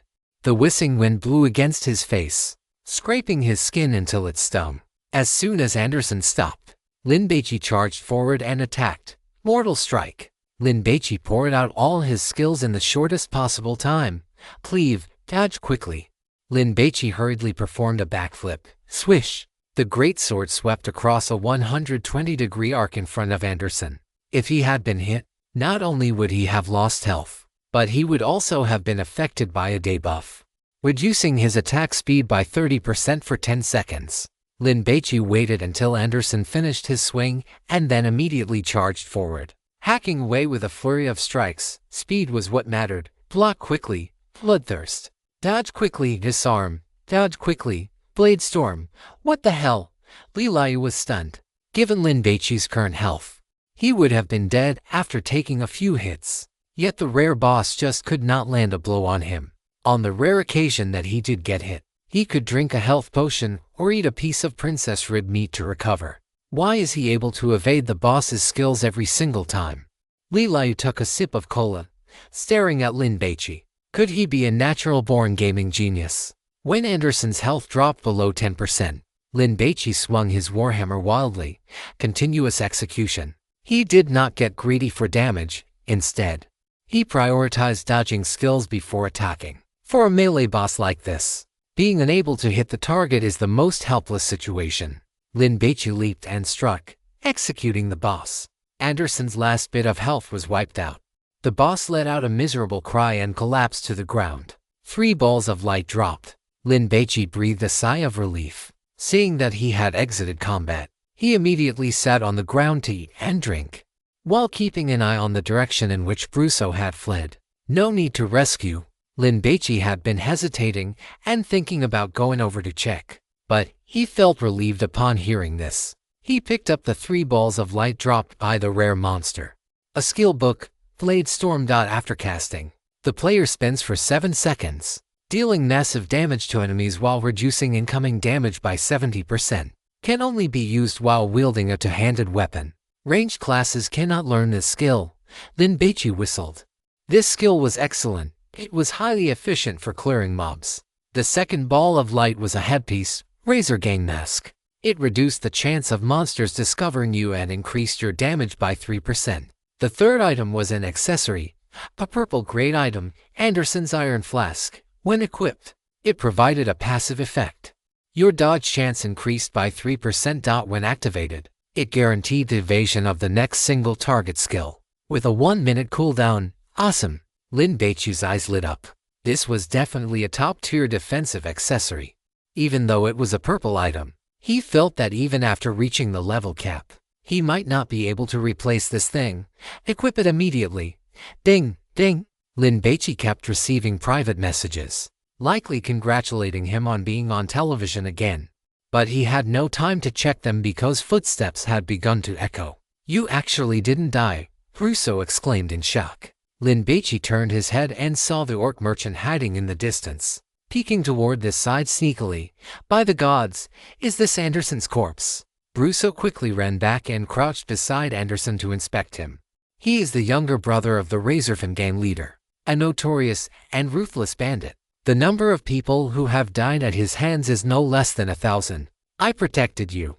The things you promised me. Shouldn't you give them to me now? Lin Baici looked at the cage in Brusso's hand. Perhaps because it was dawn. The red dragon hatchling was fast asleep, emitting low snores, with an occasional spark bursting from its nostrils. Haha, the weather is nice today. Would you like to take a look at my other goods? They are very cheap. Brusso tried to laugh it off. He had run away earlier precisely because he didn't want to give Lin Baici the reward, hoping the human would die. He hadn't expected him to actually kill Anderson. You weren't planning to go back on your word, are you? Lin Baici gripped his warhammer and stood up. Brusso looked at Anderson's corpse, which lay on the ground like a rag, and immediately squeezed out a smile. No, no, I'll give it to you right now. Brusso's original goal was for this human to kill some of the Razorfin thugs so that his own subsequent escape would be much easier. Now it seemed there was no need to escape. Perhaps he should just settle down in this sewer. Thinking this, Brusso handed the cage to Lin Baici. You have obtained a red dragon hatchling. Haha. Lin Baici carried the cage. The more he looked at the hatchling, the more satisfied he became. This was equivalent to gaining 3 extra skills. Scorching Breath and Fireball were both area of effect skills, and the final one, Glide, allowed the hatchling to grab onto Lin Baici's shoulders and carry him for low-altitude gliding. Would you like to see my goods? Honest prices for all, Brusso recommended, having already set up a street stall at top speed. An item menu popped up in front of Lin Baici. Ranked in the first position was a purple tier item, Swift Raptor Mount, a raptor that inhabits the Barrens. Captured by a master rider and domesticated as a mount, it can increase movement speed by 100%. Cannot be used in combat. Price, 100 gold coins. Note, only players who have completed the quest to protect Brusso can purchase this. Quest attempt limit, 3 times. This meant that if he failed 3 times, he would never have the chance to buy this raptor again.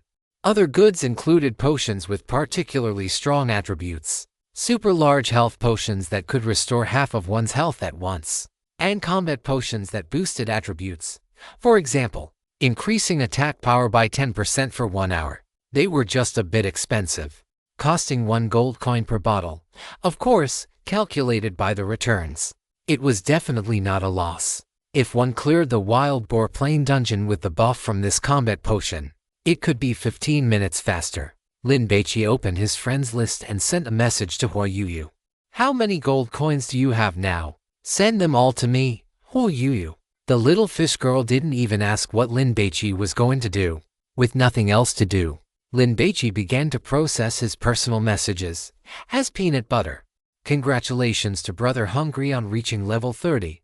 Tenkeki, Brother Hungry. It's a pity this isn't the outside world.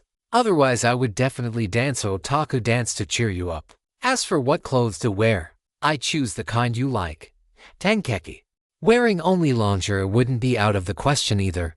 Tee, damn it. She had to be provocative. She was a priest, and her profession overlapped with Sister Yu's.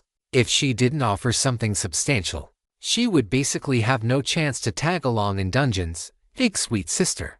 Big cousin, first of all, congratulations on reaching level 30. Also, I've inquired around, after the Wild Boar Plain, there is the Blackwater Mine in Sentinel Hill. Are you going to compete for the first clear? Big sweet sister wanted a spot in the party. Lin Baici replied with one sentence. See what Chinkyu and the others think. Little assistant, big cousin, you are too amazing. I kneel before you. Little assistant, the world channel is all about you. You are a big celebrity now. Lin Baici smiled and didn't pay much attention to such things. He prepared to go out and collect the gold coins. In this game, there was a mail system. If it was gold coins, they would arrive instantly upon being sent. If it was items like equipment or health potions, one had to wait for an hour. Lin Baici hadn't walked more than a few steps when footsteps suddenly sounded. A player appeared holding a torch. "It's you." Phoenix in the grass had accepted a quest to clear out rats in the sewer. While walking, he had gotten lost and hadn't expected to run into Lin Baici. "Is my novice sword easy to use?" Lin Baici remembered this player. They had gone to Goldshire together. "Hey, I sold it for 10 copper. Phoenix smiled. "Did you also accept the rat clearing quest? Do you know how to get out?" After Phoenix asked this casually, his eyes narrowed. He saw the orc merchant blocked by a tent. "Is this a rare NPC?" Lin Baici shrugged and walked straight past him. "Holy crap, buddy, don't leave yet. Tell me what you found." Phoenix tried to strike up a conversation. "See for yourself." Lin Baici carried the cage and walked outward. "What the hell?" Phoenix was stunned. "What the heck? How did this guy take that cage away? If I'm not mistaken, inside is a dragon hatchling, right? This thing isn't going to be his now, is it?" When Lin Baici walked past him, Phoenix in the grass immediately dodged to the side, keeping his eyes fixed on Lin Baici, terrified that he might attack. After Lin Baici brushed past him, he immediately ran toward Brusso. Hey, your dragon was taken by someone," Phoenix said while opening his eyes wide. Peering at the stall, he also wanted to get one. "That is his reward," Brusso explained. Phoenix was stunned, then followed up, "What quest gives that? Can I accept it?" Brusso nodded. "Then give it to me quickly," Phoenix urged. Brusso began to pack up his stall. "The quest can be given to you, but the red dragon hatchling is gone, because only the first person to protect me can obtain it." "What the hell?" Phoenix felt depressed. He had previously been annoyed about accepting a lousy quest, but now, he wished he had accepted this quest earlier so he could have come here sooner. "That dragon hatchling, it is just an ornamental pet, right?" Phoenix chuckled. "Of course not. It is a very powerful combat pet," Brusso boasted. "That is my most precious merchandise." "What the hell?" Phoenix was so angry he wanted to slash someone. "And it is the only one in the whole world." Brusso held up a finger. Chapter 578. Do you understand the gold content of a wave clear? The second server first kill is in the bag, in the sewer. Phoenix, who was in a grass nest, could not hold back after seeing the goods sold by the orc merchant, clamoring for the quest to start quickly. The red dragon hatchling was gone, but there were still raptor mounts and various powerful potions. Once obtained, the leveling speed would have a qualitative leap. But the moment those Razor Gang thugs appeared, Phoenix was dumbfounded. They were all level 30, and damn it, they were elites. In the first round, they always came out one by one. Phoenix exhausted his life and used up all his ultimate moves to barely finish them off, just after eating and drinking to replenish his health and mana. The second round of thugs arrived, 2 at a time. Phoenix took one look and fell into despair. He felt he could not beat them, but he was unwilling to give up and kept trying. When he saw his health drop to half and confirmed he really could not hold on, he turned and ran, twisting and turning. Phoenix ran until his lungs felt like they were going to explode, and he was finally safe. But he also saw the quest failure notification. When he found Brusso again, looking at the dazzling menu of goods, his hands itched again, and he accepted the protection quest. But this time it did not go much better. He still fell in the second round. Damn, how on earth did that warrior manage it? Phoenix did not understand. Our skills cannot be that different, right, warrior? Could that guy be the Lin Baici who took the server first kill of the wild boar? I remember there was a world announcement just now. He was the first to reach level 30. Phoenix left him willingly, and at the same time searched for Lin Baici, sending a friend request.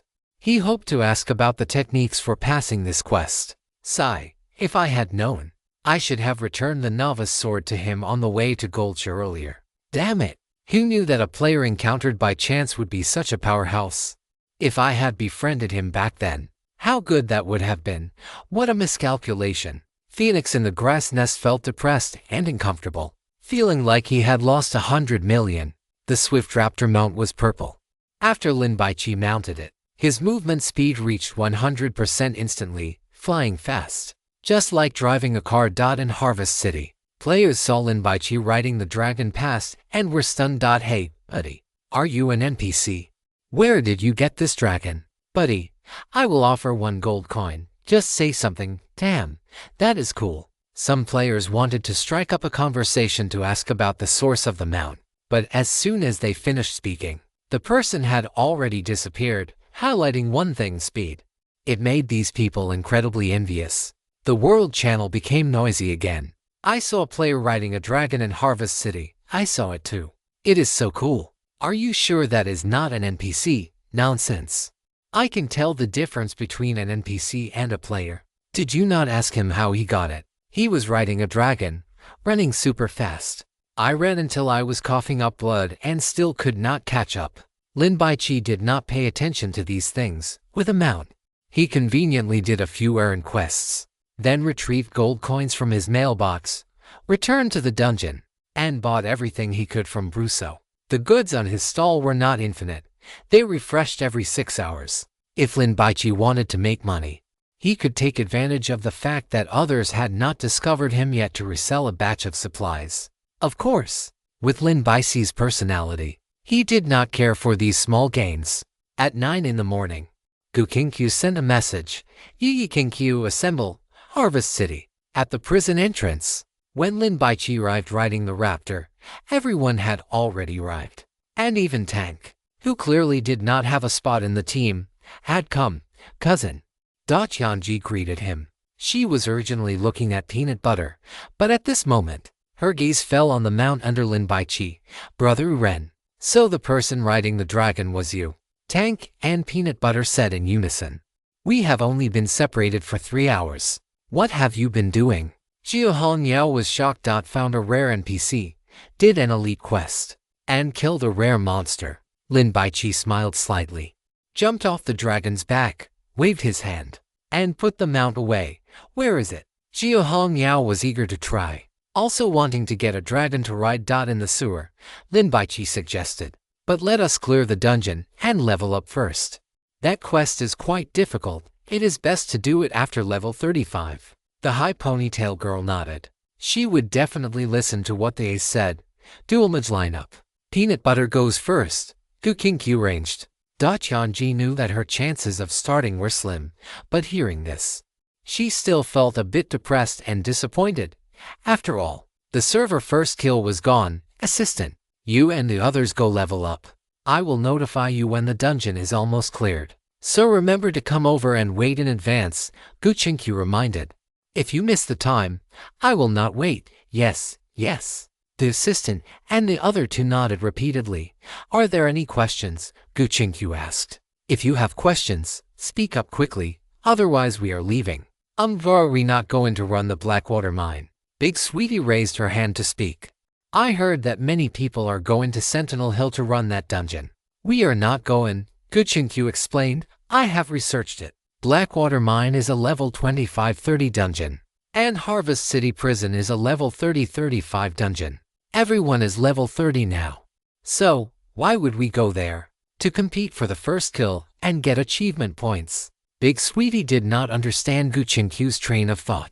It was precisely because it was easy that they should compete for it. Enter the dungeon. Lin Baici knew that this schoolmate liked challenges and adventures. She would definitely not be interested in a low-level dungeon like Blackwater Mine. A riot had suddenly broken out in the Harvest City Prison. The imprisoned thieves, robbers, and vagrants had killed the warden and taken control of the facility. As the 5 of them entered the security station, they saw the sheriff standing outside the prison gates with a group of people. A giant exclamation mark hovering over his head. At this moment, the prison gate had become a swirling golden light curtain, representing the entrance to the dungeon. Talk to him, and you can accept the quest to suppress the prison riot. As soon as Guqinkyu finished speaking, a world announcement was released. Congratulations to players. Call me Brother Kun. Loves wearing attack speed shoes, Big Raccoon instant noodles, mountain chicken, and durian is too expensive for killing the Blackwater Mine boss Holland and securing the first kill. Peanut Butter exclaimed. Then looked at Lin Baici and glanced at Guqinkyu, only to find them completely indifferent, as expected of the big shots. They really know how to keep their cool. Peanut Butter sighed. The World Channel immediately became lively. But it had nothing to do with Lin Baici and his group. They did not care at all. After entering the dungeon, there was a flight of stairs of over 30 levels. Below was a long corridor with several prison cells on both sides, the doors of which were already open. Drink these combat potions, they can increase your stats significantly. Lin Baici distributed the potions to everyone. Where did you get these? Guqinkyu took the potion, and after seeing the stats, she did some mental math and realized it could increase their damage output by quite a bit. After completing the quest I mentioned earlier, you can buy them from the NPC merchant. Lin Baici finished his melee-specific courage potion, walked down the stairs, and began to aggro the monsters in the corridor. The monsters inside the cell doors aren't coming out. Guqinkyu scanned the area. Pull all the ones in the corridor. There were 16 in total, and for waves, each wave spaced 15 meters apart. Peanut Butter was startled. Will that be too dangerous? Shouldn't we run it at least once to get familiar with the monster's strength before we start AOing? Lin Baici ran forward, and when he reached the second wave, he fired a storm hammer directly at the furthest fourth wave of monsters. The thief was hit and immediately howled in anger, running toward them. Because of the linked aggro, the other monsters also began to charge over, and as they passed the third wave, they naturally stirred them up as well. There are no magic-type monsters. What are you afraid of? Jiu Hongyao followed behind Lin Baici and cast Consecration. Golden flames immediately erupting on the ground. Lin Baici swung his warhammer Shockwave. The monsters that rushed in front of him were stunned. By the time they woke up, the monsters behind had overlapped with them, and Lin Baici immediately threw a black iron bomb. All 16 monsters were stunned. Start snowing, Guqinkyu commanded. Peanut Butter hurriedly cast Blizzard. The cold wind whistled, and transparent ice shards smashed onto the prison floor, making a rhythmic cracking sound. Watching the damage numbers float up from the monsters' heads, Peanut Butter was having the time of his life. This is the feeling, absolutely brilliant. After finishing off this wave of monsters, Peanut Butter noticed his EXP had jumped significantly. Hurry up and recover your mana, Guqinkyu urged. Schoolmate, yeah. You two are responsible for 2 cells each. Lure the monsters out. There were 4 prison cells on each side of the corridor. Guqinkyu had already checked. The monsters inside were all highwaymen, robbers, and thugs. Let's try it. We'll pull them all. And if it doesn't work, we'll just run out. Lin Baici summoned the red dragon hatchling. They were very close to the dungeon entrance, so they could escape. Teach, this is a dragon. Peanut Butter was shocked. Lin Baici nodded and patted the hatchling's head. Can it help fight monsters? Peanut Butter asked curiously. It looks so cute. Where did you get it? Guqinkyu thought Peanut Butter's question was pointless. If it couldn't fight, why would Lin Baici summon it? It couldn't possibly be to pick up girls, could it? It's the reward for completing that elite quest I mentioned earlier. Lin Baici explained. But only the first player to complete the quest gets one. Brother Hungry, your luck is just too good, isn't it? Peanut Butter had already seen the stats of the dragon hatchling, which were marked as unique, meaning no one else would have a chance to obtain this kind of dragon hatchling. Yeah, I'll pull the furthest left and right cells, along with all the ones on the left. Can you handle the 3 on the right? Lin Baici ranged. Jiu Hongyao ran forward with Lin Baici, but she didn't pull the monsters immediately. She waited until Lin Baici had attracted the aggro of the monsters in the 2 furthest cells and led them out before the girl with the high ponytail charged into the cells. Lin Baici and Jiu Hongyao emerged at almost the same time, and then he threw a black iron bomb. The prisoners chasing behind were all stunned by the explosion. Lin Baici and Jiu Hongyao continued into the cell block to lure more monsters. He had intended to wait for this wave to emerge and have the hatchling fire a flame bomb, as that ability carried a stun effect. But it was no longer necessary. Under Guqinkyu's command, Peanut Butter began casting a blizzard to slow the prisoners down. Do not worry about leading the target. Just ensure the blizzard covers all the monsters and apply the slow debuff. Guqinkyu did not join in the attack, as she needed to conserve her mana for dealing damage. Jiu Hongyao's speed in luring monsters was very fast. She exited the cell block almost at the same time as Lin Baici. Lin Baici turned her on and cast a shockwave, causing the prisoners in the front row to be stunned on the spot. He did not retreat. instead following up with a cleave. Gu Qinkyu began casting the blizzard. Because of the slow day buff, the prisoners could only advance at a crawl. Since there were no ranged monsters, Lin Baici and Jia Hongyao no longer needed to kite them. Although the aggro of the melee monsters was entirely on the two mages, they could not reach them. Jia Hongyao was very sharp. She cast Consecration on the path where the prisoners were advancing, which was an area of effect skill. Lin Baici did not join in, but he commanded the red dragon hatchling to move out. The little creature flew over, its neck glowing, and immediately unleashed a scorching breath at the prisoners. Whoosh! A stream of fire erupted from the hatchling's mouth. As it swung its head, it swept across the prisoners like a razor. Large damage numbers immediately floated up one after another. Peanut Butter looked at the screen filled with large numbers and was amazed. As expected of a dragon, it is truly powerful. After finishing its breath, the dragon hatchling spat out a coconut-sized fireball. It slammed into the group of monsters, exploding with a boom and sending sparks flying everywhere. The monsters were stunned. Soon, these prisoners screamed and all collapsed within the blizzard. They dropped a dense cluster of white light orbs.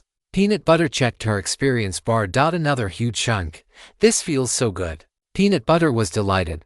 Free for all looting. Hurry up and pick up the items. Don't waste time. Gu Qinkyu did not pick anything up, instead going ahead to observe the distribution of the monsters. I checked. Gathering the monsters and then nuking them took 5 minutes. This efficiency is like riding a rocket. Peanut Butter was very excited, but she noticed that Hungry Man Hongyao and the others were all very calm. I am the shallow one. Peanut Butter quickly reflected on herself. At the end of the corridor was a T-junction. To the left and right, there were stairs leading downward, and further ahead was another corridor with cells on both sides, identical to the layout at the entrance of the prison. Straight ahead from the T-junction was a large rectangular cafeteria. Gu Qinkyu and the 5 of them entered and saw 8 waves of monsters, along with a one-eyed, fierce bandit named Makelly. He was the first boss of the prison, a human assassin. The team spent 5 minutes pulling all 8 waves together and nuking them down directly. Attention! Engaging the boss. Once everyone had recovered to full status, Lin Baici charged. You wretched lackeys! I'm going to slaughter you all today and hang you on the kitchen chimney to air dry. Makelly cursed loudly. In his eyes, these 5 people were just lackeys helping the tyrants in power in Harvest City. They deserve to die. You talk too much. Lin Baici charged. Mortal Strike, Disarm, ineffective. While Lin Baici was performing his 3-hit combo, the red dragon hatchling threw a flame bomb over. But since Makelly was a boss, he was not affected by crowd control skills. Start the fight, Gu Qinkyu urged. Peanut Butter went all out. Hungry Man's aggro was so stable that she didn't need to worry about managing it at all, no matter how she attacked. It was impossible to pull aggro. When the boss's health dropped to 90%, he threw a smoke bomb and vanished in a flash. This was the assassin skill Vanish. Watch out, Gu Qinkyu. Cast a shield and heal. The gluttonous god's warning began. Cast a shield on Qinkyu. As soon as Lin Baici shouted, Hu Yu hurriedly cast her spell, but she was still too slow. The boss appeared behind Gu Qinkyu, gripping a dagger, and immediately unleashed a 3-hit backstab, slash, slash, slash. Gu Qinkyu's health dropped by more than half instantly. Watch out for crowd control. Lin Baici immediately threw a storm hammer, while Jia Hongyao unleashed Hammer of Justice. The boss was stunned. Lin Baici immediately ran over to taunt. Gu Qinkyu did not move away from the boss, not because she lacked the awareness, but because the boss's backstab skill carried a stun effect. Peanut Butter watched as Gu Qinkyu's health was topped off by Sister Yu and let out a sigh of relief. That was so dangerous. Come to think of it, this Qinkyu is so calm. Could she have an emotional detachment disorder? If it were me, I would have been scared out of my wits. When the boss's health dropped to 70%, he vanished again. Watch out, Paladin. Cast a shield and heal. Cast a shield and heal Hongyao.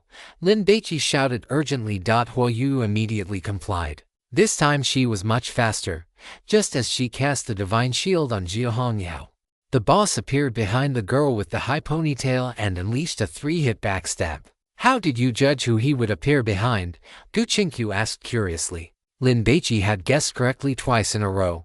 It shouldn't have been a lucky guess. I guessed. Lin Baici had observed the boss carefully, but it was useless.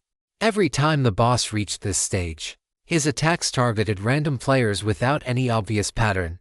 The battle continued. So far, the difficulty was average. The boss's health dropped to 40%. Watch out. He should be vanishing again. Peanut Butter shouted a warning. The boss vanished and appeared directly behind Huo Yuyu, using a Garrett skill to choke her neck before vanishing once more. I cannot cast spells. Huo Yuyu was anxious, and it hurt like hell.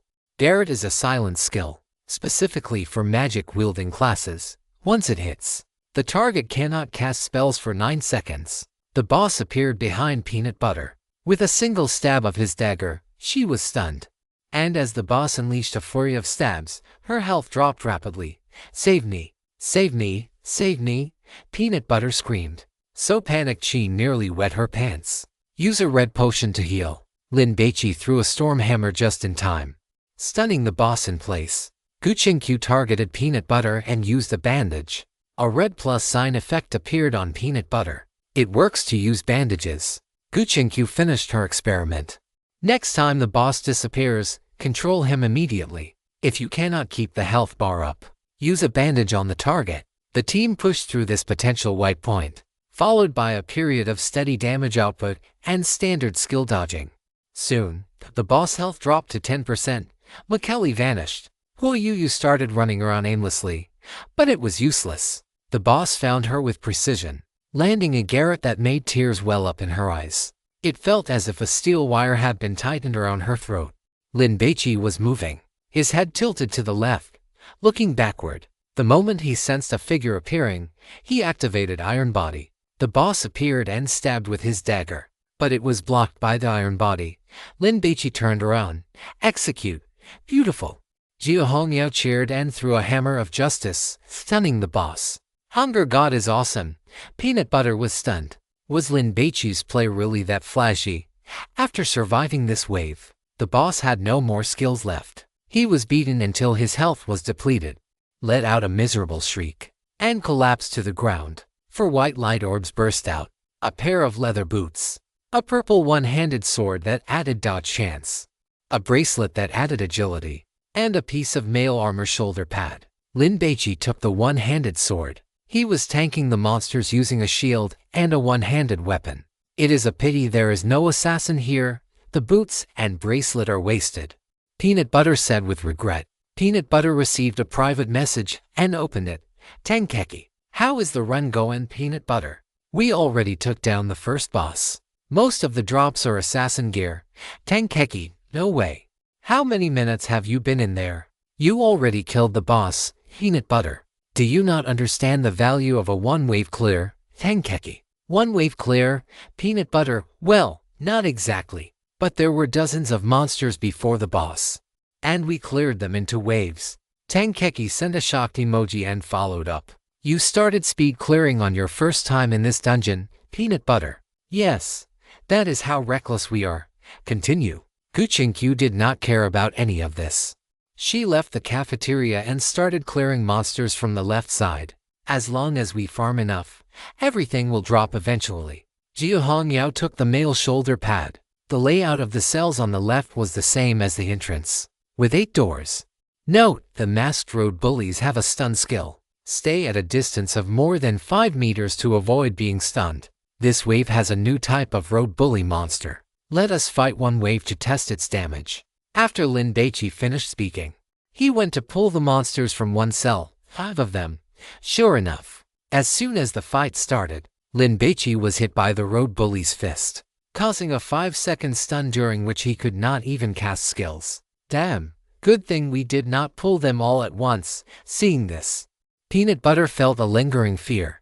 If Lin Baici had been stunned in the middle of a pile of monsters, he would have been dead for sure. Alumnus, stay further away from that masked road bully. Let me see if I still get hit by the skill. Guqinkyu instructed. Even though Lin Baici knew it would not happen, he still followed her instructions. When this monster's hands glow red, stay at least 5 meters away from it, and you will not be stunned. It must be said that although Jiu Hongyao's intelligence is double D, Her talent in combat is truly exceptional. She observed it once and summarized the pattern. Correct. Go pull the monsters. And remember to keep your distance.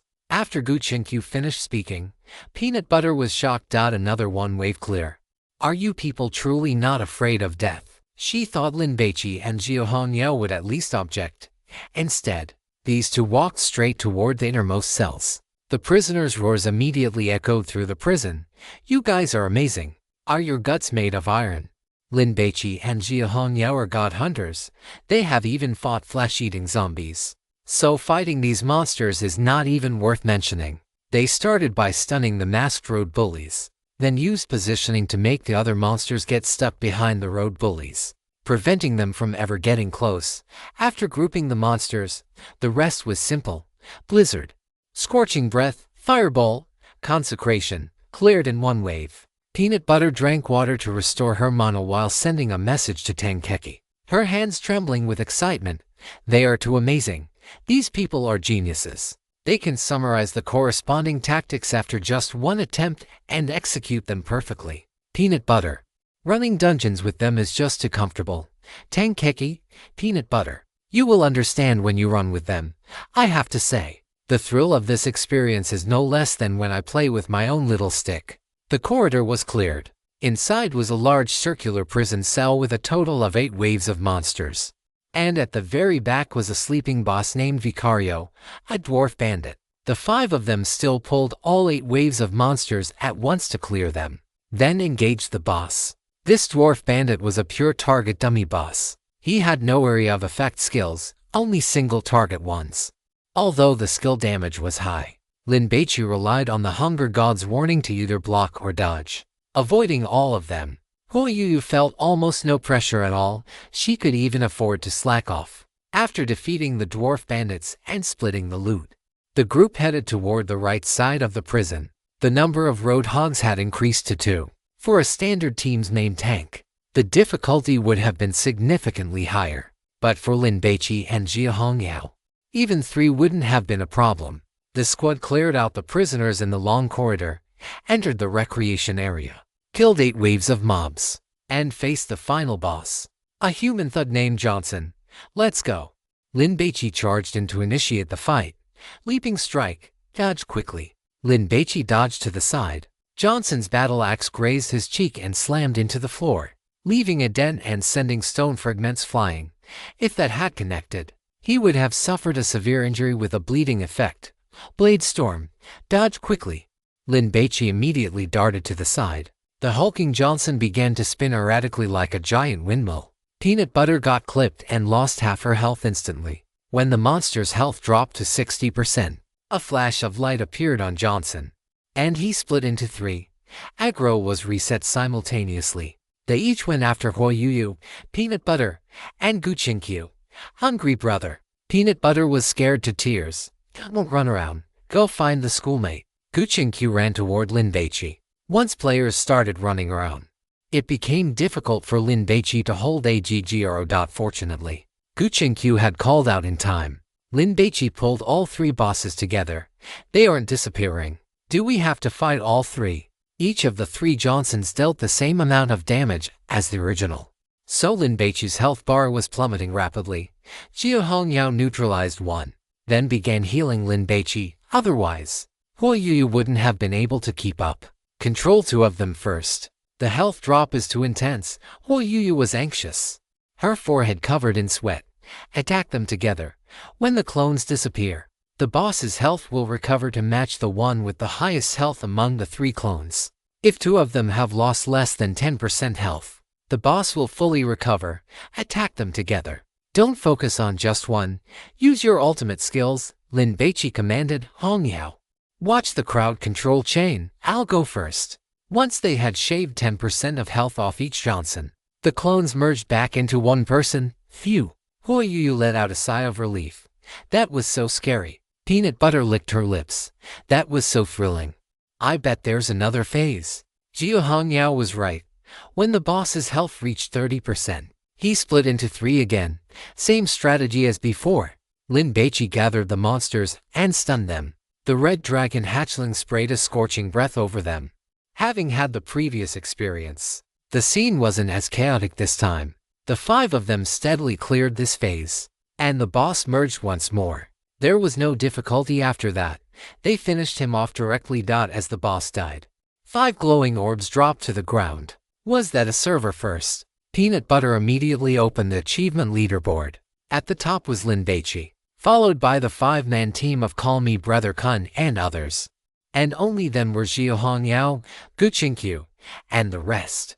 Because the Blackwater mine was 5 levels higher than the Boar Plains, the achievement points awarded for the server first were significantly higher. Congratulations to players Lin Ren, Great Detective Jia, Yi Qinkyu, Huo Yuyu, and Yu Kuo Shengzhong for killing the Harvest City prison leader and securing the server first. The server first announcement is out. Peanut Butter was delighted, especially seeing her own name rise to 5th on the achievement leaderboard with her own eyes. It felt absolutely amazing. Tankeki, woo, I'm so envious. I feel like I'm going to fall apart. Tankeki felt as if she had been stuffed with a mouthful of lemons. She was so sour she felt like she was withering away. Peanut Butter, haha, I'm just a tag-along. Lin Ren and the other 3 are just too strong. To put it bluntly, even if you tied a dog to me, we could still get the server first. The World Channel became lively again as daylight arrived, because players now know that they wouldn't actually die in real life if they died in the game. The pressure had eased significantly. Brother Kun is still the best. He got the Blackwater mine server first. He's a professional player after all. You think that's a joke? What happened to Hungry God, Sister Yu, and the others? Did they go to rest? Did they just get the server first by luck? Just as the players were chatting, the world announcement popped up, and everyone was shocked. Holy crap! Hungry God is awesome. Sister Yu is awesome. A second server first. Oh my god. And it's a level 30 dungeon, I told you. How could Big Cousin and Sister Yu fail to take the Blackwater mine server first? They just thought the dungeon level was too low and couldn't be bothered to challenge it. Look, they just did something huge. The World Channel became even more bustling. Sister Yu's fans felt a sense of reflected glory. I announced that I am now a fan of Sister Yu. Does anyone know if Big Cousin is handsome? Sister Yu is pretty enough, though her chest is a bit small, like a carton of milk. Huo Yuyu had actually enjoyed seeing everyone discuss her and Lin Baici together, feeling like they were a legendary duo. But when she saw the comment about the milk carton, she nearly exploded with rage. I'm your milk carton mother. Huo Yuyu was instantly furious. Mom, please carry me. Can you arrange a server first for your son too, godmother? Your son is kodoing to you. Take your son for a run so I can earn some achievement points. A massive scene of people trying to claim her as their mother began. Some people's integrity. One couldn't say it was low, only that it was very low. There were 3 pieces of equipment, a magic accessory, and a Blade Storm skill book. You take the skill book, I already have it. Lin Baici walked out. When they emerged, they found that about 20 players had already gathered at the entrance of the prison dungeon. Hungry God, Big Cousin, Sister Yu, everyone greeted them enthusiastically. But after casting a glance at Lin Baici, they ignored him entirely, their gazes lingering greedily on Huo Yuyu, Guqinkyu, and especially Xiaohongyao. The girl in the high ponytail wore armor, which covered her up the most. But her chest was truly massive, given that scale. What man could resist sneaking a peek? Guqinkyu wore a purple mage robe, and combined with her natural aura as a wealthy young lady, she stood there looking elegant and noble, even though her skirt had a high slit. No one dared to look too closely. It was mostly out of a sense of inferiority. Huo Yuyu was petite and wore a white priest robe, looking pure, holy, and adorable. Peanut Butter and Tankeki were both Bilibili content creators who usually performed otaku dances. They considered themselves to be at least mid-tier beauty streamers and often received flattering private messages from simps. But in front of those 3, they were completely overshadowed. Not a single man spared them a second glance. Big Sweetie stood in the corner, shivering. She had originally thought she could take advantage of her looks, but now it seemed she was just daydreaming. Looking at this situation, what kind of fine dining hadn't Big Cousin experienced? Unless he wanted a taste of some home-cooked food. And that was exactly it. Right now, in his eyes, she was probably just at the level of home-cooked food. only having the quality of being fresh. Sister you, big cousin. You guys are truly amazing. The little assistant clapped happily. Peanut butter, leave the party. Alumni group. Bring in the little assistant. Hurry up and sell your items to clear your inventory. We're heading into the dungeon, Guchinku urged. Big Sweetie knew the little assistant was higher in the pecking order than her, but hearing Guchinku say that still made her feel a bit unhappy. Thank you, Sister Kiyu. The little assistant quickly expressed her gratitude. 5 minutes later, the team re-entered the dungeon to begin the second round. Keki, Big Sweetie. Don't worry, clearing it once is very fast. Peanut butter comforted them. How fast? A hunter named One Arrow Headshot asked curiously. We pull a whole wave and nail them down. You tell me if that's fast or not. Peanut butter smiled smugly.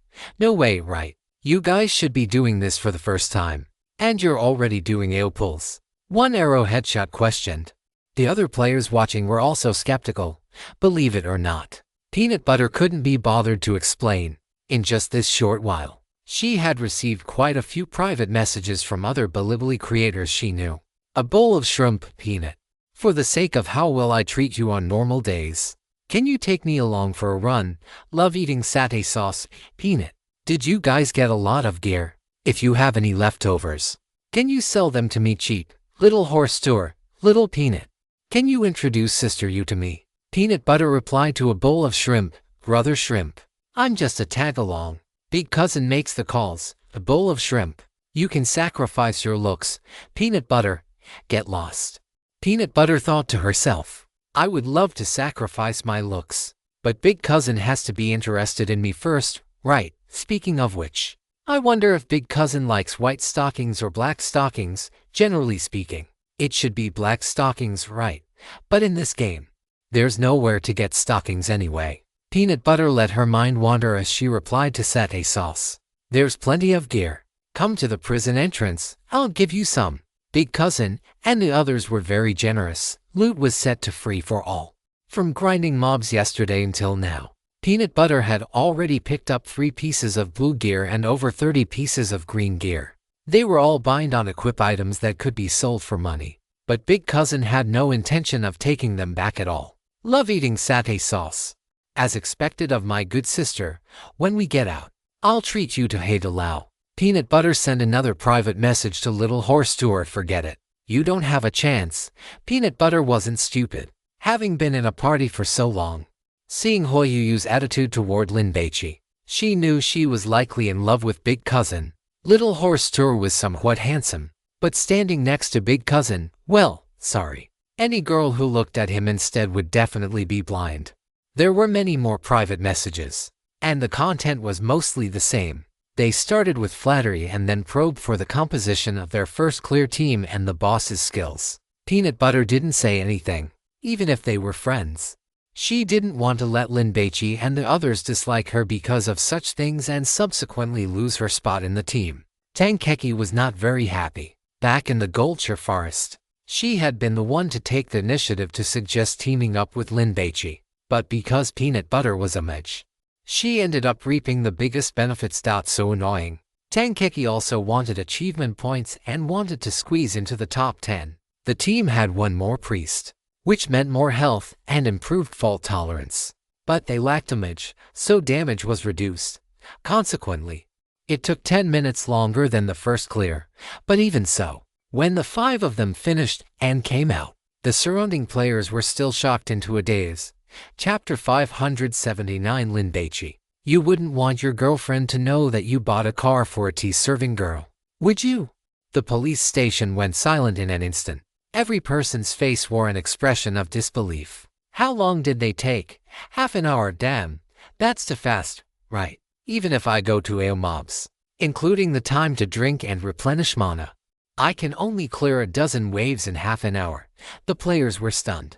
Sell items. Little assistant leave the party. Big Sweetie private message big cousin, join the group. Guchinku urged. She wanted efficiency. After clearing it twice, she had no interest in this prison dungeon anymore. Now she just wanted to grind mobs to level up quickly and then head to the next dungeon. Great God, do you remember me? One Arrow Headshot pushed through the crowd. wearing a smile as he approached Lin Baici. "We met before by the creek at Anfield Farm. You're that hunter." Lin Baici remembered this man. He was very sensible and didn't dare to snatch the treasure chest when he saw how strong he was. "Yes, yes. My name is One Arrowhead Shot." The hunter laughed obsequiously. "Great God. Can you take me for a dungeon run? Let me admire the style of you and your teammates. Where are you from?" Big Sweetie was speechless. "Are you trying to steal my opportunity? If Big Cousin has time to carry you, he might as well carry me one more time." "I still have to carry my friends," Lin Baici refused. "Big God, just once. You guys finished the run in half an hour anyway." Arrow to the head pressed her palms together, begging incessantly. "We are going to sell a strategy guide later. You can buy a copy and form your own team."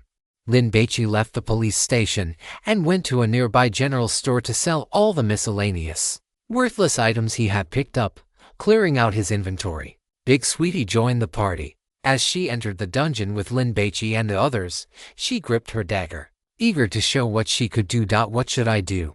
Big Sweetie wanted to put on a good performance and fight to win the first kill spot back from Peanut Butter. "Save your skills. Do whatever I tell you to do." Gu Qingqiu gave instructions casually. "Start." Lin Baici and Jia Hongyao moved out. And then Big Sweetie witnessed what it meant to clear a wave. "Are you still pulling?" Big Sweetie looked at the dense, ferocious-looking prisoners chasing after Lin Baici and Jia Hongyao, and she grew nervous. Because there was only one healer and the damage output was lower. Lin Baici and Jia Hongyao were taking this seriously, using their skills and positioning to avoid damage as much as possible. The scene unfolding before her eyes almost left Big Sweetie stunned. Is this really that amazing? Big Sweetie used to think everyone was about the same. But now she wanted to say that the gap between people is sometimes even greater than the gap between humans and dogs. Go for it. Gu Qingqiu had originally kept Big Sweetie in reserve to save the situation and fill in any gaps.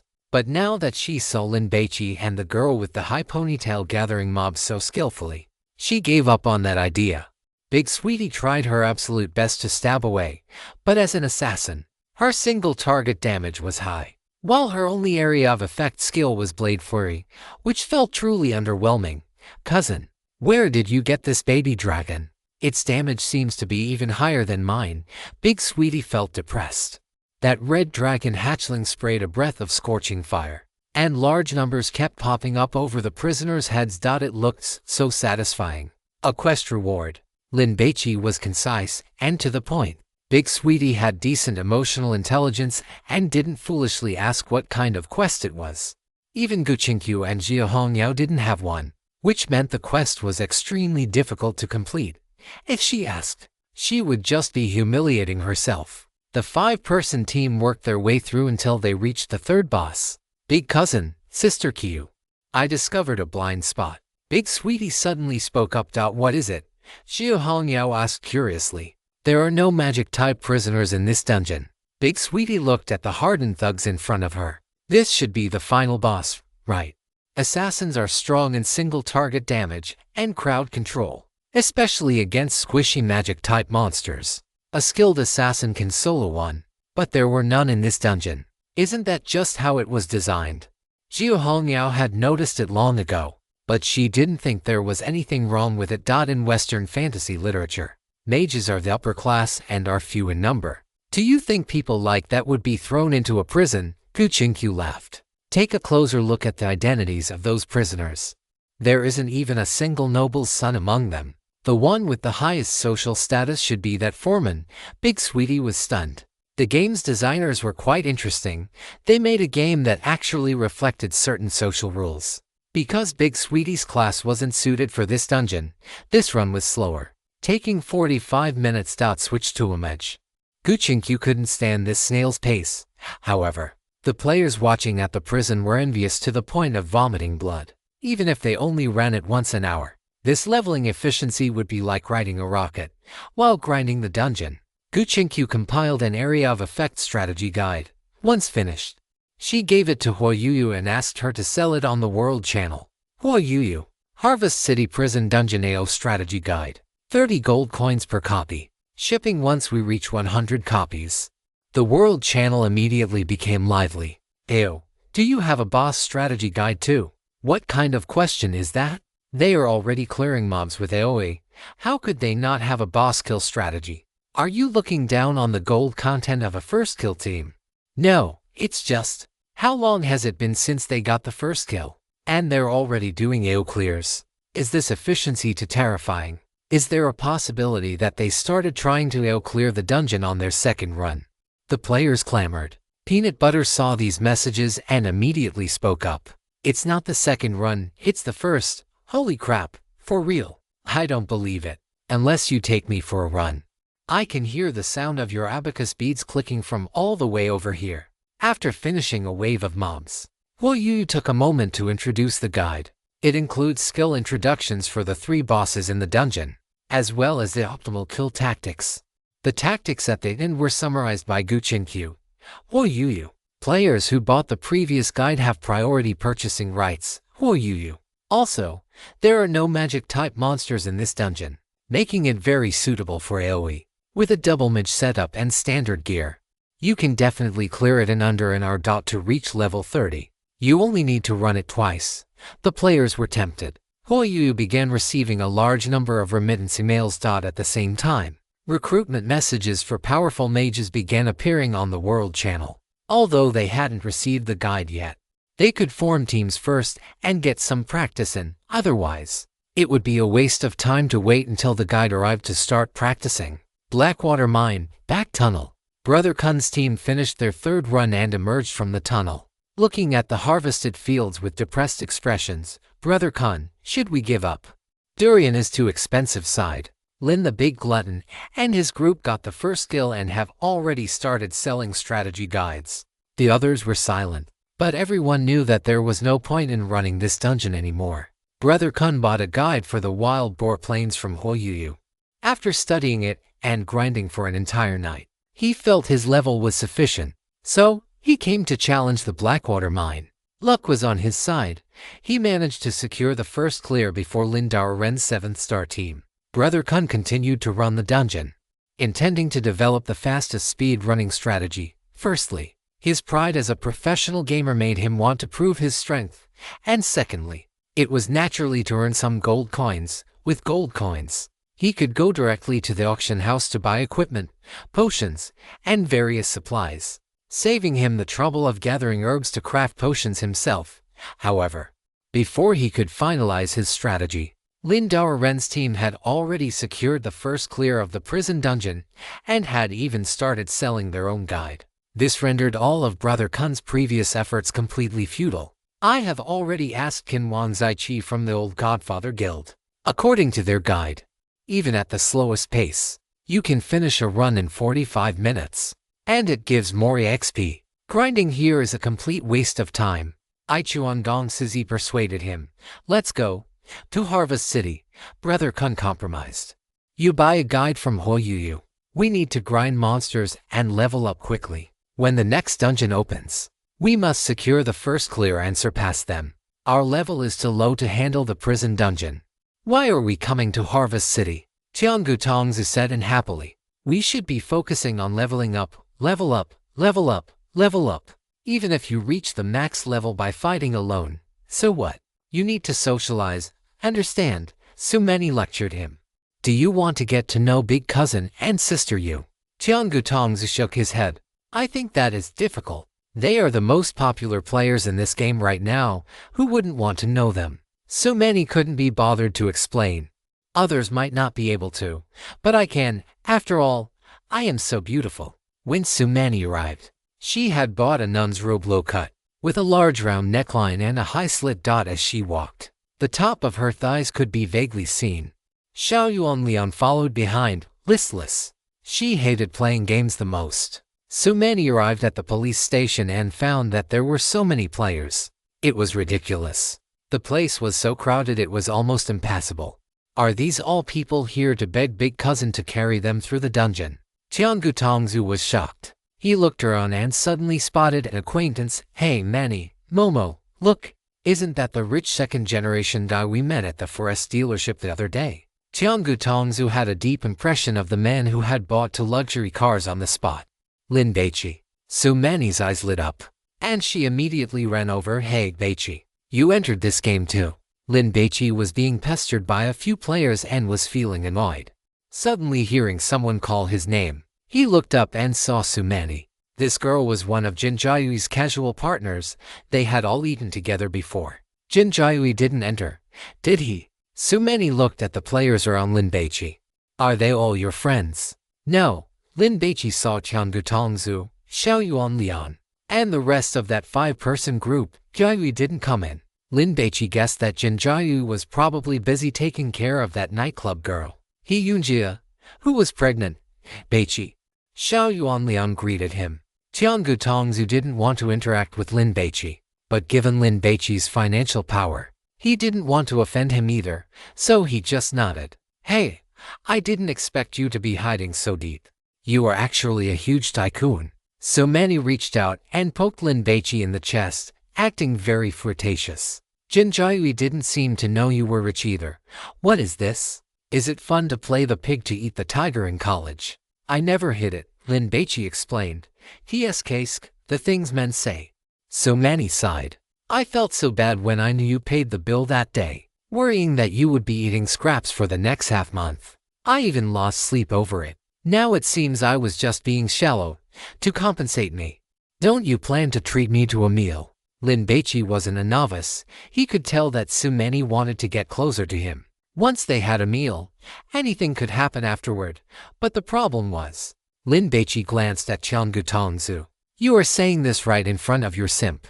Aren't you afraid he will get angry? In fact, Qiangu Tongzu was indeed unhappy, but he didn't dare to lash out at all. Nanny. Qiangu Tongzu spoke up.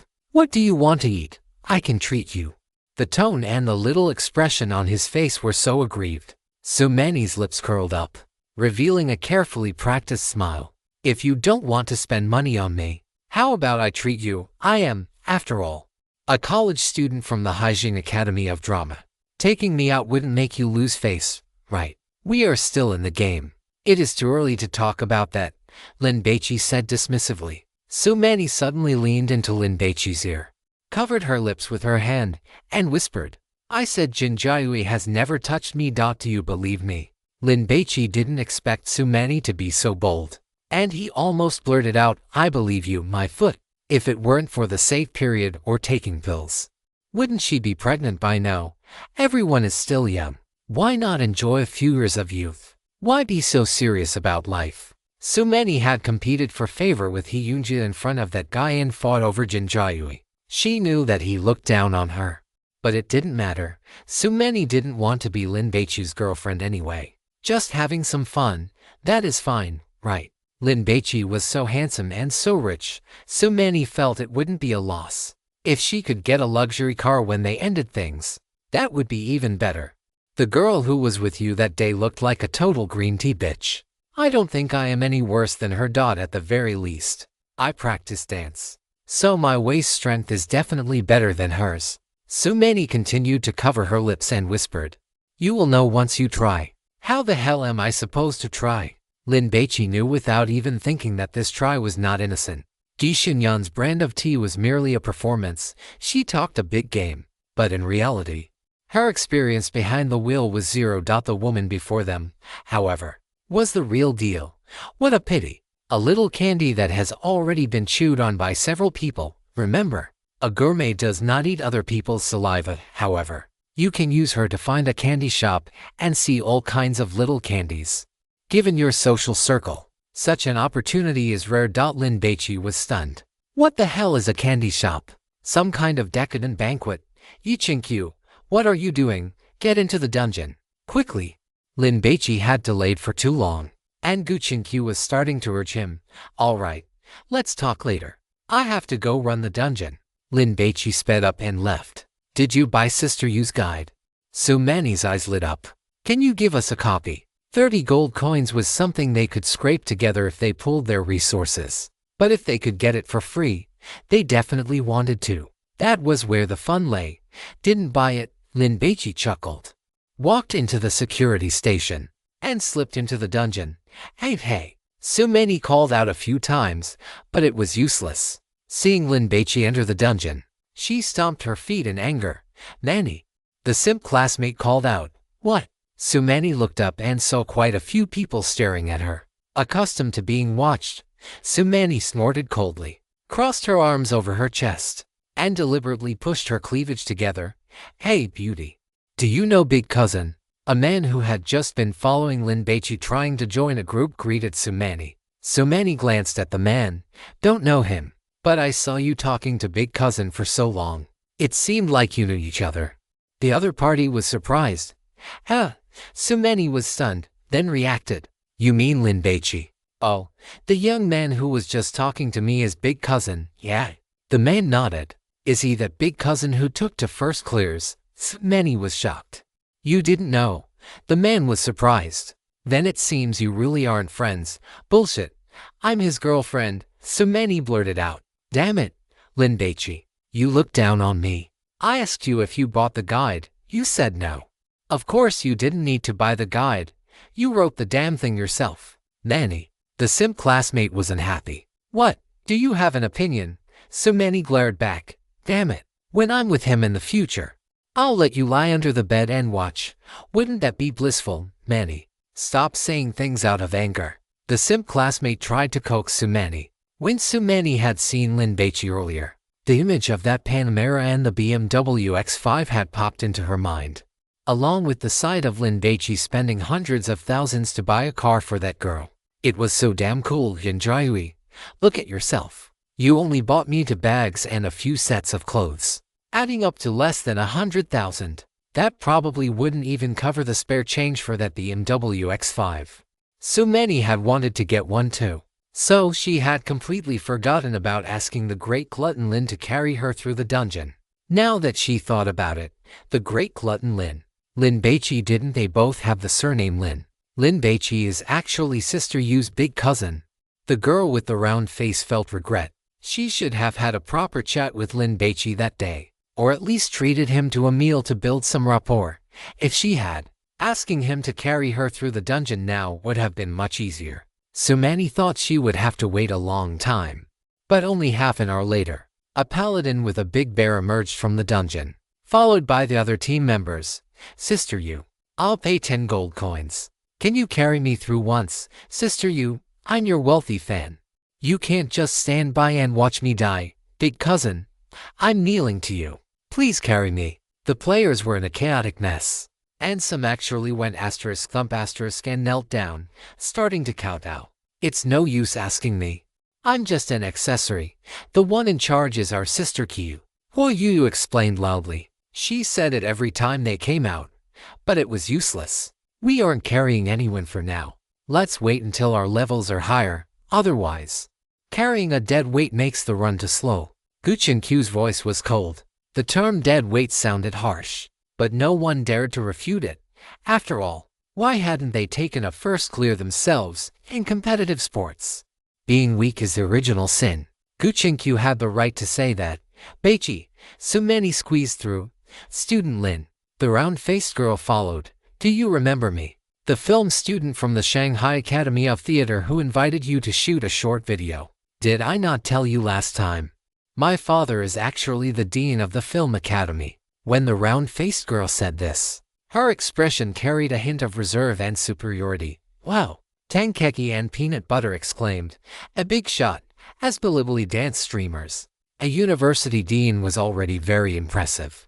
Not to mention the Shanghai Academy of Theater, which had produced many big stars. Big Sweetie Guju swallowed hard. She had long wanted to transition into the film and television industry. The money was fast and it had more prestige, but she lacked connections and resources. So she could only stay on the Haxian platform.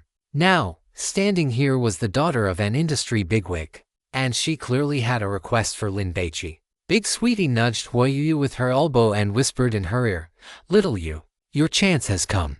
Yu rolled her eyes. What chance? For an ordinary person, they might try to curry favor with this round-faced girl to secure an opportunity. But Mian Xiaobai, sorry. Do you even know the value of a god hunter?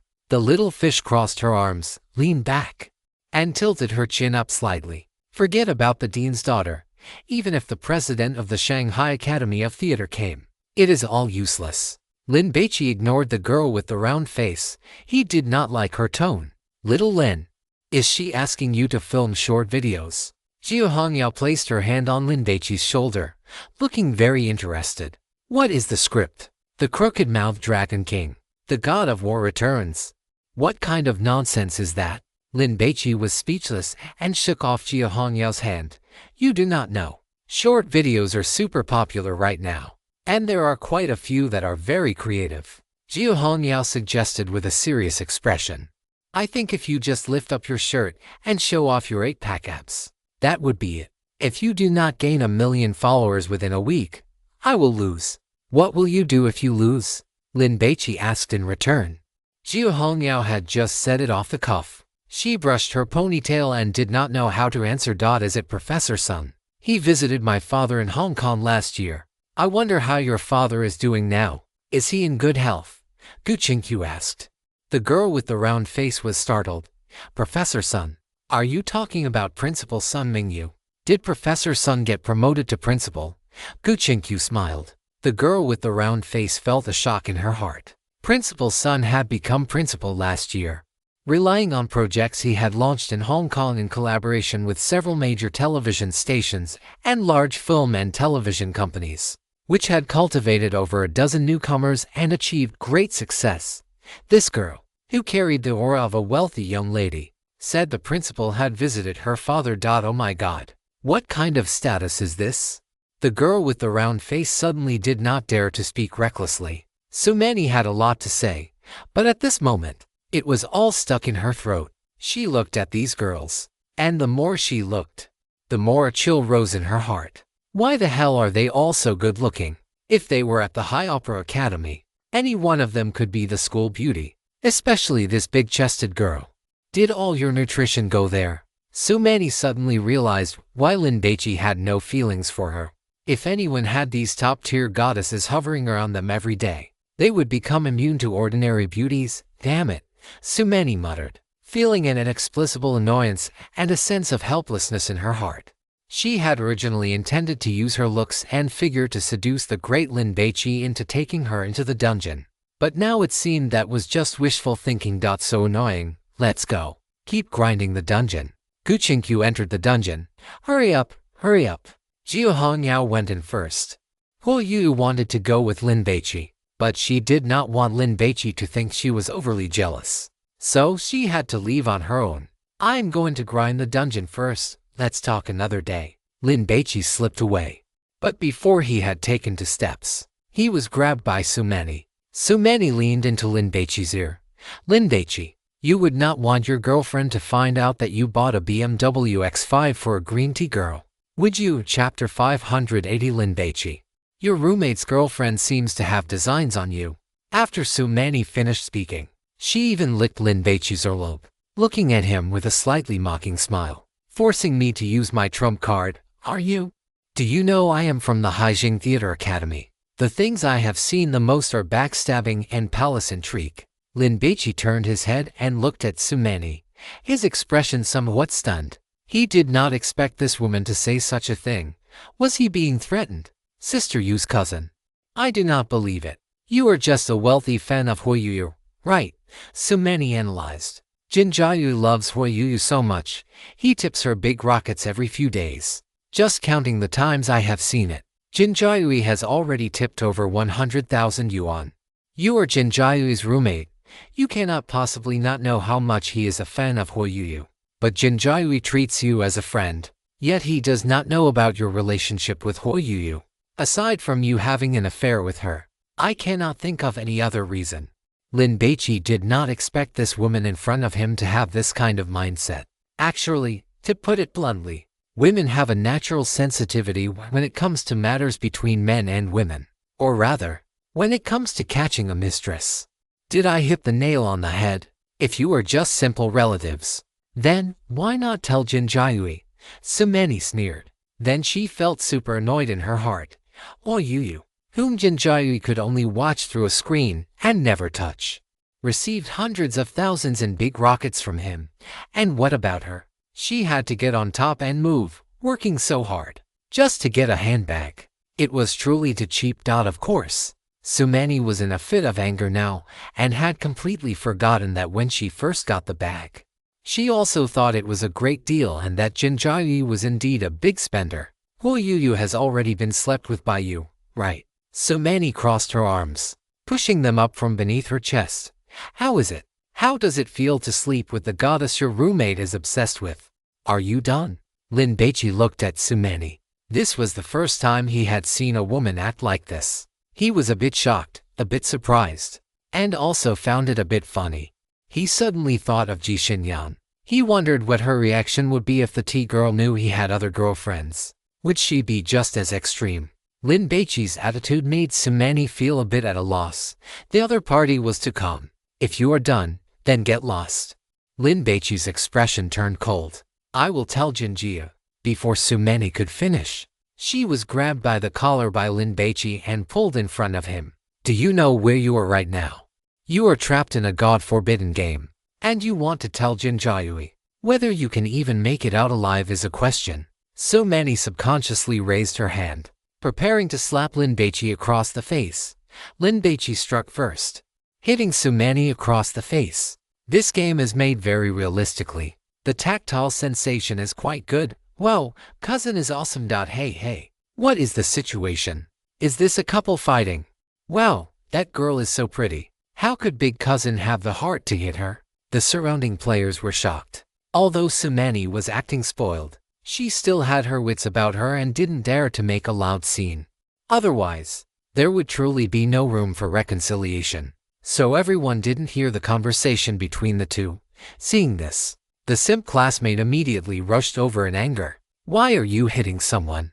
Lin Baici kicked the simp classmate in the stomach, knocking him to the ground. Say whatever you want. Lin Baici let go of Sumani and turned to walk toward the dungeon. Sumani took a step back and shouted, I'm going to tell Jinjiu that you slept with his goddess.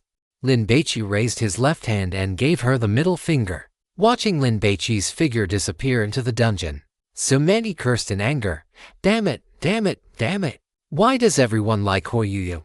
What exactly is it that I am inferior to her in?